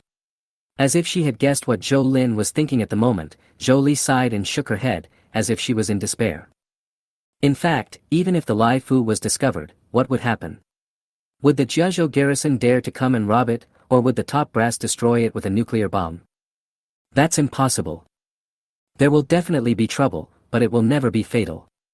Zhou Lin didn't believe that Zhou Li would not think of something that he could think of. So this girl is so pretentious, she must have other ideas. Just tell me what you want to do. Brother, have you ever heard of a phrase called, in troubled times, use heavy punishments? What do you mean? Zhou shook her head in dismay. Brother, didn't you say that the Qiandao reservoir should be able to hold out for a long time?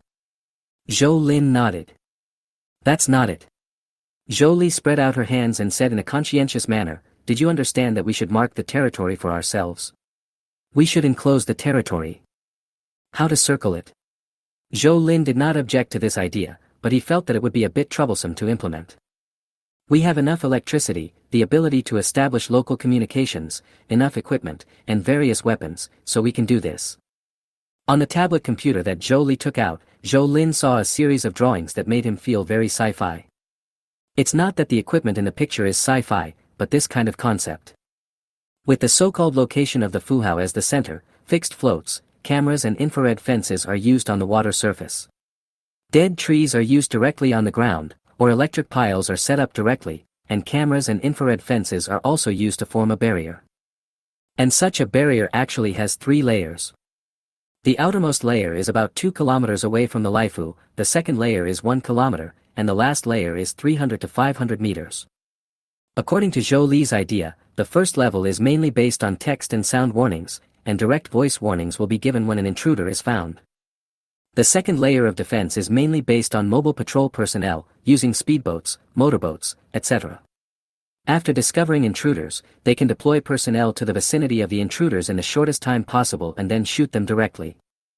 That's right, what this girl wrote on the picture was to shoot directly. No reasons, no excuses, no mercy. The third level is to directly use the rifle's close-in defense weapons to deliver firepower. Assuming that the enemy ignores the first level warning and is able to break through the obstruction of the second level patrol personnel, it means that the enemy must have some strength, so it is necessary to use the relatively more valuable weapons reserves. Coastal defense artillery, rockets, and individual weapons controlled by everyone, just greet them. Even if a warship comes, not to mention whether the warship can be brought to the Qiandao reservoir, even if it really comes, it will not wait until it is within 300 meters. The Laifu is not without missiles. Is this all what you thought? As soon as he said this, Zhou Lin felt that he had said nonsense. So he deserved the cold shoulder from Zhou Li. Thinking about it carefully, Zhou Li's plan does not seem difficult to implement, but the first and second layers of defense circles may only be able to target individual invaders. Didn't you notice where the first layer of defense is? You can't see it from here. Zhou Li looked at Zhou Lin like an idiot. If you can see the first layer of defense from here, it means that people can see us. Are you stupid? Besides, we are currently short of manpower. When we have enough manpower in the future, we can expand outwards beyond 3 kilometers. You've thought it through. A 2-kilometer radius means a 6-kilometer defense circle. Assuming a camera and infrared fence are placed every 200 meters, that's more than 30 sets. The second circle needs 15 to 16 sets. We have no shortage of cameras and infrared fences, but have you ever thought about how to power them? Zhou Lin discussed with Zhou Li, batteries are definitely not an option. Charging is a very troublesome thing. I have designed 2 or 3 power supply schemes, so you don't have to worry about them. Zhou Li interrupted Zhou Lin, the first one is to pull the cable directly from the bottom of the water. The most economical wiring method only requires about 13 kilometers of cable. Don't you have any? Of course, this mode is prone to cable damage, which will cause the defense circle to lose its function. So the second method is to install independent solar power generation and power storage devices on each set of equipment. Using both systems at the same time, you can basically sit back and relax. Solar power generation, power storage and direct power supply, thanks to Zhou Li for thinking so carefully. Now that things have come to this, Zhou Lin seems to have no reason to refuse. All that remains is to count the supplies and carry out assembly construction. Half a day later, Zhou Lin discovered that the biggest problem still lay with the solar power generation equipment. It was not that he had not prepared, but the main reason was that the nuclear power of the Laifu had made him numb. He felt that there was no need to worry about electricity, and he did not emphasize it much when preparing supplies. So the question now is, should we go to our Silicon Valley in Xia country? Zhou Kaijun raised this question not long ago, but Zhou Lin was busy with other things and forgot about it. Now it seems really necessary.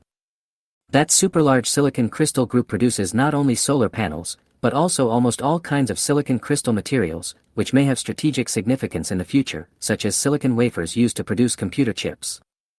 Silicon Valley is not far from Qiandao Reservoir, less than 40 kilometers away in a straight line. I just don't know what the current situation is in Silicon Valley. Compared to Jiazhou City, the altitude in Silicon Valley is lower. It is completely an island between two big rivers, but this island is relatively narrow and long. Theoretically, that area should have been flooded. However, the silicon crystal raw materials will not be completely scrapped even if they are flooded, especially the silicon wafers used to make solar panels. It doesn't matter even if they are soaked in water all the time. Otherwise, what will happen when it rains? I'll go now. Without further ado, Zhou Lin decided to set off immediately, and he didn't even plan to bring anyone with him. In the end, Zhou Li was more thoughtful and asked him to at least bring Zhao Xiaogang with him. Chapter 146 Monster in the Warehouse. The roar of the SSC engine startled many people who were fishing in the Qiandao Reservoir. Look, what is that? Fuck, hovercraft. The camouflage pattern, is it from our army? Is there a military base over there? Impossible.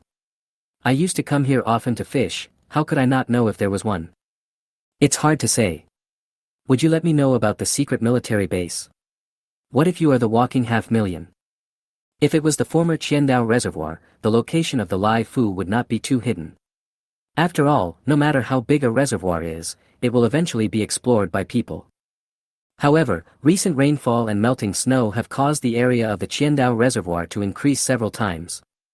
The current location of those who come to fish is still some distance away from the former edge of the reservoir, not to mention the central area of the reservoir where the Lai Fu is located. Although it was not his first time riding on SSC, Zhao Xiaogang still felt it was very fresh. Brother, can this thing reach that place? Don't worry. Zhou Lin stared at the front. Although the SSC has strong passability, the inflatable skirt is relatively fragile. It will be very troublesome if it is accidentally scratched. To be on the safe side, Zhou Lin still placed a speedboat and 2 motorboats in the storage space of Lai Fu. The journey was more than 30 kilometers, and even at a slower pace it only took more than half an hour to reach the location on the map. Brother, are you mistaken? This is the center of the river, right? Zhao Xiaogang said, looking at the white water in all directions. That should be right. Do you see those flagpoles? Zhao Xiaogang looked in the direction Zhou Lin pointed and said, Brother, isn't that water grass? Zhou Lin was too lazy to talk and controlled the SSC to slowly approach the flagpole that was exposed above the water. This is a characteristic of the Xia country. Any unit or enterprise of a certain scale cannot be without a few flagpoles. Some places even set them up like the United Nations, with dozens of flagpoles in a row, hung with various flags. However, the flagpole was already bare at this time, and it was easy for people with poor eyesight to mistake it for water plants from a distance. When he got closer, Zhao Xiaogang felt embarrassed. It should be right down there. The water flow was not too fast, and Zhou Lin started to put on his diving suit after anchoring the SSC. Although with his current physical condition, he could easily stay underwater for 20 to 30 minutes without a respirator, but who knew what was going on down there? Brother, can I go with you? Just guard the boat for me.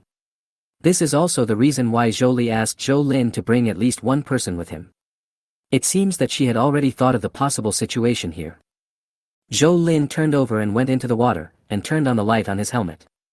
In the turbid water, the white beam of light could only illuminate 5 or 6 meters. If Zhou Lin's eyesight was not different from that of ordinary people, he probably wouldn't even be able to see the range of the light beam clearly. Perpendicular to the row of flagpoles is the office building of the group company. Perhaps due to investment costs and land prices, only 2 floors were built. However, each floor is large, which saves a lot of money compared to building a high-rise building. Going south from the office building is the factory area, and to the left is the living area. Of course, Zhou Lin is going to the factory now. The factory gate, which was originally more than 10 meters wide, was blocked by a sliding fence. Zhou Lin lightly kicked the fence and floated over it, which was more than 1 meter high. He could still barely make out the words on the sign, telling him that the warehouse was on the right side of the factory gate. It was the huge gabled buildings across the factory parking lot. With Zhou Lin's eyesight, he could only barely see some shadows. He floated along the road, past an area full of parked trucks, and finally saw the first gable roof building, warehouse numbered 01. At this time, the aluminum alloy rolling door of the warehouse had broken, revealing a black hole like an abyss. No one knew what the situation was inside, or whether there was anything Zhou Lin wanted. After calming himself down, Zhou Lin looked at the gas reserves again, then slowly approached the door, turned on the flashlight at his waist and shone it inside. In the equally turbid water, neatly stacked boxes of goods can be seen. Some cartons are broken, revealing layers of black stuff inside. It looks like silicon crystal products, but I don't know if it is a wafer or a solar panel. After thinking about it, Zhou Lin floated up and grabbed a cardboard box and pulled it hard. Grass. Why are there so many black sticks? Zhou Lin finally saw clearly what was in the box, and it was far from what he had imagined. It can only be said that different trades are like different mountains.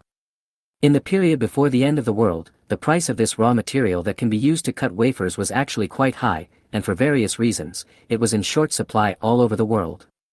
You should know that last year, the silicon industry of this group achieved an output value of 6 billion yuan in taxes, so you can imagine how much money it made. You're in the wrong place.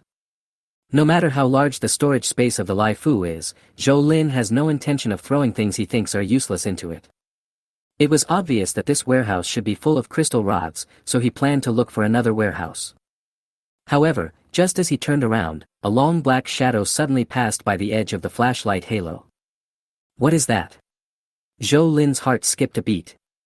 After a brief pause, he quickly swam towards the warehouse door. Logically speaking, his speed was already extremely fast, even the world champion could not match him, and a distance of more than 10 meters could be covered in a few seconds. But just as Zhou Lin was about to pass through the gate, he suddenly felt his right ankle tighten, and then a huge force dragged his right leg and pulled him into the warehouse. Grass. Zhou Lin quickly twisted his waist and turned around, and the light on his head and the flashlight in his left hand shone towards his right foot at the same time, as if to see what was attacking him. With the help of the dim light, one can see that what is wrapped around Zhou Lin's right ankle is a black, scaly thing as thick as a mineral water bottle. It is still tightening. The bone and muscle strength of an ordinary person may not be able to withstand this force. Even Zhou Lin feels very painful. What made Zhou Lin feel even more terrified was that the thing extended from his ankles into the darkness. The visible part alone was 3 or 4 meters long. One could imagine how long the entire body of this thing was. Zhou Lin thought it should be a snake, a water snake, or even an anaconda. Human fear often comes from the unknown. After determining that it was a water snake, Zhou Lin was not panicked. It was just a snake, so just kill it. With his right hand, a dagger with cold light appeared. Zhou Lin bent down and swung the knife, wanting to cut the snake's tail in half, and then a black shadow suddenly attacked, and the blade that was supposed to chop the snake's tail was blocked.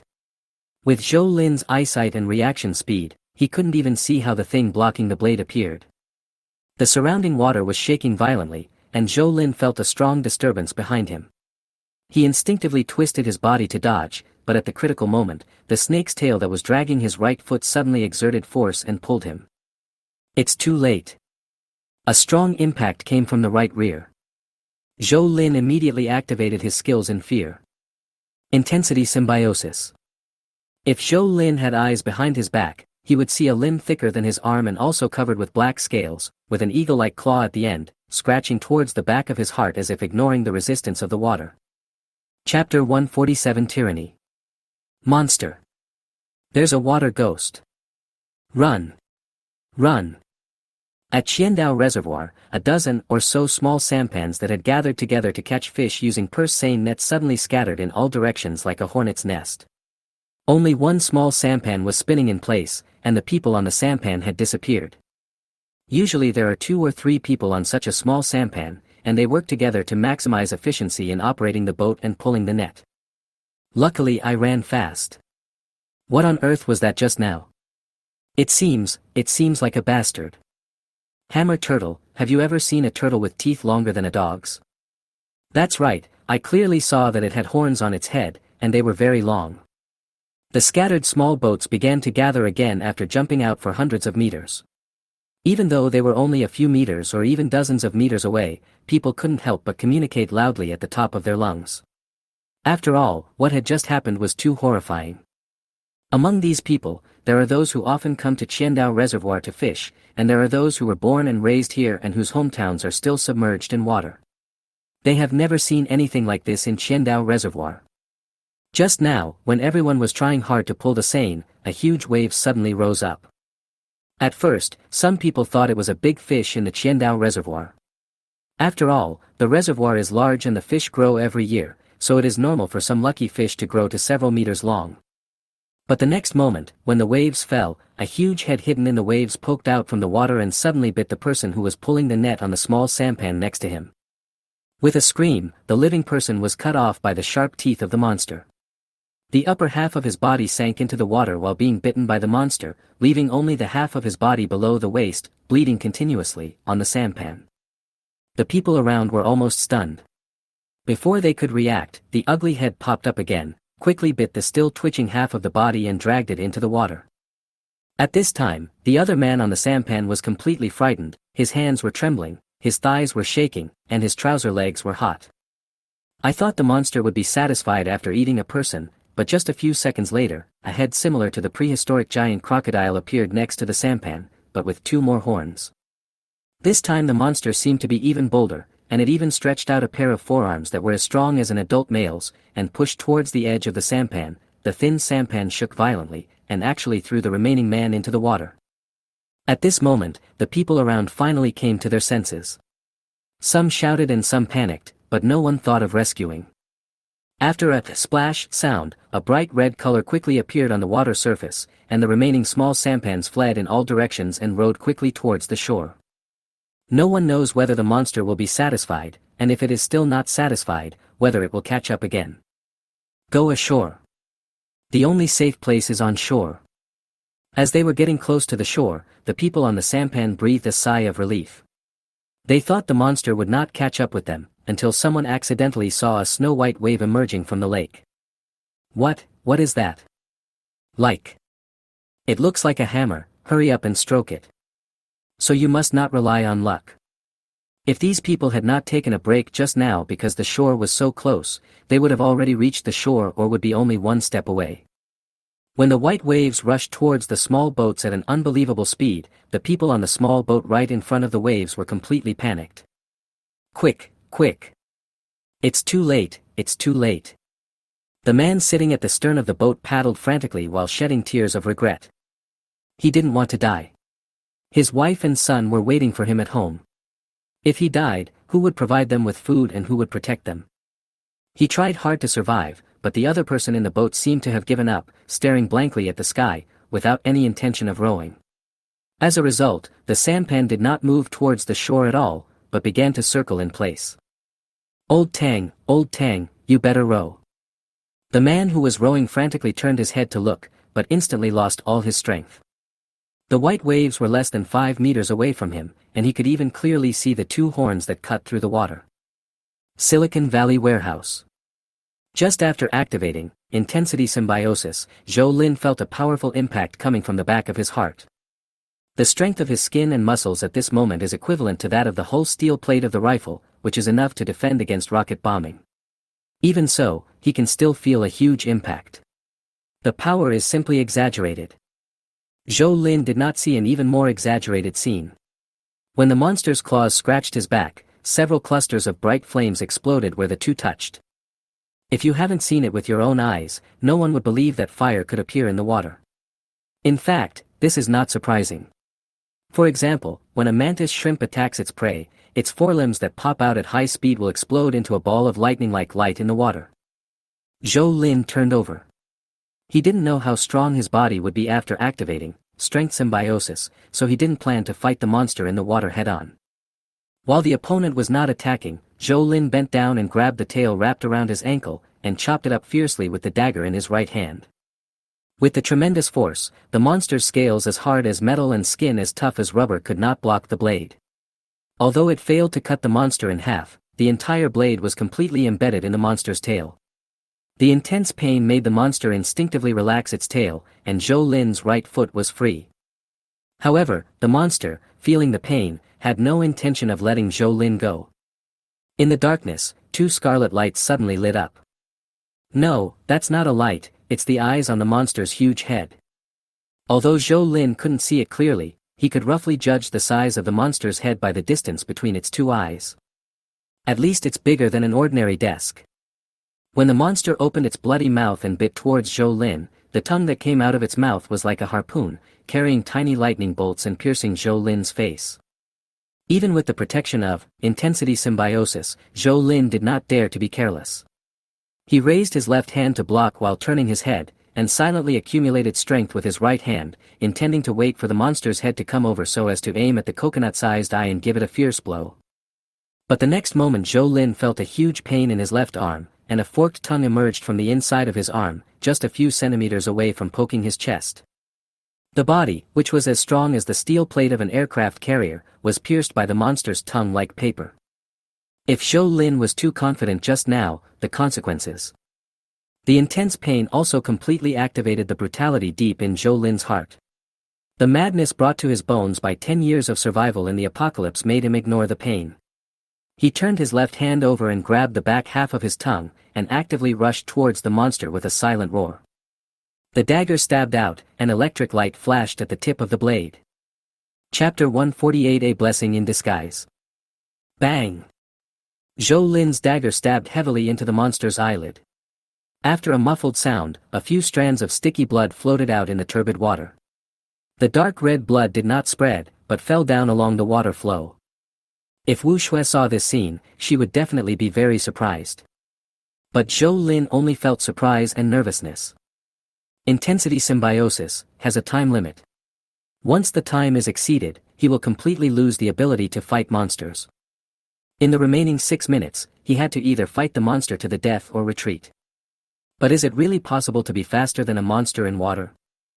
Zhou Lin had no confidence in this, or perhaps he had a conclusion in his subconscious mind. He stabbed the dagger again.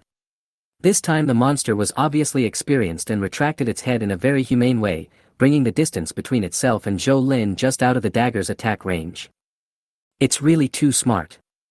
Looking at the dagger coming towards it, the monster seemed to be very confident in its judgment, and even did not close its eyelids, as if teasing Zhou Lin, saying, "Come on, if you can stab it, you win." However, at the moment when the monster was feeling proud, the dagger in Zhou Lin's hand suddenly turned into a 3-foot-long sword, the sharp and unmatched Tang sword that had been tempered thousands of times. In the monster's terrified eyes, the 4-finger-wide long knife stabbed into the monster's left eye with lightning speed. If the monster hadn't suddenly caught the blade with its front paws, Zhou Lin would have been confident that he could send the 3-foot-long blade into the monster's brain. Unfortunately, he was still one step too late. While wrestling with the monster's front paws, Zhou Lin discovered that even with his 7 times more evolved qualities, he was still no match for the monster in terms of pure strength. What Zhou Lin didn't expect was that the monster whose left eye was pierced actually bit off its tongue that was entangled by Zhou Lin's left arm, then turned around and disappeared into the darkness. Run away. Zhou Lin stood there in a daze. How could he never expect the monster to run away? Shouldn't we fight until dawn? Why did you run away? Grass. Good run. While the intensity symbiosis time has not yet ended, Zhou Lin quickly swam towards the direction where SSC is. He didn't dare to delay. The fact that he was still alive today was entirely due to the blessing of the goddess of luck. If Zhou Lin had been a little slower when the monster attacked from behind, he would have probably been eaten by the monster by now. Although it looks like the monster is seriously injured now, who can guarantee that there is only one here? Isn't it said that many monsters are often couples? If a husband or wife comes at this time, Zhou Lin will really not be able to go back. Brother, you. Stop talking, help, go back. On his left forearm, the monster's tongue was hanging. Zhou Lin couldn't see it clearly in the water just now, but now he realized that the tip of the tongue was forked. The only difference from a snake's tongue was that this thing was not only big, but also very tough. He couldn't even cut it with a dagger. Just leave it hanging, it can also stop the bleeding. With the help of Zhao Xiaogang, the SSC was started, and then Zhou Lin sat aside and voice-controlled the SSC to return. When approaching the Lai Fu, Zhou Lin looked around carefully but found nothing. Speaking of which, the solar power generation equipment in Lai Fu should be sufficient, so why haven't Zhou Li and her team started working yet? After returning to the Lai Fu, Zhou Lin's miserable appearance shocked everyone, especially the thing on his left forearm. What the hell is that? I'll help you treat your wound first, you. Wu Shue's eyes were red. If she hadn't been strong in self-control, she would have burst into tears. Regardless of whether the two had true feelings when they got married, the saying that a husband and wife are bound by 100 days of grace is always applicable to most women. After Zhou Lin followed Wu Shui to the hospital, the others surrounded Zhao Xiaogang. Poor Zhao Xiaogang, he was actually more curious than anyone else. However, Zhou Lin didn't mention anything else except instructing him to sail the boat. So, he was almost beaten by Chen Feng. By now, everyone, including Jiang Lanlan, knows that the reason why everyone can live such a happy life is because of Zhou Lin. If something happened to Zhou Lin, then these people would probably never be able to enjoy such a life again. In the hospital, Wu Shui tried various methods but was unable to pull out the tongue. How could this happen? Why can't I pull it out? Wu Shui was as anxious as an ant on a hot pan, but it was Zhou Lin who comforted her. You said that no toxins were detected. This is a blessing in disguise. Although we can't get it out for the time being, I'm not in much pain now. Look, I can even move my left hand. No, don't move. Wu Shui hurriedly tried to stop him. The CT scan just taken clearly showed that the monster's tongue pierced not only the flesh, but even Zhou Lin's bones were severed by the tongue. What is strange is that the severed forearm bones did not fall off or shift, as if it was not the tongue that passed through the bones, but the bones that passed through the tongue. Perhaps it is precisely because of this strange combination that the tongue cannot be pulled out. But we can't just let that tongue stay in Zhou Lin's body, right? God knows what consequences this thing will bring. Hiss. Just when the two were at a loss, Zhou Lin suddenly felt his left arm getting hot. What's going on? Not only did Zhou Lin feel something was wrong, but Wu Shui beside him also exclaimed, because the color of the skin on Zhou Lin's left arm suddenly began to turn red, and quickly turned like a roasted shrimp right under their eyes. Wu Shui put the mercury thermometer on it, but before she could react, the thermometer exploded. Ah! Wu Shui exclaimed, then turned around to prepare ice cubes, but Zhou Lin looked at his left arm and fell into deep thought. It should be around 50 degrees by now, but why does it feel so comfortable, like soaking in warm water? If a CT scan of Zhou Lin's left arm is taken at this time, it will be found that the snake's tongue stuck in the forearm bone has shrunk a lot. If the blood vessels around the snake's tongue can be directly observed, it will be found that the blood is not only flowing several times faster than normal, but also more viscous. The strangest thing is that this blood is not squeezed by Zhou Lin's heart, but flows completely spontaneously, rushing to all parts of the body. The ice is here, hurry up and put your hand in, otherwise it will get broken. Before Wu Shui finished her words, she saw Zhou Lin had already raised his left arm. Then an even more horrifying scene appeared. The strange snake's tongue, which was originally hanging on both sides of Zhou Lin's arms, was slowly shrinking. Wu Shui swallowed, turned around and got the scalpel, wanting to cut off her tongue. Wait a moment.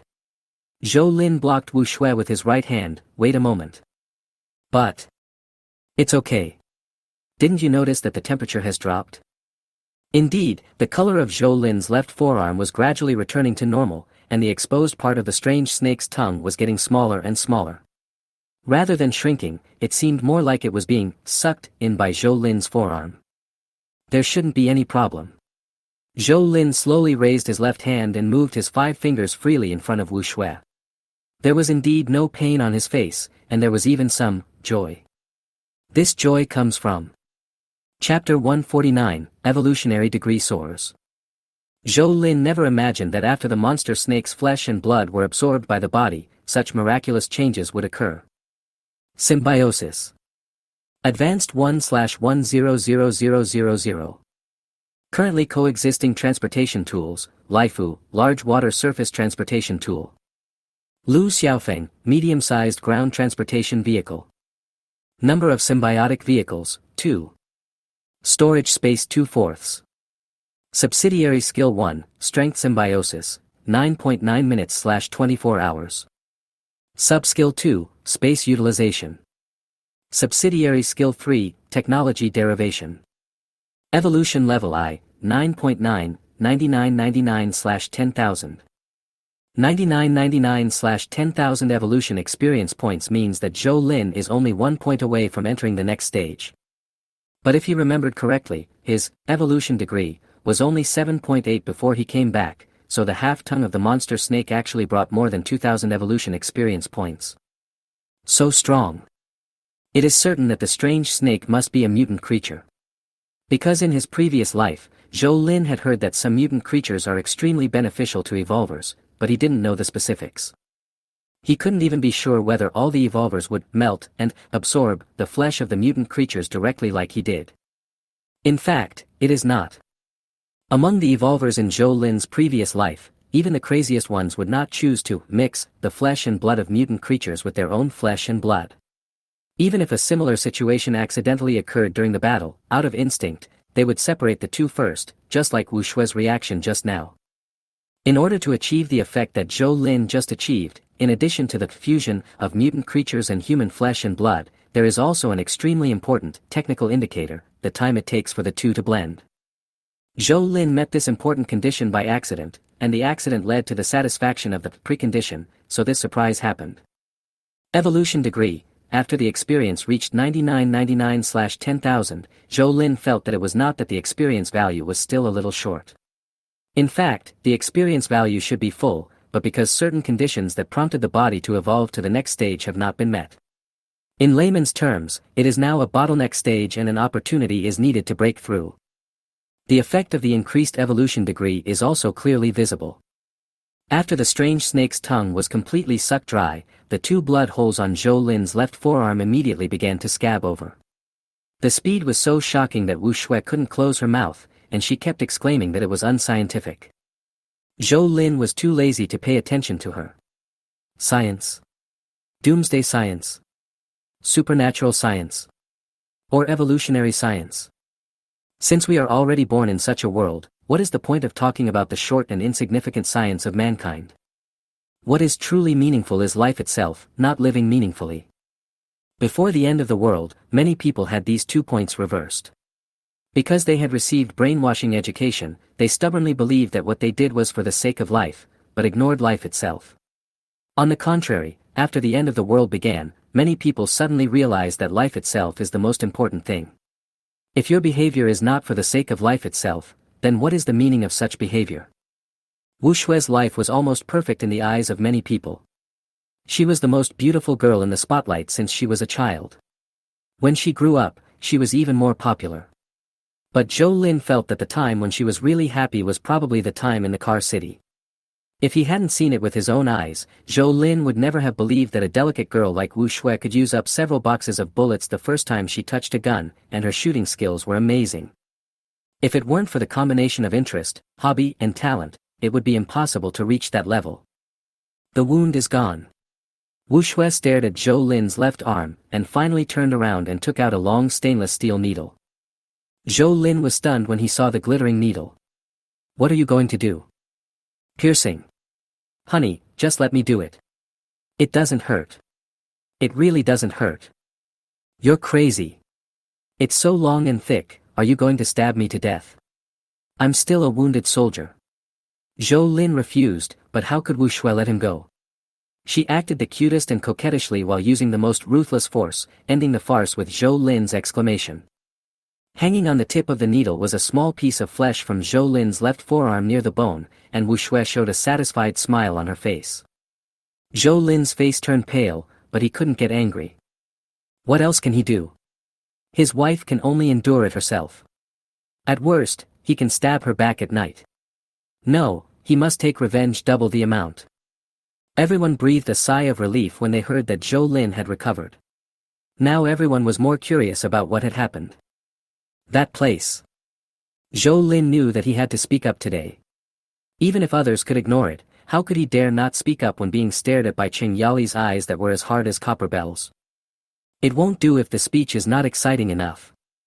What a huge snake that is. And the claws, Brother Zhou, you didn't kill a dragon, did you? If it really is a dragon, then sister-in-law won't deal with Brother Zhou, what are you thinking? Ahem, let's not talk about a dragon. I think it looks a bit like the legendary Jiao. Zhou Lin, did you see clearly how many toes it has? Zhou Zaijuan's question made Zhou Lin stunned for a moment. He recalled carefully, it seems to be 4 or 5. No, Dad, this is not a mythical world. The Jiaolong or real dragon is just a monster. So you and your mother. Wife, don't hit me, I was wrong. Although Zhou Kaijun and Qing Yali are both in their 50s and have a son and a daughter, the way they get along is actually not much different from when they were young. Flirting is a common occurrence, and they completely ignore whether there are outsiders around. Some people may think it is not good, but Zhou Lin thinks it is fine. Why can't you show your affection? Besides, who says that showing it is called showing off? Even if it is showing off, you are not allowed to see it. Brother Zhou, there is a monster here too. Chen Feng suddenly said. Are you talking about the one you caught? Didn't Shue study it? What was the result? Wu Shui shook her head, indicating that not yet. Chen Feng was also shaking his head. Second Miss knows, it's not the guy I caught last time, he ate several people today. Eat someone? Not only was Zhou Lin surprised, but everyone else was also very surprised. How come they didn't know? I didn't allow him to say that. Zhou Li cleared her throat, I was afraid you wouldn't be able to accept it. If you're not afraid of being scared, you can watch this video. Zhou Li took out her tablet and started playing the video. It can be seen that this is a video shot by someone holding a mobile phone. As the camera shakes, the bow of the speedboat can be seen from time to time. The wind noise was loud, but it didn't have much impact because everyone's attention was attracted by the white wave that appeared on the water in the video. It can be seen that the waves were caused by something swimming at high speed underwater, and the direction in which the waves were moving was a small sampan that was spinning in place. On the sampan, the man who was paddling desperately suddenly gave up and looked up at the sky, while the other one stood there like a fool, not knowing what he was thinking. Just when everyone thought that the white wave would hit the sampan directly, the white wave made a 90-degree turn when it was about to hit the sampan, and then rushed straight towards the sampan not far away. This speed. Before everyone could be surprised, they saw a huge black shadow leaping out from the white waves. Chapter 150, The Opportunity to Evolve to the Next Stage. So how many people did the monster eat yesterday? No one can answer Zhou Lin's question. When Chen Feng and his companions drove over in a speedboat, the monster had disappeared, and only a bloody calf was left on the small dinghy that was attacked by it. At least there were 2 people captured in the video. Afterwards, Chen Feng didn't want to stay too long, so he turned the boat around and went back, ignoring the requests of those who were rowing the sampan to keep him. It looks like a mutant alligator snapping turtle. It grew to this size in just 2 months. Halfway through his words, Zhou Lin thought of the strange snake at the polysilicon group. Wasn't it also super big? Why do you say it's 2 months? Zhou Li asked back. Isn't that the end of the world? Zhou Lin was stunned halfway through his words.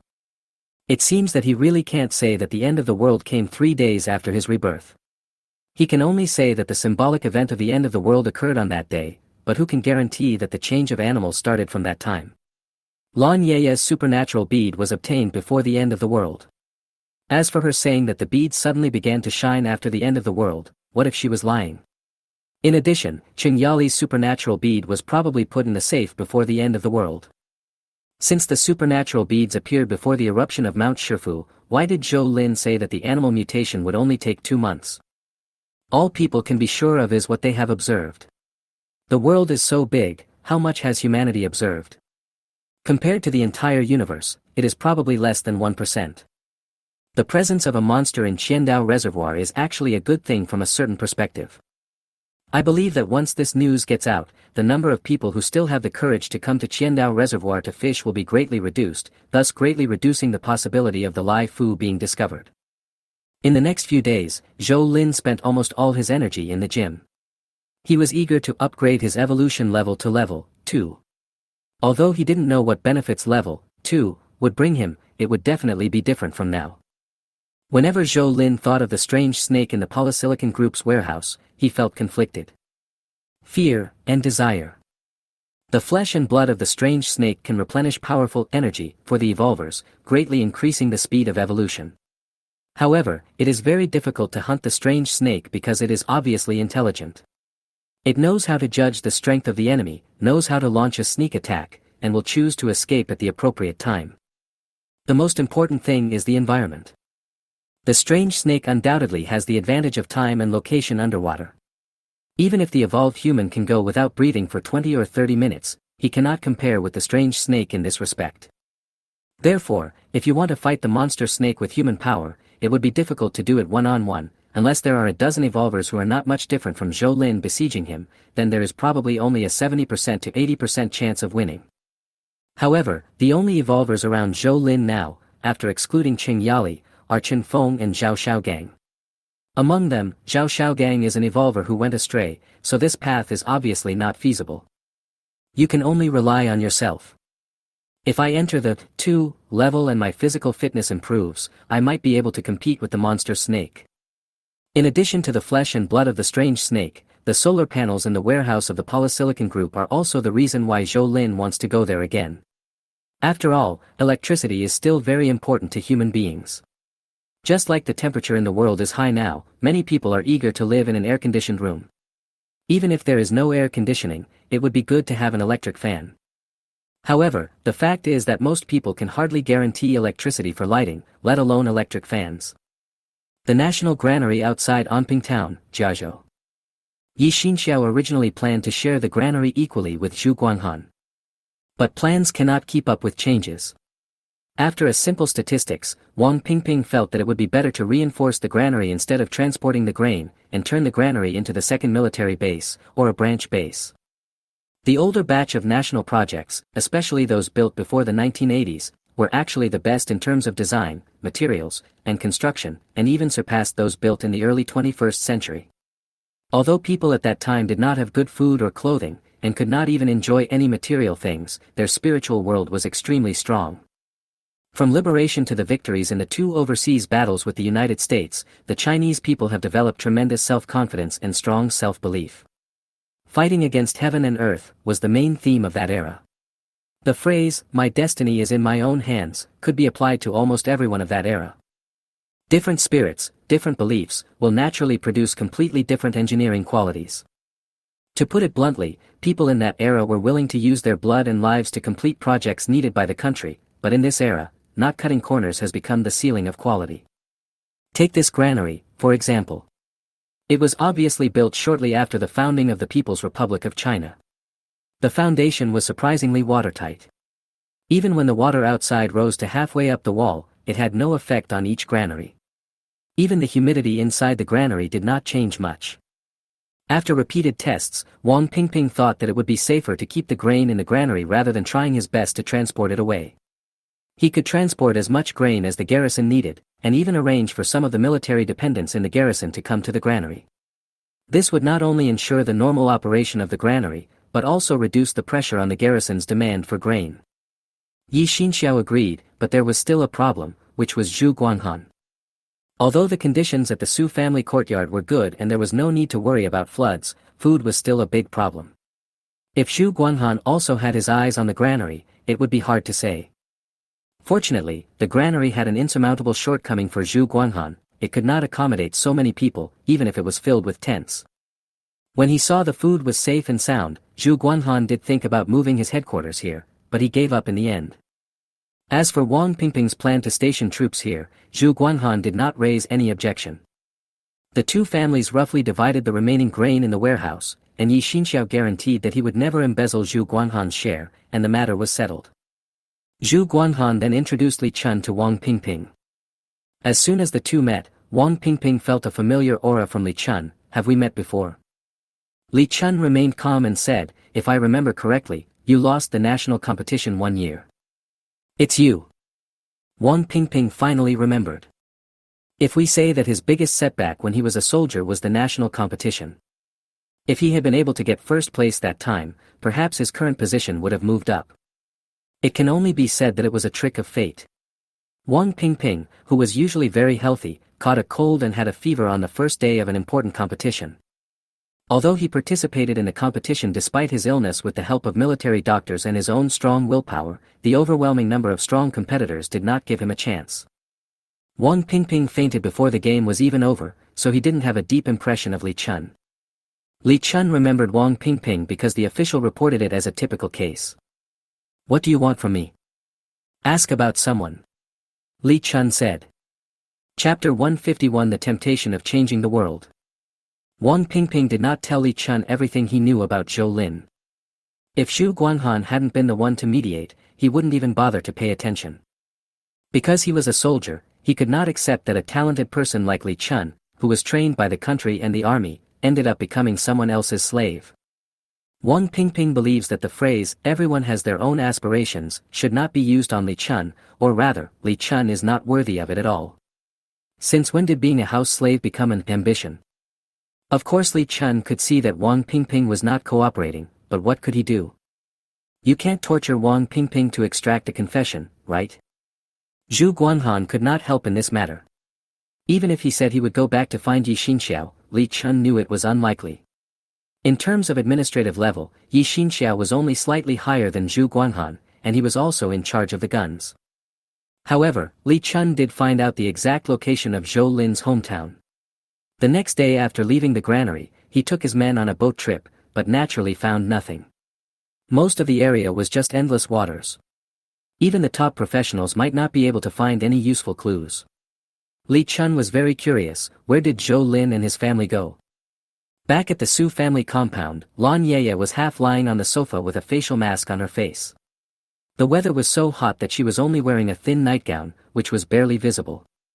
However, Li Chun seemed to have seen nothing, and his eyelids did not even droop when he passed by Laya. Hey, you look so dejected, did you make this trip in vain? I've already told Suyu that this can't be done. Li Chun finally focused his attention on Lanya's face. Do you have any good suggestions? Me? Lanya sat up calmly, some parts of her body trembling. If it were another man, he would definitely not be able to take his eyes away, but Li Chun still didn't look away. My advice is to leave quickly. The environment here is getting worse and worse. Lanya pointed outside the window. The water level rose a few days ago, causing some disaster victims to relocate to the Su family compound. As more and more people moved in, not only did the environment become noisy, with all kinds of noisy noises being heard at all times, but even the air seemed to become turbid. It's not an seem, it's a fact. Lanya didn't want to stay here from the bottom of her heart. She wanted to leave, but Li Chun would not leave without Suyu's order. Unless she uses her supernatural powers on Li Chun. However, the result of doing so would most likely be a complete break with Suyu. It might not affect the organization's view of her, but if Suyu did not cooperate, it would be difficult for her to leave Xia country. Come with me. Finally, Lanya decided to let Li Chun know some of the situation so that he would know when to retreat. Half an hour later, Li Chun walked out of Lanya's room with a very ugly look on his face. Li Chun has always had strong confidence in his ability, but just now, Lanya was able to match him in terms of pure strength, and also made him experience what mental control is. Almost, just a little bit, Li Chun's faith collapsed. Since she has told you everything, I have nothing to hide. The organization has confirmed that the Lai Fu is in Zhou Lin's hands. If you can find useful clues, I can also give you a place.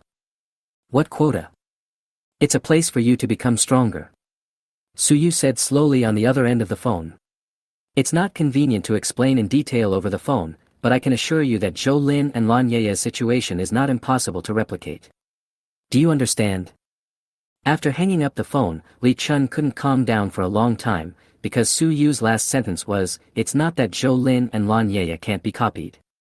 If it was just evolution, it couldn't be regarded as copying. Suyu's meaning obviously included superpowers. Li Chun's judgment was correct. In fact, Suyu had only received the news from the organization in the last 2 days. Perhaps the organization thought that Suyu was not proactive because the temptation was not enough, so they told Suyu about the superpower bead.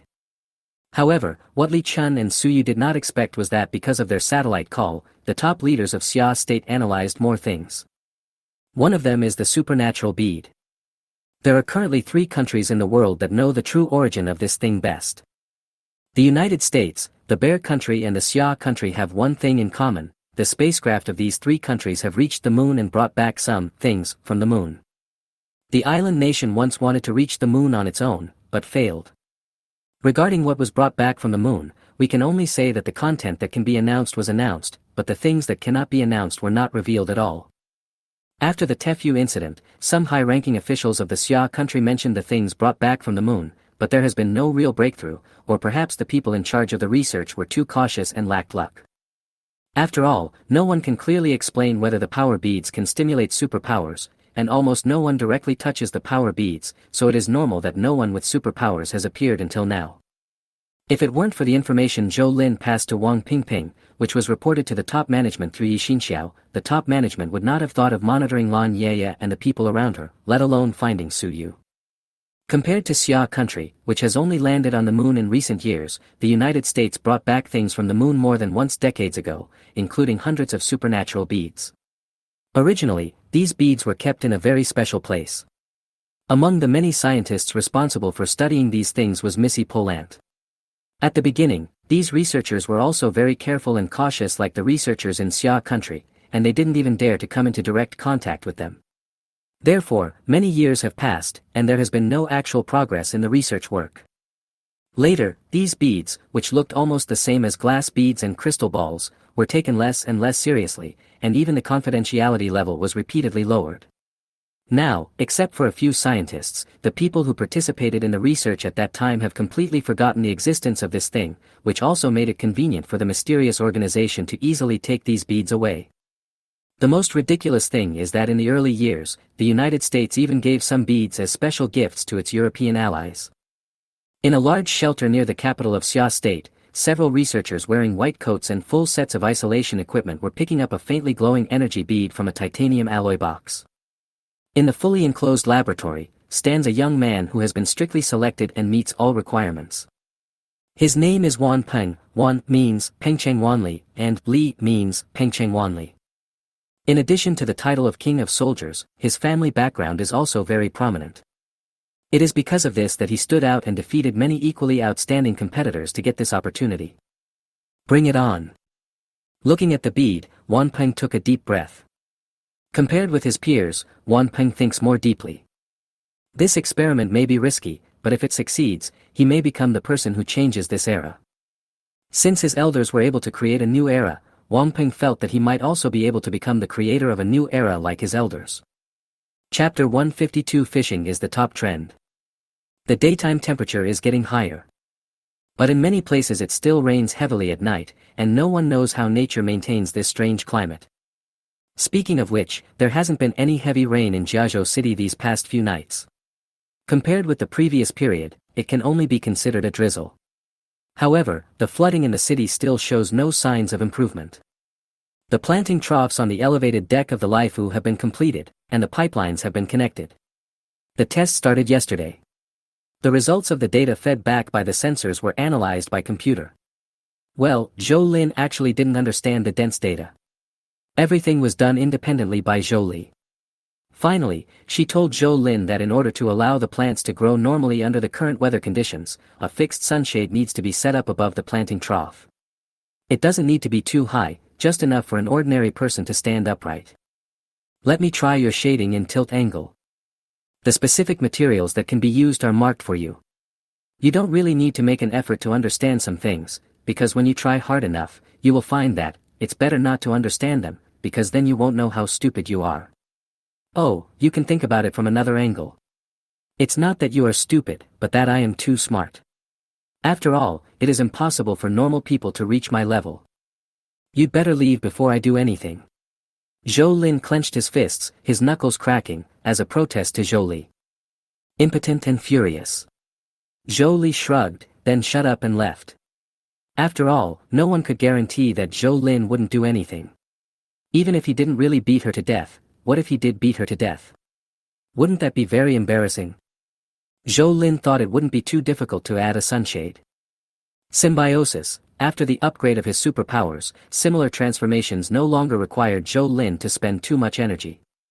In the past 2 days, Zhou Lin had a feeling that the tongue of the strange snake might not only have pushed his evolution to the peak of level 1, but a lot of energy was probably stored in his body. Even if he worked out desperately, he did not have the strong hunger he had in the past. His daily food intake was even less than that of Qing Yali, Chen Feng, and Zhao Xiaogang. After repeated exchanges with Qing Yali, Chen Feng, and Zhao Xiaogang these days, Zhou Lin finally confirmed that the changes brought to him by his rebirth were not as simple as just possessing the symbiosis power in advance. If Qing Yali was a little confused about what was going on when she just acquired the superpowers, then the fact that Chen Feng and Zhao Xiaogang, the two evolvers, were also unable to see their degree of evolution and experience points was enough to show that this ability was also brought to Zhou Lin by rebirth and was not universal. I thought the awning renovation could be completed in one go, but it turned out to be a failure. Perhaps because of the existence of the mezzanine, Zhou Lin could no longer use his mind to complete the construction of the awning above the mezzanine. It should be possible for Lai Fu to take back the storage space in the future, but then all the things in the storage space must be released first and everyone must be transferred to the island, not to mention the whole process is troublesome. Putting away and releasing Lai Fu may also cause a huge consumption of energy in Zhou Lin's body, thus affecting the time for him to break through the evolutionary level. Do it yourself and you will have enough food and clothing. Setting up a sunshade is not like launching a rocket. Chen Feng, the Chen brothers, Zhao Xiaogang and even Zhou Kaijun can all do it. Although Qing Yali, who is like a humanoid female Tyrannosaurus, is not good at delicate manual work, she is definitely the most capable in carrying materials. She can easily carry a bundle of hot-dipped galvanized square pipes weighing hundreds of kilograms. Many hands make light work. Under Zhou Li's coordination and command, everyone's work efficiency was maximized. In just 3 nights, more than 2/3 of the area of the mezzanine floor was completed. The rest will not be done. When everyone was ready to work hard for 2 more nights, Zhou Li suddenly announced that the awning project was officially finished and the transplanting and planting of plants would begin tomorrow night. Zhou Kaijun had already prepared the fruit trees that needed to be raised in advance, such as solanaceae, melons and fruits, in more or less quantities. As for those that did not require raising seedlings, they would be sown directly after the planting troughs started operating. In 4 months at the longest and 10 days at the shortest, we will have plenty of fresh vegetables. When they heard Zhou Caijuan's announcement, everyone cheered. There is no shortage of frozen or dehydrated fruits and vegetables on the Lai Fu, and there are also hydroponic vegetables in the farms, but in terms of quantity or taste, it is definitely not enough to satisfy everyone. The official operation of the overhead planting troughs means that a large amount of fresh fruits and vegetables will be produced in the near future. According to Zhou Kaijun and Zhou Li's estimates, the daily fruit and vegetable output of these planting troughs will reach thousands of kilograms in 4 months. Some people may think that this data is exaggerated. It is possible to achieve such an output every month, and over 1,000 kilograms every day. Isn't this a joke? Zhou Kaijun and Zhou Li were too lazy to explain this. This is the charm of modern intensive agriculture. Different fields have different worlds. Facts are the most convincing. Of course, if we strictly calculate the input costs and outputs, then the cost prices of these fruits and vegetables, even before the end of the world, would not be affordable for ordinary families. The cost of infrastructure construction alone is frighteningly high. Once it starts operating, it is necessary to collect various data all the time and analyze them with pre-programmed programs to decide how to intervene. The so-called non-interventional aquaponics is actually just an ideal state. It is not that it is impossible, but it is easy to have problems. In the end, it may still be possible to achieve a balance, but this balance requires time and production. After the awning was completed, Zhou Lin basically had nothing to do with the work. Several days of high-intensity exercise did not allow him to break through the bottleneck, so Zhou Lin planned to relax himself, such as fishing or something. It is very easy to find a place on the Lai Fu that is not exposed to the scorching sun to fish. After all, it is surrounded by water.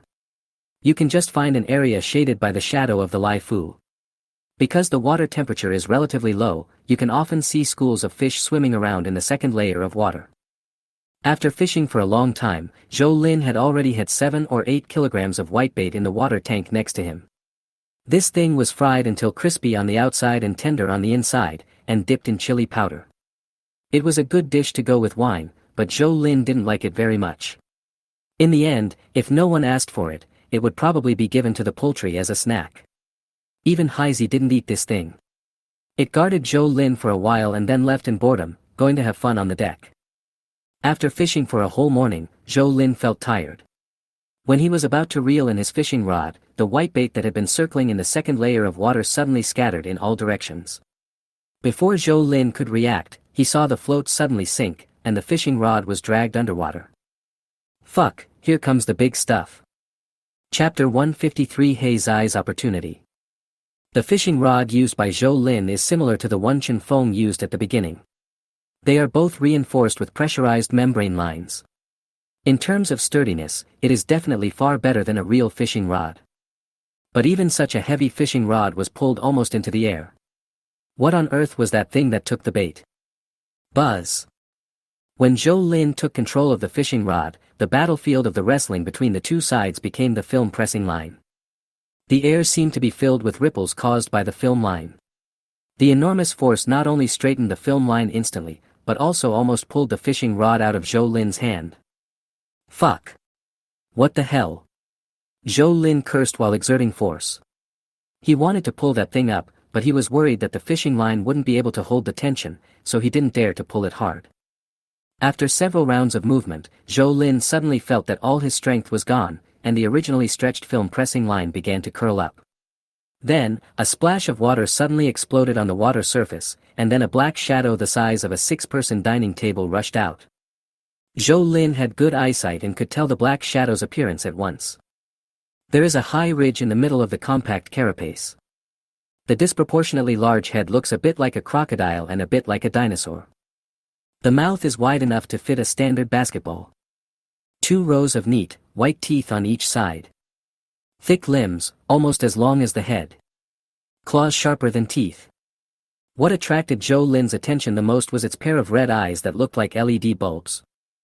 The feeling Zhou Lin got was almost exactly the same as that of a strange snake. It's definitely a mutant creature.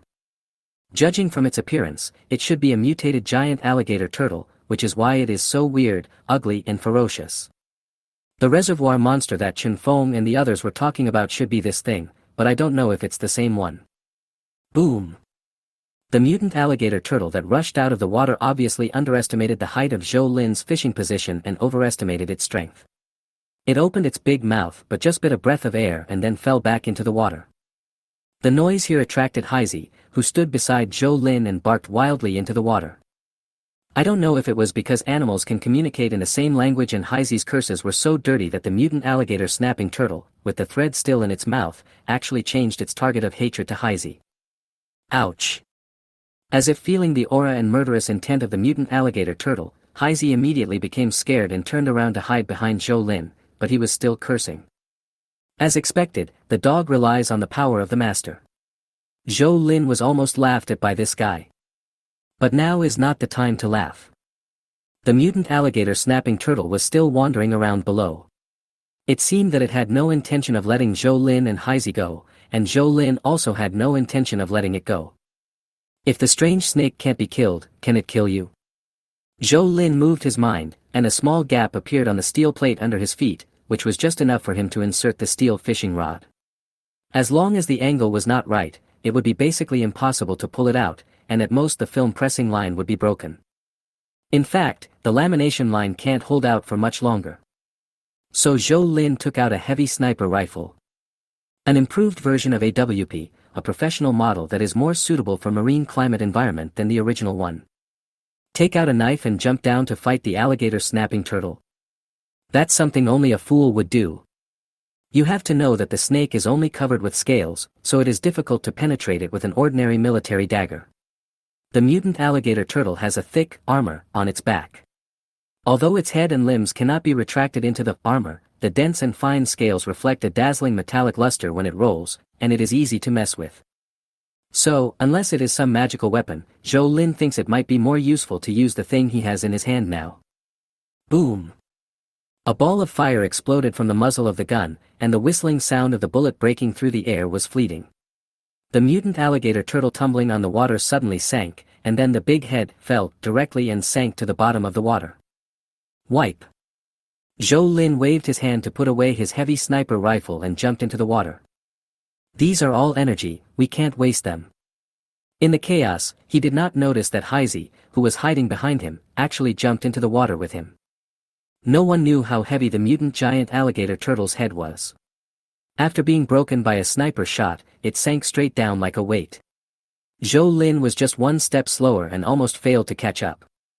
Hei Zai, who fell into the water almost at the same time as Zhou Lin, rushed straight to the body of the alligator turtle, which was also sinking, but at a much slower speed. He bit the neck of the alligator turtle, which was bleeding continuously, and then swallowed it in big mouthfuls. The mutant alligator turtle's head sank almost 20 meters before Zhou Lin could barely catch up. When he reached out to grab it, he saw the mutant alligator turtle's eyes suddenly turned. Not dead yet? Zhou Lin instinctively retracted his hand, but then he remembered that there was no need to be afraid. Even if the mutated alligator turtle could still bite, it wouldn't be able to bite him as long as he didn't stupidly put his hand into its mouth. Then Zhou Lin adjusted the angle and held the alligator turtle's head. Sure enough, the alligator turtle's mouth really moved up and down, making a clicking sound, and its eyeballs kept turning, as if trying to see clearly in which direction the prey was. It has to be said that reptiles have much stronger vitality. But there is no need to be envious. It is hard to say whether it is good or bad for people to be able to maintain consciousness in this situation. As Zhou Lin emerged from the water holding the alligator snapping turtle's head, he heard Qing Yali's roar from above.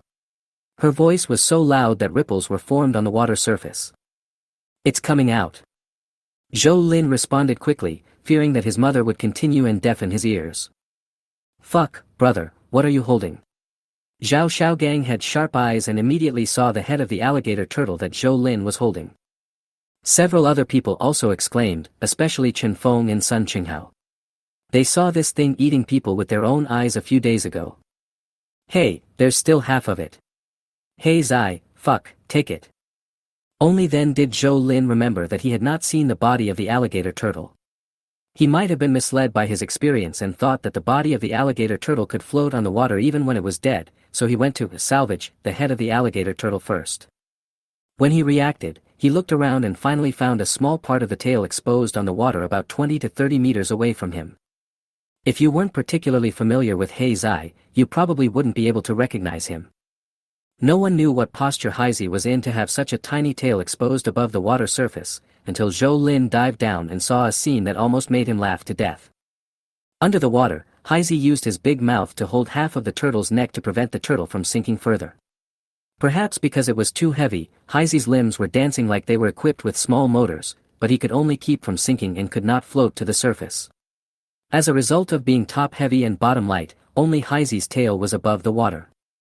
Is this the live version of the dog dying for food? Zhou Lin suppressed his laughter and swam over, patting Heizi's head, signaling that it could let go.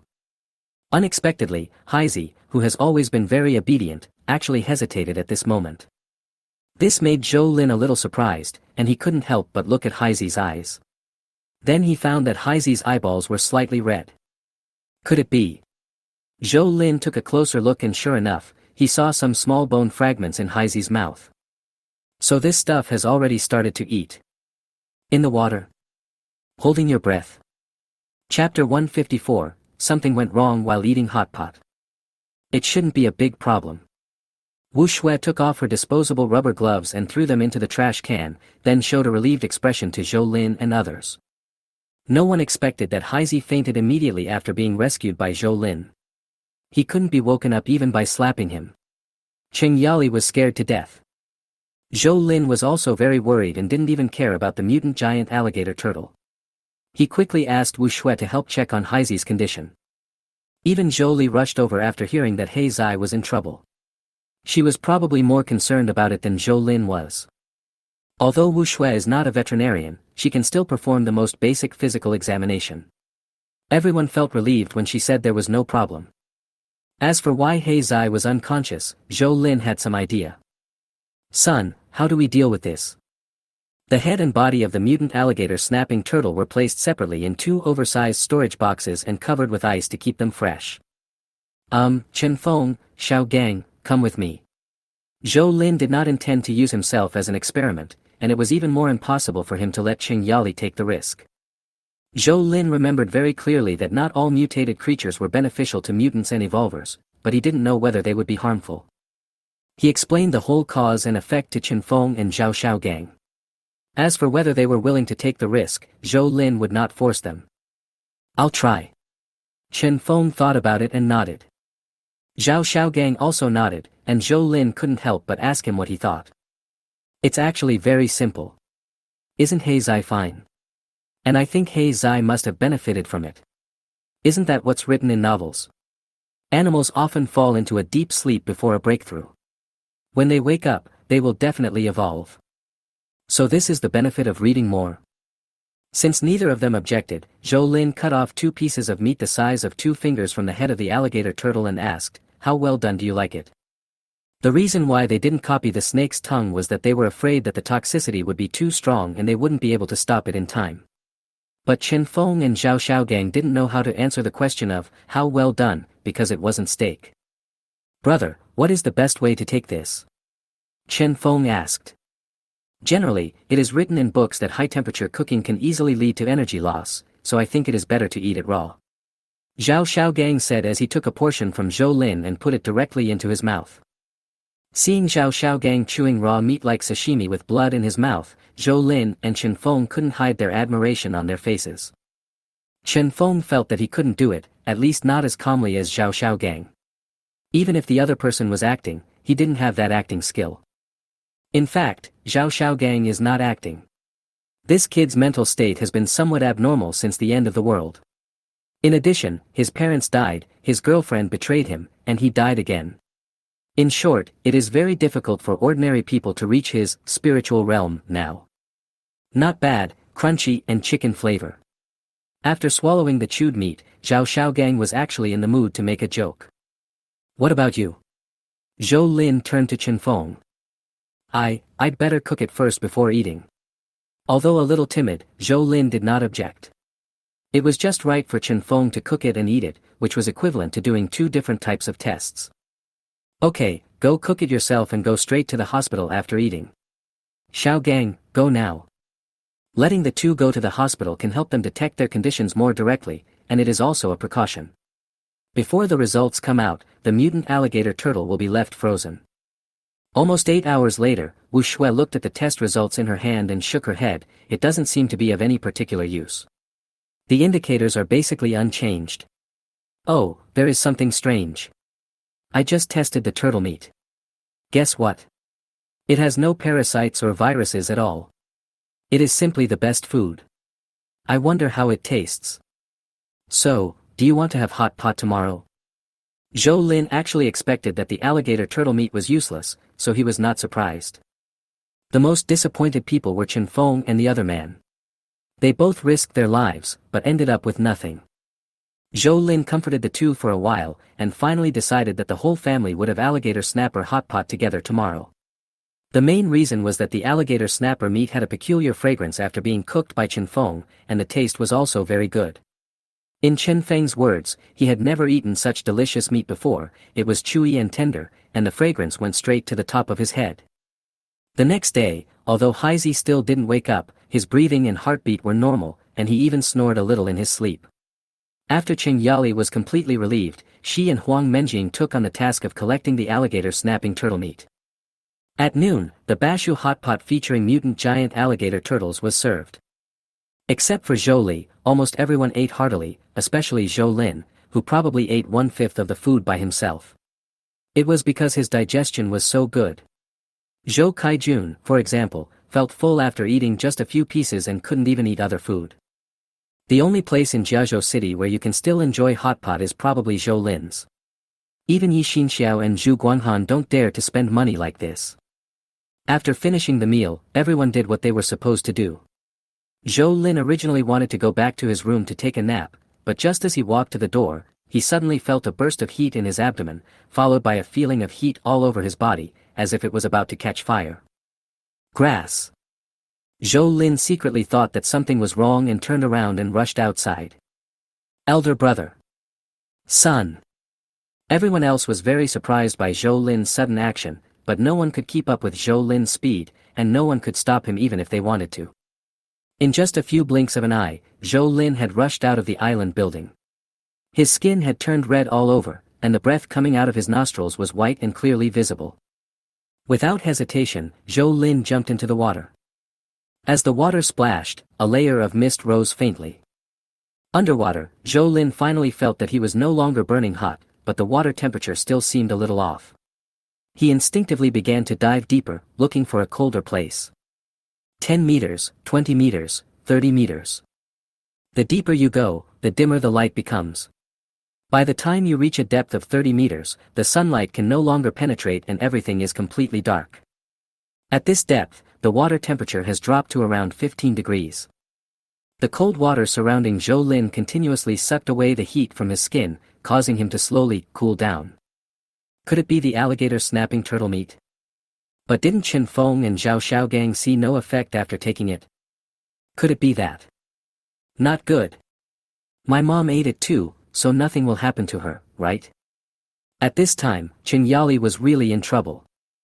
Seeing Zhou Lin diving into the water, Chen Yali wanted to rescue him, but before she reached the side, her eyes suddenly closed and she fell down with a bang. If it weren't for Chen Feng, no one would have been able to get Chen Yali onto the stretcher. Fortunately, this was a stretcher from the United States, so it could barely accommodate Chen Yali's huge body. Fever, come to the hospital immediately, I'll go get ready. After touching Chen Yali's neck, Wu Shui's face suddenly changed color. It's at least 40 degrees, it might even kill people. Chapter 155 Mother and child are safe. 30 meters deep is not the limit of this location, but Zhou Lin has become much more awake.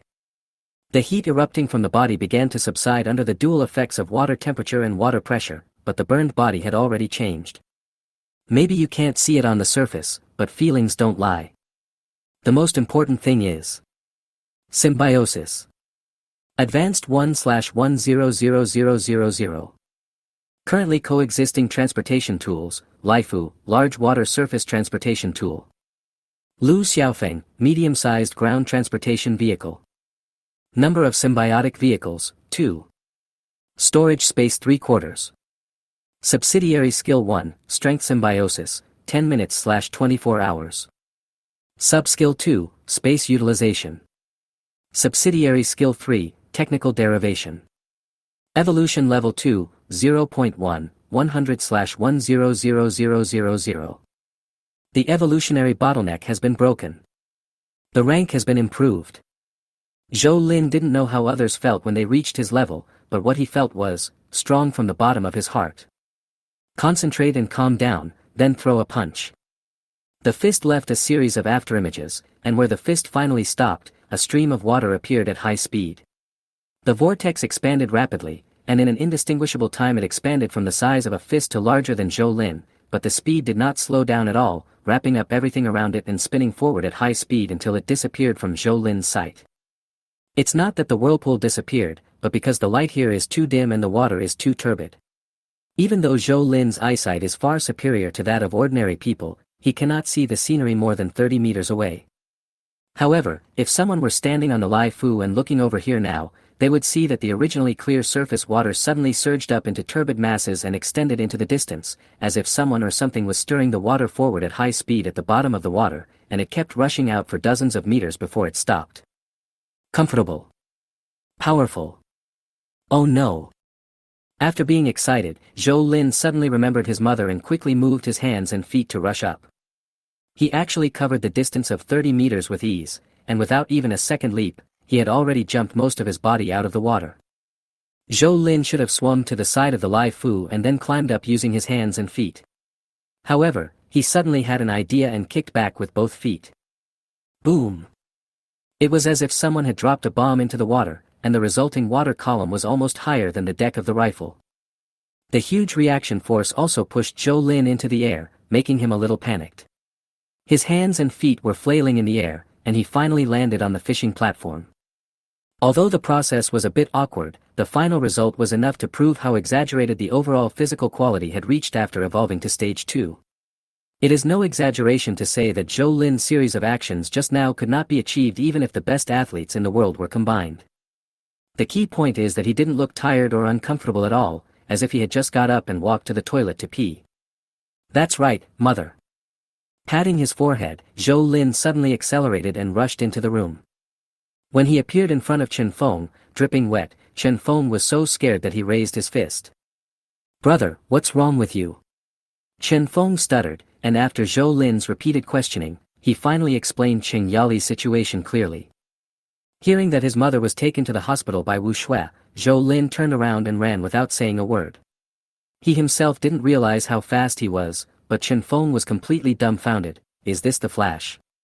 There is even an afterimage. The Rifle Hospital. Cheng Yali was placed on the treatment bed, which felt like an adult being forced into a child's safety seat. You have to know that this is a treatment bed made by the United States based on its own population. This shows Cheng Yali's sense of security. At this time, Cheng Yali was covered with various detection equipment, and some of the instruments around her were flashing and some were beeping. Wu Shui was replacing the ice pack on Cheng Yali's head. The ice pack just lasted less than 3 minutes before it completely lost its cooling ability. Wu Shui had never even heard of such an exaggerated body temperature, let alone experiencing it herself. A gust of wind suddenly blew in, and Wu Shui instinctively squinted her eyes. "How is my mother?" Zhou Lin's anxious voice rang out, frightening Wu Shui so much that she trembled all over and barely opened her eyes. When did you come?" "Just. But Dad and Sister are still outside, didn't you see them?" "They saw it, but they didn't see me." Zhou Lin answered patiently, and then he couldn't wait to reach out and feel Cheng Yali's pulse. The main reason was that he couldn't understand the instruments in the room. Although he could hear Cheng Yali's breathing and heartbeat, he still habitually wanted to touch it to confirm. It seems to be fine. It is not only stable but also powerful. Well, his ability is limited to this. Combined with his personal experience just now, he thinks Cheng Yali will be fine. Well, the biggest possibility is to become stronger. In terms of physical fitness, Zhou Lin feels that he and Cheng Yali are not in the same league. What happened just now?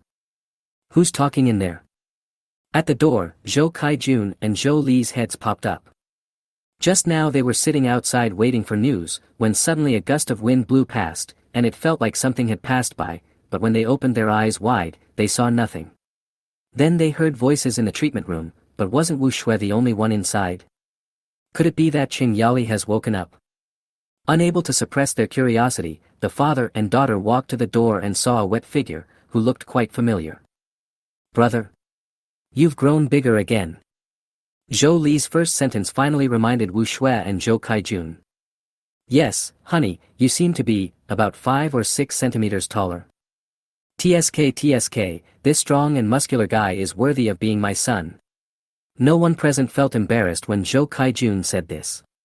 When he and Zhou Lin walked out and said they were father and son, everyone would probably be startled and look up at Zhou Caijuan's head silently. Really? Zhou Lin himself didn't think so, but when Wu Shui and Zhou Li came over and compared their heights, Zhou Lin was sure that he had really grown bigger. So is this caused by evolution? Hey, the temperature has dropped, husband, dad, mom's temperature has dropped. Wu Shui's exclamation shifted everyone's attention from Zhou Lin to Cheng Yali. At this moment, Cheng Yali's face suddenly turned from red to white at a speed visible to the naked eye. The temperature displayed on the instrument also dropped and soon returned to the normal range. Without waiting for Wu Shui's confirmation, Cheng Yali opened her mouth and exhaled a breath of white air, then slowly opened her eyes. "I'm dying of suffocation. Son, are you okay?" As expected, for a mother, nothing is more important than her son. Even her own life is probably not as important as a hair of her son. "Mom, I'm fine. But how do you feel now?" Zhou Lin blinked and asked. "How do you feel?" Cheng Yali spread her hands as big as a palm leaf fan and leaned towards the edge of the bed. Just when she raised half of her body, she heard a creak sound. The aluminum alloy bedside was actually bent by her. "Oh. Son, this." "Mom, it's okay, I'll help you." Zhou Lin held back his laughter. Zhou Li next to him couldn't help but pat his forehead gently, then cast an extremely worried look at her father who was standing next to her. "Why are you looking at me? Go see your mother." Zhou Kaijun said. "Dad, have you ever seen a movie?" Zhou Li asked with a smile. Chapter 156. The commander comes to ask for a promise. Zhou Lin roughly concluded that the meat of the mutant giant alligator turtle might only be useful to people with special powers, so Chen Feng and Zhao Xiaogang had no reaction after eating it. As for the others, they just ate it for the taste. Wu Shui spent a long time testing but couldn't find out anything. It looked no different from the meat of ordinary animals. But Cheng Yali's high fever really happened, which made Wu Shui feel a little disappointed, as if the things she learned and was proud of suddenly became worthless. In fact, many times people will have this kind of lack of confidence at certain stages. If they can't adjust in time, it will easily lead to low mood, mental stress, and eventually develop into depression. The best way to deal with this emotion is to find something that is easy to succeed, such as, well, Wu Shui chose to study. Based on her life experience, studying should be the thing that she thinks is the easiest and happiest thing to do. Zhou Lin could not understand the top student's thinking, but Zhou Kaijun admired him very much. He said that scholars should be like Wu Shui. He only hoped that Zhou Lin and Wu Shui could have a son in the future. From a genetic point of view, sons often inherit their mother's IQ. Therefore, it would be better for Zhou Lin and Wu Shui not to have a daughter. Even if they want a daughter in the future, it would be better to have a son first. If it weren't for a drone that suddenly appeared in the sky, Zhou Lin might have continued to receive family education from his parents. We've been discovered. Looking at the drone hovering overhead, Zhou Lin frowned. The key issue is not being discovered, but the possibility of getting into trouble after being discovered. Zhou Li's surveillance camera identified the model of the drone, which was, as expected, a military one. What Zhou Lin didn't expect was that the military information was sent in the afternoon. I'm Zhou Lin. Faced with Yi Xinxiao's polite questioning, Zhou Lin did not continue to hide it. The two of them actually chatted about family matters over the radio, but Zhou Lin knew that things were definitely not that simple. Meet? Yi Xinxiao asked finally. Well, since the other party has said this, Zhou Lin has no reason to refuse. After agreeing on the time and place, Zhou Kaijun and Qin Yali were a little worried about it. Such a big aircraft carrier, if the country has any idea.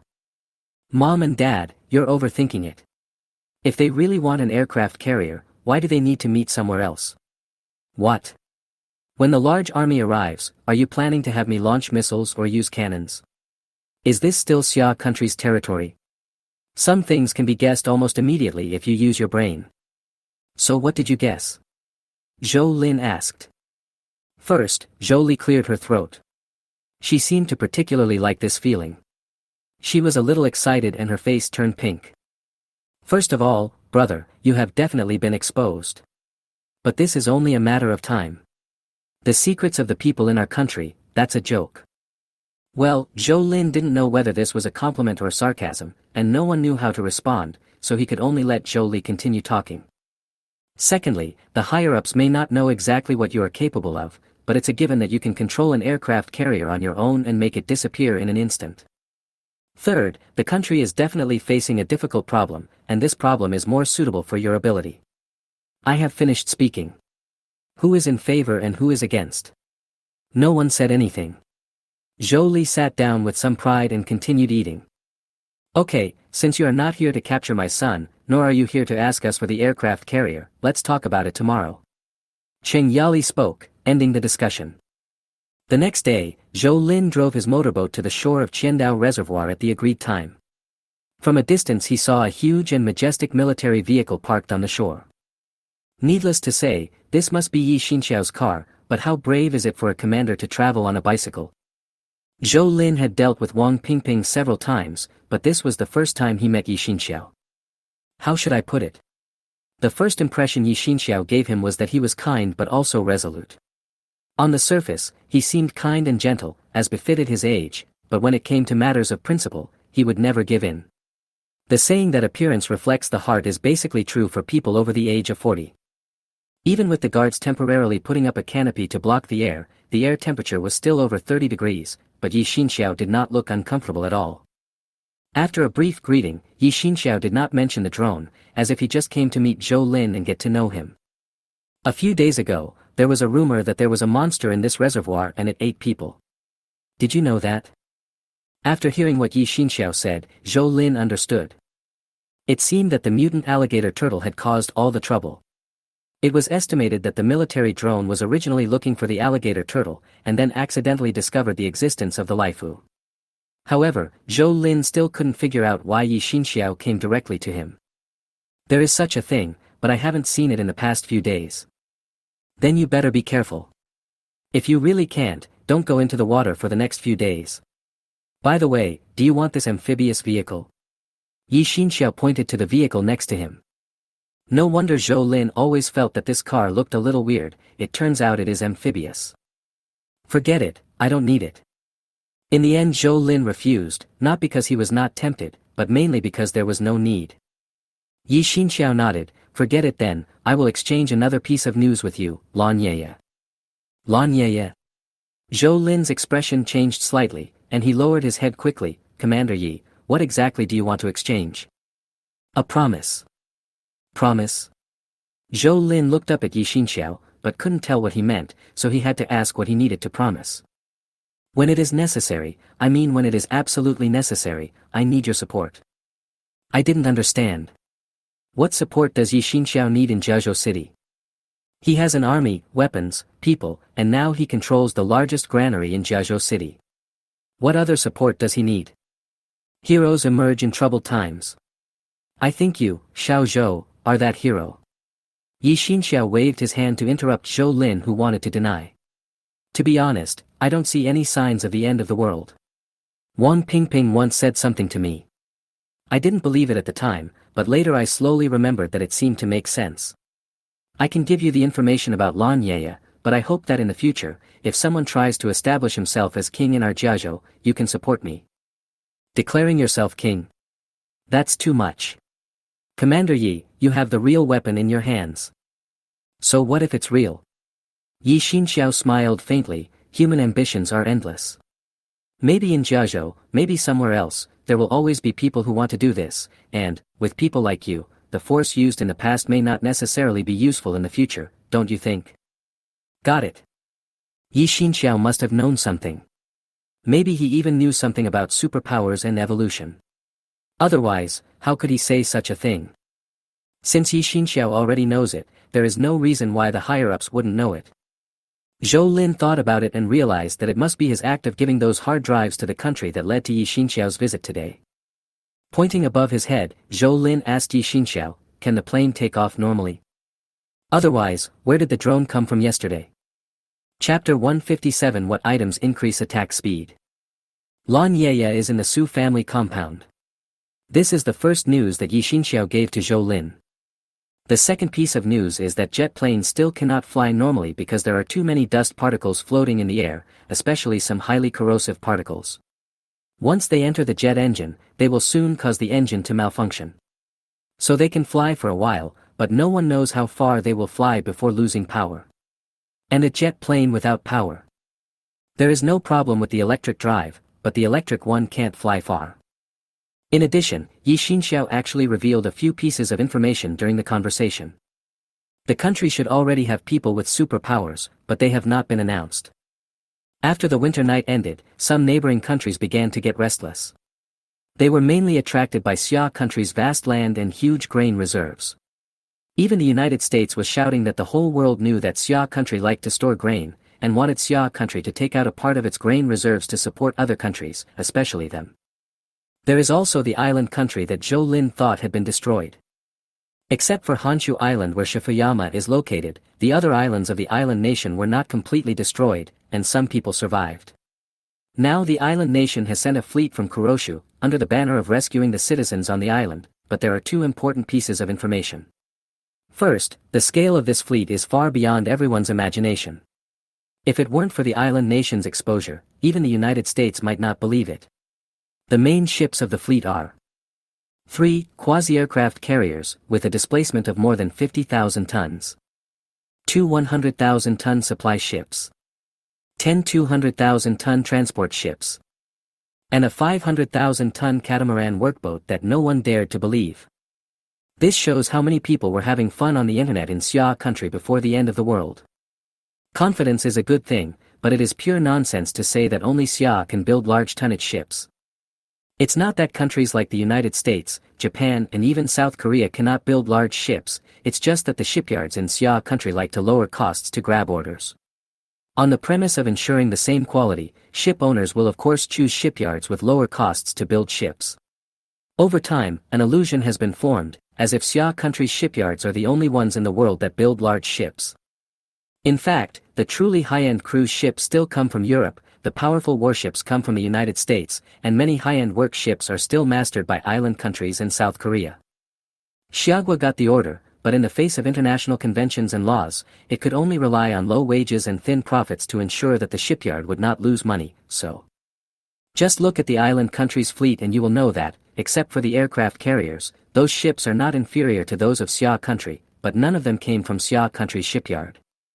However, Zhou Lin still didn't understand what was the point of Yi Xinxiao telling him about the island nation's fleet.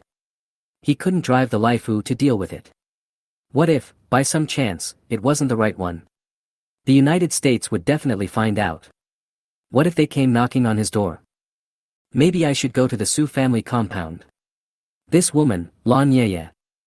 However, it is not easy to enter or exit the Su family compound now. After all, it is the core area of the official shelter in Jiazhou City. People entering or leaving must be checked. He can't just kill his way in, otherwise he will become a public enemy, and Yi Xinxiao will come to arrest him later. Thinking of this, Zhou Lin suddenly realized that maybe Yi Xinxiao came to find him specifically as a warning. That's right. That is to remind him not to do anything too extreme, otherwise, we know where your lair is.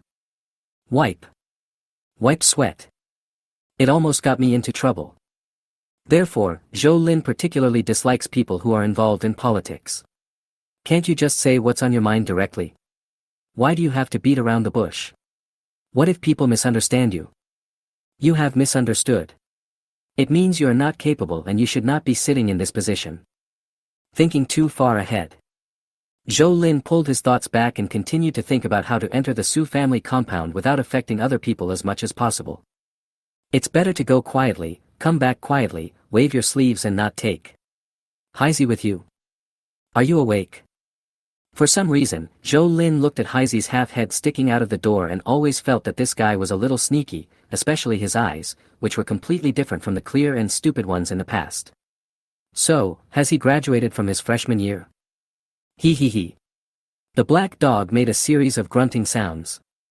Zhou Lin couldn't hear it, but he understood the provocation in the dog's eyes. So this is to compete with Zhou Lin for family status? What on earth gave it such courage? Zhou Lin thought of the mutant giant turtle, the alligator snapping turtle. If he remembered correctly, Heizi should have eaten a lot of mutant giant alligator turtle meat, but the animal's reaction seemed completely different from that of humans.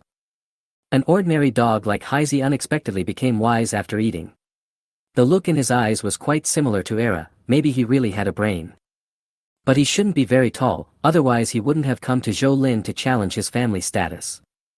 He grabbed the dog's head and pressed it to the ground, and no matter how hard Heizi struggled, he couldn't get away. Remember, the only person in this family you can challenge is Daddy. But if you dare to show your teeth to anyone in the family, I will pull out all 5 of your legs. Do you understand? Heizi, with his chin rubbing against the floor, kept letting out mournful cries of surrender. He might have realized that even though he was stronger now, he was not bald enough, so he was not yet able to challenge Zhou Lin. As for challenging Qing Yali or Zhou Li, that was something he didn't even dare to think about. Looking at Heizi who was wagging his tail desperately, Zhou Lin narrowed his eyes slightly. Young man, it takes 1,000 days to raise an army but only a day to deploy it. Tomorrow you will come with me. There was fear in Heizi's eyes. He wanted to escape, but he couldn't. The next day, after eating and drinking, Zhou Lin took Heizi and prepared to set off. Qing Yali was still a little worried and repeatedly asked Zhou Lin to ensure Heizi's safety. This made Guzi very arrogant and he stared at Zhou Lin as if saying, "Look, your mother doesn't care about you." Zhou Lin raised his foot to kick, but Heizi swayed on the spot and actually avoided it. "Mom, look at its speed, I'm afraid even bullets can't hit it. If it's injured, it must be intentional, trying to trick people into giving it food, drinks, and petting. What a scumbag dog." Qing Yali nodded, he is quite a scumbag. Poor Heizi finally realized the difference between being related by blood and not by blood. He came silently to Zhou Lin's feet, used his furry tail as a cushion, sat up straight, and held his head and chest out, looking very upright.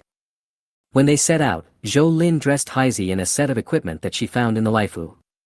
Finally, she looked at the big sun in the sky and put a sun hat on him. In Zhou Li's words, Heizi looked like a decent person after dressing up. "Let's go." Zhou Lin locked Heizi on the motorboat and turned the handle to slowly accelerate. It was the first time for Heisey to ride a high-speed vehicle like a motorboat on the water. His expression changed from fear at the beginning to enjoyment in the end. Speed is the best stimulant for men, right? Zhou Lin asked Heisey loudly. Wang Wang. Heisey stuck out his long tongue and saliva flew everywhere. Good dog. Do you know what is the best tool for speeding up? Heisei was a little confused. This question, well, maybe only someone who really understands it can answer it. Anyway, it's not the warp engine. Chapter 158 Possible Uses of Blue Moon. If you must ask what is the most precious thing in the end times, that's definitely not black silk. After all, with a high temperature of 40 degrees, even mosquitoes are almost extinct, so black silk has no main use. Although the Su family compound was not in danger of being flooded, it was hotter than other places.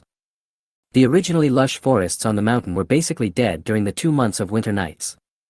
The green that appeared these days was either herbs or some hardy shrubs and vines.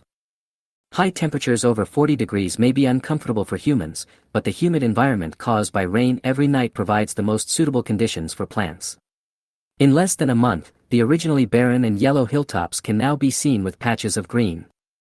However, this did not improve Lan Yeye's mood at all. When she woke up in the morning, Lan Yeye felt a severe palpitation, not knowing whether it was because the air conditioner stopped in the middle of the night or for some other reason.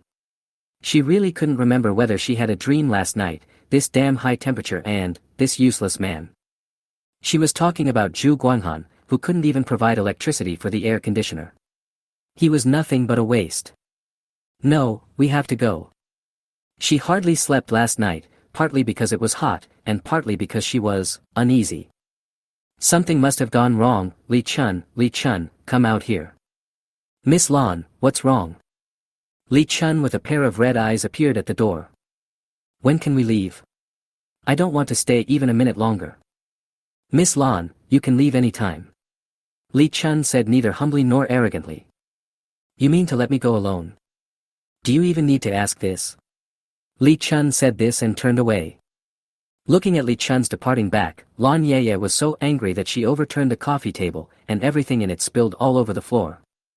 After having a tantrum, Lan Yeye made up her mind to leave now. She felt somehow that if she didn't leave, something bad would happen, which would certainly be bad for her. However, when she found Zhu Guanhan with her travel bag and asked for a car, Zhu Guanhan smiled but did not have a car. Just kidding. Before the apocalypse, it wouldn't be a problem to send a car, let alone a team of police cars, from Jiazhou City to the provincial capital, but now, with the current traffic conditions, it was a problem whether he could drive to the provincial capital smoothly, let alone come back. Zhu Guanghan must have a hole in his brain to do such a ruthless thing, losing a car and a driver for no reason. Then, there must be a motorcycle, right? Lan Yeye didn't want to argue with Zhu Guanghan, mainly because her heart was palpitating more and more, as if a ferocious beast was approaching rapidly from where she couldn't see. Not all psychics have the ability of Lan Yeye, which is one of the reasons why Zhou Lin never wanted to kill her. If he could use her for his own benefit, would the humanoid early warning machine be okay? If not, Lan Yeye could also become a public relations officer. Zhou Lin had no psychological barriers to making use of waste. At the foot of the mountain not far from the Su family compound, Zhou Lin had just put away his motorboat and took out a mountain off-road motorcycle. The mountain roads are not easy to walk on because of the rain and high temperatures. By comparison, walking on the main road is definitely more convenient, but you will inevitably meet a lot of people. Zhou Lin doesn't want too many people to know that he is here. He feels that now is not the time to have a head-on conflict with the authorities. Either you come up and sit down, or you run after me. Your choice. Wu Wang. Heisey raised his claws, which were at least twice as thick as before, and looked at the mountain motorcycle with disdain, as if telling Zhou Lin that this thing of yours is no good. Let's wait and see, Zhou Lin won't tolerate it. A few minutes later Zhou Lin discovered that, hey, a motorcycle is no match for a dog on a mountain road. Yes, how can humans be compared with animals? In the end, Zhou Lin discovered that he could run faster than a motorcycle and was quieter. Nowadays, tents have been set up everywhere around the Su family compound. No matter how fast Zhou Lin and Heisey are, it is impossible to avoid everyone. The closer you get to the Su family compound, the denser the tents are. You can see ragged people moving between tents or lying in the shade in a daze. When food is scarce, sitting still is the greatest respect for every bite of food. Many people saw Zhou Lin with envy in their eyes. In their opinion, if someone was dressed neatly, had a clean face and unkempt hair, he must be a high-ranking official, or a very wealthy person. What's more, Zhou Lin had a big dog beside him that looked delicious, no, very fierce. What are the conditions for keeping a dog? Looking across the entire Jiazhou city, which family has enough food to keep a dog so fat and strong? Even Heisei seemed to sense those malicious gazes, and he kept his tail between his legs as he walked beside Zhou Lin, as if he didn't do so he would be caught and eaten the next moment. It was obvious that his guess was correct. "Brother, do you want a woman?" Halfway through the journey, a handsome man approached Zhou Lin and whispered. This kind of thing is not uncommon in the apocalypse, but Zhou Lin felt that it was a little early, and it was still within the scope of the official shelter. This made him sigh that ancient industries are often not afraid of changes in the environment and always burst out with great vitality. "Dude, do you like men?" "It's not impossible, look at me." "Get out of here." Zhou Lin looked at the man coldly. Heisei seemed to feel Zhou Lin's anger. He opened his mouth slightly, wrinkled his nose, revealing his white teeth, and made a hoarse sound. "No, don't be angry, I'll leave now." The man was a little panicked. He stepped back repeatedly but his eyes were always on Heisei. This made Heisei look up proudly and called Zhou Lin twice. "Do you think he's afraid of you?" "I bet he's thinking about how to make a pot of dog meat soup." "Let's go, stupid dog. You should have remembered the taste of Blue Moon. Zhou Lin walked and talked with Heisei. When they saw the wall of the Su family compound, he pointed to the 3-meter-high wall and said, "Go in and find her for me." Heisei looked up at the wall, then looked at Zhou Lin suspiciously, as if asking him if he was joking. "It's a 3-meter-high wall, why don't you jump over it? Is it difficult for you? How do you know if you can do it if you don't try?" Perhaps he was encouraged by these words, or perhaps he was stimulated by Zhou Lin's disdainful eyes. Heisei took 2 steps back and let out a roar. After accelerating his sprint, he suddenly jumped up, flew. In mid-air, Heisei was somewhat skeptical about his life. He had never thought he could jump so high. So awesome. When he landed on the wall easily, he looked at Zhou Lin with great pride. However, the next moment, he felt someone patting his head. "What are you looking at, stupid dog? Go down and find someone." At this time, Heisei's eyes were confused. How did he get up here? When did he get up here? Why didn't I hear any movement? I'm a dog. The competitive spirit that had just been aroused completely disappeared. Heisei jumped down obediently, and then began to inhale the air, analyzing every smell with his hundreds of millions of olfactory cells. Wang. A few seconds later, Heisei turned his head towards the main building of the Su family compound. "Keep your voice down, we are operating in secret." Zhou Lin patted the dog's head again. "Are you sure Laya is here?" This time Heisei didn't bark and nodded.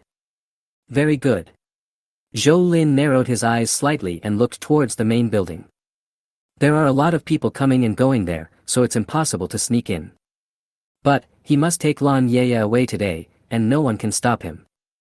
Chapter 159. A dog slave came. No matter how much Zhu Guanhan looks down on Laya, he still has to give face to the Su family. Cars are not a problem, but motorcycles are not a big problem.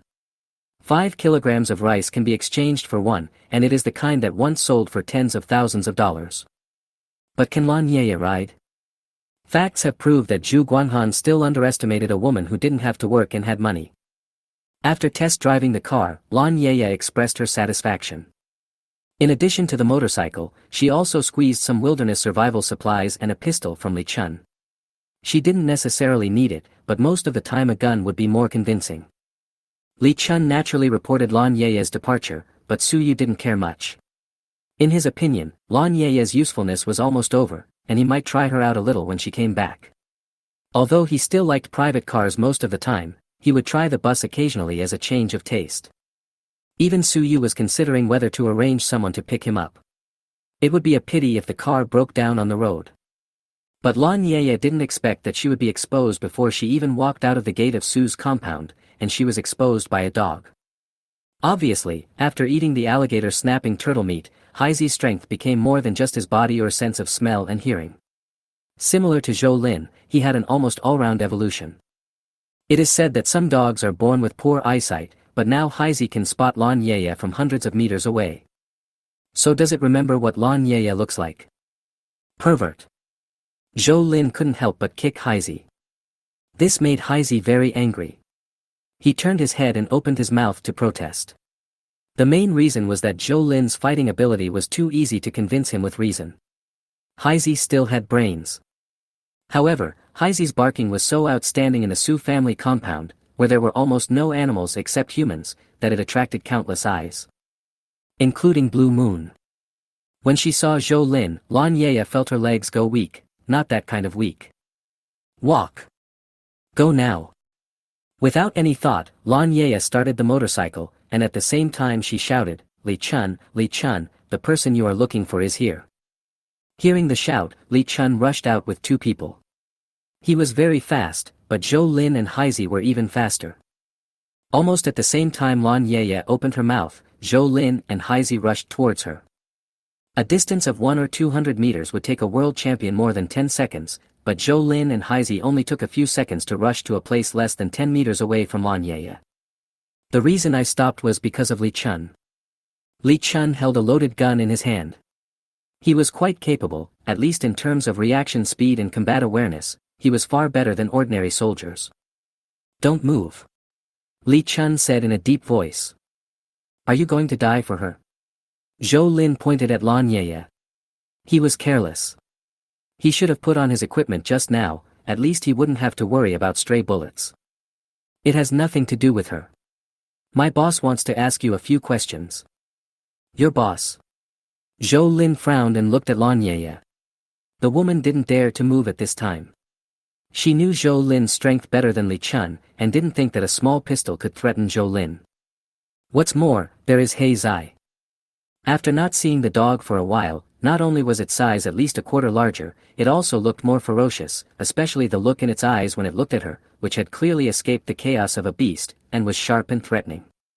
If she hadn't experienced it herself, Lan Yaya would never have believed that there would come a day when she would be threatened by a dog. What's going on? Several policemen responsible for maintaining order came trotting over. They are very positive now. After all, with this job, the whole family will not starve to death and they don't have to look for garbage to eat every day. Lan Yaya and Li Chun are all familiar to me, the only ones left are Zhou Lin and the big black dog. How long has it been since you last ate meat? I don't care who you are, and I don't want to know who your boss is. I'll take Lan Yaya away. If your boss has any questions, you can come to me. Looking for you. Li Chun couldn't help but smile bitterly in his heart. It would be great if he could really find it. Although Lan Yaya never mentioned Zhou Lin's name from beginning to end, Li Chun would not guess wrong with his brain. The policeman spent most of the time watching He Zai. They are not stupid. The relationship between Zhou Lin and Lan Yaya and Li Chun is obviously complicated. They would rather avoid such muddy water than wade into it. But the dog meat must be left behind. No, the dog must be left behind. The country has regulations that if dogs are not leashed when walking, their dogs will be confiscated. When do you want to ask about the regulations? Well, good question. Don't ask it next time. Seeing that Li Chun had no intention of giving up, Zhou Lin lost his patience and moved his neck. I'll count to 3. Why are you pretending so much? One policeman couldn't bear it any longer, so he pulled out his baton and hit Haizi on the head. Confucius said to catch the leader first. Compared with people, dogs are more difficult to catch. No, they are more aggressive, so they must be caught first. Ouch. Haizi won't tolerate it when he feels someone is attacking him. You have to know that in his world, there are only 2 women and Zhou Lin who rank ahead of him, and the rest are his younger brothers. How dare these villains launch a sneak attack on me? Go to hell. With animal instinct and evolved nature, Haizi suddenly jumped up and transformed into a series of shadows. Before the policeman could react, its bloody mouth had already bitten the wrist of the man holding the baton. Click. In the crisp sound, Haizi fell to the ground, then shook his head and threw the severed hand in his mouth along with the baton in front of Lan Yaya's wheel, as if warning Lan Yaya, don't move, otherwise this will be your end. Lan Yaya felt numb and limp. The fear of wild beasts that humans have in their bones almost made her forget that she was still a superpower. At this time, the policeman whose hand was bitten off by the black man let out a heart-wrenching scream. It was unclear whether it was because of the pain or the fear of seeing blood gushing out of his hand. Catch the dog that hurts people. Shoot it, kill it. Doctor, call a doctor. Several policemen were in a panic, but Zhou Lin was not, and Li Chun did not move either. He just frowned. Heizhi is so fierce, where is his owner? No wonder Lan Yeye would unconsciously reveal her nervousness every time she mentioned Zhou Lin. Li Chun now felt that Suyu might have underestimated Zhou Lin. It was impossible for the five of them to capture Zhou Lin, even though he was once a soldier king, but... Don't move, don't move. A figure ran over. Zhou Lin glanced at him and remembered, Wu Jiankai. He didn't have a very good impression of Wu Jiankai. He was a bit arrogant at the beginning of the end of the world. He was nothing but regarded himself as a big shot. There were actually many people like Wu Jiankai. Most people had met them in their lives. They used chicken feathers as a token of authority and used tiger skin as a banner. When such people were asked to do things, they would often turn good things into bad things. So, did Wu Jiankai come here eagerly to help the policeman, or did he feel he had had enough of living? Zhou Lin, what are you doing? If you let your dog hurt someone, I think you don't want to live anymore. Who gave you the courage to confront the government? Don't think you can do whatever you want just because you have a little money at home. Chapter 160. This is lawlessness. Wu Jiankai and Zhou Lin actually have no grudges against each other. He just couldn't stand Zhou Lin. Although Zhou Lin's family was a little rich, Wu Jiankai was born into an ordinary family. He comes from an ordinary family, looks ordinary, has ordinary education, and ends up having an ordinary job. Not every staff member in the street office is without a staff position, for example Wu Jiankai. If he could accept mediocrity, or change to a challenging job and take the time to give it a try, then he would not be Wu Jiankai. Thanks to the end of the world, he was transformed from a hired employee to a regular staff member of the shelter. He seized the opportunity, and after Su Ziyuan was driven away, he did a few things to satisfy Zhu Guanhan, and finally got a small position as the deputy director of the 2nd Internal Affairs Department. The director is not at the department level as before and his power is not great, but it has made Wu Jiankai a little arrogant. That's right, when he saw Lan Yeye for the first time, he had already named the child in his mind. Reason told him that it was impossible, but it was always okay to think about it, right? Besides, incredible things like the end of the world have happened, what if? So when he found out that someone brought a dog to cause trouble for Lan Yeye, he thought it was an opportunity. A hero saves a beauty. Of course, Wu Jiankai still did some psychological preparation on the way here. Beauty is precious, but life is more precious. If something cannot be done, then don't do it, until he saw Zhou Lin. I don't know what kind of illusion it was that made him think he could control Zhou Lin. Perhaps Zhou Lin's family behaved relatively simple in Lanshan community, or perhaps he felt that since he was Zhou Lin's parent official, Zhou Lin should give him face. Zhou Lin, be honest and don't resist, otherwise you will be in trouble. While yelling, Wu Jiankai secretly glanced at Lan Yeye. Lan Yeye was indeed looking at Wu Jiankai, but her eyes did not contain the admiration and love that Wu Jiankai expected. Where did this idiot come from? Wu. Zhou Lin thought for a while, but couldn't remember the name. Forget it, if you don't want to die, get out of here. Lan Yeye, are you going? It's not that I don't want to leave, you also have to ask everyone whether they agree or not. Lan Yeye didn't even use her special powers, just a sad expression, which immediately aroused the sympathy of Wu Jiankai and the other policemen. They completely regarded Zhou Lin as an unforgivable criminal. Some reached for guns, some swung batons. Zhou Lin must be beaten to death today, no one could stop him.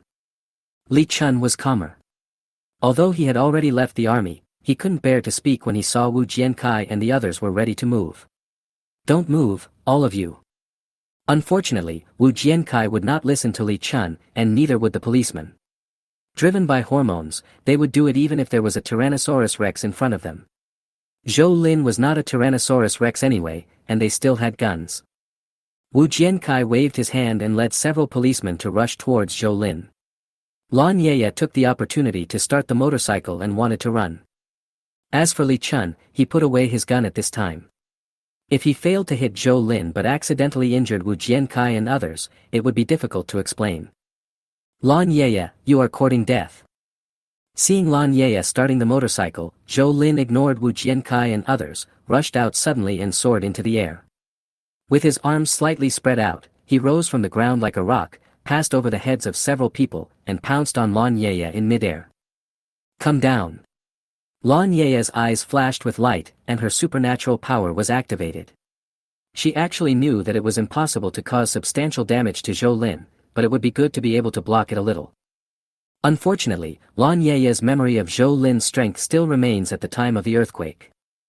After evolving into Stage 2, Lan Yaya's psychic ability could only make Zhou Lin feel slightly uncomfortable, not even as bad as a cold. How is it possible? Lan Yaya was stunned when she saw Zhou Lin flatten the front wheel of the motorcycle without hesitation. Is it the failure of the supernatural power or? No. Impossible. How could Zhou Lin be so strong? Zhou Lin, I think you are looking for death. Shoot him, kill him. Wu Jiankai was obviously still in a state of cerebral congestion. He had no idea what Zhou Lin's leap just now meant. He turned around with a vicious look and not only ordered the police around him to shoot, but also wanted to do it himself. Fortunately, the policemen were not all crazy. Only one of them raised his gun. But before he could consider whether to shoot or not, he saw a black shadow like a sharp arrow appearing out of the corner of his eye. Oops. Before he could finish the thought in his mind, his wrist was wrapped by a black shadow. The next moment, he felt a huge pain and blood gushed out from the broken wrist. It's that dog again. Everyone was terrified. No matter how fierce Zhou Lin was, he was still a human being and it was possible to communicate with him. But what about the dog? No. That's not a dog at all, it's a prehistoric beast. The speed, the power, the decisiveness and ferocity when biting, and the cunning eyes, all warned everyone. Beat the dog, beat the dog. The most nervous person among all the people was Wu Jiankai, because after spitting out the palm in his mouth, Heizhi stepped on the gun and stared at Wu Jiankai with his eyes like copper bells. It seemed that he knew that it was Wu Jiankai who gave the order and planned to capture the leader first. Zhou Lin, I advise you to stop, otherwise. Wu Jiankai still had a last glimmer of hope in his heart, because more staff were surrounding him. If everything had not happened so quickly, Zhou Lin should have been surrounded by now. Zhou Lin really didn't have much time left, so he drew his knife and swung it at Lan Yaya's neck while ordering Heizhi, bite anyone who moves to death. Dare not move. No one dared to move, including Li Chun. After all, everyone cherishes their lives, and they are not young men. No matter how beautiful Lan Yaya is, they will not gamble their lives on her. The key point is that even if they win the bet, they may not necessarily get Lan Yaya, so. I'll go with you. The blade stopped less than 2 centimeters away from the fair neck. The sharp wind from the blade actually left a shallow red mark on the skin. Although Lan Yaya couldn't see it, she could feel it. She even mistakenly thought that it was too late to shout, and a painful expression appeared on her face. Walk. Zhou Lin grabbed Lan Yaya's wrist and ran straight to the wall. He was not afraid of those people who were surrounding him, but he just didn't want to kill innocent people. We are all Xia people, and there is no grudge in the past or in the present. Hey Zai. Rushing to the edge of the wall, Zhou Lin suddenly whistled. Li Chun and others thought that Zhou Lin was asking the big dog to leave, and they all breathed a sigh of relief. However, the next moment, Heizhi suddenly jumped up from the spot and bit Wu Jiansai's throat with lightning speed. Immediately afterwards, in the eyes of everyone's disbelief, Heizhi actually picked up Wu Jiankai and rushed to the base of the wall, then turned around and stared at Li Chun and those who had just arrived with a sinister look. At this time, Wu Jiansai's hands and feet were still struggling, and his whimpering could be heard, but who dared to save him? There is no such possibility. If He Zai gets angry, his canine teeth, which are at least 7 or 8 centimeters long, can pierce more than 10 or 20 holes in Wu Jiansai's throat with just a little force. Who can save him then? Go up. Grabbing Lan Yaya's neck like a cat, Zhou Lin jumped on the spot and climbed up the wall easily. Heizhi, who was at the foot of the wall, closed his mouth without saying a word. Click. Chapter 161. Who can understand it thoroughly? Wu Jiankai never thought that it would be a dog that ended his life. In the last moments of his life, he regretted it. Why did he want to threaten Zhou Lin? What made him think that Zhou Lin was someone he could threaten at will? Feeling regretful, Wu Jiankai thought of his parents. The elderly couple were still crying for food at home and would never wait for him to return. Without him, what would their fate be? Wu Jiankai felt a little relieved that he had not yet found a wife or had children. Maybe what those people on the internet said is right. If you are not strong enough, don't force it. Except making yourself more miserable, you will also impose suffering on your children, constantly feeding them chicken soup and pumping them up, deceiving them that all suffering can be shattered by their own efforts, but can it really be shattered? What's more, it is such an end of the world.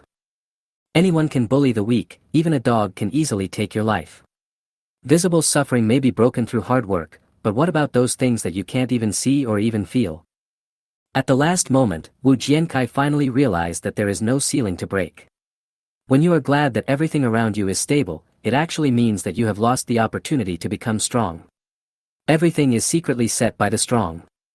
No matter what the weak do, they cannot break the rules set by the strong. All the behaviors that you think break the rules are still within the rules. Without a breakthrough in cognition, you will never be able to see the world clearly. Wu Jiankai took his last breath. Although this world was bitter, he still wanted to live. Not out of greed, but out of fear. In the Su family compound, almost everyone was frightened by Wu Jiankai's body. How dare that man named Zhou Lin to hurt and kill people? It would be fine if it happened outside, but this is the post-disaster reconstruction headquarters, the political core area of Jiazhou City. He actually dared to kill people in broad daylight. If Zhou Lin heard these words, he would definitely sneer. Did I kill anyone? It's kidnapping at most, and those who kill and injure people are all criminals. Why should I be blamed for what the dog did? If you have the guts, go kill the dog. In comparison, Laya is much more insightful because she has come into contact with too many strong men. Letting a dog kill people is nothing. Those men can put hundreds or thousands of people in danger with just a word or a thought. They can even ignore human lives to achieve their goals. The lives of ordinary people are just a string of numbers on a report. The truth that ordinary people see is just the truth that those men want ordinary people to see. So she was calm and didn't even struggle. No need. She knew that Zhou Lin didn't want her life, at least not yet. Get in the car. Zhou Lin didn't dare let Laya sit behind him, so he decided to let her sit on the fuel tank, even though the posture was a bit ugly. When there was a water area where motorcycles could not pass, Zhou Lin replaced the motorcycle with a motorboat, but this time he tied up Laya. Are you so worried? Laya smiled contemptuously. You are not trustworthy. The beauty trap is useless to Zhou Lin. It is difficult for people who have experienced the apocalypse for 10 years to put women in the top 3 of their needs. Survival, food and safety are far more important than women. Although Laya has rich experience, she has not really suffered the beating of the apocalypse. But Zhou Lin will let her know what the end of the world is.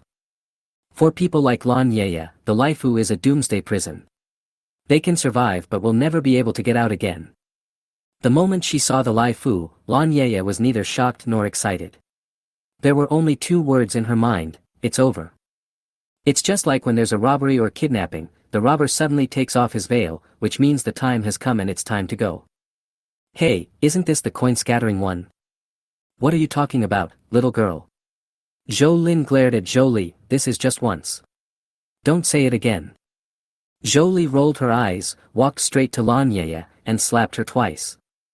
Even Zhou Lin was shocked. What kind of vengeance was this? You are really thick-skinned. Zhou Li shook her hands. Laya was almost going crazy, but the tendons on her body were really tight, and the way of binding, Zhou Lin didn't know much, so it was relatively simple. I'm going to make something. This woman is hard for ordinary people to control. She needs to be locked up. Zhou Li rubbed her red palms. Laya was an evolver after all. Even if she didn't train deliberately, she was not comparable to Zhou Li. In order to ensure safety, Zhou Lin did not let other people meet Laya.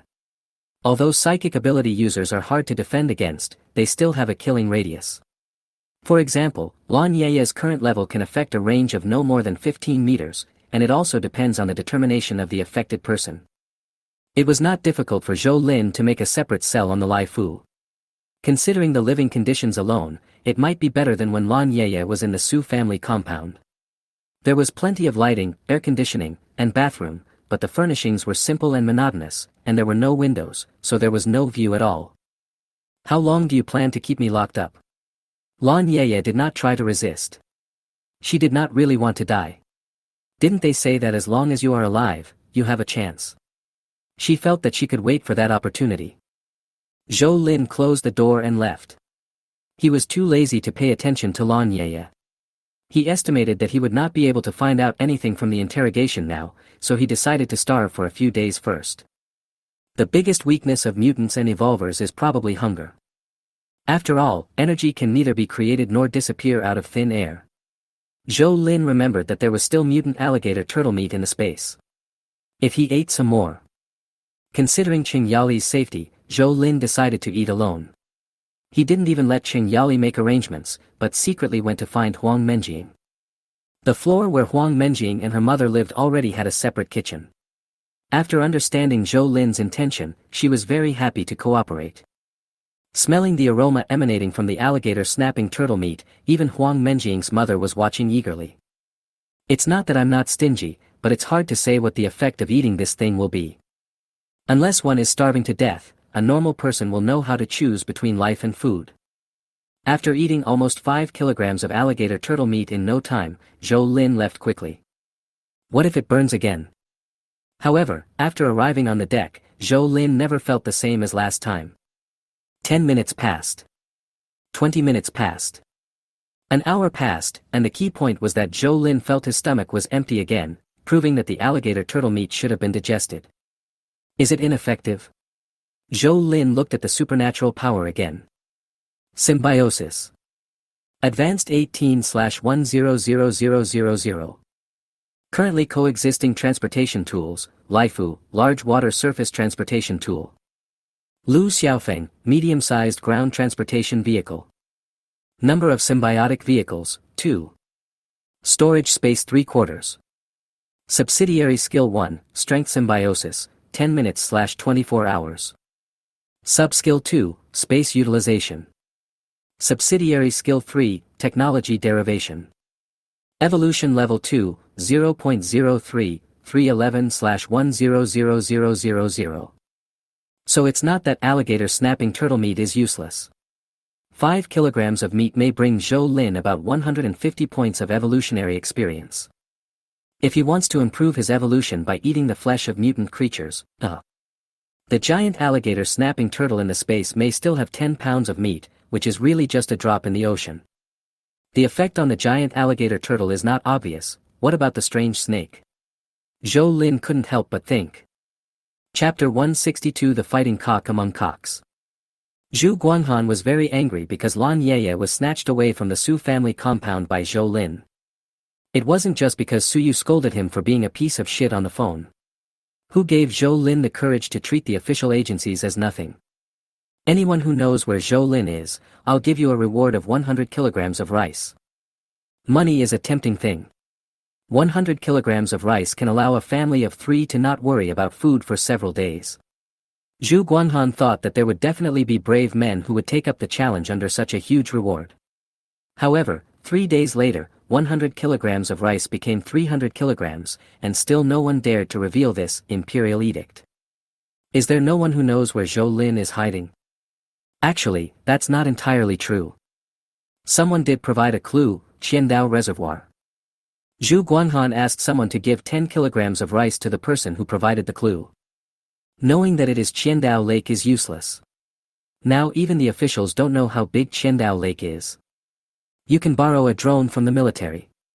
Li Chun provided an idea, but in the end Zhu Guanghan was turned down by Yi Xinxiao. Something like national resources shouldn't be used this way, something like the recent environment isn't suitable for drones to take off, etc. In short, there were all kinds of excuses and in the end, the loan wasn't given. I'm going back to the provincial capital. Li Chun sensed something and stopped forcing Zhu Guanghan. At the same time, Zhou Lin also received a message from Yi Xinxiao, this is just the first time, it won't happen again. You are being a little reckless. In the evening, when the father and son were sitting under the awning drinking, chatting and enjoying the cool air, Zhou Kaijun couldn't help but say a few words.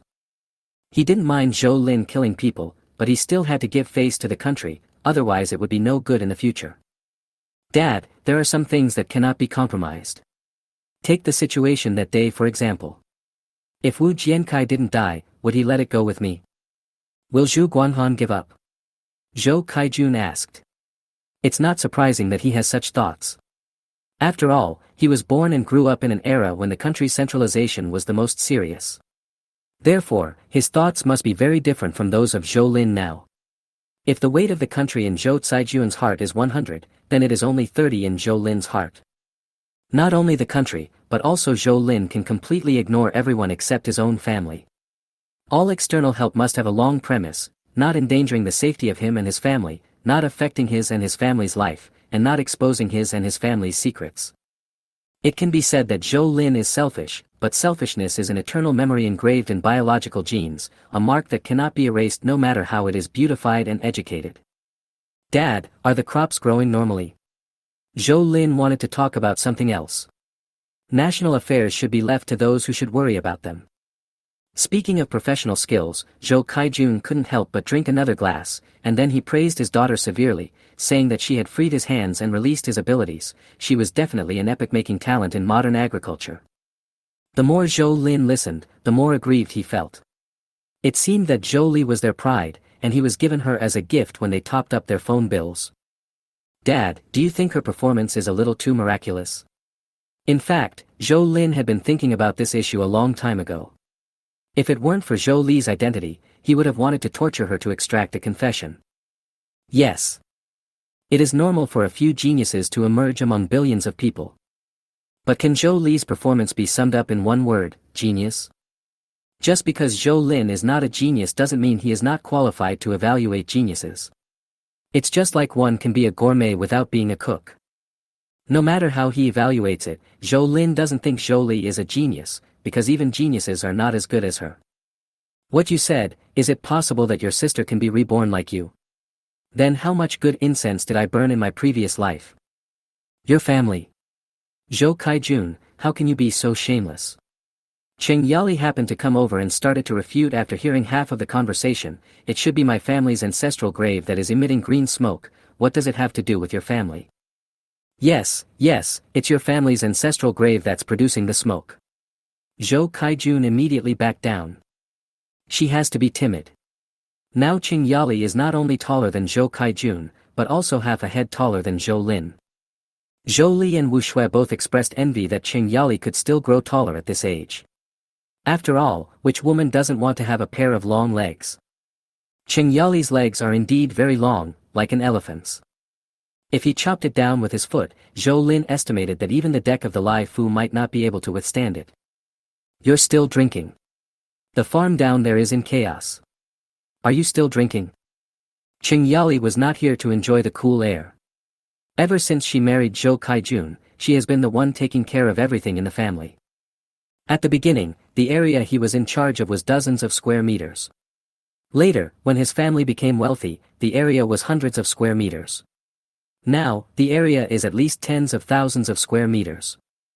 So there is a reason why Cheng Yali is so busy. Wouldn't it be tiring to manage tens of thousands of square meters with the mindset of managing dozens of square meters? What's wrong? Zhou Kaijun put down his wine glass and asked. Come and see. Cheng Yali put her hands on her hips and yelled. The airflow was so violent that it almost blew the entire table off. The breeding farm on the Lai Fu has a total area of over 1,000 square meters after several rounds of expansion, with chickens, ducks, geese, quails, rabbits, fish, and a pair of guinea pigs that Chen Feng and his team picked up on the water some time ago. No one knows what this pair of guinea pigs have experienced to have survived to this day and drift near the Lai Fu. As soon as Zhou Lin and Zhou Kaijun walked in, they felt something was wrong. The sounds made by those animals were full of excitement, as if they were injected with chicken blood. Zhou Kaijun checked all the animals, then walked up to Zhou Lin carrying a chicken. Are you injured? The first thing Zhou Lin noticed was Zhou Caijuan's bleeding hand. The wound is very obvious, with 2 bloody holes, about the size of a chicken's beak. Oh, it must be the one Zhou Kaijun is holding. This guy is a rooster. Normally, the largest rooster in Xia country weighs about 10 kilograms, and the largest chicken in the world should be the Brahma chicken, which weighs about 12 kilograms. Zhou Kaijun must have more than one cat in his hand. The key is that it has a very well-proportioned body, shiny fur, and a pair of pea-sized eyes that are bright and energetic. It is tilting its head to look at Zhou Lin and Zhou Kaijun, looking like a rebellious son who is unwilling to obey. Dad, shouldn't you go and take care of the wound first? It's okay. Look at this chicken. I guarantee it was normal 2 weeks ago. It has grown so fast in the past few weeks that it's almost like a monster. Dad, let's talk about science. No matter how it changes, it's still a chicken. Zhou Kaijun shook his head. No, it's not just the chickens that have changed. They're just the ones that have changed the most. Look at the rabbits, the geese, and even a female quail. When I first saw it, I thought a chick had sneaked into the quail's nest. Quail as big as chickens. A chicken as big as a goose. What about the goose? A bad thought arose in Zhou Lin's mind. Could it be that these animals have mutated? They are poultry. If even poultry can mutate, then animals living in the wild. Sun Qinghao, haven't you noticed anything recently? Brother, it's our fault. Sun Qinghao glanced at Jiang Lanlan. It's not a matter of right or wrong, but you have to be careful no matter what you do in the end times. If you are not careful, you may lose your life in vain. Also, Jiang Lanlan, you. Chapter 163 The Big Cock Forced to 996. Since she learned that Su Si had died, Jiang Lanlan has lived a low-key life. Jiang Lanlan was suddenly pointed at by Zhou Lin. She panicked. I am mainly responsible for the hydroponic vegetables. I am not in charge of the animals, so. Why are you so nervous? Zhou Lin frowned and said, I just want to remind you to pay attention to safety in the future. If you encounter any unusual movements of the animals you raise, report it in time. Jiang Lanlan breathed a sigh of relief. Okay, I get it. Zhou Lin called Wu Shui through the intercom and asked her to bring a first aid kit to treat Zhou Caijuan's wounds. He also called Chen Feng and Zhao Xiaogang. Elder brother. By adhering to scientific exercise and sufficient food supply, Chen Feng and Zhao Xiaogang's physical fitness has improved significantly recently. Looking at the data recorded by Wu Shui, Zhou Lin speculated that Chen Feng's physical fitness has reached 3 times that of a normal person, that is, the level of evolutionary level I3. Zhao Xiaogang, because of the direction of evolution, is probably at level I2. Whether it is 3 or 2, it is much stronger than ordinary people. Go check the breeding cabin and catch all the ones that are obviously abnormal. I want to move them to another place. Chen Feng and Zhao Xiaogang nodded, and followed Sun Qinghao and Jiang Lanlan. Wu Shui came over and saw Zhou Caijuan's wound, and hurriedly treated it. What am I supposed to do with you? The big rooster, which had just been so lively in front of Zhou Kaijun, immediately became so timid after being dragged over by Zhou Lin. It didn't even run away, but squatted there like an oversized quail. Wu Shui and Zhou Kaijun were both dumbfounded. Is he so smart? It seems like you have some sense. Zhou Lin didn't seem surprised and even communicated with the big rooster, well, I won't kill you. Just look out the window. If you want freedom, just fly. I believe you can fly. The big rooster was still squatting on the ground, but its head with a palm-sized comb actually raised its head and looked out the window. The nearest island to the Laifu is about 20 meters away, and the big rooster can definitely fly over there, but now the island has only a few patches of green, and due to long-term exposure to the sun and heavy rain, the ground is full of exposed rocks. It is estimated that even artificial planting will be difficult to restore to its former lush appearance in a short period of time. This is the Qiandao Reservoir, and the situation in other places is even worse. The big rooster looked around and then retracted his gaze, staring at Zhou Lin with his head tilted. Stay here, you'll have plenty to eat. Zhou Lin grabbed a handful of feed and spread it in his palm, but don't hurt anyone. If you're okay with that, just nod your head. Seeing that the big rooster actually nodded, Zhou Kaijun and Wu Shui were so surprised that they couldn't close their mouths. Big rooster, can you really understand? Wu Shui was the most curious and couldn't help asking. How should I know? Zhou Lin shrugged. He actually had a guess in his mind that he could communicate with the big rooster because of his supernatural powers or evolution. Chen Feng came over just in time to report the situation in the breeding cabin to Zhou Lin. With him and Zhao Xiaogang's help, those poultry and small animals that had just begun to mutate could not make any waves at all and were locked in large iron cages in minutes. Try to say hello to it. Brother, it. Chen Feng thought he had heard it wrong, but in the end he waved to the big rooster awkwardly under the gaze of the three people. Hi. You fucking idiot. Zhou Lin almost kicked him out. Why are you so excited when I asked you to say hello? Are you from Xia country? The big rooster actually rolled his eyes in a very human way and shook his head a few times. Can you understand what he says? Zhou Lin asked the rooster. The big rooster tilted its head, nodded and shook its head, confusing everyone. Did it understand or not? Forget it, it's enough to roughly know what's going on. Zhou Lin doesn't expect to train the big rooster into an expert. It is highly likely that Qing Yali can communicate with the big rooster. Even if they can't communicate in language, I believe that when the big rooster sees Qing Yali's body shape, he will immediately understand. Come on, come up with me. After Zhou Lin spoke, the big rooster actually followed Zhou Lin obediently. A group of people plus a rooster reached the mezzanine floor on the deck. You can walk around this floor freely. Deal with any bugs you see. But you are not allowed to eat these. We raise them at home. Zhou Lin pointed at the bees flying in the air. Actually, this box of bees was not specially kept by Zhou Lin. Maybe as the movie says, life always finds a way. Just when Zhou Kaijun suddenly had an idea and placed two beehives in the shade of the deck with the attitude of a blind cat catching a dead mouse, he didn't know when a group of bees really moved in. At first, Zhou Kaijun found that these sweet elves were very tired. Not only were there few of them, but they all looked listless and lifeless. So he fed them with sugar water, and after a few days, they gradually recovered. It was in the first 2 days that he finally saw bees flying out. Zhou Kaijun then moved the beehives to the mezzanine floor and let the bees help pollinate the fruits and vegetables. Cluck. The big rooster, who finally dared to stand up, nodded, and then began to patrol among the planting troughs with a heroic step. Is that all? Zhou Kaijun couldn't believe it.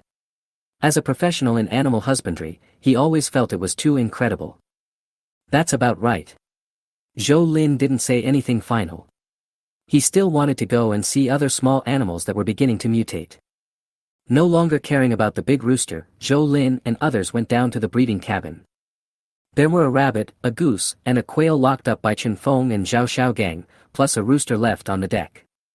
Zhou Lin found it quite interesting. Is it possible that only one of a group will mutate and evolve within a period of time? Moreover, the intelligence levels of these three were obviously lower than that of the big rooster. Not to mention Zhou Kaijun and the others, even when Zhou Lin spoke, their reactions were dazed, and they were totally lacking in the cleverness of the big rooster. Sun Qinghao, just keep them like this for now. Don't let them starve and don't let them run away. Zhou Lin decided to observe first. Even if it remains the same in the future, he could fatten it up and kill it to eat. Maybe it would have the same effect as mutant alligator turtle meat. After finishing the things here, Zhou Lin went to the lower cabin of Lai Fu to check on Lan Ye's situation. Strictly speaking, Zhou Lin can see Lan Ye's situation at any time, and he does check her every once in a while, so that if he finds anything wrong, he can solve it in time. You are finally here. Lying on the bed, Lan Ye looked at Zhou Lin weakly. She hadn't eaten a single bite since she was locked up. Although she could drink water at will, the more she drank when she was hungry, the hungrier she became. If she hadn't been certain that Zhou Lin wouldn't kill her and was just trying to keep her company, she might have given up long ago. There are so many things to do, I forgot. Zhou Lin said calmly, and then threw a small bag of biscuits to Lan Ye. If I were you, I would chew slowly, because you only have this bag of food today. Stop torturing me. Just ask whatever you want to ask. Lan Ye took the biscuit and actually resisted the urge to open it immediately. Zhou Lin's expression changed slightly, and then he reached out to grab the biscuit back. You! Lan Ye wanted to stop him, but it was too late. Chapter 164, Susanu. Su family, Su Yu. Are you saying that their entire family has actually joined that organization? What is the name of that organization after all this talk? Name. I just heard Suyu often say something like, Judas is with you, and, Judas gave me eternal life, when we were on the phone. As for whether Judas is the name of the organization, I really don't know. You can have your cookies now. Laya happily took the biscuit, quickly tore it open and stuffed it into her mouth. After being snatched back by Zhou Lin once, she no longer dared to pretend.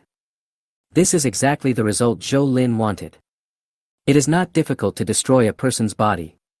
If you want a person to truly surrender, you must completely destroy her spirit, smash everything in her mind, and then rebuild a suitable one. To put it another way, this is actually PUA. The knife is not guilty, the one who uses the knife is guilty. A bag of biscuits could not satisfy Laya at all. She looked at Zhou Lin eagerly, hoping to get more food. Tell me about Chao Boding, what's going on with him? Him. Laya concentrated, as if thinking about how to answer this question. His position in the organization is higher than Su Yu's. I don't know how much higher, but he is just as much of a bastard. I heard from Su Yu that Chao Boding might go directly to Europe. Europe? That organization also exists in Europe? You underestimate that organization. Su Yu said that the history of the organization may be thousands of years old. Its birthplace is not the United States at all. The real elders are still in Europe. After hundreds of years of infiltration, it can be said that there are people from their organization in every corner of the world. No, they are the minions of the organization. It is not easy to truly join the organization. Su Yu is still just a reserve member. Unexpectedly, this organization was so high profile. Zhou Lin couldn't help but sneer. He didn't care about the history, culture, or background of this organization. He just wanted revenge. It is hard to say whether Chao Boding should die or not, but Chao Bowen must die. If that damn organization doesn't mind a few deaths, Zhou Lin won't deliberately target them, as long as he doesn't provoke them. You may have made a mistake in your calculations. What do you mean? Do you think I'm crazy? Why did I run back to Jiazhou City? It's all because of you. The United States basically knows you. There is no such thing as a wall without cracks. Su Yu asked me to bring Li Chun and the others to find you. In fact, Zhou Lin had guessed it to some extent, so he was not very surprised. What he was more concerned about was the attitude of the United States. Anyway, he estimated that Xia country had been exposed, but they just didn't reveal the truth to each other. He didn't know what action the United States would take against him next. I don't think so. Jet planes are useless now. Besides, Xiagua is not defenseless. If the United States dares to invade openly, it will definitely be hit head-on by Xiagua. So sometimes it is really good to lean on a big tree, especially a towering tree like Xiagua. At this time, Zhou Lin couldn't help but feel lucky that he risked handing over the hard drive to the rescue fleet to hand it over to the country. It was a profitable business. Not exactly. Zhou Lin walked to the door, turned around and threw another bag of bread. Live well, you will be useful one day, but if you become my enemy, you will definitely die miserably, so you have to consider which side you stand on. Do I have a choice? Laya quickly stuffed the bread into her chest, thinking that Zhou Lin would not snatch the bread back from her. Once bitten by a snake, one will be afraid of ropes for 10 years. Back at the island building, Zhou Lin was still wondering what that Judas was when Zhou Li came over with a tablet in her hand. Good stuff, don't you see? What? Seeing the adult-like smile on Zhou Li's face, Zhou Lin felt that someone was bound to be in trouble, either him or someone else. I guess your ability must be related to the ship. Keep guessing. Okay, I see, so this must be something you're interested in. The tablet showed a blurry photo with some lines on it, like it was for reference or something. What? Oh, I almost forgot. Wait a minute and I'll adjust it for you. Zhou Li's little hands were seen swiping quickly on the tablet, switching programs from time to time. Well, although Zhou Lin could see every movement clearly, it was actually useless. Alright. When Zhou Li stopped, a very clear picture appeared on the tablet. It can be seen that the background of the picture is the ocean, and in the center is a very strange-looking ship. It is said to be weird because the front half of the ship is composed of two hulls, and in the middle there is a square deck connecting and covering the two hulls. It extends to 3/4 of the hull and then becomes an isosceles trapezoid and shrinks into the tail. This is the satellite photo I restored. Didn't Yi Xinxiao talk to you about the island nation's fleet last time? This ship is the flagship of the fleet. The island nation calls it Susanoo. I seem to remember this name, it should be. It doesn't matter what it is. What matters is the ship itself. Zhou Li adjusted the angle of the picture. Do you know how big it is? Could this be? Zhou Li nodded. I stole some useful information from the confidentiality departments of the United States and the island country. Well, I won't show it to you. What the hell? Zhou Lin almost exploded. But Zhou Li went on to say that the island country's 500,000-ton catamaran is far from as simple as everyone imagines. First of all, this ship uses nuclear power, and its reactor technology is even more advanced than that used on the USS Tef. Secondly, according to the intelligence intercepted so far, there are at least 3 major types of factories in the left and right hulls. Yes, they are real factories that can produce engines, machinery and computer chips as long as there are raw materials. The wide body part is equipment that can be used for offshore construction, oil drilling and simple smelting. It is said that the stern part is the island country's 2 most advanced supercomputers, codenamed Suan and Waziki. Is this thing really a boat? Even someone like Zhou Lin, who was completely unfamiliar with the modern industrial system, was shocked after a brief understanding of the Susanoo. It's a bit of an exaggeration to say it's half an island country, but it's not an exaggeration at all to say it concentrates 1/10 of the island country's modern industrial essence. So. Zhou Lin couldn't help swallowing and tapped the tablet with his finger. Where is this guy? Are you moved? Zhou Li looked as if she had expected it. Even if I'm moved, you can't move. Why? You were lucky to get the Teflon. The Japanese are not fools. They are guarding the ship so tightly.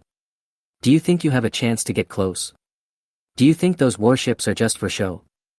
Isn't it? There are 3 quasi-aircraft carriers alone.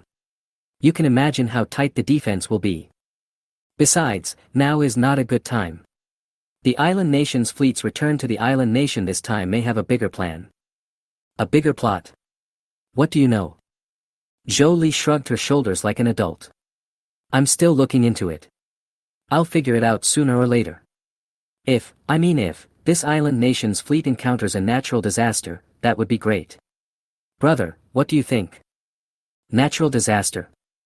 There is no such a suitable natural disaster. Hiss.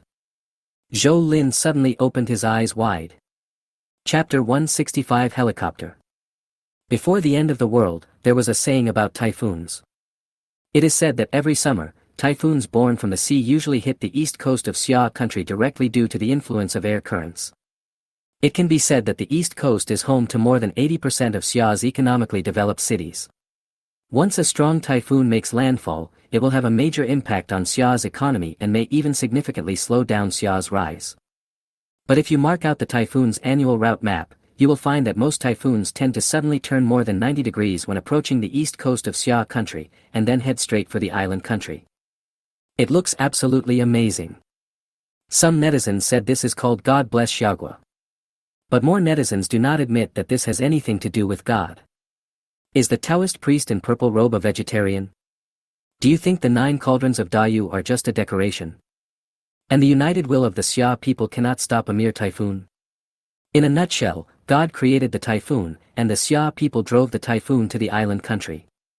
If a typhoon really hits Xia country, either the purple-robed Taoist priest is meditating, or the Dayu Ding is undergoing maintenance, or the people of Xia country feel that the country is too hot and there is a water shortage in recent times. Of course, what Zhou Lin thought of at this time was not the correctness of the above statement, but a disaster. If the sudden heat after a winter night is a manifestation of the cold and heat cycle, then the alternation of cold and heat will inevitably produce air convection. The more intense the change in cold and heat, the more intense the convection will naturally be. Xiagua did not have the time to take care of things at sea at this time, but Zhou Lin remembered that about a month and a half after the winter night, a superstorm appeared in the sea east of Xiagua. This storm did not bring any miracles. Its huge size and enduring endurance almost made the entire coastal countries and cities bear its blessings. It was also because of this storm, which was later named Godzilla, that South Korea and North Korea started the war mode, and the leader of North Korea, Jintaro, was the first to use. Zhou Lin didn't remember very clearly about the island country's huge fleet. Perhaps it was because Xia country did not take action at that time, so there was not much news in the country. In addition, information was not circulated, so Zhou Lin didn't pay attention to these insignificant news at all. But Zhou Lin had personal experience of typhoons and wars, because his range of activities at the time was still the eastern coastal areas. Although he did not directly hit the typhoon landing point, the heavy rainfall brought by the typhoon once again aggravated the flooding in the eastern coastal cities, making the original environment even worse. But the typhoon also brought benefits. During the typhoon landing, at least the temperature in the eastern coastal cities was cool for almost a week. But why did it seem like when Zhou Li said those words just now, she also knew that a super typhoon was about to occur? You must know that even the top leaders of the Xia state did not release any news before the typhoon formed and arrived, which means that the meteorological department did not monitor or anticipate this superstorm at all. Therefore, it is impossible to directly obtain or indirectly summarize such news from the current news on the internet. So how did Zhou Li know it? Guess. Impossible. Zhou Li herself once said that there is no word guess in her dictionary, and all conclusions should be reasonable and well-founded, otherwise it would be unworthy of her IQ. But if Zhou Lin still thinks it is an IQ problem, then he may really have an IQ problem. Why are you looking at me? Zhou Li asked. Lily, are you? Zhou Lin wanted to ask if Zhou Li was also reborn like him, but the golden fingers after their rebirth were different. He directly gained superpowers while Zhou Li obtained more than 100 free attribute points, and then she confusedly put all these attribute points on intelligence. You think too much. If I were reborn, this family would be under my control now. Aren't you the one in charge of this family now? Zhou Lin asked back. What should I do? Wake up and ask your mother first if she agrees. Zhou Li shook her head and left. However, no matter how she denied it, Zhou Lin remained skeptical. Something was wrong. Zhou Li's behavior was really wrong. But it doesn't seem like she was lying, so what Zhou Li said about her not being a reincarnated person was most likely true. But if she wasn't a reincarnated person, why would she know about the coming typhoon and even remind them to use the typhoon to put on a big show for the islanders? When thinking of the islanders, one naturally thinks of that fleet. Both the size and abilities of Susanoo are extremely tempting to Zhou Lin. Even if a 500,000-ton ship doesn't have much remaining space, once it finds a suitable place to put it, the free storage space will be extremely considerable. If we can use the Susanoo as a fixed survival base, and then free up the rifle as a defense force. Zhou Lin's heart moved, and he felt that the deduction direction of Lai Fu could finally be determined. Aerospace carrier. The sea will be very dangerous for quite some time to come. Not only will the changing temperature cause superstorms to occur frequently, but the mutated creatures in the ocean will also become more and more terrifying as time goes by. 3 to 5 years might not be enough time for those mutants to evolve to the point where they could destroy the steel hull, but what about 8 to 10 years? Not to mention mutants, even the superpowers and evolvers in 8 to 10 years would be able to ignore ordinary steel plate defenses. Even now, it would be easy for Zhou Lin to dismantle a car with his bare hands. As soon as he thought about it, the words, direction of the Laifu aerospace carrier, suddenly appeared below, technical extension, followed by a progress bar.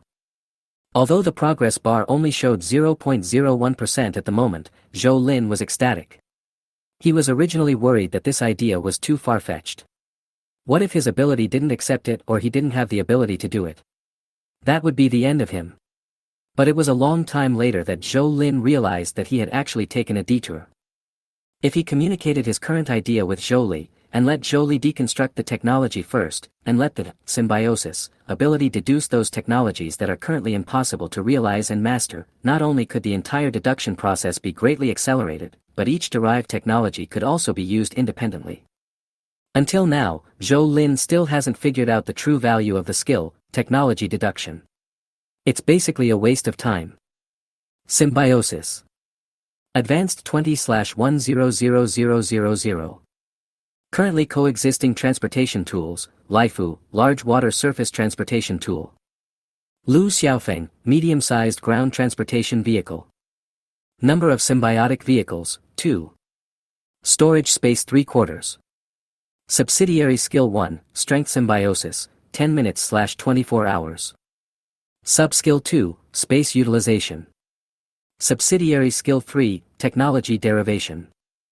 Rifle, aerospace carrier, derivation, 0.01%. Evolution level 2, 0.03, 317/1000000. Why doesn't this thing have an estimated end time or something like that? If it could be accelerated. Fuck. As soon as the idea of speeding up the deduction came into Zhou Lin's mind, he immediately felt his body weakening and his head suddenly became dizzy, as if he hadn't slept for several nights in a row. Help. No, stop accelerating, stop deducing acceleration.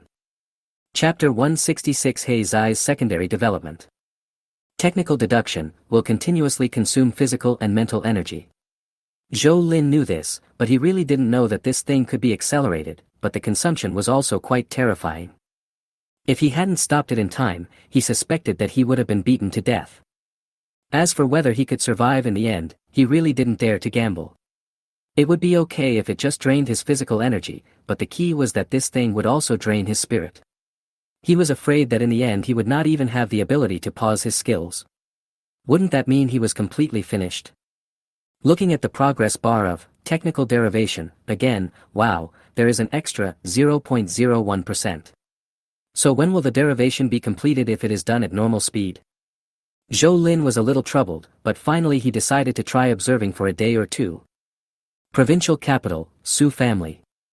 Su Yu's face was as hard as iron, and he looked at Li Chun coldly. Waste. Li Chun did not refute, but just stood there silently. If you serve someone else, you have to listen to their scolding, there is nothing wrong with that. A drone, right? You can tell me what else you want, but you either bring Laya back to me, or bring her life back. Weapons, preferably a large caliber sniper rifle.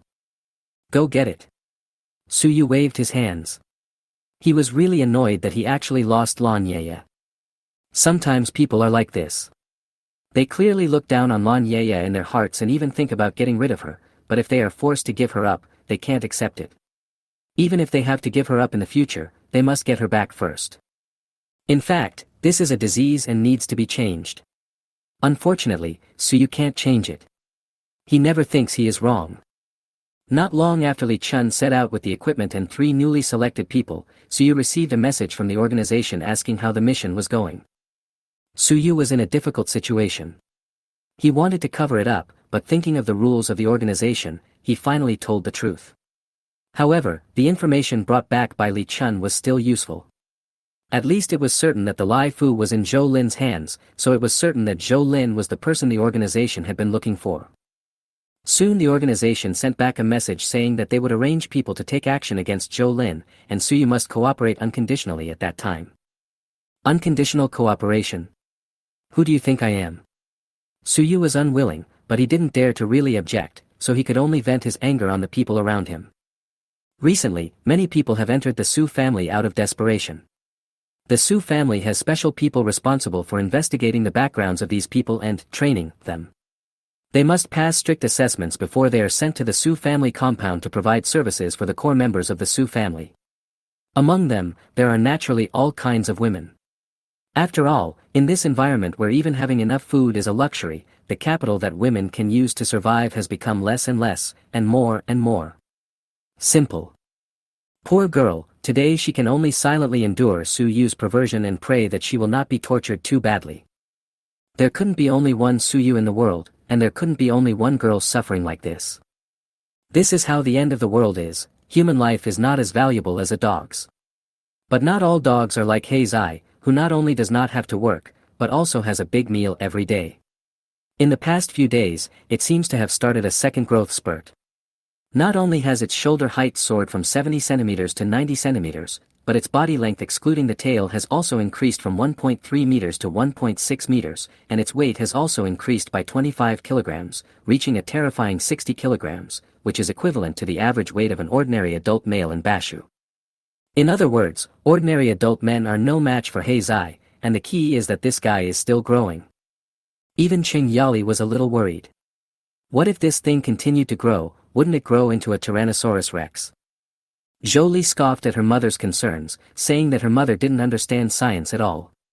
Any creature has an upper limit to its size, and for land animals, elephants and giraffes are the upper limit unless the environment changes drastically. The result of mocking Cheng Yali is to be punished, severely punished. Heisey was also implicated and sent to the deck mezzanine because he was currently in the Labrador stage and would affect everyone's appetite if he stayed at home. Life on the Lai Fu is generally harmonious. The biggest trouble in the past 2 days is probably that more and more people go to the reservoir to fish. The matter of man-eating monsters became less and less important than filling their stomachs. Between starving to death and the possibility of being eaten by monsters, people made the choice to follow their hearts. The first line of defense planned by Zhou Li is basically complete and is expected to be put into use in a day or two. The raw materials on the rifle were running low, especially the solar panels. Zhou Lin was very conflicted. Should he make another trip? I don't know whether the strange snake with half of its tongue missing will die. Based on my experience in my previous life, it is unlikely to die. It is said that snakes are very vengeful. So, would a snake that has grown a brain after evolution be even more vengeful? After evolving to stage 2, Zhou Lin did not try to see how much stronger his all-out attack was compared to stage I. However, Wu Shui concluded from the changes in basic data that it was at least twice as strong as the peak of stage I. In other words, Zhou Lin's current physical fitness is 20 times that of an ordinary person, and he can basically be considered a Superman. Just like the big rooster that was later named Brother Kuan, its performance in front of Zhou Lin was completely different from that in front of Cheng Yali and Chen Feng. When it saw Zhou Lin, it shrank as if it saw its natural enemy. Apart from him, only He Zai could make Brother Kuan lower his head. Oh, ever since living on the deck mezzanine, Brother Kuan has started crowing. At first, Zhou Lin thought that Kuan Gu was just barking randomly, but 2 days later, Zhou Li told him that Kuan Gu crowed very accurately every day, when the sun rose in the morning, when the sun was at its highest point at noon, and when the sun set in the afternoon. The most surprising thing is that no matter whether the sun can be seen in the sky or not, Kuan Ge's crowing has never missed even a minute. Perhaps this is the instinct of the species. In the end, Zhou Lin decided to go to Silicon Valley again. It's not just for solar panels. There are equipment for manufacturing computer chips on the Susanoo. If all the raw materials from Silicon Valley can be collected, maybe. Zhou Li supports his idea, but the risk is a bit high. After all, no one can guarantee that Zhou Lin can defeat the strange snake now, and no one dares to guarantee that there is only one strange snake in Silicon Valley. What if? Brother, do you think that you have to fight with your bare hands after you evolve? I have a weapon, but the scales of the snake are too hard, and ordinary knives can't cut through it. Brother, you are really. You are a human, a human. What is the biggest difference between humans and animals? Are they tools? Is a knife a tool? Have you ever thought about using other tools? You mean using a gun? But a gun might not be as effective as a knife in water. Zhou Li was speechless about her brainless brother. She could only pull up the information of the TEFL on her tablet and pointed at a picture of a device. Brother, you won't sell this thing to a scrap metal collector, will you? It can dive 1,000 meters, do you think the power of the monster snake can destroy it? And these big pliers and drill, you can't use them, right? If you really can't, I'll go with you this time. Chapter 167 Li Chun has a powerful weapon. There is indeed a submersible in the Laifu for underwater operations, but its operation is so complicated that at least one person cannot handle it.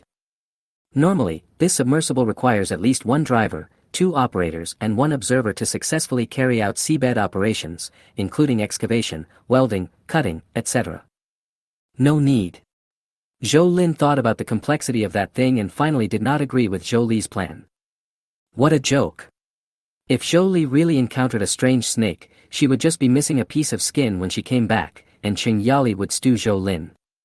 Zhou Lin felt that he could tell whether the strange snake or his mother was more dangerous.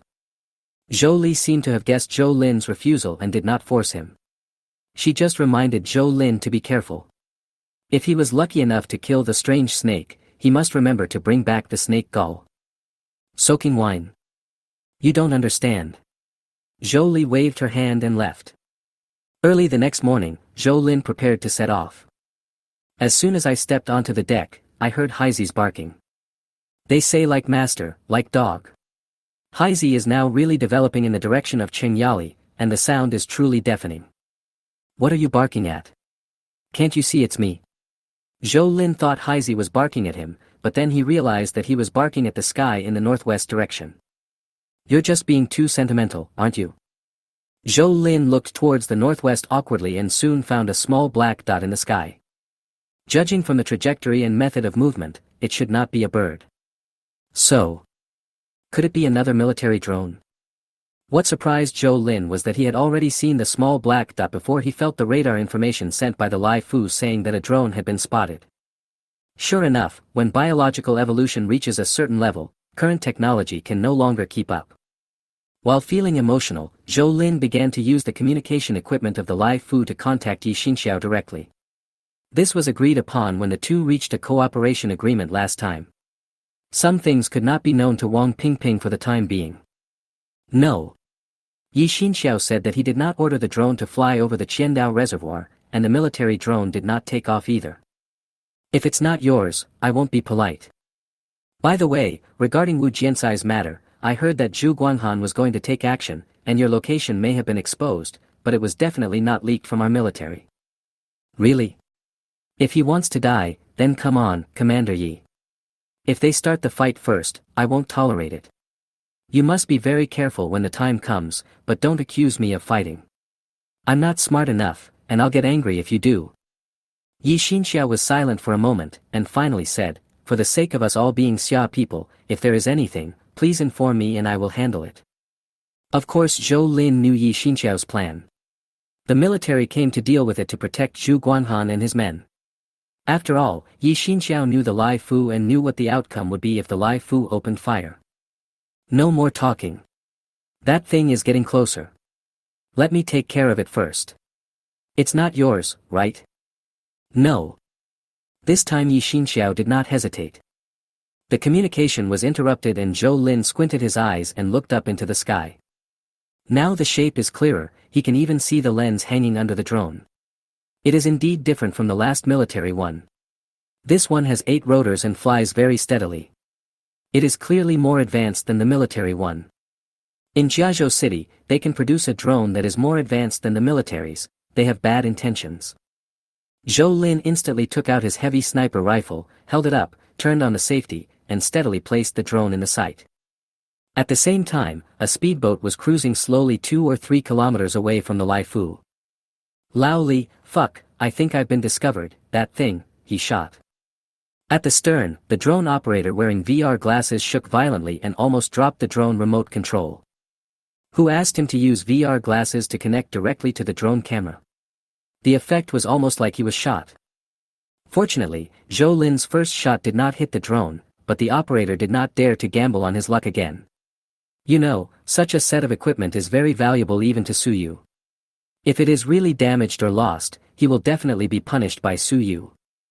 The location has been passed to the navigation. My goodness, I'm sure that's an aircraft carrier.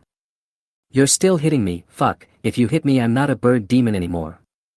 The operator was able to find Su Yu's position thanks to his superb drone flying skills. If even this skill was hacked, he would probably be driven away by Su Yu when he returned, and he wouldn't even get paid. It was because of his superb operation that Zhou Lin used up an entire magazine and still failed to hit the drone. Got it. You pay attention. I'm going to speed up. Li Chun pushed the joystick hard. The speedboat, which was originally sailing in a hurry, instantly increased in speed. The huge sound of the motor brought up 2 white waves at the stern, which quickly extended towards the direction of the Lai Fu. Lai Fu, Zhou Lin put down the sniper rifle. He and He Zai almost heard the sound of the speedboat engine. He Zai heard it about a second earlier than him. He Zai expressed his disapproval of this. He said that he was a dog. How could humans achieve the same level as him? What was the use of him then? Here I come. Because the water level rose, Zhou Lin could see the speeding speedboat from afar. After a while, Zhou Lin could see the figures on the boat clearly. Although he couldn't see the person clearly, he could still recognize Li Chun from his body shape. Isn't this the guy who pointed a gun at me that day? The lackey of the Su family actually came here. Zhou Lin didn't hesitate and immediately picked up the heavy sniper again. At the same time, the speed of the speedboat slowed down, and someone took over Li Chun's work. Li Chun lowered his head and opened the wooden box at his feet. If Wang Pingping saw what was in the box, he would definitely be shocked. It is said that Xia State has secretly developed a lot of black tech weapons, and what Li Chun has taken out now is definitely one of them. Not to mention the outside world, even many troops have never seen it. Wang Pingping has heard Yi Xinxia mention this kind of anti-ship missile that can be used by individual soldiers. Although it is called an anti-ship missile, its size and speed cannot be compared with a real missile, so it is better to say that it is a rocket specially used to attack large targets such as warships. However, the warhead of this type of rocket is extremely powerful, and its flying speed is much faster than that of ordinary rockets. Theoretically, this thing can fly 20 to 30 kilometers, but if it is beyond the range visible to the naked eye, it will need auxiliary guidance. There are no such conditions at the moment, so Li Chun can only take the risk of bringing the speedboat to a position where he can clearly see the Lai Fu and directly use the visual guidance system in the rocket. Grass. When Zhou Lin saw Li Chun standing up again carrying the launcher, his eyes widened. It's a big deal. Although he didn't think that a small rocket could destroy the rifle, what if it hit someone? Even if no one was hit by the explosion, it would be bad if it hit the flowers and plants that had grown with great difficulty on the mezzanine floor. Li Chun saw the fear on Zhou Lin's face through the scope. Laughed. Chapter 168 Compensate with your pain. The shoulder-fired rocket launched by Li Chun first rose rapidly, then drew a small radius downward arc in the air, and the body of the rocket instantly approached the water surface at a height of 1 or 2 meters. This is the so-called wave-piercing mode. High-altitude targets like this are difficult to defend, and many anti-missile measures become meaningless. What's more, the distance between the two is less than 2 kilometers at most.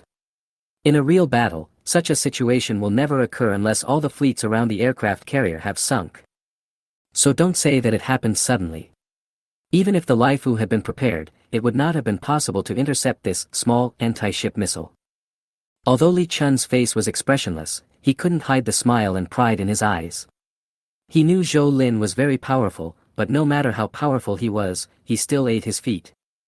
Just as the missile was about to hit the Lai Fu, suddenly, a wall rose from the side of the Lai Fu, and the missile had no time to react, and it plunged into it with a boom. What is that? Li Chun's head was buzzing. He had no idea what was going on with the wall that suddenly appeared. The flames died down, the smoke cleared, and the rifle reappeared, looking exactly the same as before it was hit. No, it's a little different. Zhou Lin's expression. If he had not been able to think quickly and move a spare deck to block the side of the ship, even though the Lai Fu would not have been seriously damaged, the farmland that everyone had worked so hard to build would have been in trouble. More importantly, I lost face. A psychic, a level 2 evolver, was actually ambushed by an ordinary person with a rocket. If this were to get out, how could it possibly get out? Zhou Lin jumped into the air, and a motorboat appeared out of thin air under his feet, and then they fell into the water together. White waves splashed and the motor roared. That's right, Zhou Lin is done pretending and is going to show his cards. Oh no. Hurry, turn around. As a former military king, Li Chun possesses strong combat qualities. When everyone on the speedboat saw Zhou Lin jumping from the air, they found it incomprehensible. Are you running away or what do you want to do? If we want to fight back, we should at least get a means of transportation first, right?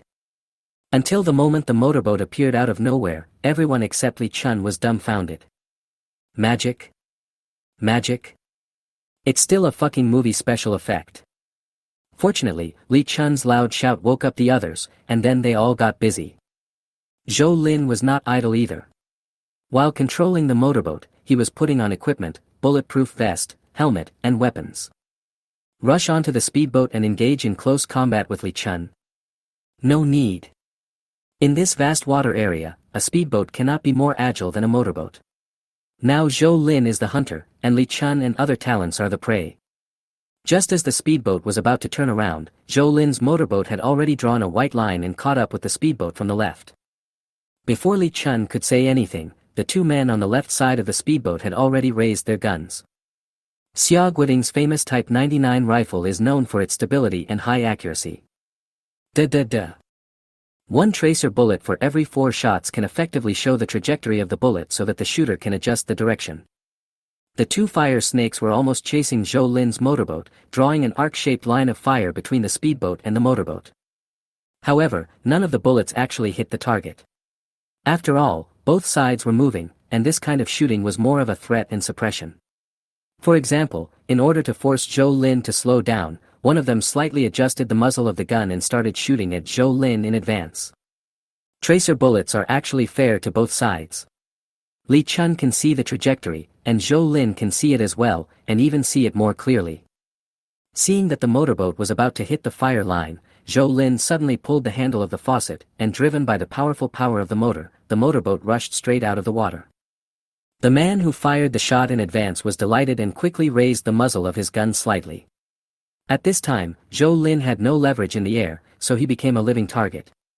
However, before he could fire the bullet, Zhou Lin pressed the faucet hard on the motorboat in the air, and it immediately plunged into the water like a head-over-heels onion.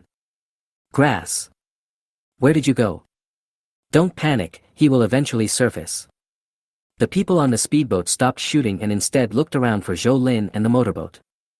As we all know, a motorboat may be able to artificially enter the water and even sail a short distance in the water, but it is not a submarine after all. What's more, even if the motorboat can hold up, people can't. However, 10 seconds passed and Zhou Lin did not appear. 20 seconds passed, and Zhou Lin and the motorboat still did not appear. Li Chun felt something was wrong. He had just slowed down to make it easier for his two colleagues to aim at him. Was it possible that? Originally, the distance between the two sides was shortened to 150 meters. Later, in order to avoid bullets, Zhou Lin had to move a little further away, about 200 meters. He couldn't abandon the motorboat and dive over from that position within 20 seconds, right? Even world champions can't do it. However, Li Chun felt uneasy, like a sheep being targeted by a wild beast. So he naturally stepped on the accelerator, wanting to leave this place that made him feel bad. But in the next moment, two black gun barrels suddenly emerged from the water less than 10 meters to the right of the speedboat. Crash! Bang, bang, bang! The sound of water and gunshots rang out almost at the same time. Except for Li Chun, no one on the speedboat reacted. With Zhou Lin's current physical condition, he can ignore the recoil when operating the M4 or M16 with one hand. As long as there is no problem with the gun itself, he can shoot wherever he points. Blood flowers bloomed on the speedboat. Someone who was shot did not die immediately and struggled to fight back. However, what he could not understand was that the gun in Zhou Lin's hand seemed to have infinite bullets. It was obviously a rifle, but the bullets never stopped. His thinking stopped there. After all, no matter how strong the vitality is, it cannot withstand the baptism of dozens of bullets. The entire speedboat was turned into a sieve by Zhou Lin's gun. The reason why it hasn't exploded yet is entirely because Zhou Lin deliberately avoided the location of the fuel tank. When the gunfire stopped, the only people left on the speedboat were Li Chun, who was curled up in a ball, and a pile of loose parts. Water poured into the cabin from the dense bullet holes, and the speedboat began to sink slowly. Li Chun finally dared to look up. His face was covered in a mixture of dirty water and blood, and he no longer had any spirit at all. All his colleagues are dead. What is there for him to struggle about? Shoot. Li Chun closed his eyes. You said you would shoot. Tell me how to compensate. Pay. Li Chun opened his eyes, a little confused. What compensation? This is my boat. Zhou Lin controlled the motorboat with one hand and drove straight up. The huge pressure directly pressed Li Chun's legs tightly, and coupled with the force that Zhou Lin deliberately applied to the front half of the motorboat, even though the speedboat was sinking and it relieved a lot of pressure, it still crushed Li Chun's legs to a bloody mess. Didn't you say you wanted me to compensate? For a moment just now, Li Chun really thought that Zhou Lin would give him a chance to live. After all, how could he compensate if a person was dead? Oh, I just said I wouldn't shoot, but I didn't say I would let you live. Zhou Lin had a blank expression and cold eyes. It seems you don't have anything to offer, so pay with your pain. After saying that, a long steel bar suddenly appeared in Zhou Lin's right hand, and without giving Li Chun any preparation, it stabbed into his shoulder. Have you ever fished? Zhou Lin ignored Li Chun's pain and lifted him out of the water with one hand. Chapter 169 Li Chun's death. Li Chun regretted it. Perhaps many people will always regret when they really face death. Because almost no one dares to say that this life is perfect, without any regrets or debts. The same thing happened to Li Chun. When he felt his life slipping away like a fish caught by a harpoon and struggling in vain, he regretted it. Once upon a time, he also had ambitions and ideals. A soldier who does not want to become a general is not a good soldier. Just like every newborn calf who has not yet truly entered society. I always thought I could create a world with my own hands. However, the reality is that the beatings come one after another, making it hard to keep up. In fact, only a very few can be tempered into steel, while most are hammered into pieces, with only the pursuit of material things left in their eyes and hearts. Because compared to spiritual pursuits, achieving material pursuits is actually the easiest. Often all you need to do is give up some ridiculous things. Such as ideals, self-esteem, and... In short, facing the reality, Li Chun felt that his choice was right. Hard work and perseverance may not necessarily make you a superior person, but as long as you kneel down, you will have enough food and clothing. It was the world that forced him to make the choice, not him choosing the world. It's not him who is wrong, it's the world. The high-speed water flow hit Li Chun, making it difficult for him to breathe. In fact, there was no need for him to breathe. The motorboat was roaring, but Li Chun's world was collapsing. The light disappeared, and the sounds from the outside world gradually faded away. The last voice he heard was Zhou Lin's merciless mockery. Unwilling to accept it? It's a pity that there is no next life. Wouldn't that make you even more unwilling to accept it?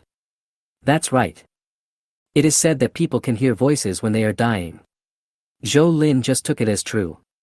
He believed that Li Chun would die unhappy after hearing what he said. Then he will be very happy. There is no mercy on the enemy, no matter who they are. After making sure that Li Chun was dead, Zhou Lin directly crushed the body with steel bars. He was afraid that the pieces would be too large and would choke the big fish in the reservoir. The raid ended like this, and after returning to the Lai Fu, Zhou Lin went to see Lan Yeye. He wanted to know more information about the Su family. It is impolite not to reciprocate. Zhou Lin has always been a... You have no moral principles. Lan Yeye can now accept any torture except hunger. This may be the biggest shortcoming of psychics and evolvers. Their powerful bodies almost instinctively pursue large amounts of food. Once they are not satisfied, passive resistance is only the mildest manifestation. If they continue to not get food or energy replenishment, an addiction reaction will occur. In his previous life, Zhou Lin did not become a superpower or an evolver. In this life, he has never lacked food. If he had not tortured Lan Yeye, he might not have discovered this major flaw of superpowers and evolvers. Even Wu Shui, who was watching through the video, was surprised. When she saw Lan Yeye's miserable condition, she couldn't help but start to doubt whether superpowers and evolution were a good thing. In Wu Shui's opinion, anything that causes an addictive reaction is poison. Finally, she got the food and swallowed it. At this time, Lan Yeye looked nothing like her usual self, with disheveled hair, pus in her nose and saliva in her mouth. Except for the cleaner clothes on her body, she was even worse than the beggars on the street. Suddenly Zhou Lin understood why there were people with special abilities and evolved beings who ate humans in his previous life. Just look at Lan Yeye's appearance and you will know that when she is extremely hungry, she will not let go of outsiders, not to mention her relatives. Just as all drug addicts often feel disgusted with their own behavior once they have satisfied their addiction, those superpowers and evolvers who treat the people around them as food will probably feel extremely miserable at first, but slowly they will become perverted. Is it really that scary? Wu Shui asked. That's about right. Zhou Lin let out a long sigh. He had always thought that the food reserves were enough, and even if he gathered tens of thousands of people in the future, he wouldn't have to worry about food problems in the short term. But now it seems that he might be wrong, unless his base is full of ordinary people, or he finds a new source of energy for the superpowers and evolvers. However, until he died in his previous life, he still had not heard any news about this. When he talked to Zhou Li about this question, Zhou Li said very confidently that there must be, but it would not be easier than food. Why are you sure there is? Zhou Lin asked. Because. Zhou Li tilted her head, her twin ponytails swaying behind her head, looking particularly innocent from behind. Because it's not the world that disappoints us, it's ourselves. Grass. Can't understand. Can you be more direct? Zhou Lin shook his head. Oh, what are we having for dinner tonight? Melon. Eat melon. I mean you. Zhou Li yawned, you just eat all day long. Do you still want to maintain the defense circle? You were almost hit by a rocket today, and you will be hit by a missile tomorrow. Can the defense circle defend against missiles? Zhou Linqi asked. Obviously, it cannot be prevented. Zhou Lin used to think that as long as he had good relations with the country, he wouldn't have to worry about the threat of missiles. Now it seems that he was naive. There certainly won't be any in times of peace and prosperity, but now, all kinds of demons and monsters are trying to get out. The rifle was exposed too early. If it was a little later. All I can say is that the situation changed too quickly, messing up Zhou Lin's plans. Well, actually, he didn't have any plans at all. He just took things one step at a time, just like those novelists. They didn't have an outline. They just looked at the number of readers. If there were too few readers, most of them would just go straight into the palace and become eunuchs. I'm going to Silicon Valley tomorrow. I'm just worried someone will come after I leave. Are we all useless? Or do you think I don't know how to use the weapons of the Laifu? Zhou Li asked back. I plan to take Zhao Xiaogang with me tomorrow. This kid is too timid and needs more training. Is that what you should worry about? What does survival of the fittest mean? You are not his father. If you can use him, use him. If you can't use him, find another way to use him. Brother, you are in your 40s and still need me to teach you these things. Don't you feel ashamed? Let alone the end of the world now, even before the end of the world, which boss would really train his subordinates? The so-called training you is actually treating you like a donkey. So what does Zhao Xiaogang's cowardice have to do with you? Can't you pick a brave one? I think you went through so much trouble just to play with that submersible, right? As expected of siblings, no matter how complicated the matter is, there will always be the simplest answer. I don't want to play anymore. It's boring. Supercomputer, my supercomputer. If you want to have an easier time in the future, get it to me as soon as possible. The mainframe of this aircraft carrier is too bad. Can the host of Laifu be bad? Zhou Lin didn't think so. In Zhou Lin's opinion, the computer room covering hundreds of square meters looks like a scene from a science fiction movie. Isn't that amazing enough? With Zhou Lin's knowledge, he really couldn't figure out what super calculations were like and why they were so important to Zhou Li. But his sister's request must always be met, and Zhou Lin also missed the strange snake. If possible, he would also like to taste the strange snake. Wu Shui also wanted it, but the amount of strange snake tissue collected last time was still a little insufficient. Chapter 170 Su Yu's Decision. Zhao Xiaogang seemed quite nervous when he revisited the old place. He had never seen a strange snake in person, but he had seen a mutant alligator turtle, whose big mouth could cut off 3 of his heads in one bite. It's so scary. Zhou Lin was much more indifferent. It's not that he is fully prepared, it's just a habit. Anyone who has struggled to survive in the apocalypse for a long time will no longer take danger too seriously, at least it is not as important as starving. If you see any movement down there later, don't panic. Actually, Zhou Lin wanted to tell him not to run, but then he thought, Zhao Xiaogang couldn't drive an SSC, so where could he run? As he told Zhou Li, the main purpose of bringing him out was to train his courage. After all, Zhao Xiaogang would still be useful in the future, and his strong vitality was most suitable for doing some high-risk things. It's a pity that Zhao Xiaogang didn't know Zhou Lin's real purpose in training him, otherwise he would still stay. After all, useful people in the doomsday always live longer than useless people. As for those who would rather die than live in pain, they are almost dead. Compared to the past few days, the water level in Silicon Valley has dropped a bit. It is hot during the day and rainy at night, so the loss exceeds the replenishment. I think these places will be exposed to the surface in a while if the weather does not change. After the apocalypse entered the second stage, it seemed that different regions had different experiences. In his previous life, there was no rain where Zhou Lin lived. It was hot and dry all day and night. Not to mention people, even grass couldn't grow. Zhou Lin turned over and went into the water, released the submersible and went in. An 18-meter-long submersible is actually not easy to operate in water that is more than 10 meters deep. Fortunately, Zhou Lin is not here to install equipment or to dig up a shipwreck, so he can do it in a big way. Under the powerful searchlight, everything underwater is clearly visible. Zhou Lin did not deliberately look for the strange snake, but went straight to a warehouse. The robotic arm flew up and down, directly tearing a big hole in the roof of the warehouse. Even if the hole on the roof was big enough for a car, Zhou Lin didn't dare to drive the submersible in because he didn't have the ability to do it. The only option was to get out of the submersible and go into the hole with a flashlight. Fortunately, the warehouse was full of urgently needed solar panels. All we had to do was stuff them into the storage space on the Lai Fu ship within our physical capacity. The more troublesome thing is that after pretending for a while, Zhou Lin has to go back to the submersible to eat something to replenish his energy. It took 6 hours to move all the solar panels in a warehouse. Zhao Xiaogang contacted Zhou Lin 5 times, fearing that something might have gone wrong with him. It looks like we won't encounter any strange snakes today. Climbing up the SSC, Zhou Lin sighed while wiping the water. This person is just a jerk. He is always restless when he can't wait, and nervous when he really meets someone. Isn't this the taste of first love?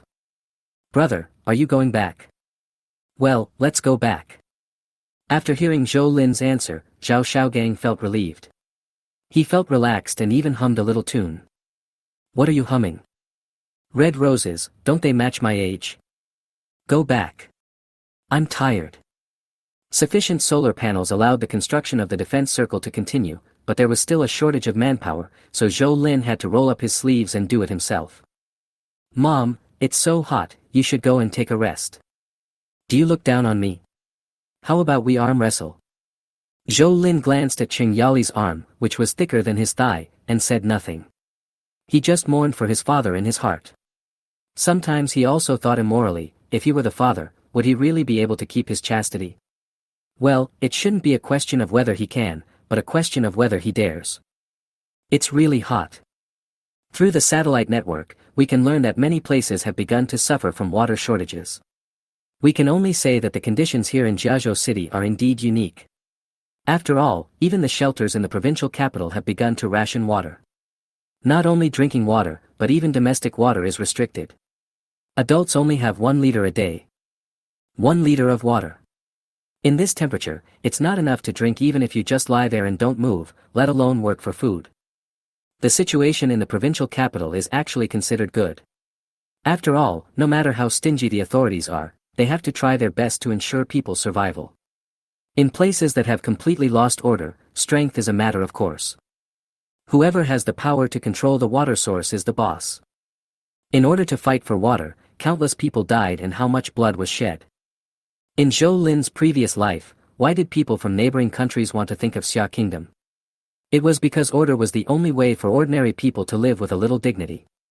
No matter how little survival materials one obtained in exchange for labor, it was always better than losing one's life. However, as time went on, it became increasingly difficult for the Xia government to maintain order. When a large number of mutants and evolvers appeared, many places actually declared themselves kings. In name, they obeyed the jurisdiction of the Xia government and accepted the enthronement of the Xia government, but in private, they were almost like local emperors, and the rulers did whatever they wanted. Zhou Lin was indignant at the time, but as the old saying goes, a dragon-slaying boy will eventually become a dragon. Now Zhou Lin has his own territory, and he will not be willing to accept it if the government interferes in his territory. Compared with the difficulties in the outside world, the Su family with its strong financial resources is much better off. Not only can the living expenses of family members be guaranteed, but even those who are dependent on the Su family and their families can live a much better life than the outside world. Take drinking water for example, the several deep wells in the Su family always have sweet well water, as long as you don't waste it, you can drink it at will. But as the head of the family, Su has been in a terrible mood these past 2 days. Li Chun didn't contact me on time, so he must be dead. It's not that he felt bad, Su just felt that he didn't know who to find to complete the task next. That a special envoy, mentioned by the organization, would arrive tomorrow. If he made a fuss about this matter, he would probably have to spend a lot of money to maintain the organization's evaluation of him and the Su family. If it were in the past, Su wouldn't care. No matter how much money he spent, he could always earn it back in the future. Who wants money now? If we really take out a large amount of supplies, will there be a chance to earn them back in the future? Just look at the thermometer and you will know that it is impossible. Sometimes Su also wondered whether he should leave the organization. But it was just a thought. The Su family was already too deeply entangled with the organization. Once he expressed this idea, the organization would not need to send anyone to deal with the Su family.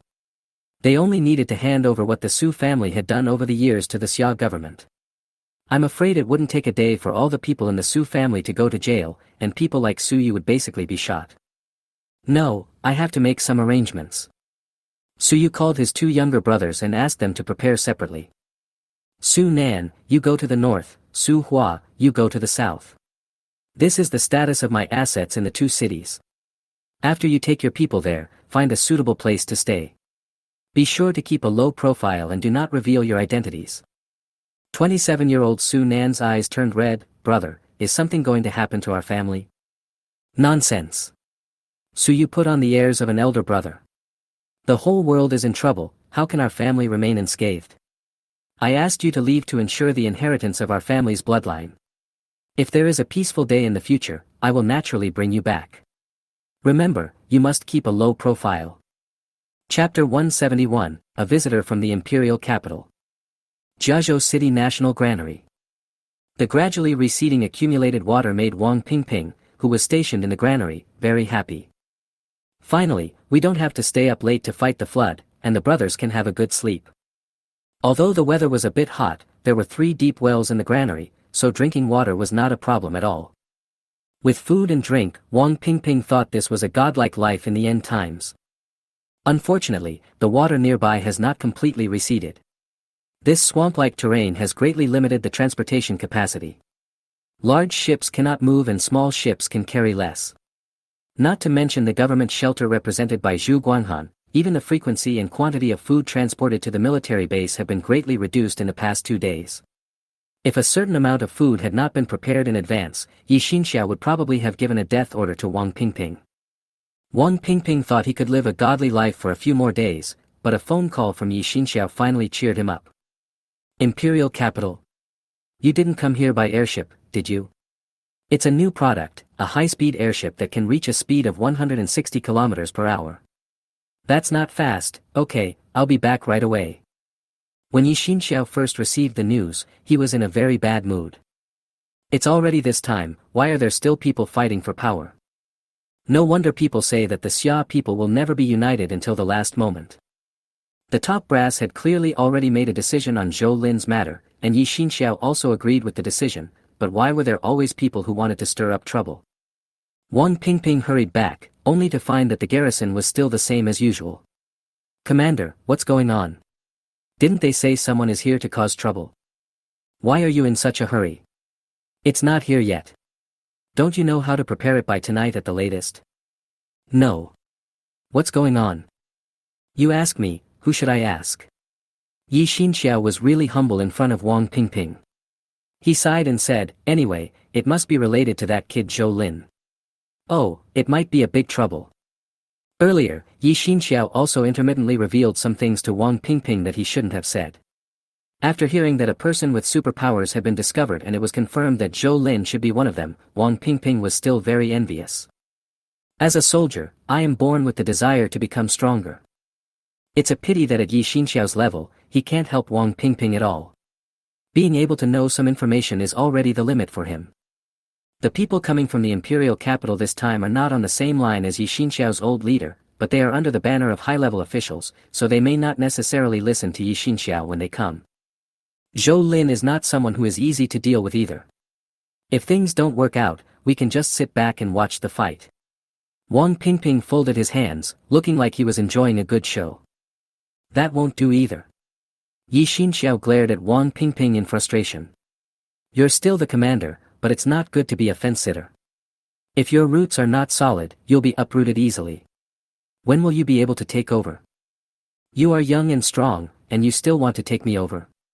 You think too much. Just work honestly for another 20 years. Do you mean that we must choose a side? Yi Xinxiao narrowed his eyes. This decision was indeed difficult, but he had to take a gamble. Although his superiors did not give clear instructions, he had to understand the awareness of officials. Sometimes the absence of instructions was a very clear instruction. Go talk to Zhou Lin and see what he says. Ah. I told him everything, so that doesn't mean. Wang Pingping originally wanted to say that this behavior was equivalent to leaking secrets, but on second thought, it didn't seem worth keeping secret.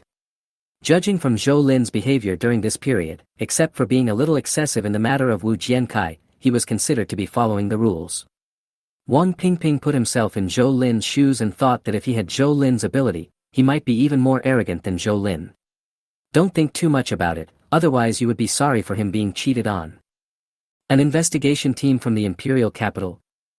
Zhou Lin was surprised but also expected to receive Wang Pingping's message. But wasn't it too fast? With the current traffic conditions, it's not easy to come from the capital. A new high-speed airship? When was it made? Wow, the country is really strong. What Zhou Lin didn't know was that the timely appearance of this high-speed airship was actually related to him. If it weren't for the technical support provided by the data in the hard drives, it would probably take some time for this high-speed airship to come out. If Zhou Lin knew this and could talk directly to the top leaders, he would definitely call them and curse them for being ungrateful. Unfortunately, politics is never about human feelings, and most of the time even the most basic morals are not taken into consideration. What does Commander Yi mean? Zhou Lin asked. We are definitely on the same side, but there are some things that the commander cannot decide, so I can only communicate with you first, and we will contact you later if there is any situation. In a word, the commander and I support you. Okay, for your sake, as long as the people who come are not too excessive, I will try to hold my breath. After hearing Zhou Lin's words, Wang Pingping really didn't know how to respond. Leave some room for thought. Does that mean we should fight when we need to? Commander, if a fight really breaks out, what should we do? A fight broke out. How do you know there was a fight? Are you guarding Zhou Lin or the investigation team 24 hours a day? It's stated in the document that we are not allowed to affect the investigation team's actions. Don't you need to repair the grain depot? In order to ensure the safety of grain and prevent the people of Jiazhou City from starving, we will go all out. All combat personnel will go, except for the most basic guards. So, are they all gone? Well, everyone, I, an old man, have to go on stage myself and make use of my remaining energy. Well, Wang Pingping finally understood. As expected, the old ones are the wisest.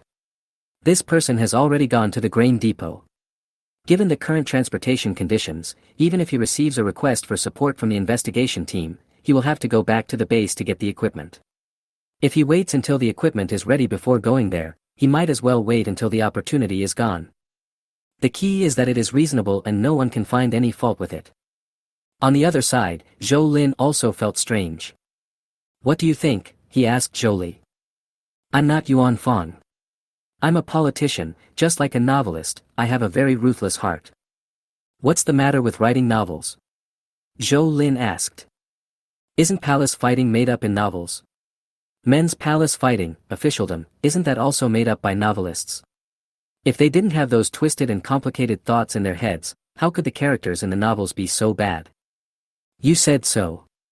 No, if we don't discuss writing novels now, how can we deal with the investigation team?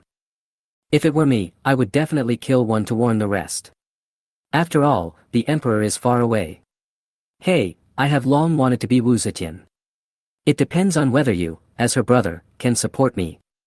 Zhou Li stuck out her tongue and licked her lips, looking eager to try. What's good about being Wu Zetian? Well, Zhou Lin is not good at history either, and he cannot understand what Wu Zetian felt. But it didn't seem right to kill all the members of the investigation team. I had already promised Wang Pingping that they would leave some space. Otherwise, just hold your breath. Chapter 172 Black Cloak Dapeng. After Wu Jiankai was bitten to death by He Zai, Zhu Guanhan offered a reward for a while. Initially, he firmly believed that a big reward would bring about a brave man, but after being repeatedly beaten by the facts, Zhu Guanhan compromised. Especially after Li Chun and others disappeared, Zhu Guanhan quietly withdrew the reward and honestly did what he was supposed to do. As for Wu Jiansai's relatives and friends who came to visit, Zhu Guanhan simply asked them to bring 100 kilograms of grain and a few kilograms of bacon and sent them away. That's right, nowadays a human life can barely be exchanged for food of similar weight, and the price may even fall after a while. With Zhu Guanhan's level, he could only receive the news that the investigation team was coming to Jiazhou. He had no idea who was coming or what they were investigating. Because of the information cocoon, no one Zhu Guanghan could contact could give him accurate information. He could only wait in confusion. The only hope in his heart was that he would not be implicated. After all, they cannot withstand investigation. The reason they are not caught is not because they are innocent, but simply a matter of whether the higher-ups want to or not. In the provincial capital, an airship shaped like a missile with an inflatable shell emitting a metallic luster is slowly landing. Unlike traditional airships, this airship does not have a pod hanging underneath, or to be more precise, the pod is perfectly integrated with the aerodynamic hull, and at the tail of the hull is a row of 6-7 blade rotors like those on military submarines. Just by looking at its appearance, you can't tell how it controls its ascent and descent. In short, it gives people a mysterious and powerful feeling. When the airship came to a steady stop, a door suddenly opened at the bottom of the hull, and a ladder about 2 meters long was extended out and placed on the ground. Immediately afterwards, a tall and mighty figure stood on the gangway. Wan Peng. After sweeping the entire audience with his hawk-like sharp eyes, Wan Peng strode off the airship with big strides. Following closely behind him were soldiers wearing the same military uniforms as him, and then came the staff wearing clothes of various colors, staff specially arranged for Bashu. The investigation team led by Wan Peng did not stay in the provincial capital for too long because that was not the purpose of this trip. Jiazhou City is it? Regardless of the fact that it was getting late and the provincial government leaders pleading to keep it, the airship took off again and accelerated towards Jiazhou City at a speed visible to the naked eye. For an airship that can reach a maximum speed of 160 km per hour, the distance of 200 km from the provincial government to Jiazhou City can be reached in 2 hours. This is why Wan Peng is unwilling to waste time in the provincial government. Shortly after Zhu Guanghan received the notice, a silver-shining airship appeared over the Su family compound, attracting a lot of onlookers. Hurry, get ready. How's things going in the canteen? Is everything arranged? Zhu Guanghan ran towards the landing field while instructing the secretary and other officials who followed him. Landing an airship is basically not difficult except that it is slow, unless it is a windy day. Wan Peng was still the first to show up, but facing the flattering Zhu Guanghan, Wan Peng was too lazy to even make a hypocritical greeting. He asked Zhu Guanghan with a cold face to do the logistical support work. Yes, let's go to the cafeteria now. The standards of the investigation team were very high. No matter what level Wan Peng was, it did not affect his position in Zhu Guanghan's heart. Fortunately, almost all members of the investigation team were soldiers, and their requirements for life were not high. After leaving the cafeteria, they did not even go to Zhu Guanghan's residence, but turned around and went back to the airship. Although it was a bit embarrassing, Zhu Guanghan also breathed a sigh of relief. Someone is coming, be careful. In the National Grain Depot, Wang Pingping, who received the news, generously sent a message to Zhou Lin. Everyone return to your rooms within 10 minutes. Zhou Lin didn't want to take any risks before knowing the real purpose of the investigation team. No matter how important the fruits and vegetables planted on the mezzanine floor are, they cannot be compared with others, at least for Zhou Lin at the moment. No one is allowed to go out without my order. Rest early after eating, and do the unfinished work after you have rested enough. At any time and anywhere, truly useful and valuable information will never reach the ears of ordinary people. No one except Zhou Lin's family knew about the investigation team's affairs. I don't think he'll be back tonight, right? Cheng Yali yawned. As a person of her age, she still had more trust in the country. At least, she didn't think the country would point guns at ordinary people like her. In contrast, Zhou Kaijun was more worried. After all, as a man, he had more common sense and awareness in military affairs than women. For example, Zhou Kaijun is very worried about tonight. Don't worry. I have just turned on all the detection equipment on the ship to ensure that not even a fly can fly in. The weapons are also ready, unless the investigation team is prepared to fight a local war with me in Qiandao Reservoir. It must not turn into a war. Zhou Lin, this young man, has made contributions to the country. In a secret underground shelter in the imperial capital, a secret meeting is being held. Those who can attend this meeting are the big guys who truly control the lifelines of Xia State in all aspects, as well as the real top level. Old Yen, what's going on with this investigation team? Why did you arrange Wan Peng and his team? What exactly do you think in the military? The old General Yen Ansong, who was named, had trembling brows. Although his eyes were firm, the pen he used to write and draw betrayed his inner anger. What do you think? He still wanted to know what was going on. What was first reported was not an investigation against Zhou Lin, but an adaptive experiment. Yes, it was an experiment on the successful experimental subjects of Wan Peng and others. In Yen Ansong's opinion, this was a trivial matter that did not require his intervention. How serious is the current domestic and international situation? It is no exaggeration to say that if we are not careful, the entire country may completely collapse, and the people will be the ones who will suffer the most. For Yen Ansong, who was born into a military family, participated in many wars, and worked his way to his current position step by step, things like superpower soldiers and super soldiers, as well as anything that cannot be popularized, are meaningless. Because the cornerstone of a country's stability has never been 1 or 2, or 10 or 20 supermen. Perhaps superpowered soldiers are very strong, and super soldiers are awesome, but what good are they when faced with a siege that is 100 or 1,000 times their strength? The common people and ordinary soldiers are the foundation of the country and what Yen Ansong truly values. After analyzing Zhou Lin's intelligence, the boss once asked Yen Ansong whether he planned to recruit Zhou Lin into the army. Compared with the entire national strength, Zhou Lin's personal will is actually not important at all. There is always a way to make Zhou Lin obey. It's just a matter of how much to invest and whether it is necessary.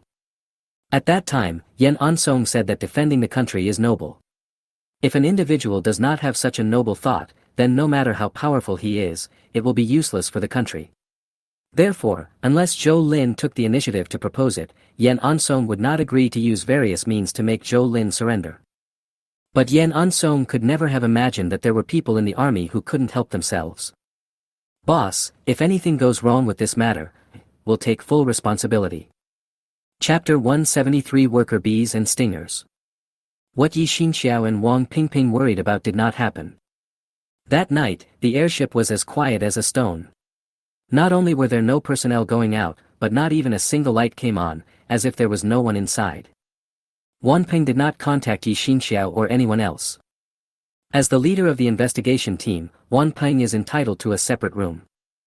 As the first person in Xia country to successfully merge with the supernatural bead, Wan Peng has reason to be proud. He has always been very proud. Proud of the family birth, proud of the school life, proud of the military life, and now, proud to be superior. In the past, Wan Peng also felt that he was superior to others. His friendliness, kindness, and approachability were all based on his compassion for ordinary people, just like a well-educated owner when he is with his pet cat. So what if he is scratched or bitten by the little cutie?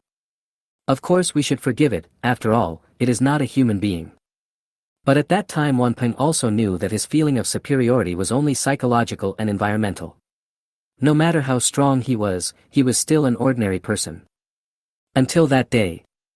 When the energy bead merged with him with its scorching heat, when the world in his eyes was covered with a faint red, when the metal objects were broken into fragments in his palms that were difficult to distinguish with the naked eye, when he punched the dynamometer to pieces. Strength. The power from his body made Wan Peng truly realize what it meant to be superior to others. His special ability is metal decomposition. Judging from the definition of superpowers alone, he is actually very suitable to be a miner, especially for some difficult to extract metal minerals. As long as they are within his control range, they can be easily extracted from the ore. But Wan Peng didn't have Zhou Lin's digital ability and evolutionary ability, nor did he want to be a miner. He felt that since he could decompose metals, all modern weapons would have no effect on him. At least that's how he understood it. Theoretically speaking, any metal product cannot cause any harm to Wan Peng, and all metal obstacles can be regarded as nothing to him, but supernatural powers have a prerequisite, energy. Wan Peng also felt this during training. The desire for food of mutants and evolved beings is written into their genes. Once they become mutants or evolved beings, they will instinctively understand this truth. That's why Wan Peng was reluctant to leave the airship, for fear that Zhu Guanghan's logistical supplies might fail at some point in time. The 10 soldiers in the investigation team besides him are all super soldiers secretly trained by Xia country. In fact, they are evolvers, but they have evolved through hard self-training. Until now, Xia country's research institutions have not found out what kind of training intensity can turn ordinary soldiers into super soldiers. In comparison, it would be simpler to find a master for the power beads. Of course, among the nearly 10 million soldiers, local armed forces, militia, military academies, special police, there will always be a few super soldiers popping up every once in a while, which makes the number of super soldiers currently controlled by Xia state exceed 1,000. All I can say is that the population base is good. The United States tried every possible way but could not safely and mass-produce evolvers, but the Xia country did it. Wanpeng is also an evolver. His degree of evolution certainly cannot be compared with those super soldiers who have evolved on their own through countless trials and tribulations. However, with his superpowers, ordinary super soldiers are no match for him unless it is close combat. Not to mention that Wanpeng's superpowers can shine in most tasks. Wanpeng got the assignment to join the investigation team this time after negotiating with his family several times. When he became the team leader, he immediately changed the mission objective from investigation to arrest, which means that if Zhou Lin refused to cooperate, then force could be used. Zhou Lin, how could a mere commoner win the emperor's favor? How could he take down a national treasure like Lai Fu? How could he be better than Wanpeng? The National Research Institute determined that Zhou Lin was a person with superpowers. His superpowers should be related to space, and the space he had was probably not small, so he could fit a Tefyu aircraft carrier. According to the current research on superpowers, a person can only produce one superpower by fusing a superpower bead. Wanpeng tried all the superpower beads left in the research institute, but was unable to fuse a second one. According to the extreme analysis, Zhou Lin should not have a second superpower, and the data collected so far also proved this analysis result. At the same time, the research institute also judged that Zhou Lin was also an evolver. They already knew that people with special abilities would most likely become evolvers, but considering Zhou Lin's past life experiences and living conditions after the end of the world, they did not think Zhou Lin could go far on the road of evolution because of the lack of systematic training and scientific exercise environment. These results from the research institute gave Wanpeng great confidence. Although spatial ability is important, Wanpeng thinks that this ability has no other use except to serve as a humanoid warehouse. Even if he has the advantage of changing weapons at any time during the battle, at least he can crush Zhou Lin in all aspects. After all, 99% of the weapons that can really make ordinary people lethal are still made of metal, and as long as they are made of metal, as long as they are metal products that can be used by humans, he can easily decompose them. As for the possible disadvantages caused by the consumption of superpowers, Wanpeng thought after repeated thinking that such a possibility should not exist. He is a serious soldier.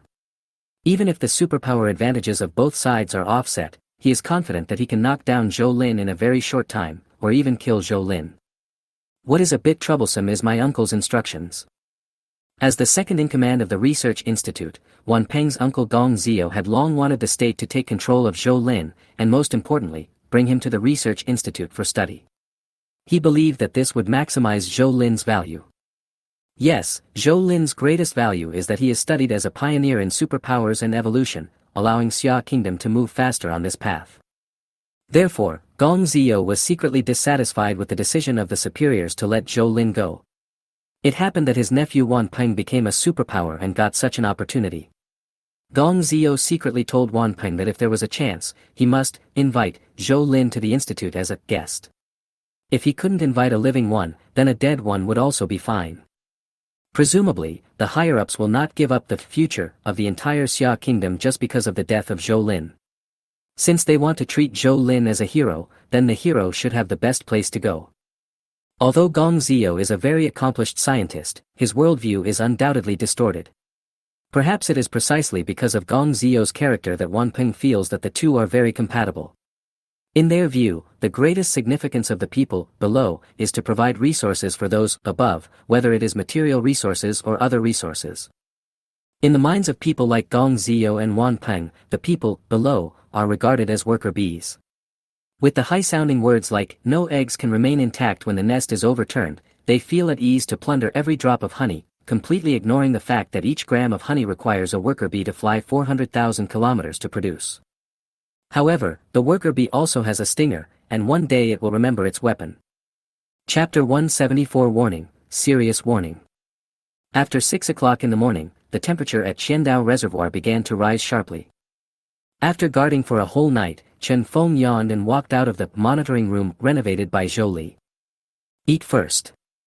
Zhou Lin pointed to the plate on the table, which he asked Sun Qinghao to bring in. This position would be handed over to Sun Qinghao next. Zhou Lin doesn't need to stay here in person. There is nothing he doesn't know on the Lai Fu. Wang Pingping talked with Zhou Lin for a long time last night, mainly analyzing this investigation team. In Wang Pingping's opinion, the fact that the investigation team acted so low-key and did not even contact Yi Xinxiao showed that they were quite pragmatic. The exact location of the Lai Fu was no secret to the investigation team. The reason why they exchanged greetings with Zhou Lin for a while was that they hoped Zhou Lin would show mercy and not just fire a few shells at the investigation team's ships if they found any. You know, shells are now a scarce and non-renewable material. Zhou Lin did not comment on Wang Pingping's suggestions. He would not do something like firing directly at a ship, but he would not tolerate the visitor's bad attitude. For safety reasons, no one is allowed to leave the Fuhao for work today, so just put everything aside for now. As for the losses such as delayed planting mentioned by Zhou Kaijun, Zhou Lin felt that they could be recovered from the investigation team, and as long as they were not fools, they would agree.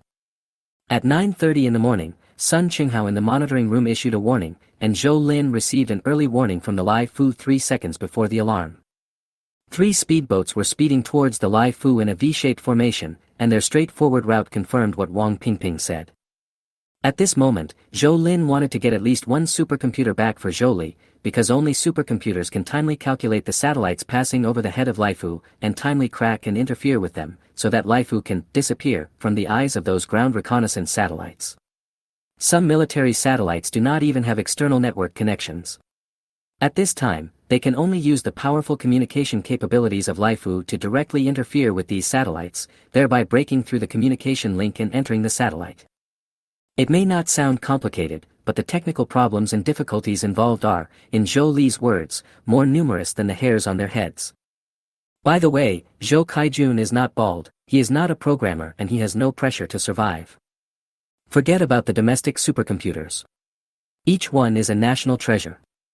Even if the end of the world comes, these supercomputers must be guarded and managed by special departments and personnel. If Zhou Lin wants to snatch them, there will definitely be a conflict. If someone on either side gets injured or dies, that is not the result Zhou Lin wants. As for foreign countries, only South Korea and the island countries around us have them. We don't know whether Russia has them or not, and there's no need to ask. After much thought, the most convenient ones are the 2 supercomputers on the Susanoo. They have no moral flaws and no psychological pressure. The key is that they are very compatible with the superpowers, which is very nice. Brother, there are still 5 kilometers to go. Sun Qinghao's voice echoed in the Lai Fu. This might be his most glorious moment so far. After all, at least now everyone had to listen to him. They had no choice but to listen. The 3 speedboats were moving in a V-shaped formation. Wan Peng took the middle one with 2 people, and 4 soldiers from the investigation team sat on each side. All of them were fully armed and murderous. So there was no investigation at all, and there was no intention of talking at all. Or it could be said that Wan Peng was prepared to use his fists to talk from the beginning. Usually, people who like to speak with their fists are often easily persuaded by their fists. This was the thought that came to Zhou Lin's mind after he saw the situation on the 3 speedboats. Isn't it just about conquering people by force? Coincidentally, this kind of apocalyptic thinking is also what Zhou Lin is best at and familiar with.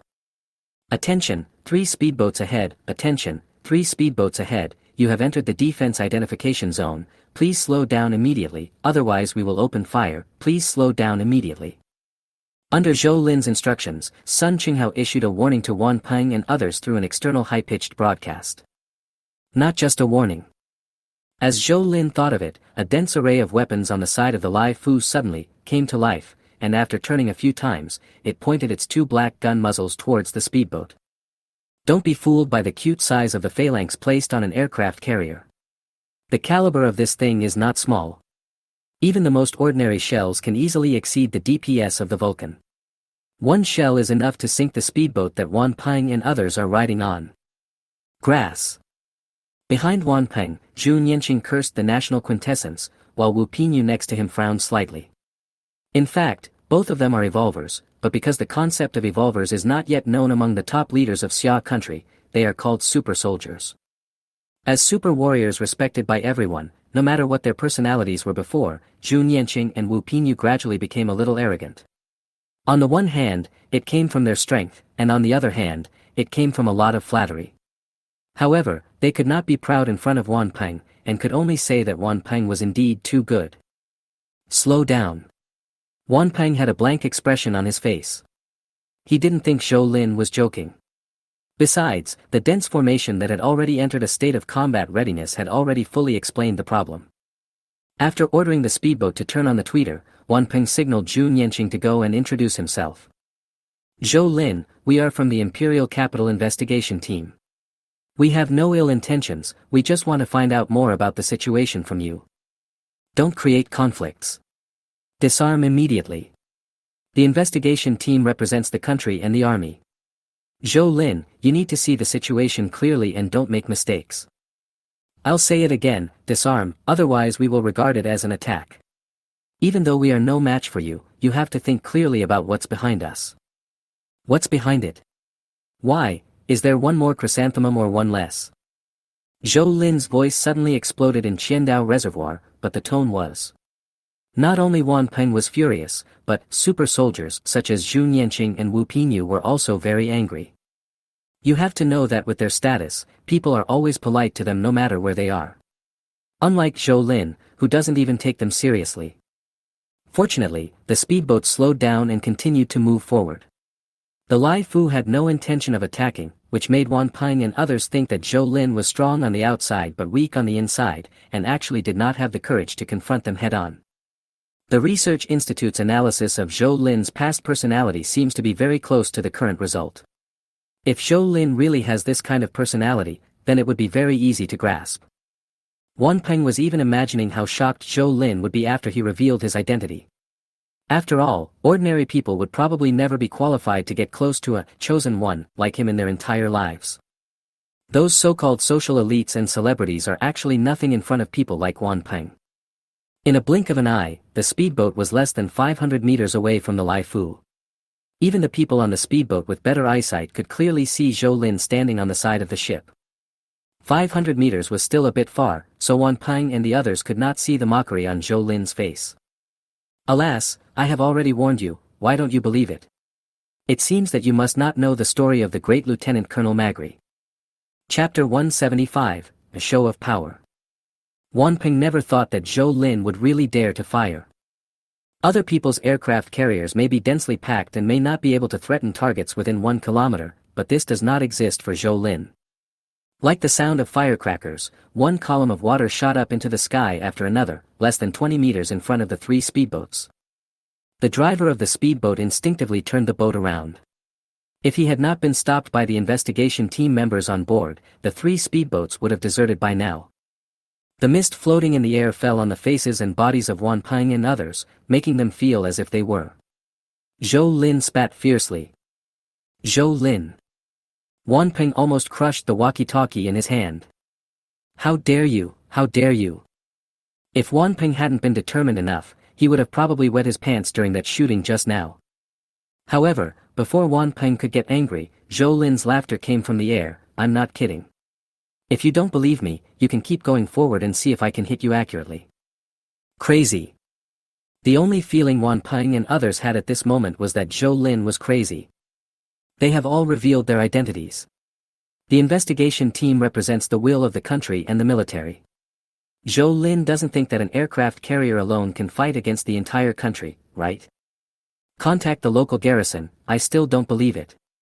Wan Peng cursed, but he didn't dare to let the speedboat move forward. Who knows if Zhou Lin was really crazy? There was no need for him to gamble on this. Since it happened in Jiazhou City, let the people in Jiazhou City deal with it first. However, a few minutes later, Wu Pinyu's report left Wan Peng dumbfounded. What's going on? Can't contact the garrison commander. We went to the National Grain Depot for disaster relief, but there was waterlogging, power outages, water shortages, and communications cut off there. The round trip takes at least a day. That. Looking at the sky, am I going to leave in disgrace today? Where are their planes? Where are their drones? Drop a few bombs on me first to put down Zhou Lin's arrogance. However, the garrison responded very formally. without the commander's order, the drone would not be able to take off, let alone carry out live-fire attacks within the territory of Jiazhou City. Moreover, the drone is currently undergoing maintenance and repairs. Even if the commander comes back, the drone attack cannot be relied upon in the short term. It is the end of the world, and there are problems with maintenance materials and parts. We are looking for someone to deal with it urgently. We don't know when the maintenance can be completed. Team leader, why do I feel that the local garrison is like? Like what? Wang Ping glared at Wu Pinyu fiercely. There are some things that cannot be said, even if they are the only ones around. This is a matter of political awareness and political bottom line. The people below do not understand him, but Wang Ping must understand. Even if you suspect something, you cannot say it. Don't cause trouble for yourself without real evidence. Wu Pinyu more or less understood Wang Peng's meaning, and curled his lips to indicate that this was the best he could do. Wang Peng gritted his teeth and decided to communicate with Zhou Lin again. Zhou Lin, don't try to challenge the limits of the country. We came here just to find out something from you. If you have no guilt in your heart, why don't you accept the investigation? TSK Tisk. Zhou Lin didn't act cool and responded immediately, that's why I hate people like you the most. You always like to use so-called moral standards to bully honest people openly. Oh, I should accept your investigation just because I have a clear conscience. It's like when I was leaving a supermarket and the security guard stopped me and told me to strip naked, saying that if I have a clear conscience I should strip naked for everyone to see, otherwise how can I prove that I didn't steal anything? I just can't get through this. Why do I have to prove that I have a clear conscience? There are so many people who have a guilty conscience. Why don't you focus on dealing with those people first?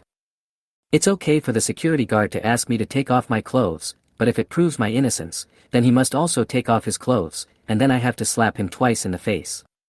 Do you think that's fair? You must think I'm going too far, but why should I use my innocence to prove it as soon as you open your mouth? What do you mean by fairness? This is fucking fairness. Don't talk to me about status, high or low, male or female, treating them equally is called fairness, and treating them differently is called discrimination. You've already discriminated against me and you still want me to talk to you about morality? Are you mentally ill? Zhou Lin. Wang Peng really didn't expect that Zhou Lin would dare to say such words. Is it really that ignorance is not a crime, or is he too confident in his own ability? I know you have spatial abilities and are an evolver, but do you know that I also have abilities? Do you really think those shells can hurt me? If you don't want to accept the investigation of our investigation team, then just wait. I will come to you in person. Such threatening words actually couldn't scare Zhou Lin. But Wang Peng said that he was a person with special abilities and an evolver, which made Zhou Lin a little interested. Oh, if you say that, wouldn't it make me look like a coward if I don't let you come over? Although I know you are using provocation, I really fall for it. Okay, you come over, but let's be clear, don't even think about entering my aircraft carrier. Listen carefully, this is mine, my aircraft carrier. Otherwise, don't blame me. It has to be said that Zhou Lin is now no different from a big villain. At least in the minds of the Wang Peng investigation team and the 3 people in charge of driving the boat, Zhou Lin is a complete bad guy. Okay. Wang Peng let out a long breath, and while ordering the ship to continue moving forward, he also secretly made preparations. No one can guarantee whether Zhou Lin will fire again. After all, normal people cannot understand the thinking pattern of a madman. After Wang Peng was prepared, even if the Lai Fu fired again, he could at least buy himself time to survive. As for the people on the other 2 ships, Wang Peng felt that their sacrifice would definitely bring about the country's comprehensive attack on Zhou Lin, so it should be a good deal overall. Standing on the side of the ship with his arms folded, Zhou Lin sneered as he watched the speedboat approach the Lai Fu. After several attempts, Wang Peng and others began to climb up along the rope ladder. Although it was actually quite simple to build a landing platform and a staircase for them, Zhou Lin was not happy about it. Zhu Nianqing was the first to leave, followed by Wu Pinyu, followed by Wang Peng, and finally the super soldiers on the 3 speedboats. When 10 people stood on the deck in unison, the momentum was still very strong. But Zhou Lin was too lazy to look at those super soldiers, he just stared at Wang Peng. I don't know what Wang Peng's special ability is, and what level he has reached now. Fortunately, there was a sunshade above where both sides were standing. The sun was so strong that it could melt people.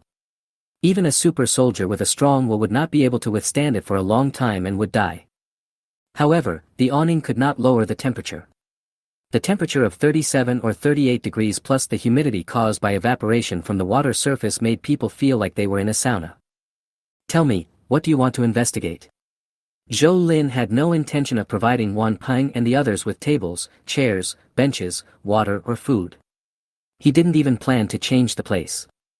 If they wanted to talk, they could talk here, otherwise forget it. A comprehensive investigation. Wan Peng shook off the sweat on his eyelids, including the nature of your superpowers, the current level of evolution, the weapons and equipment in this aircraft carrier, and the types and quantities of materials currently stored in your space, etc. Only by collecting all the data can we make a correct judgment. Judgment? And then what? Sentence. Chapter 176, 1 in 10,000 Magneto. Half of Magneto.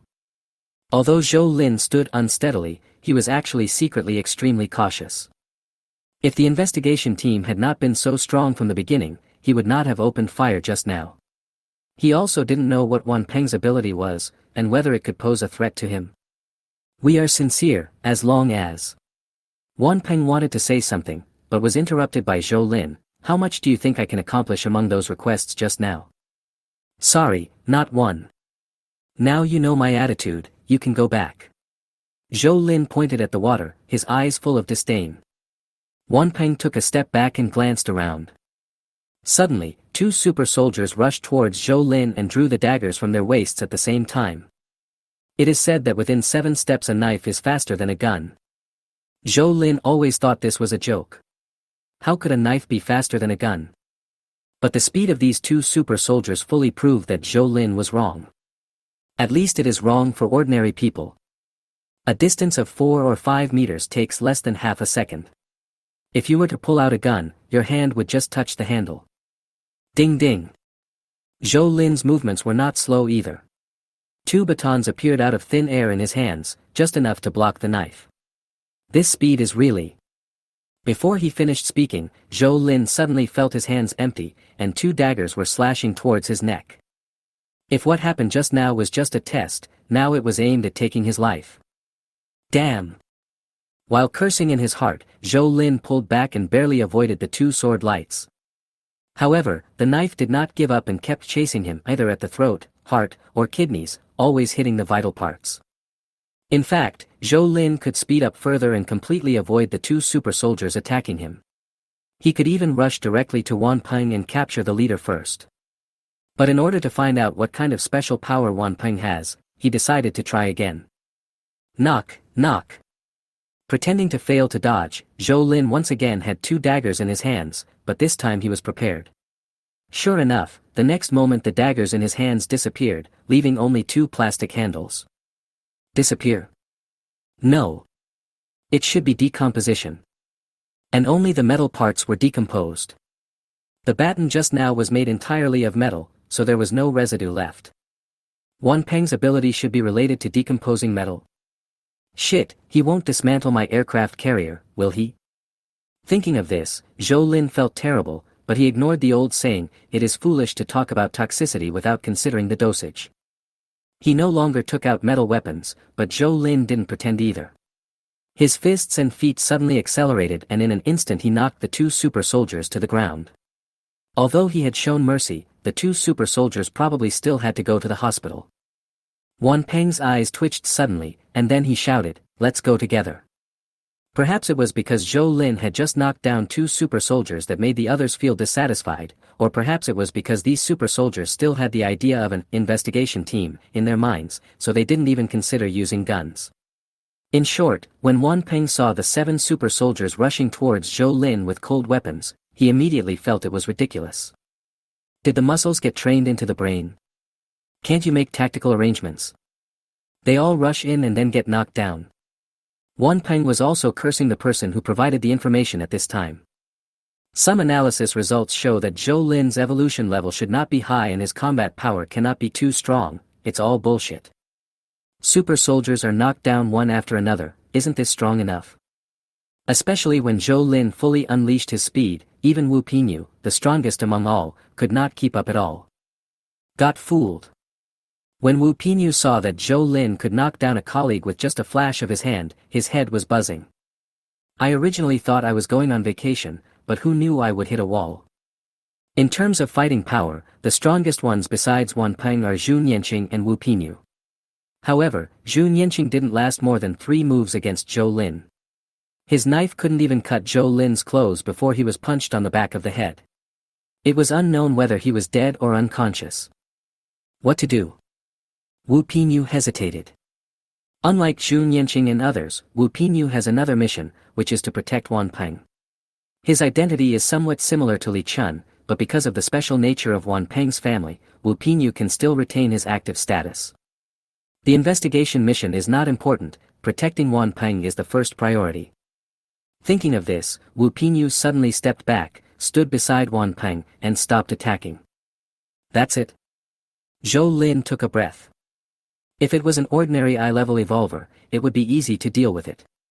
But the ones Wan Peng brought were all elites in the army, the elites among the elites. The soldiers of the Xia kingdom are best at creating miracles. They may not look impressive or have unobtrusive personalities, but they never disappoint anyone at critical moments. In terms of professionalism, Xia country's soldiers are definitely the sharpest knives in the world. A knife is never wrong. The only thing wrong is the hand holding the knife. Wan Peng's eyes bulged wildly. He always thought that with his special abilities he could completely disarm Zhou Lin, but he never thought that Zhou Lin could be so strong with bare hands. Zhou Lin, how could you? By the way, what's your name? Zhou Lin only just remembered now that he didn't even know Wan Peng's name. Wan Peng, a Wan Peng with a bright future. It's a good name, but he's not that good. His ability is to decompose metal.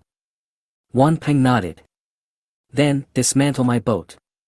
This. Wan Peng felt embarrassed.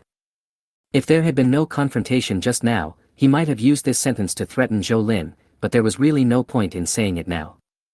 Dismantle the Tefyu? Regardless of whether he can do it or not, if he really does that, wouldn't it be like putting a knife in Zhou Lin's hand? Is he really tired of living? Actually, we don't mean any harm. Wan Peng wiped the sweat from his forehead, not knowing whether it was because the temperature had risen again or for some other reason. Zhou Lin laughed and pointed at the unconscious super soldiers scattered across the nail plate, implying that this was what Wan Peng meant by having no ill intentions. Isn't this a misunderstanding? Wan Peng smiled but felt something in his heart. There was nothing he could do. If he didn't want to die, he could only bow to reality. I'll give you 5 minutes to consider whether to tell the truth. After 5 minutes. Zhou Lin, you can't kill Wan Peng. Wu Pinyu stepped forward with his head held high.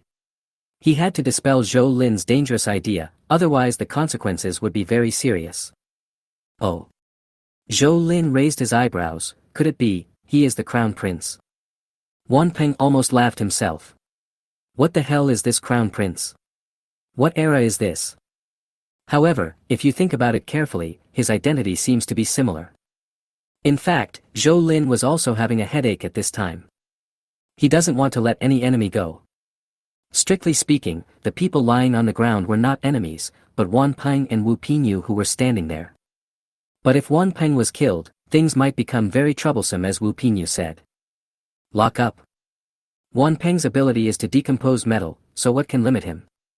Plastic handcuffs or plastic wrap? It's very difficult. Looking at Wan Peng and Wu Pinyu, Zhou Lin fell into deep thought. Chapter 177 Lan Yaya takes action. Zhou Lin didn't move, and Wan Peng and Wu Pinyu didn't dare to move either. But it's not a good idea to continue in this stalemate. We can't have all 3 of us standing in the corner as punishment, right? Fortunately, the key point was that Zhou Lin thought of someone. Then he suddenly looked up at the back of Wan Peng and Wu Pinyu. Fuck. Who could have thought that a psychic, an evolver, a strong man who could fight 9 people alone, would actually use such childish tricks? When Wan Peng and Wu Pinyu instinctively turned their heads to look back, Zhou Lin took a quick step forward and knocked Wu Pinyu unconscious. You. Wan Peng was stunned. What was going on? It may be old-fashioned, but as long as it works, it's good. Zhou Lin turned on the intercom and asked Chen Feng, Chen Yali, and Zhao Xiaogang to come out and tie up the 9 super soldiers lying on the ground. As for the three pilots of the boat, they had no idea what was happening on it because of the height of the ship's side, and they could not leave without Wan Peng's order. It would still be in time to deal with them after locking up these super soldiers. Take you to see someone. Who? Wan Peng was devastated at this moment. He really regretted it, and finally realized the profound meaning of pride leads to defeat. Are superpowers very powerful? Are evolvers very awesome? That depends on who you compare them with. I don't know how Zhou Lin became a superpower and an evolver, and why he was able to snatch an aircraft carrier from the United States a few months ago. If Wan Peng could accomplish such an awesome thing, he would definitely be remembered forever. While he was daydreaming, Wan Peng almost bumped into Zhou Lin. Walk carefully and don't let your mind wander. No. No. Humph, your heartbeat is so irregular, don't be afraid, I don't want to kill you for the time being. Zhou Lin sneered. I'm not afraid of death, it's just. Wan Peng was a little broken, and sighed, I just think it's meaningless. You said that I have been working hard every day since I can remember, thinking that hard work will definitely lead to success, but in the end, someone like you who came out of the slums can defeat my decades of hard work. Then what was the point of my hard work in the first half of my life? I might as well be a second or third generation prodigal. You're wrong. Zhou Lin said after pondering for a moment. What's wrong? Don't give me some inspirational quotes or quotations from saints. I believe in those things more than you do, don't I? They are all lies. We are using them to deceive you. You idiot, why do you still believe them? What I mean is that the first half of your life is not right, because if you don't succeed later, you will not only work hard in the first half of your life, but you will work hard for your whole life. Let's go. The person Zhou Lin took Wan Peng to meet was Laya. What do you want me to do? After being locked up for a few days, Lanya's condition began to improve, as if she had adapted to this kind of life. It must be said that this woman has a strong ability to adapt to the environment.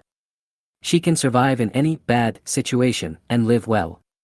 No wonder the ancients said that life is a state of mind. If you have a good state of mind, even if it is a broken house, you can write Ode to the Humble House. If you have a bad state of mind, you can write Song of the Thatched Cottage Broken by the Autumn Wind. Let me put it this way, I want to save him. Zhou Lin pointed at Wan Peng, while Wan Peng was looking at Laya. Wow, you have a beautiful girl hidden in your golden house, let me take a look. At this age, do you also like the feeling of being a stepmother? I don't know if it's because he has never failed before, but after being completely defeated by Zhou Lin, Wan Peng's mental state was obviously a little off. The usual holding back feeling was gone, and he seemed to have completely let go. Mom feeling. Laya glared at him, you still want to save this kind of person? Even breathing pollutes the air. Even if he dies, he can't be burned. It will seriously affect the PM 2.5 in the atmosphere. Do you two think of yourselves as human beings? Am I negotiating with you? You confuse your mind. He is here to investigate me. Just let him remember that there is no point in investigating me. I'll try. What do you mean? The two people's reactions were different, but Lanya's smile disappeared, while Wan Peng on the other side immediately squatted down with his head in his hands. Eat, I want to eat. Half a minute later, Lanya's face suddenly turned pale, and she fell down, weakly calling for help to Zhou Lin. Wan Peng also fainted and lay on the ground unconscious. I forgot to tell you that he is here to cause trouble for me. If you do anything, you will definitely die before I get into trouble. Zhou Lin threw a pack of self-heating pot, a pack of toast and a portion of instant rice to Lanya. As a reward, he also gave her a 2-liter bottle of Coke. He hoped that Lanya would like it, after all, it was not sugar-free. No, he won't. Lanya unscrewed the Coke and took 2 sips before taking a deep breath. I can probably tell where he comes from. None of them are good people. Okay, take a rest. Zhou Lin was too lazy to talk nonsense, he picked up Wan Peng and left. When it was dark, Wan Peng woke up and found himself on a speedboat. Wu Pinyu and Zhu Nianqing were lying beside him. All 3 speedboats were present, but except for the 3 pilots, everyone else was either still lying down or had just woken up. Young, team leader, are you okay? What can happen to me? Wan Peng hummed a little tune and seemed to be in a good mood. This made Wu Pinyu confused.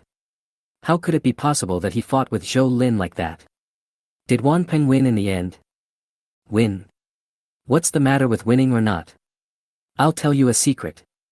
Wan Peng said in a low voice. Zhou Lin, the kind of person who has a beautiful wife in a golden house and a stepmother feeling, I didn't expect that he actually likes that kind of style. Oh, don't spread this matter, otherwise Zhou Lin might be socially ruined if it gets out. At this time, Wan Peng did not have any hatred or jealousy towards Zhou Lin. He just treated Zhou Lin as an ordinary investigation subject, and now the investigation mission was completed. As for the matters arranged by his uncle Gong Zio, Wan Peng had also thought about how to deal with them, but he didn't say a word. They really haven't fought before. Look at Zhu Nianqing and the others. They all have injuries on their bodies. If Zhou Lin hadn't shown mercy, they would have all been fed to the turtles. Gong Zio wants to study Zhou Lin, but I, Wan Peng, can't do this. Please find someone else. Although this may seem a bit disrespectful to Gong Zio, no one at their level and status would really care about it. It is not a life and death fight, and nothing in the world can make your wishes come true 100%. When asking someone to do something for you, you have to have a good attitude. If it succeeds, it is a favor, and if it fails, it is also common sense. If you like to quibble about this, you will easily lose friends. More friends mean more paths. In the long run, this person's path will become narrower. Are you all awake? Then go back. I'll give you a week off.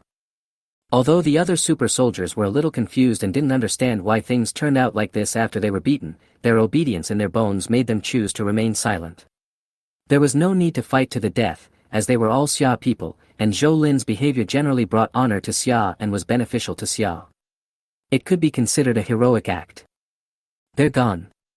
When Zhou Li came to the monitoring room to find Zhou Lin, she happened to hear the words, stepmother feeling, so the look in her eyes when she looked at Zhou Lin was full of weirdness.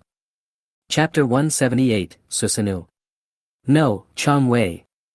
A double-edged sword can hurt others if used well, but hurt yourself if used poorly.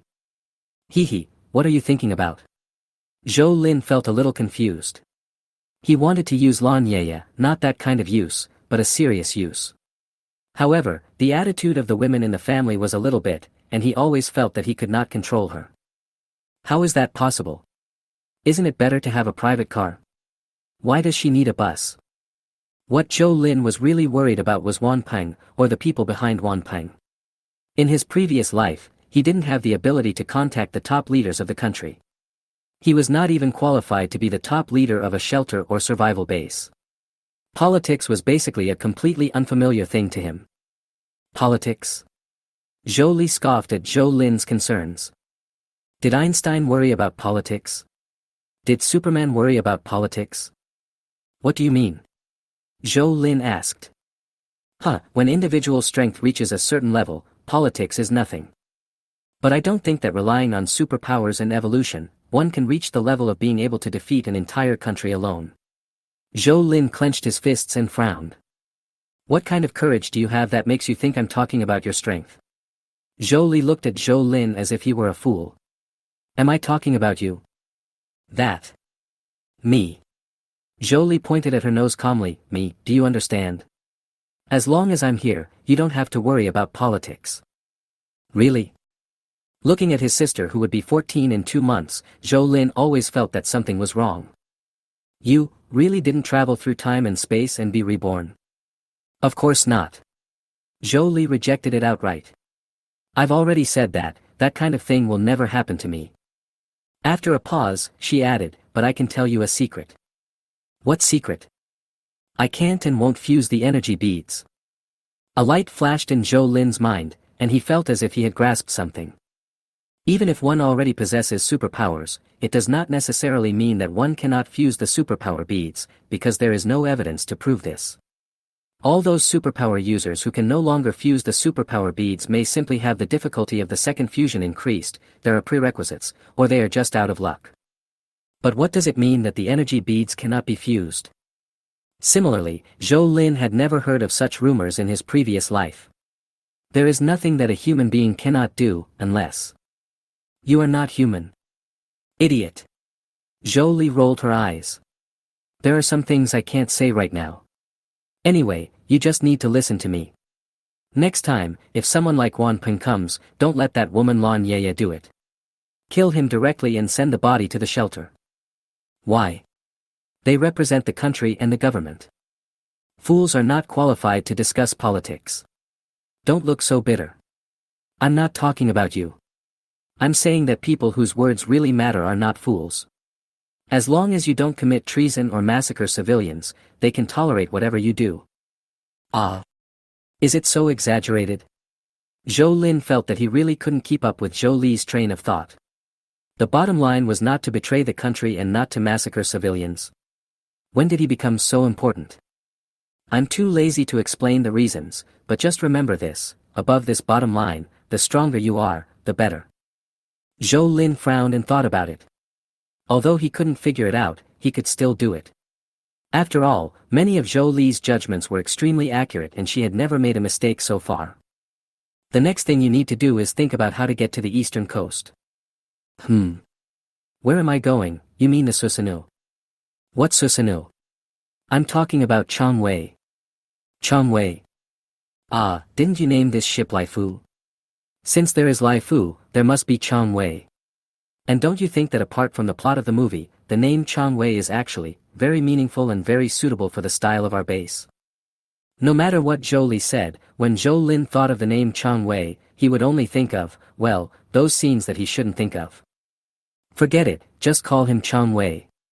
He is terrible at naming things anyway, so having someone to help him think of one can save food. After all, using your brain always consumes calories. But Changwei beat Lai Fu. I've already told you that we need to get beyond the plot of the movie and look at this problem from a normal perspective. I've been misled by you. Didn't you say that a jet plane can't take off? I suggest you ask the local garrison for a high-speed airship. High-speed airship? There are high-speed airships? In Zhou Lin's impression, an airship is no different from a balloon. It just sways in the sky.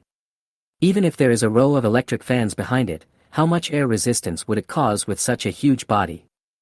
Whether you believe it or not, our country already has airships that can reach speeds of nearly 200 kilometers per hour. Are you planning to drive a hovercraft at a speed of 60 kilometers per hour with a gas station on its back for 10 days? But will Commander Yi agree to this? Zhou Lin still hasn't realized that because of his subconscious trust and dependence on Zhou Li, whenever Zhou Li is around, he will appear very stupid, as if he has been cast under a halo of reduced intelligence. I guess he will. Even if he doesn't, the higher-ups will agree, as long as you say you want to visit the island nation's fleet. Just looking. Yi Xinxiao didn't believe it. So after receiving the news from Zhou Lin, Yi Xinxiao immediately reported to his superiors, and the airship arrived in less than half a day. The airship that the investigation team was on. As for Wan Ping and others, they will return in the old boat in Yi Xinxiao's hand.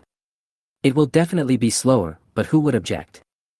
Wan Ping wouldn't do that anyway, and he even wanted to go with Zhou Lin. Of course Zhou Lin refused. There are some things that Wan Ping must not see. If Zhou Lin really didn't know how to drive and didn't want Zhou Li to follow him, he would have even kicked all 3 members of the driving team off. Gu Muyuan. Xing Lin. Zhao Sisi. I'll take your orders from now on. Well, Zhou Lin was surprised that the driving team was composed of 3 female soldiers. But it was not easy to ask about such things. Besides, he can be seen as a veteran. Compared with the weak and effeminate people in society, his temperament is impeccable. Go to Commander Yi now. I'll let you know when I'm ready. Even if you decide to go after Susanoo, Changwei, you still have to make the necessary preparations first. For example, how to get into Changwei was a problem, and Zhou Lin thought about it for a long time but couldn't figure it out. The defense of a complete super aircraft carrier formation is so tight that it can be defeated by a standard aircraft carrier fleet of the United States. How could Zhou Lin, who is alone and weak, get in? What if something is not done well and the enemy shoots directly? Even if he has the skill of strength symbiosis, it will not work. After all, no matter how strong the defense of the Lai Fu is, it is not invincible. Have you ever thought about finding allies? Ally? Looking at Zhou Li, Zhou Lin didn't know what to say. Where did the ally come from? Of course. Oh, forget it, I'll help you find it, but what identity should I use? If I use my real identity, people will definitely not accept it, but if it's completely fictitious, it will be found out. Let's check it out, and it will be a matter for the future. Just wait, I will try to get it done in one day. One day, done. Zhou Lin always feels a little uneasy. Chapter 179 set off, target Chang Wei. Zhou Lin didn't know who Zhou Li contacted or how she convinced the other party. Anyway, the next afternoon, Zhou Li proudly told Zhou Lin that it was done. What got fixed? Allies. Ah. Zhou Lin was stunned. Ally? What, did you find someone from above?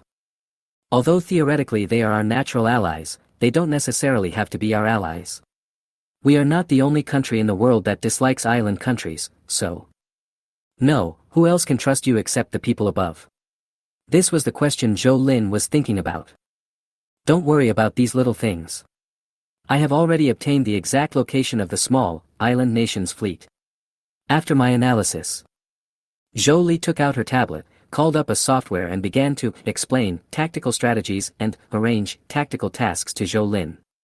The place she chose was a bay near the island country. Because of the seabed and surrounding conditions, the fleet could not maintain a layered defense formation. Zhou Lin could ambush nearby in advance and wait for the opportunity. When? You'll know when the time comes. Zhou Li didn't say anything in the end, but just asked Zhou Lin to do it. Why do I feel like a puppet? If it weren't for Zhou Li, Zhou Lin would definitely not agree. You must leave tonight at the latest. I have estimated the time that may cause problems on the way, as well as the second and third plans. As for what you need to prepare, well, it's good to have spatial abilities. Others may need to bring a whole airship with them, but you can just leave it empty-handed. Zhou Lin didn't refute and just regarded it as a spatial ability. They will set off in the evening, and they need to prepare all the necessary equipment. At least they have to transfer them from the Lai Fu to the storage space first. Otherwise, once he leaves the Lai Fu, he is not a god who can directly draw equipment from the Lai Fu, especially various weapons. He has to prepare everything he can use. No one knows what will happen then. In addition, there are arrangements for various matters and warnings to some people, such as Laya. During the time when Zhou Lin is away, only Zhou Li can deliver food to Laya on his behalf. No one else is allowed to get close. Oh, Qingyali is allowed, but the dangerous person would be Laya. When Wu Shui heard that Zhou Lin was leaving again and for a while, she became even more nervous than Qingyali. After all, Qingyali still has Zhou Kaijun and Zhou Li, and if she loses Zhou Lin, even if the Zhou family won't chase her away, it will definitely be different without Zhou Lin. Alas, the most regrettable thing is that her stomach has not moved until now. In fact, she secretly checked herself and Zhou Lin. The conclusion proved that they were very healthy and there was no problem at all. She suspected that it was a problem of genetic compatibility. In real life, there are actually many couples in this situation. Both parties have no problems, but no matter how hard they try, they just can't get pregnant. Some divorced because of this, and each of them had children after marriage. You. Don't worry, I'll be back in a few days. Nothing will happen. You have to believe in my strength. No, don't say that. Wu Shui hurriedly stopped him. She didn't want to hear what Zhou Lin said. Anyway, as long as he came back safely, no one knew what Zhou Lin was going to do except Zhou Li. Say you're going to rob a fleet that has 3 quasi-aircraft carriers with a total displacement of more than 2 million tons. Regardless of whether she believed it or not, Qingyali would go crazy just by hearing these words. What would happen if a humanoid Tyrannosaurus went crazy? I dare not think about it, I really dare not think about it. After Wan Peng stopped causing trouble, Yi Xinxiao no longer went to the grain depot to help. After all, at his age, he had to be exposed to the sun for several hours, which was something even the strongest could not stand. If something really went wrong later, who could bear it? After maintenance, the airship with fully charged batteries is ready to go. The 3 female soldiers in the driving team once again received orders from their superiors. Either they unconditionally obey Zhou Lin's command throughout the operation, or they must complete the mission even if they have to make great sacrifices.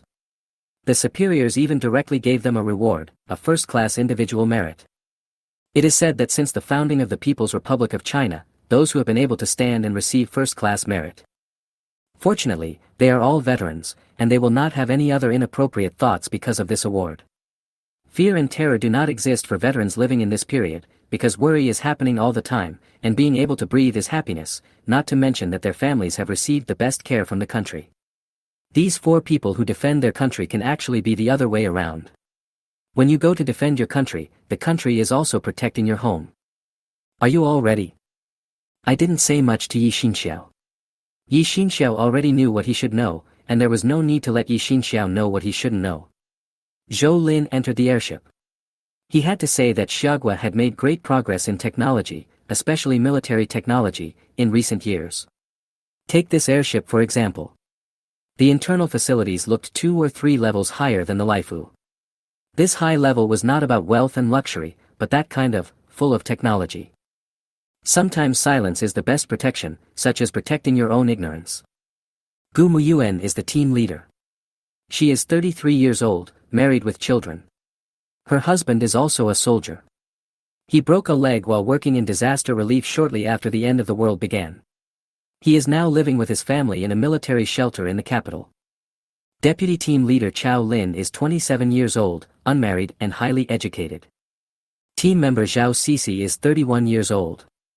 She was originally a logistics personnel of an air force, a veteran, and also married with children. After the end of the world came, she was urgently trained to be an airship pilot. Letting female soldiers serve as drivers is enough to show Xia country's current desire for military personnel. However, these had little to do with Zhou Lin. After the airship slowly took off, he told Gu Muyuan the destination alone. At this distance, we don't have enough power. Gu Muyuan looked embarrassed after confirming the location again and again. Things are different now than before. If she can't fly, she can just find a military airport to refuel and transfer. Moreover, charging takes a lot of time. If she doesn't tell Zhou Lin about this, it will be a heavy responsibility if it affects the mission. Electricity is not a problem. Zhou Lin pointed to the room assigned to him. Gu Muyuan was stunned after just one look. When did you move in? How could she, as the manager currently operating the airship, have no idea about this? It would be fine if it were just some small things, but there was a generator and several oil drums in Zhou Lin's room. In order to ensure the load on the way here, everything was carefully calculated and it was impossible to have been prepared in advance. Didn't your superiors add a clause when they gave you the order not to ask questions? No. Gu Muyuan shook his head. So am I your superior now? Calculate. Okay, now I'm giving you an order. You are not allowed to ask anything until I tell you. Yes. Gu Muyuan put his feet together and said loudly. Looking at Gu Muyuan's back as she turned away, Zhou Lin was actually quite greedy. Don't get me wrong, he is not greedy for Gu Muyuan's body, but he thinks it would be so comfortable if his subordinates in the apocalypse were all such people. Maybe, it's not impossible to discuss it with Zhou Li. Chapter 180 Cicada, Mantis, and Yellow Bird. The actions of the islanders are no secret to countries with satellites in space. If the quasi-aircraft carrier is not very tempting to these countries, then the Susanoo is definitely the fat meat that every country wants to swallow. The islanders themselves are well aware of this, which is why they used 3 modified quasi-aircraft carriers, Irikai, Kasai, and Mukai, to protect the Susanoo. The reason why Susanoo was sent out on this adventure was also related to the mission. Until now, the intelligence agencies of major countries only know that the Susanoo rushed to the island country to carry out a very important mission, but the specific content of the mission is still unknown. Perhaps even in the fleet, only the fleet commander and a few people know the full content of the mission. However, just before departure, Zhou Li suddenly told Zhou Lin that the plan had to be changed. The airship would not need to stop halfway and would fly directly to Hokkaido. The specific location was also written on a piece of paper, but Zhou Lin was not allowed to open it in advance. She's so mysterious and a bit annoying, so just trust her this time. If anything goes wrong, don't expect Zhou Lin to listen to a word that devilish girl says in the future. No, not a single word. When the airship took off from Jiazhou City in Bashu, the island country's fleet was actually approaching Hiroshima. The Xia Kingdom also sent a fleet to conduct routine patrols on the nearby sea, but out of traditional thinking, it had no intention of continuing to track it. After all, the world order has not completely collapsed, and the island country is now barefoot. If they really want to completely tear their faces off and recklessly launch a few dirty bombs, quasi-nuclear weapons, etc. at the coastal cities of the Xia Kingdom, if the interception fails, it will be a disaster for the ordinary people, and it is unknown how many people will die. The United States also sent a fleet, but due to the distance, it was still at least 3 to 5 days away, and they had the same concerns as the Xia country. The government might not care about the lives of ordinary people, but the big capitalists needed to ensure that there were enough sheep in the sheepfold, otherwise how could they get the wool, eat mutton, and drink mutton soup in the future? As for other countries that know about this, they are either too busy to take care of themselves or are too far away to handle it. Wow, the speed is really fast. Standing next to the round porthole, Zhou Lin looked at the scene on the ground and felt the speed of the airship. Sir, our current flying speed is 180 kilometers per hour. Didn't you say that you would all fly 160 kilometers when you came here? Zhou Linqi asked. Sir, that is the flight speed that has been calculated to save the most power. In order to ensure that we have enough power to fly to Shudu, if the power is used freely, the maximum design speed of our airship can actually reach 249 kilometers, Chao Lin explained. So, the 1 kilometer difference is because it doesn't sound good? Zhou Lin couldn't help but make a joke. Chao Lin shrugged. It is our custom in Xia country that armament data is always redundant. Just like we usually say that an aircraft carrier is more than 80,000 tons, but it may also be 20,000 or 30,000 tons more. So. Okay, I understand. But you don't have to fly too fast. Just fly to your destination according to the time I gave you. After all, that's not China.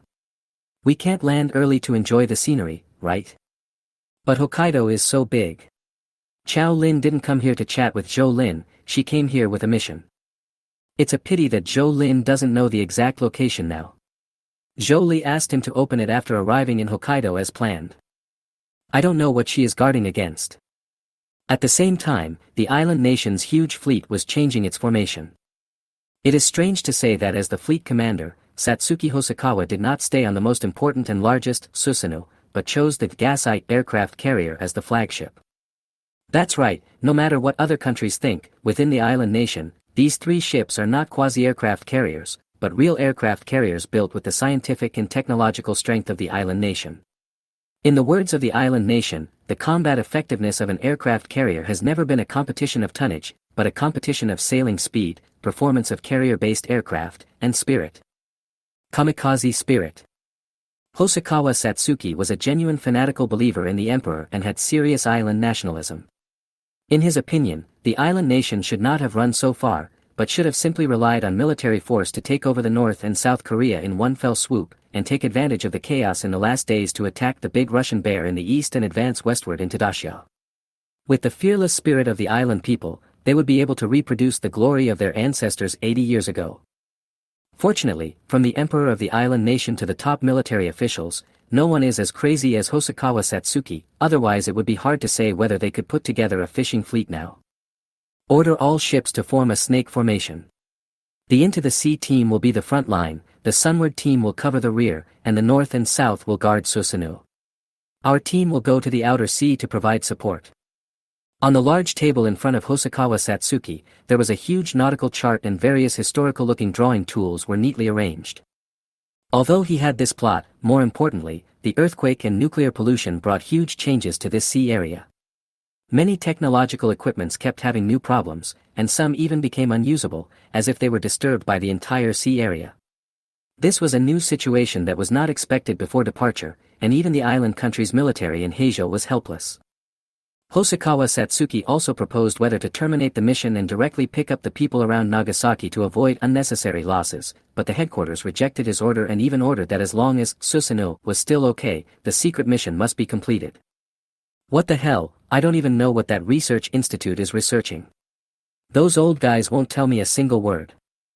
Hosokawa-kun, no matter what it is, we will definitely have it firmly in our hands this time. With this fleet and that mysterious research institute, plus a Susanoo who can fight against half of the island country, I believe those old guys above will make a wise decision. The woman who was speaking was called Ikigami Misa. Although she was wearing a military uniform and was the orderly of Hosokawa Satsuki, they were actually from the same organization, the Great Glory Group of the island country. This Great Glory Group has existed in the island country for 80 years. When the United States dropped the nuclear egg on the island country, some generals in the army who were unwilling to fail secretly established the Great Glory Group in the hope that they could regain their glory one day in the future, or even avenge the United States, but they also did not give up their covetousness for the Great Xia country. Because this organization was born from the military, many people from the island nation's military have secretly joined it over the past 80 years. When they reach a high position with the help of the organization, they will give back to the organization and cultivate more talents for it. In terms of military position, Misa Ikigami is Hosokawa Satsuki's subordinate. However, Misa Ikigami's father is an elder of the Gaikoigumi. When Hosokawa Satsuki joined the organization, Misa Ikigami was already a member of the organization, and her father was even more of Hosokawa Satsuki's guide. Without his training and support, how could Hosokawa Satsuki become the commander of this fleet at the age of 45? So in private, Satsuki Hosokawa would call Ikigami Misa, Sr., even though Ikigami Misa was only 35 years old this year. In addition to Hosokawa Satsuki and Ikigami Misa, there are members of the Great Glory Group in key positions on almost every warship in the entire fleet. In a sense, the Daikokugumi pinned the fate of their organization and, as they believed, the island nation, on this one action. There is a saying among the Xia people, don't touch sugar, and you will be killed by a fist. Senior sister, for the fate of the island country, we must be cautious in what we do. Chapter 181 Shelby's Light Bulb. Life on an airship is very boring. Although there is a communication network on the airship, it belongs to Xia country. Zhou Lin does not want to use it frequently. He must be on guard against others. Who knows if all the audio, video and even punctuation marks have been collected and analyzed. The satellite communication bandwidth opened up by Zhou Li is limited. After all, Zhou Lin cannot use high-power equipment on the airship, otherwise everything will be exposed. He started to study airships when he was bored, and Chao Lin was a professional in this field. The reason why she became the deputy leader of the pilot team was because of her professionalism. The history of airships is probably the first time I appeared on the battlefield was because before the advent of truly operational aircraft, airships had evolved to the point where there was once an airship that was reproduced more than once in the game. It was very famous. Hey, I know this. The Kirov airship was made by the big Russian bear, right? Zhou Lin finally found an opportunity to speak. However, Chao Lin smiled and shook her head. In fact, the prototype of the Kirov airship was not produced by the Great Bear country. On the contrary, it was the Zeppelin airship that was researched and manufactured by the Great Bear country's mortal enemy during World War II, the Techland country. It has to be said that the Techland country was truly unrivaled in the world in terms of military technology. Even the United States at that time could not compare. Let's put it this way. Before the end of the world, the military technology of all countries in the world was actually reaping the dividends of the Third Reich. Many concepts, ideas, and technical thinking were all passed down from the Third Reich. Including the top scientists of the old bear country and the United States, they are also the legacy of the Third Reich. Speaking of this, Chao Lin seemed to be very emotional. If the head of state had not fought in all directions, but had learned a little more about Ardashia's traditional culture, and knew the 9-character mantra of build high walls, store up food, and slowly claim the throne, and understood what stupid teammates were, and added the make friends with distant countries and attack nearby countries strategy used by Qin when it conquered the Six Kingdoms, and further consolidated the population, resources, and land area, then I'm afraid the world pattern would have been completely rewritten. Is there any benefit to Daxia? Zhou Lin didn't care about the head of state. He just wanted to know what impact Chao Lin's hypothesis would have on Daxia. It's hard to say. I'm not sure whether Daxia exists or not, but I can be sure of one thing. Chao Lin calmed down, the Jewish people will definitely disappear from the world. When Chao Lin said this, he used standard German pronunciation. It must be said that a top student is a top student.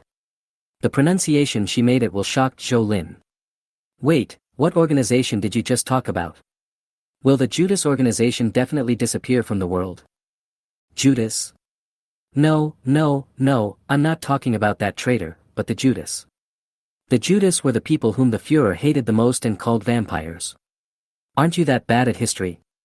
Back then, under the Führer's instructions, the Third Reich implemented a genocide plan against the Judas, but the Führer failed.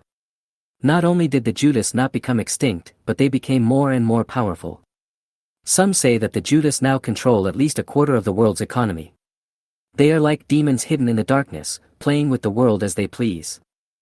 Judas, Judas, Judas, Judas, why didn't I think of that? Zhou Lin didn't even listen to what Chao Lin said, nor did he notice the deep hatred in Chao Lin's eyes. He stood up and decided to tell Zhou Li about his discovery. Oh. Such an important discovery, and you only have one word. Do you know how many brain cells I used to come up with this? Then tell me, how many brain cells do you have? When did they develop? What substances are needed as energy to support their operation? Which substances are good for your brain cells and which are bad? Is this something people need to know? Do I need to be able to take a photo just to watch TV? So, what's the point of using your brain when you're watching TV? Do you know what's best for your brain cells? Just don't use them. After all, they're all alone and helpless. Wait, who has a solitary brain cell? Zhou Li, I tell you not to use idioms if you don't know how to use them. Of course it's not someone else's, but you are. Otherwise, why would you suspect that I used the wrong idiom? I don't want to talk to you. I'm investigating the Judas organization. You should let your orphan brain cells rest. It can't even eat 3 dishes no matter how hard it works. Why bother? Fuck. Bah, this won't do. Zhou Lin slapped his lips and quickly took back the national curse, otherwise if Qing Yali knew. Sir, can you keep the things we just talked about a secret from me? Chao Lin saw Zhou Lin ended the call, so she hurried over and said carefully. She didn't know what happened just now, and she actually said so many things that she shouldn't have said to Zhou Lin, a stranger. Some things may seem nothing on the surface, but if they are analyzed by someone with ulterior motives, it may not be the case. So Chao Lin still hopes to save it. What? What did we just talk about? Oh, airship, you said you would teach me how to fly this thing.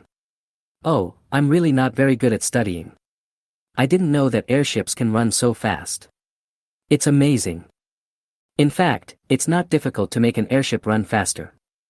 Sir, have you ever heard that great strength can bring about miracles? I'll be responsible for the strength, and leave the rest to miracles. Zhou Lin didn't know what brain cells liked, but he could easily pick up those memes on the internet. It must be said that this characteristic was very much in line with the standards of ordinary college students in the new era. That's about right. Chao Lin couldn't help laughing. We also have a saying, as long as the thrust is enough, a brick can fly. So flying fast is not a problem, the problem is flight control and navigation. In fact, if you compare carefully, you will find that the cost-effectiveness of using airships in many situations is higher than that of airplanes. In terms of safety, as long as it is slightly improved and iterated, it will not be worse than airplanes. Then why haven't I seen this thing before the end of the world? Zhou Lin didn't understand. Because, the people of Judah once said that a commodity without commercial attributes cannot be called a commodity. Unfortunately, compared with airplanes, airships lack commercial attributes. I don't understand. This time Zhou Lin admitted his ignorance without hesitation. After all, everyone has inertia. After being insulted by Zhou Li just now, his face obviously became 3 points thicker. Let me give you an example. There used to be a company called Shelby that specialized in producing light bulbs. It was said that the light bulbs produced by Shelby could be used continuously for 100 years if they were not turned on and off frequently and the current was relatively stable. Fuck. This company must be really awesome now. One of the Fortune 500 or 100? No, I don't think I've heard of this company's name. Did it change its name or get reorganized? Congratulations, you guessed wrong. This company has gone bankrupt. What the hell? If the light bulbs in my house can last for more than a year, they are considered good quality. Shelby's can last 100 years. Even a fool would know which company to buy light bulbs from, right? How could such a company go bankrupt? This is so unscientific. It's unscientific, but it's in line with what the tribe of Judah said. Commodities without commercial attributes cannot be called commodities. They should not be circulated in the lower-level market and enter the hands of consumers, because that would make no money, and things that cannot make money are destined to be abandoned by capital. Why do I feel that?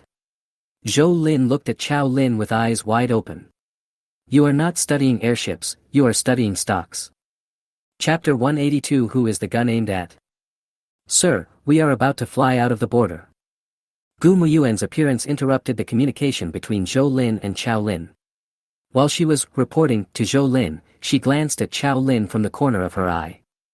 Zhou Lin was very dumb, but not stupid. He immediately realized from Gu Muyuan's reaction that their conversation should be heard in the cockpit, so. Do you mean that I should prepare my passport or apply for a visa from the island country's embassy first? Sir, I didn't mean that. I just wanted to ask if there are any arrangements. Seeing that Zhou Lin seemed to be angry, Gu Muyuan hurried to explain. Oh, I've already made the arrangements. Let's go straight to Hokkaido. You can handle the rest as long as you don't fall. Yes. Sir. Deputy Team Leader, come here for a moment. There is a problem in the cab that needs your help. As expected of a veteran and leader, Gu Muyuan took Chao Lin away without making a fuss. However, she had no ill will towards Chao Lin, she just simply wanted to protect Chao Lin. This Zhou Lin is too mysterious. It won't be good for you to get too close to him. In the cockpit, Gu Muyuan whispered to Chao Lin, besides. We're being monitored. Zhou Lin looked up and looked around the cabin, but didn't see anything that was in the way. He could only say that the microphone or camera was hidden too well, which was beyond his ability. In this case, he could only sleep or eat. However, without confirming whether there was a surveillance camera, he didn't dare to take the food out of thin air, so he could only eat the food prepared on the airship. To be honest, it was not enough and the taste was not very good. They were all standard military rations and the nutritional content was fine, but Zhou Lin simply felt that they were not tasty. With the speed of the airship, it took less than a day after leaving the sky over Xia country to reach its destination, Hokkaido. Zhou Lin finally woke up at this time. He brushed his teeth while looking down through the porthole. Wow, it was pitch black. It was all volcanic ash cloud. Although the large eruptions of Mtshifu have stopped, its activities have never stopped, just like the chimneys of a wealthy family, which never go out. So even though the clouds have cleared in Bashu and even the entire Daxia, the sky on the island country is still gloomy, and the air quality is simply, not only irritating to the eyes, but also irritating to the trachea and lungs. I don't know if the snow in the island country will be black. Hiding in the bathroom, Zhou Lin quietly opened the treasure bag Zhou Li gave him when he set out. Well, it was just a crumpled piece of white paper, and then wrote a place name, probably because they were afraid that Zhou Lin would not understand where this place was, so they added the precise longitude and latitude. Finally, there was a note, you must wait until the fleet returns and passes by before taking action. The news that this fleet was going to Hokkaido to complete an important mission was no secret among the major powers. Zhou Lin also knew that the difficulty for major powers was that they could not stretch their hands too far, and they still had to maintain their basic dignity. The bad air above the island nation made it difficult for satellites in space to take pictures and track it, and remote sensing alone could not tell what the islanders were doing. Faced with a fleet with a total tonnage of over 1 million, no one would dare to approach without a huge fleet, so Zhou Lin had the chance. The key point was that the airship was hovering and waiting in the dark clouds over Hokkaido. It could not be seen by satellites in the sky and could not be detected by radars at sea, which made it possible for Zhou Lin to get away. The mixed fleet of the island countries, under the command of Hosokawa Satsuki, gradually approached Hokkaido. Along the way, Hosokawa Satsuki was actually on edge. He knew that Dacia might not act rashly, but there were more than just Dacia hostile forces around the fleet, such as South Korea. If it were not for the end of the world, South Korea would definitely not let go of such a good opportunity, or at least take the opportunity to blackmail them. There is also North Korea further north. Although North Korea does not have a strong enough fleet and air force, and lacks the means to attack large warships from a distance, it has missile nuclear weapons that can land at any point after launch. What if that little fat guy feels he can't survive and wants to drag a few more people into the water? As for the last enemy hiding in the dark, it is the Big Bear Country. Whenever he thought of the Big Bear Country, Satsuki Hosokawa couldn't sleep. Even though the Big Bear Country has no access to the sea and no fleet here, its military strength is there. If they can get some random stuff, it will probably make the fleet suffer. Again, this mission itself is a life or death struggle. If it succeeds, it may change the fate of the island nation. Not only will Hosokawa Satsuki be remembered in history, but he may even be able to climb to a higher position, second only to the emperor. If the mission fails, even if he survives, Hosokawa Satsuki will not have the dignity to live. As a soldier who has been taught by the Great Glory organization, Hosokawa Satsuki still has this dignity. Therefore, there is a finely crafted wakizashi in Hosokawa Satsuki's desk. He takes it out and maintains it every day to remind himself to be careful. After receiving the information that the port was in sight, Hosokawa Satsuki gave the order for the 3 aircraft carriers to turn and slow down, leaving space for the Susanoo and the other warships to defend the periphery. The whole world is watching us, so anything could happen next. You must show the spirit of your ancestors and protect Susanoo with your lives. As long as Susanoo can return safely, the future world will definitely belong to our Yamato people. For His Majesty. For the nation. Gentlemen, let us encourage each other. Hosokawa Satsuki turned on the broadcast to the entire fleet, and after an impassioned speech, he ordered the Susanoo to enter the port, and the mission officially began. As the Susanoo began to slowly enter the port, many warships including 3 aircraft carriers dropped landing craft one after another, carrying fully armed island special forces and scrambling to the shore. Their mission was to ensure the safety of the port so that the Susanoo could start its mission smoothly after it docked. The indigenous people near the port naturally saw such a huge fleet appearing on the sea a long time ago. Most of them were almost on the verge of collapse, moving to the shore like zombies. When they saw the flags flying on the landing craft, some of them even cried with excitement. Your Majesty, did His Majesty send someone to rescue us? Of course. Long live His Majesty. Long live the island nation. Although most of these people were so hungry that they could hardly walk properly, and many of them were injured, this did not affect their excitement. Some of them ran straight to the dock, hoping to be the first to board the ship. Others turned around and ran home, wanting to notify their families as soon as possible and then board the ship together. All the islanders around the port who were still alive were excited. They could finally escape from this hellish life and finally saw hope for life. The first landing craft approached, and more than a dozen soldiers quickly went ashore and began to build a defense line. Yes, defense line. On the other side of the defense line are their fellow islanders, people of the same clan and ethnicity, and possibly even their relatives. But as more and more soldiers went ashore, 2 long lines of defense had completely separated the fleet from the civilians in the port. The civilians were stunned. What's going on? Aren't you here to rescue them? Why is it like targeting an enemy? Are those gun muzzles, those black muzzles, really aimed at their chests? I can't believe it, and I can't be sure. Finally, a few people whose spirits were already on the verge of collapse could not bear such a huge gap, and rushed to the defense line while shouting, I want to get on the boat. Warning, if warning is ineffective, just shoot. Matsumoto, who was in charge of the overall commander of the beach landing mission, gritted his teeth and gave a loud order.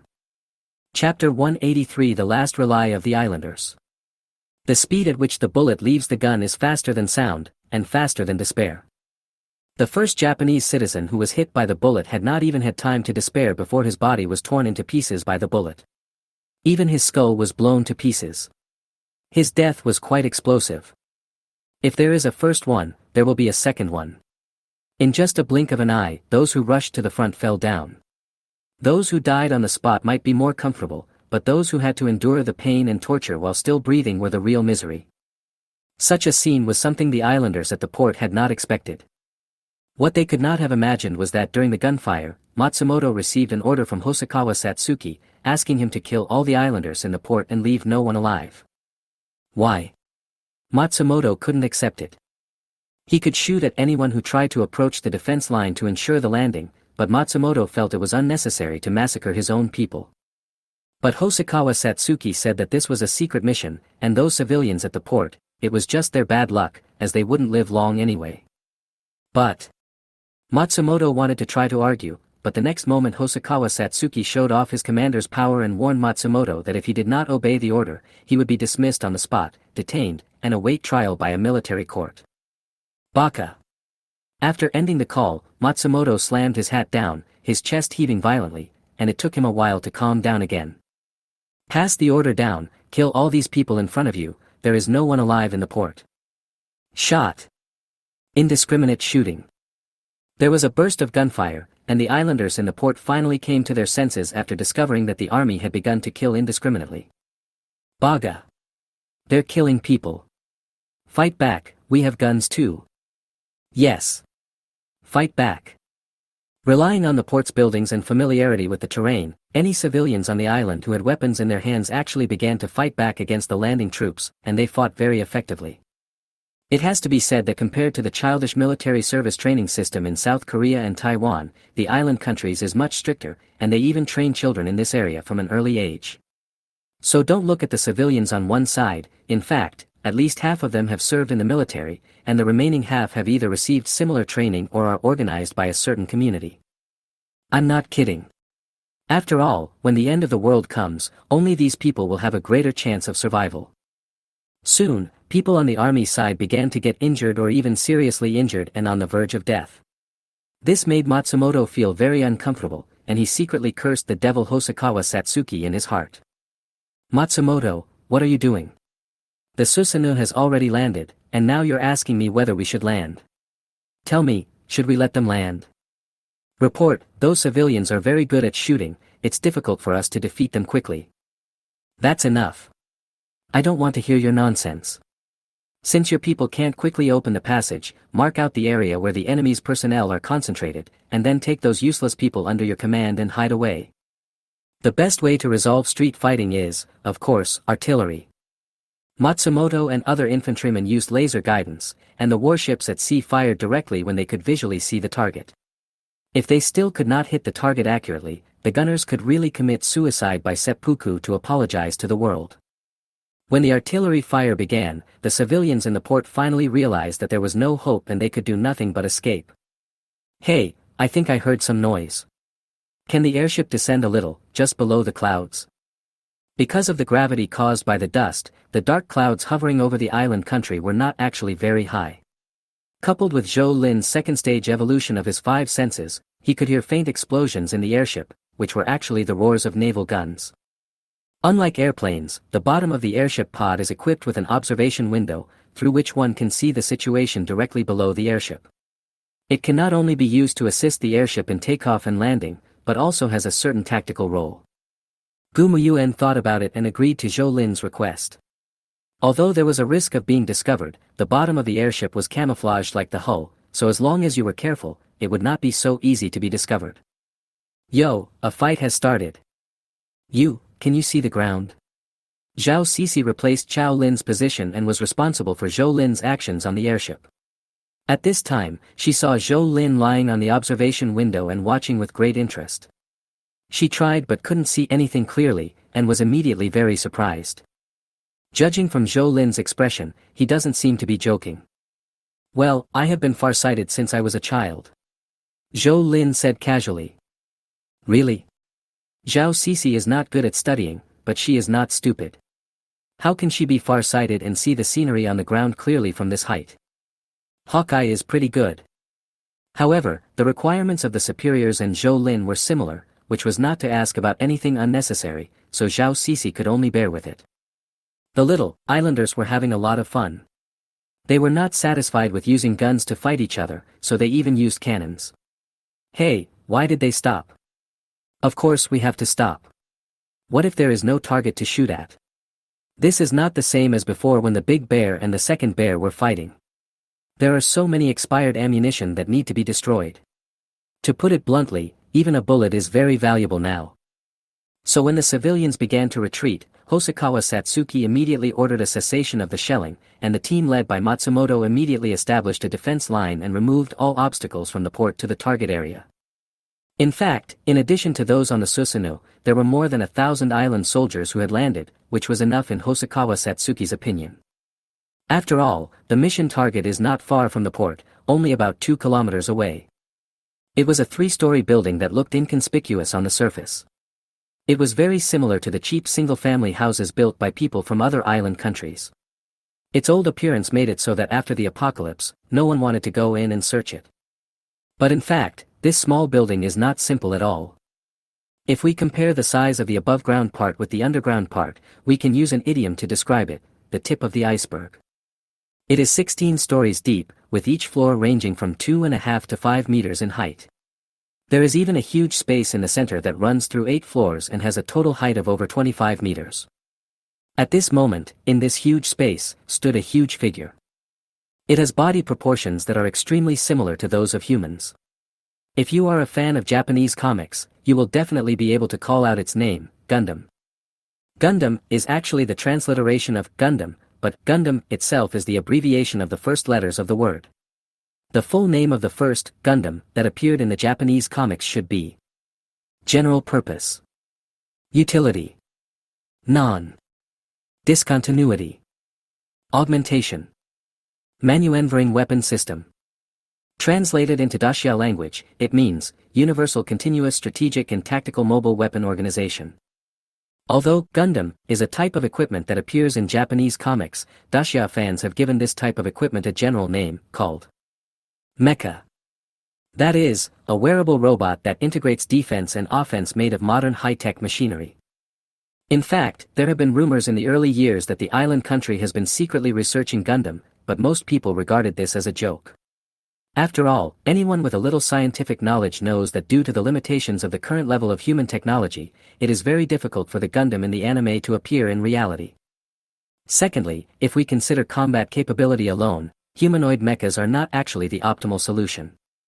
For example, with the same equipment, can a human beat a cat of the same weight? Cats weighing around 150 kilograms include cougars, jaguars, and leopards. How about letting Tyson try? Chapter 184 Gundam. Many people may not have expected that the Japanese people would research and produce Gundam in Hokkaido. Zhou Lin didn't know either. Not only did he not know it in this life, he had never heard of it in his previous life either. It's not just because of his ignorance, but because in his previous life, the islanders had no chance to get the Gundam hidden in Hokkaido out. The reason for this was simple. When the end of the world happened, the USS Tefyu was near the island country. Without Zhou Lin, the cheater, even after 2 months of winter nights, the Tefyu and most of the ships and personnel in the fleet survived. Although the island nation still moved the entire nation to Heijo, for some unknown reason, they did not send the fleet led by Hosokawa Satsuki back after the winter nights, but instead revealed the news of Gundam to the United States. At first, the United States did not believe that the Gundam was of any use. To put it simply, after looking at the parameters provided by the island country, the United States felt that it was meaningless. However, no one expected that someone would sell this information to Big Bear and Big Sia. The two countries began to act separately, and the United States, which received the news, also took it seriously. In the end, Big Bear and Dacia felt that time did not allow them to get the Gundam, and with the common idea of destroying it if they couldn't get it, they used medium and long-range missiles to launch a saturation attack directly on the Gundam Research Institute. At the beginning, the Tefyu aircraft carrier formation tried to intercept all the missiles from the Big Bear and Dacia, treating it as a live-fire confrontation.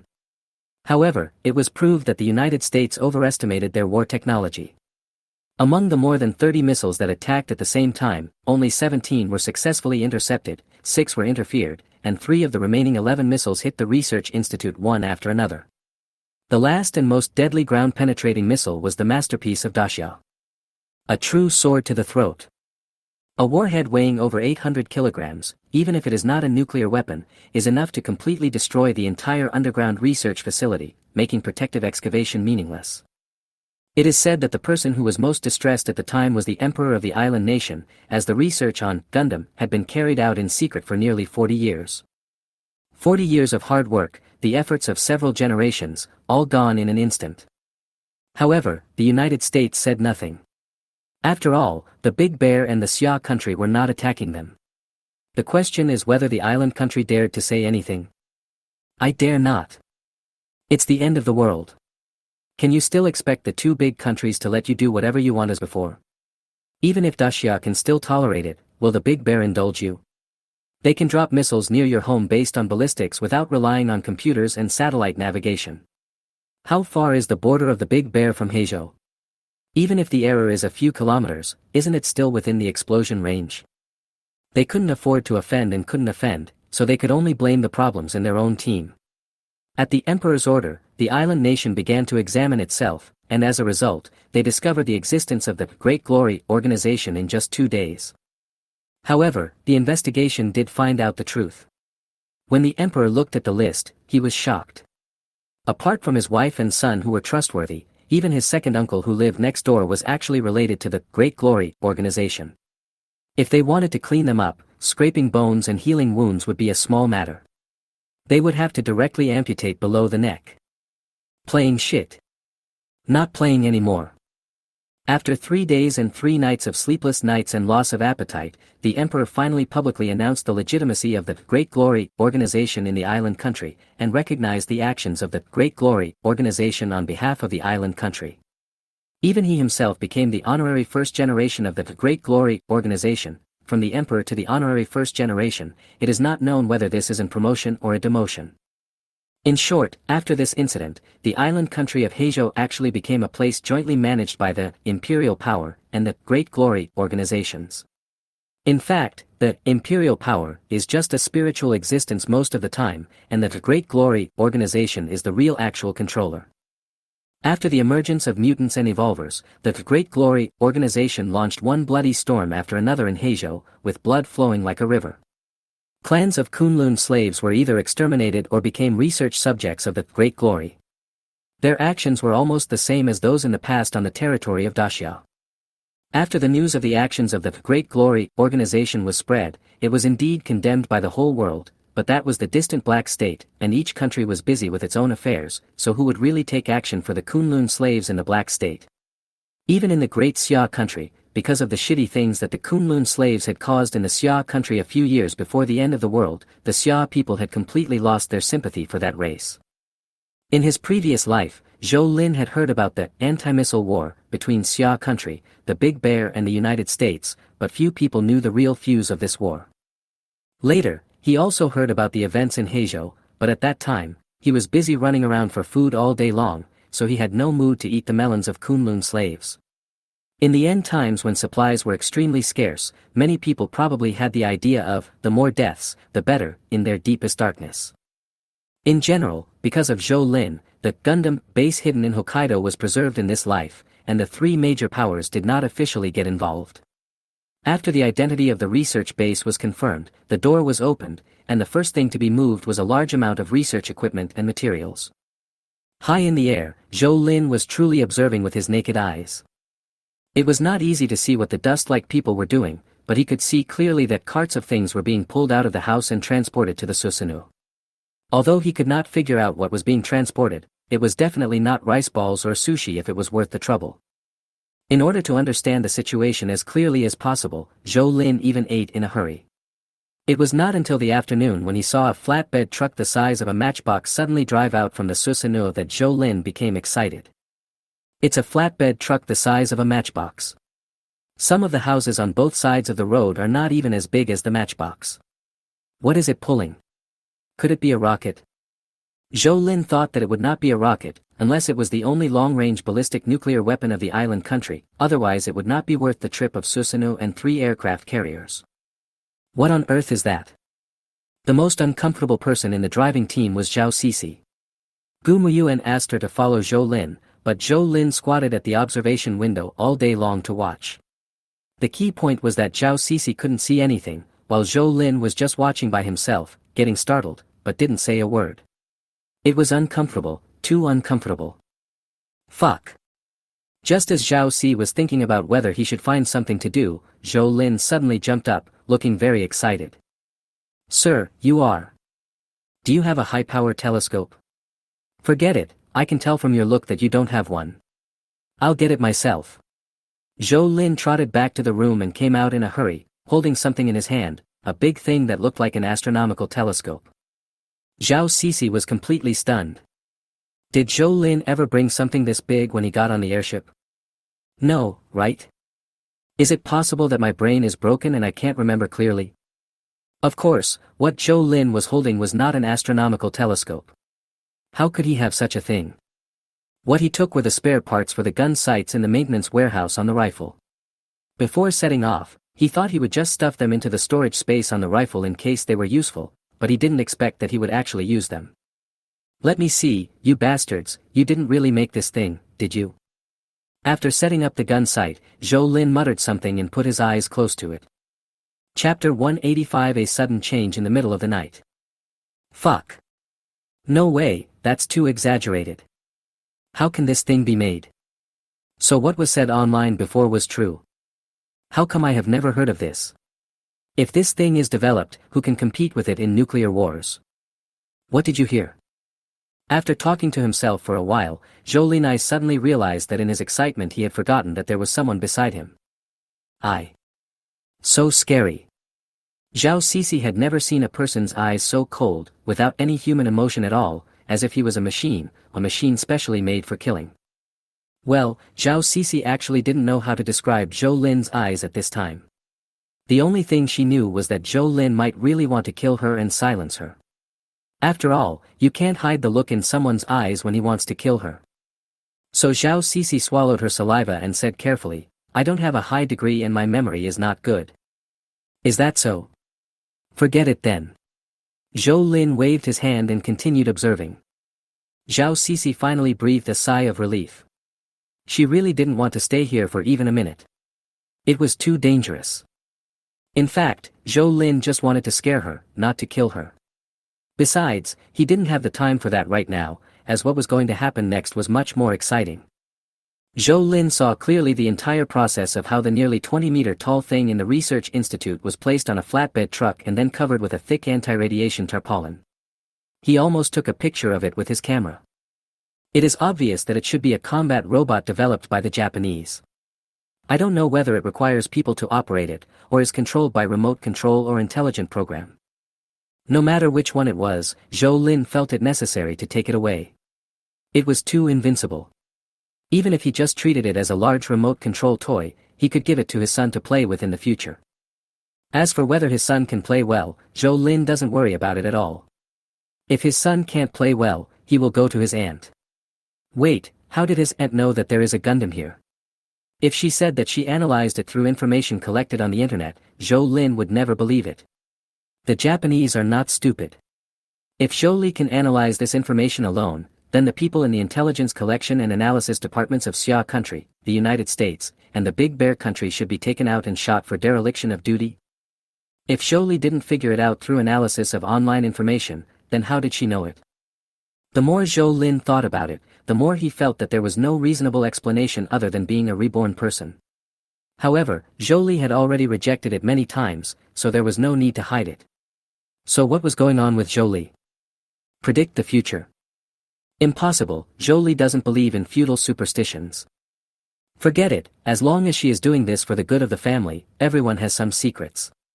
For example, Zhou Lin was a completely unfilial son in his previous life. He regretted it every time he thought about it. Only when you lose something can you know how to cherish it. He has truly experienced this sentence and does not want to experience it again. The islanders are undoubtedly very nervous. Matsumoto kept directing his men to patrol nearby to ensure that there were no annoying people around. Although Hosokawa Satsuki did not land, he was still restless and walking back and forth on his flagship, Gasai. In the end, Misa Ikigami had to use her eyes to force Hosokawa Satsuki to go back with her to the captain's private suite to rest. You are a man who is doing great things. You must keep your composure. Look at the way you look. You don't look like my junior brother at all. Are you nervous? If so, I'll help you relax. Ikigami Misa said as she began to undress. Hosokawa Satsuki was still somewhat resistant, but soon his expression changed. It must be said that this is very Japanese.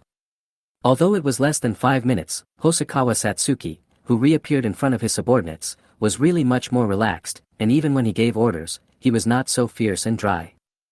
Gentlemen, hurry up, we have to. The relocation work at the institute is still ongoing. After all, it was such a big stall, with all kinds of materials alone being pulled out more than a dozen times, as well as dismantled equipment and instruments, and a large amount of research materials and data.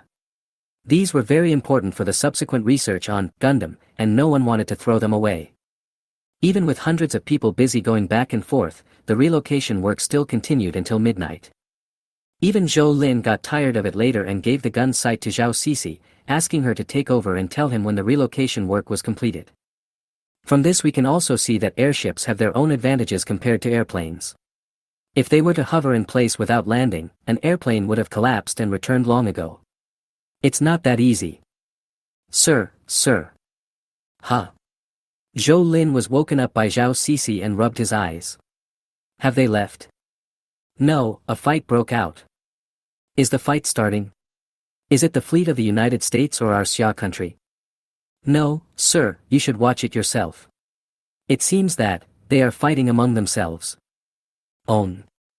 Zhou Lin walked to the observation window, set up the gun sight and looked down. It was completely dark below at this time. The ships on the sea were brightly lit, and lights could also be seen in many places on the shore. But the most numerous thing was the flames splashing out from the muzzle of the gun.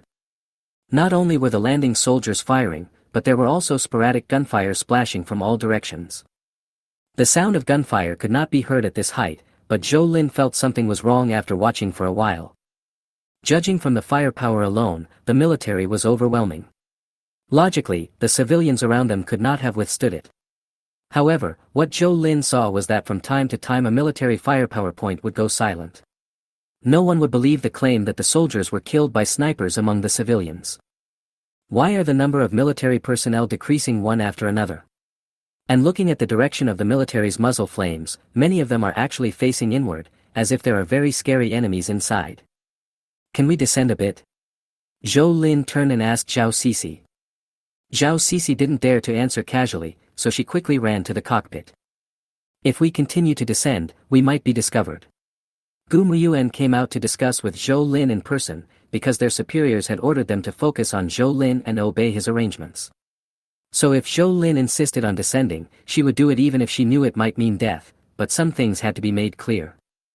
How about this, let's descend slowly first. I want to see clearly what's happening down there. Zhou Lin did not tell anyone about the existence of Gundam. As for Zhao Sisi, she only heard it vaguely. Even if Gu Muyuan knew about it, he could not report it directly. It would be meaningless. The airship began to slowly descend.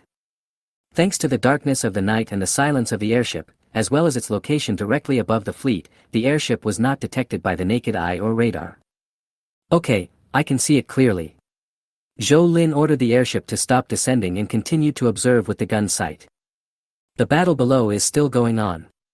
It can be seen that the civilians on the periphery are at a disadvantage in terms of the quantity and quality of weapons, but the army obviously did not concentrate all its strength on the civilians on the periphery, but divided it into three parts.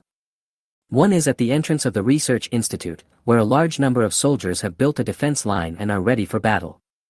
The second is the civilians on the periphery. Probably less than 1/3 of the soldiers are maintaining fire suppression on the civilians. In the end, it was the interior of the port's defense line that involved a large number of soldiers. Amid the dense gunfire, Zhou Lin finally saw clearly what was targeting the island nation's army. Chapter 186 Ikigami Misa's First Battle. Monkey. Those who are attacking the island soldiers are not humans, but a group of monkeys. Or maybe it could be called a creature that looks very much like a monkey. The creature in the gun's scope was in human form, with long limbs, and it moved as swiftly as the wind. Zhou Lin was indeed not mistaken, it was a group of monkeys. Before the end of the world, the most famous thing about Hokkaido was its hot springs, and equally famous as the hot springs were a group of monkeys who loved to soak in them. However, the ones who appeared at the port and frantically attacked Hosokawa Satsuki's subordinates were not those simple-looking and cute hot spring monkeys. Not only are there huge differences in body size between the two, but their personalities are also obviously different. The monkeys on the ground are at least 1.56 meters tall, and their slender limbs make them look even bigger. Their long and sharp nails can easily cut through the combat uniforms of the soldiers. Even ordinary bulletproof vests cannot withstand their strong pokes. Their flexible bodies allow them to move around in a hail of bullets. Only the sharpshooters in the army can hit the monkey's head with one shot when they get the chance. The shooting of ordinary soldiers is simply a matter of luck, and the facts prove that their luck is also very bad. In short, there was a group of hundreds of strange monkeys, and no one knew where they came from or why they attacked Hosokawa Satsuki's men. This was an inexplicable battle that had begun, but no one knew when it would end. The monkey definitely couldn't win, but Matsumoto, as the on-site commander, was in pain. The number of casualties continues to rise, and those soldiers seriously injured by the monkeys will put a huge strain on the logistics of the entire fleet. The bigger problem is that at least half of the materials in the research institute have not been moved, and there are still a considerable number of researchers who have not been able to evacuate. Those people are crucial to the research of Gundam, and cannot be easily abandoned. At least Hosokawa Satsuki does not agree with Matsumoto to give up. But our casualties are already very serious. Those damn civilians are taking advantage of the situation to loot. Monkeys can't use weapons, but those civilians can. Matsumoto was not joking. In Hokkaido after the apocalypse, even after 2 months of long winter nights, many people still survived. If the fleet was here to pick them up, everyone would be happy. But when the survivors found out that the fleet was here to slaughter them, the conflict between the two sides could no longer be reconciled. Fighting the army, picking up weapons from dead soldiers, and then continuing to fight, this is what local civilians are doing. If the army had the advantage in numbers and firepower at the beginning, as time went on, more and more civilians came from all directions and began to join the carnival. Yes, carnival. There is a saying among civilians that as long as you can kill those soldiers, you can have guns, and if you can seize all the ships in the port, you will not only have weapons and food, but also a means of transportation. At that time, everyone can go wherever they want and no longer have to stay and wait to die. Hope can enable ordinary people to burst out with tremendous fighting power and even ignore the threat of death. The pressure was on the military. The counterattack of civilians may not pose a threat to the army for the time being, but those elusive monkeys are like killers in the dark, the legendary ninjas. They came and went silently like the wind, and flew away after a fatal blow. They had no interest in the soldiers' bodies or the weapons on the ground, as if they came just to kill people, and their goal was very clear. This kind of behavior should not appear in a group of natural, wild animals. Their behavior seemed more like being directed or guided. It's just that no one has thought about analyzing the behavior of a group of monkeys right now, and both sides of the human race are doing their best to fight for their own interests. The battle continued, and Hosokawa Satsuki had to continue to send additional soldiers to support Matsumoto, who was about to collapse at any time. I'll go to the dock and take a look. Misa Ikigami, who had changed into a combat uniform, walked in front of Satsuki Hosokawa. Everyone around her was busy and no one noticed Misa Ikigami's unquestionable tone. It's too dangerous. What the hell is that monkey? I saw the video they sent back. It's more like a monster than a monkey. Influenced by Dacia culture, the island nation is also very popular with monster legends. Even their gods are actually monsters in Dacia legends, so strictly speaking, the island nation is the descendant of Dacia monsters. Of course, the island nation will not admit this. If Misa Ikigami had enough understanding of the monster legends of Dacia, then she would know that there is actually a kind of monster in the Dacia monster list that is very similar to the monkeys on the shore, the mandrill. It looks like a monkey, is tall, has sharp claws and fangs, is extremely powerful, and moves as fast as the wind. The basic points are all correct, but the monkey is definitely not a mandrill, because a mandrill is not only capable of physical attacks, it is a monster. However, precisely because she lives in a country with monster legends, Ikigami Misa is not afraid of monsters, and even has the confidence to kill them. I'm not here to discuss this with you, arrange for a speedboat. There was still some distance from the Gasai to the shore, so when Misa Ikigami arrived at the shore with a group of soldiers, the defense circle established by Matsumoto had shrunk again. It's all because of those damn monkeys. I'm seriously short of manpower. Matsumoto made excuses for himself in front of Ikigami Misa. What he said made sense. After all, one soldier injured meant at least 2 casualties. Given the rate at which those monkeys were causing casualties, it was actually quite remarkable that the army had managed to hold out until now without completely collapsing. But Ikigami Misa still thinks Matsumoto is a waste. Get out of the way. Without telling Matsumoto, Ikigami Misa pulled out the long sword from behind her and said, "The best way to deal with monsters is not with guns and bullets, but with our courage and strength."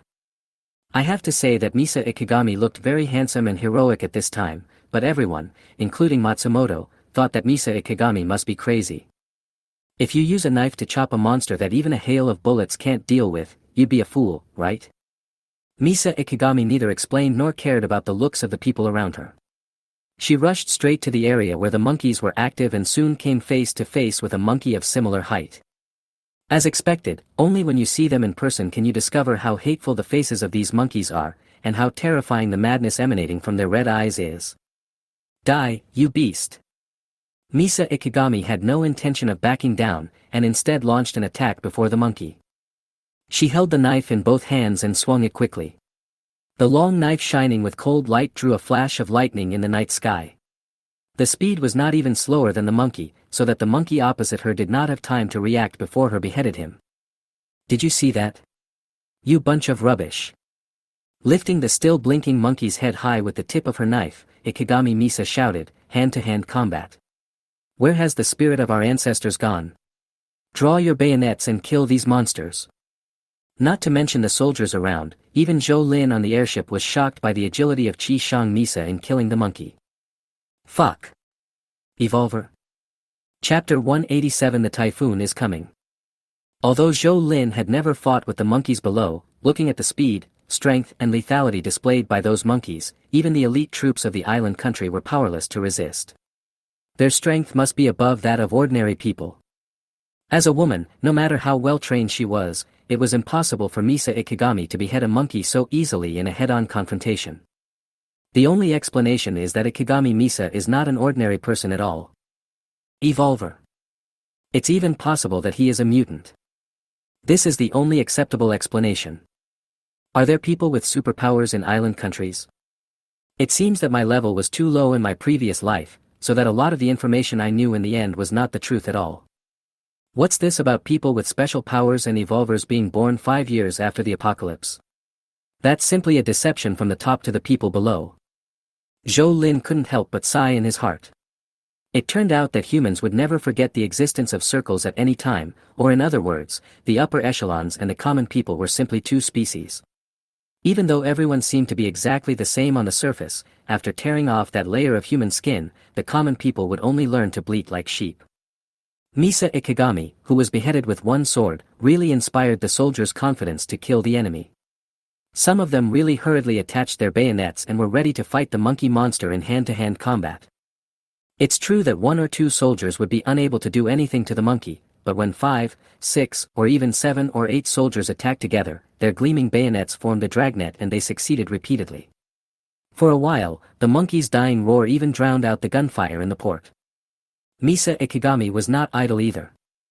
With her agility, she shuttled quickly across the port like a tireless robot, checking for gaps and filling them everywhere, either blocking fatal attacks for the soldiers or assisting in launching a fatal blow.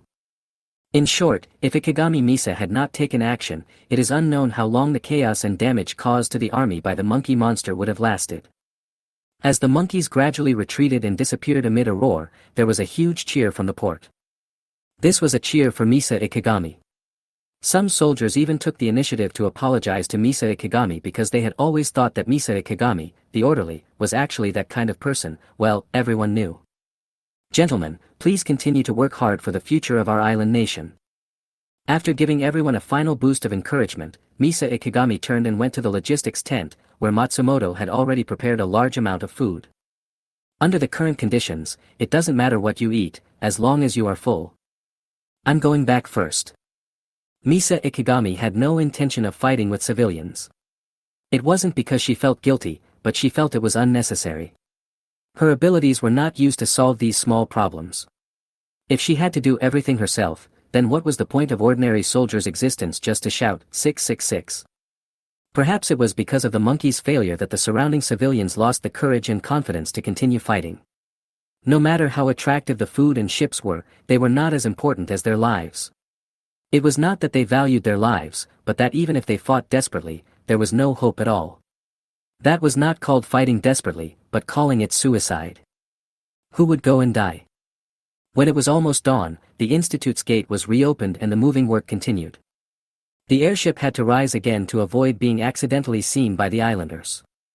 "Sir, when do we move?" At noon, the relocation of the institute was almost completed, and the defense line began to be contracted. Gu Muyuan also came to ask Zhou Lin for instructions. "We will follow them wherever they go, stay directly above the Susanoo, and wait for our opportunity." In fact, Zhou Lin didn't know what opportunity was or when it would appear. He didn't know, so Gu Muyuan and others were even more confused. As a real soldier, Gu Muyuan has sufficient military qualities, and it is precisely because of her professionalism that she does not think Zhou Lin and them have a chance. Even if they sacrificed this airship and all their lives, they could not pose any threat to a 500,000-ton battleship, unless they stuffed a nuclear bomb into the airship. But if we are going to use nuclear bombs, why go through so much trouble?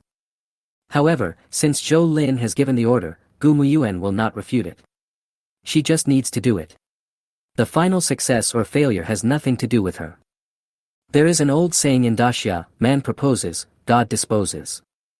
Especially in this strange climate, anything can happen on the sea. On the second day after the island nation's fleet left the port and was on its way to a planned port for evacuating its own people, a tornado as thick as a chopstick suddenly appeared on the sea southeast of Daxia. Normally, this kind of sudden tornado will disappear quickly due to natural reasons, and will not cause any impact on humans at all, and will not even be seen by people. However, in extremely hot weather, a large amount of sea water evaporates to form an updraft. Driven by the updraft, this small tornado quickly begins to grow, rising at a speed visible to the naked eye, and soon becomes an eye in the cloud. It is rare for a typhoon to form like this, but in the apocalypse, anything that happens is normal.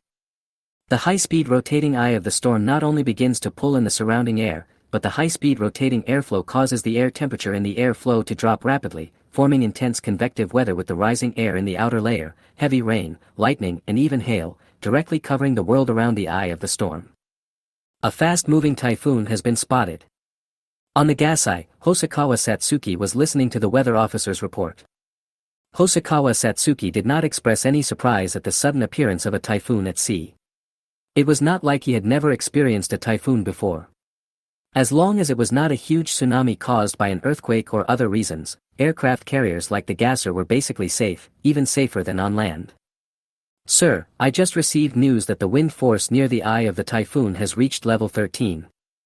Level 13. For ordinary ships, this wind force is enough to decide life or death, but ordinary warships and aircraft carriers still do not take typhoons of this magnitude seriously. But Hosokawa Satsuki didn't dare to think so. He is not only the captain of the Gasser, he is also the commander of the entire fleet, and is obligated to ensure the non-combat safety of everyone in the fleet. The number of non-combat casualties is a huge challenge for aircraft carrier captains. Soldiers on ordinary warships can pass the physical examination as long as their physical fitness is generally qualified, but the Navy and Air Force are different. In addition to basic physical fitness, psychological factors and ideological dynamics are also very important. Hosokawa Satsuki climbed to this position step by step from the grassroots level. Although he was supported by Ikigami Misa's father, his personal ability is still unquestionable. Generally speaking, Hosokawa Satsuki's judgment was correct. But he forgot that this was the end of the world with strange weather, the end of the world where everything was possible. He also forgot that, apart from the civilians and the monkey monsters, this voyage related to the fate of the island nation seemed to be too smooth and unexpected. Daxia did not show up, the United States did not show up, and the Big Bear country did not show up. Could it be that these countries were not curious at all? Hosokawa Satsuki's carelessness soon paid off.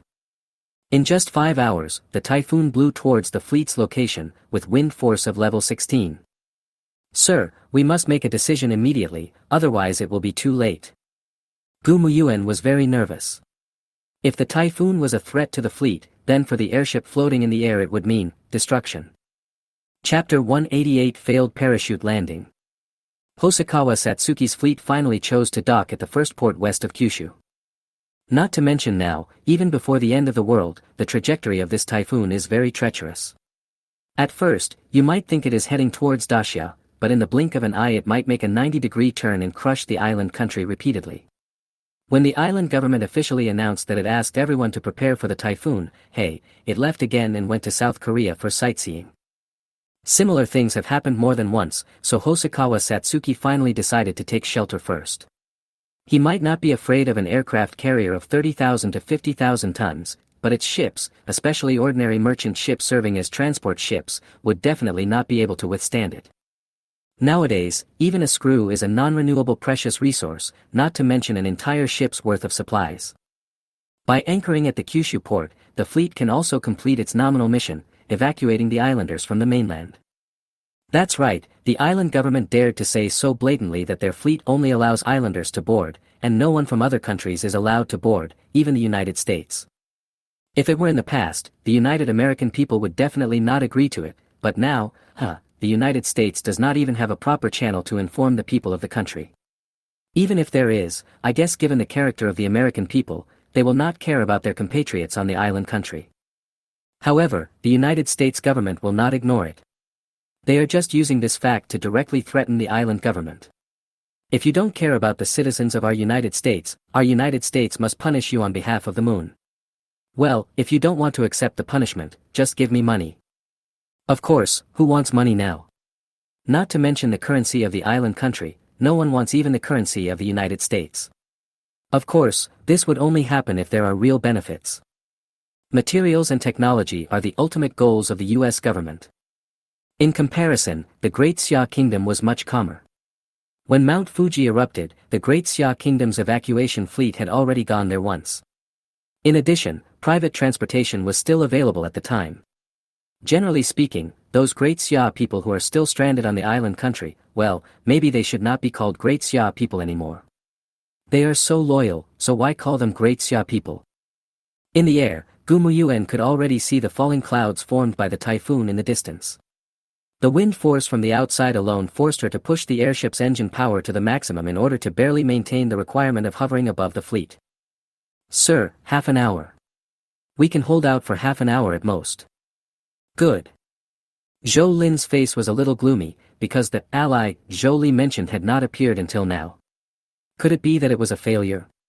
He asked Zhou Li, but the response he got was to let him figure it out himself. In short, he must follow the island nation fleet and wait for the opportunity. I can't keep up. It is definitely not possible to use airships to withstand a typhoon. If you take shelter from the wind, you may not be able to find the fleet when the storm has passed. The vast ocean is not a joke. Go find a place on land. I want to go down. After repeated consideration, Zhou Lin decided not to wait any longer. Take a chance and turn a bicycle into a motorcycle. Didn't he forcefully take over the Laifu? Why should Chang Wei wait for others' help? He was able to succeed when he had nothing, so what is there to be afraid of now? Go down. Sir, you mean? Skydive. Hurry up, or I won't dare to jump if the wind is too strong. But sir, have you ever received parachute training? Zhou Lin was slightly stunned. Damn, how could he forget about this? Have you accepted it? Definitely not. He is not a rich second generation who is looking for excitement, nor has he ever been a paratrooper. Where can he go to receive skydiving training? Can't you just teach me now? Zhou Lin said with determination. How is that possible? Sir, do you think you are writing a novel? Gu Muyuan thought about it and seemed to have made a great decision. Sir, if you really want to parachute, there is only one way for your safety. What method? Is there really a quick way to learn skydiving? In fact, Zhou Lin is still a little confident. With the physical fitness of a level 2 evolver, learning skydiving should be easy for him. 10 minutes later, Chao Lin, fully armed, appeared in front of Zhou Lin, with an indescribable look on her face, embarrassment. What does this mean? Sir, since I have not received any parachute training, for your safety, I will be responsible for accompanying you in the tandem parachute jump. Tandem parachute? The kind where two people share one parachute. When Zhou Lin thought of that scene, he shook his head repeatedly. It's impossible, absolutely impossible. It's not that he feels embarrassed, but bringing someone with him will greatly affect his next actions.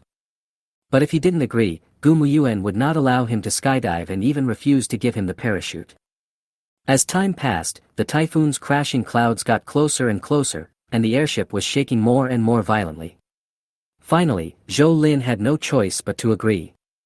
After 3 minutes of emergency training, Zhou Lin and Chao Lin stood at the rear door of the airship pod together. Commander, now we have to. Chao Lin was just about to lock herself and Zhou Lin together, but when she turned around, she found that Zhou Lin was already manually opening the hatch. Sir. Just stay here obediently. Zhou Lin tied Chao Lin to the handrail of the cabin wall in a lightning-fast manner, then transferred her parachute to him and tied it tightly. Looking back, seeing Chao Lin almost crying, Zhou Lin smiled and said, "Don't worry, if I really fall to my death, it has nothing to do with you. It's all my own fault. Goodbye, little girl. I hope we will have a chance to meet again." After saying that, Zhou Lin rushed out without looking back. When Gu Muyuan arrived, there was no trace of Zhou Lin anywhere. Team leader, I'm sorry, It has nothing to do with you. Gu Muyuan sighed heavily. She now only hoped that Zhou Lin could land safely, otherwise she didn't know what the result would be when he returned. In the air, Zhou Lin didn't feel nervous at all. If I fail, I will jump. Looking up at the airship that was slowly turning, Zhou Lin tried to adjust the direction and silently calculated the falling time. 5, 4, 3, 2, 1, open the parachute. After pulling the parachute rope, Zhou Lin felt his body being pulled violently, and the main parachute in the parachute bag was pulled out by the auxiliary parachute and opened. The huge resistance instantly stopped Zhou Lin's high-speed fall. Ordinary people would definitely feel a little uncomfortable for the first time, but for Zhou Lin, this force was almost like tickling. It's quite simple, as long as... No, this direction seems a little wrong, fuck, why is it heading to the sea? It is indeed very simple to open a parachute, and you just need to be brave and careful, but it is really a technical job to control the direction of the parachute in the wind.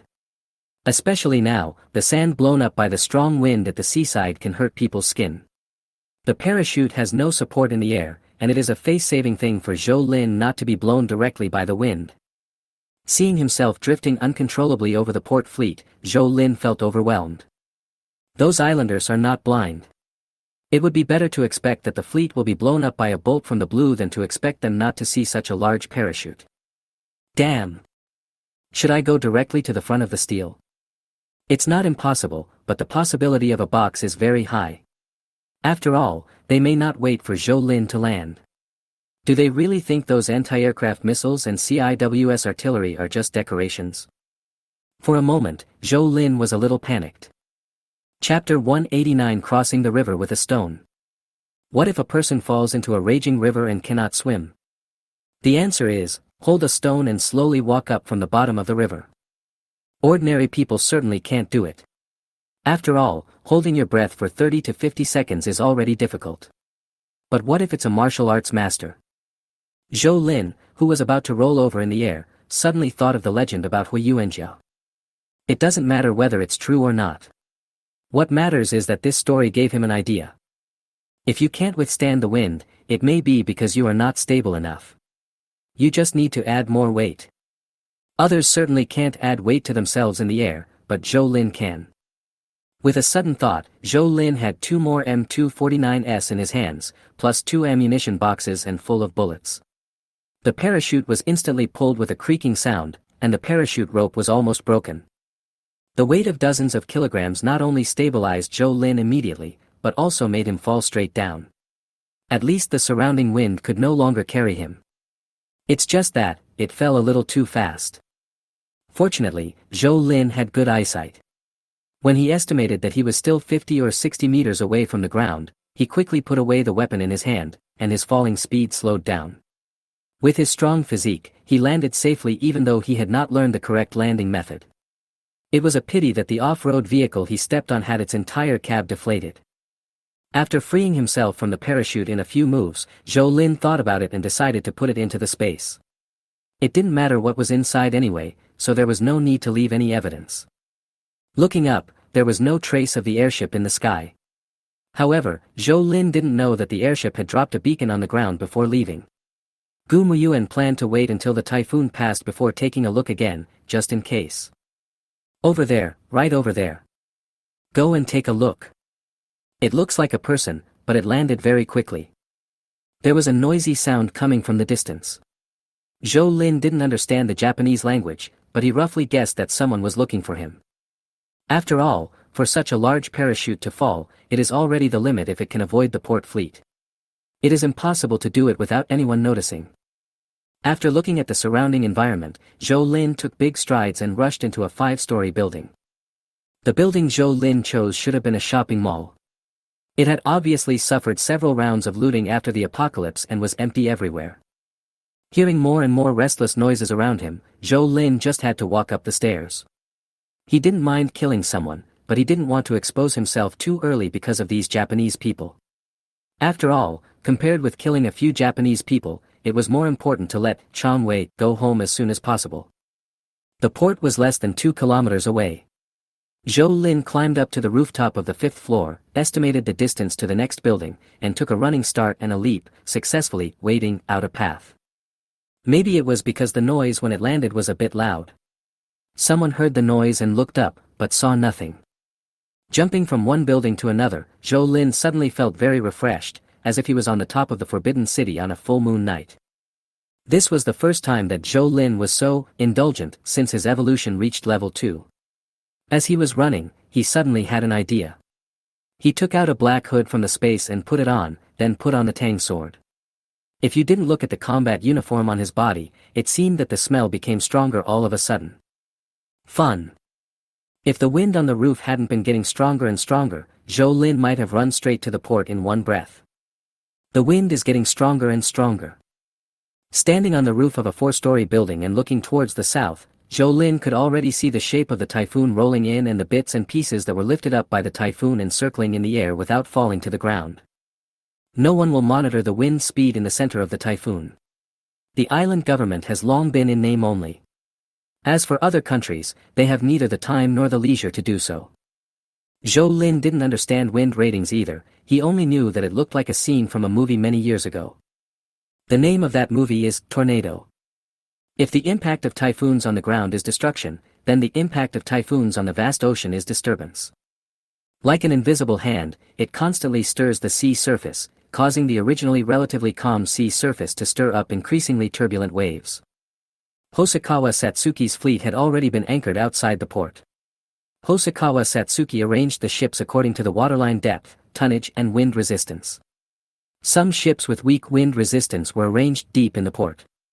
Large tonnage aircraft carriers such as the Gasai and the Susanoo were originally arranged in relatively peripheral areas. Such a formation arrangement is completely no problem in fighting against typhoons.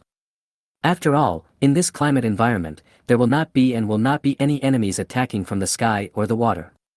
However, placing the Susanoo near the outermost position is very disadvantageous for Zhou Lin. You want to get through all the obstacles at the port and make contact with the Susanoo. Do you really think all the islanders are blind? Zhou Lin walked to the port in the strong wind, and after seeing the situation clearly, he couldn't help but feel worried. He didn't dare to take out the equipment to contact Zhou Li here. Who knows whether the Japanese would use the powerful radio communication capabilities of the warship to directly monitor this area. He thought it was possible. The glass windows creaked in the increasingly strong sea breeze. Zhou Lin thought about it and decided to relax first. After all, no one could escape before the typhoon left. Zhou Lin took out food for about 10 people, heated up what needed to be heated up, boiled what needed to be boiled, and started to add drinks and music to the meal. After entering stage 2, Zhou Lin discovered that his body seemed to have a stronger energy storage ability. At stage I, the evolvers directly call upon the body's own energy to attack or carry out activities. In other words, they can only use as much energy as the body has, and then replenish it. But after entering stage 2, this situation changed. For example, a level 1 evolver can only eat according to the energy required for normal body activities. If a war occurs and this energy is exhausted, then they will begin to convert energy from body tissues, which will reduce efficiency and cause harm to the body. The 2-stage evolvers are like having an invisible organ in their bodies.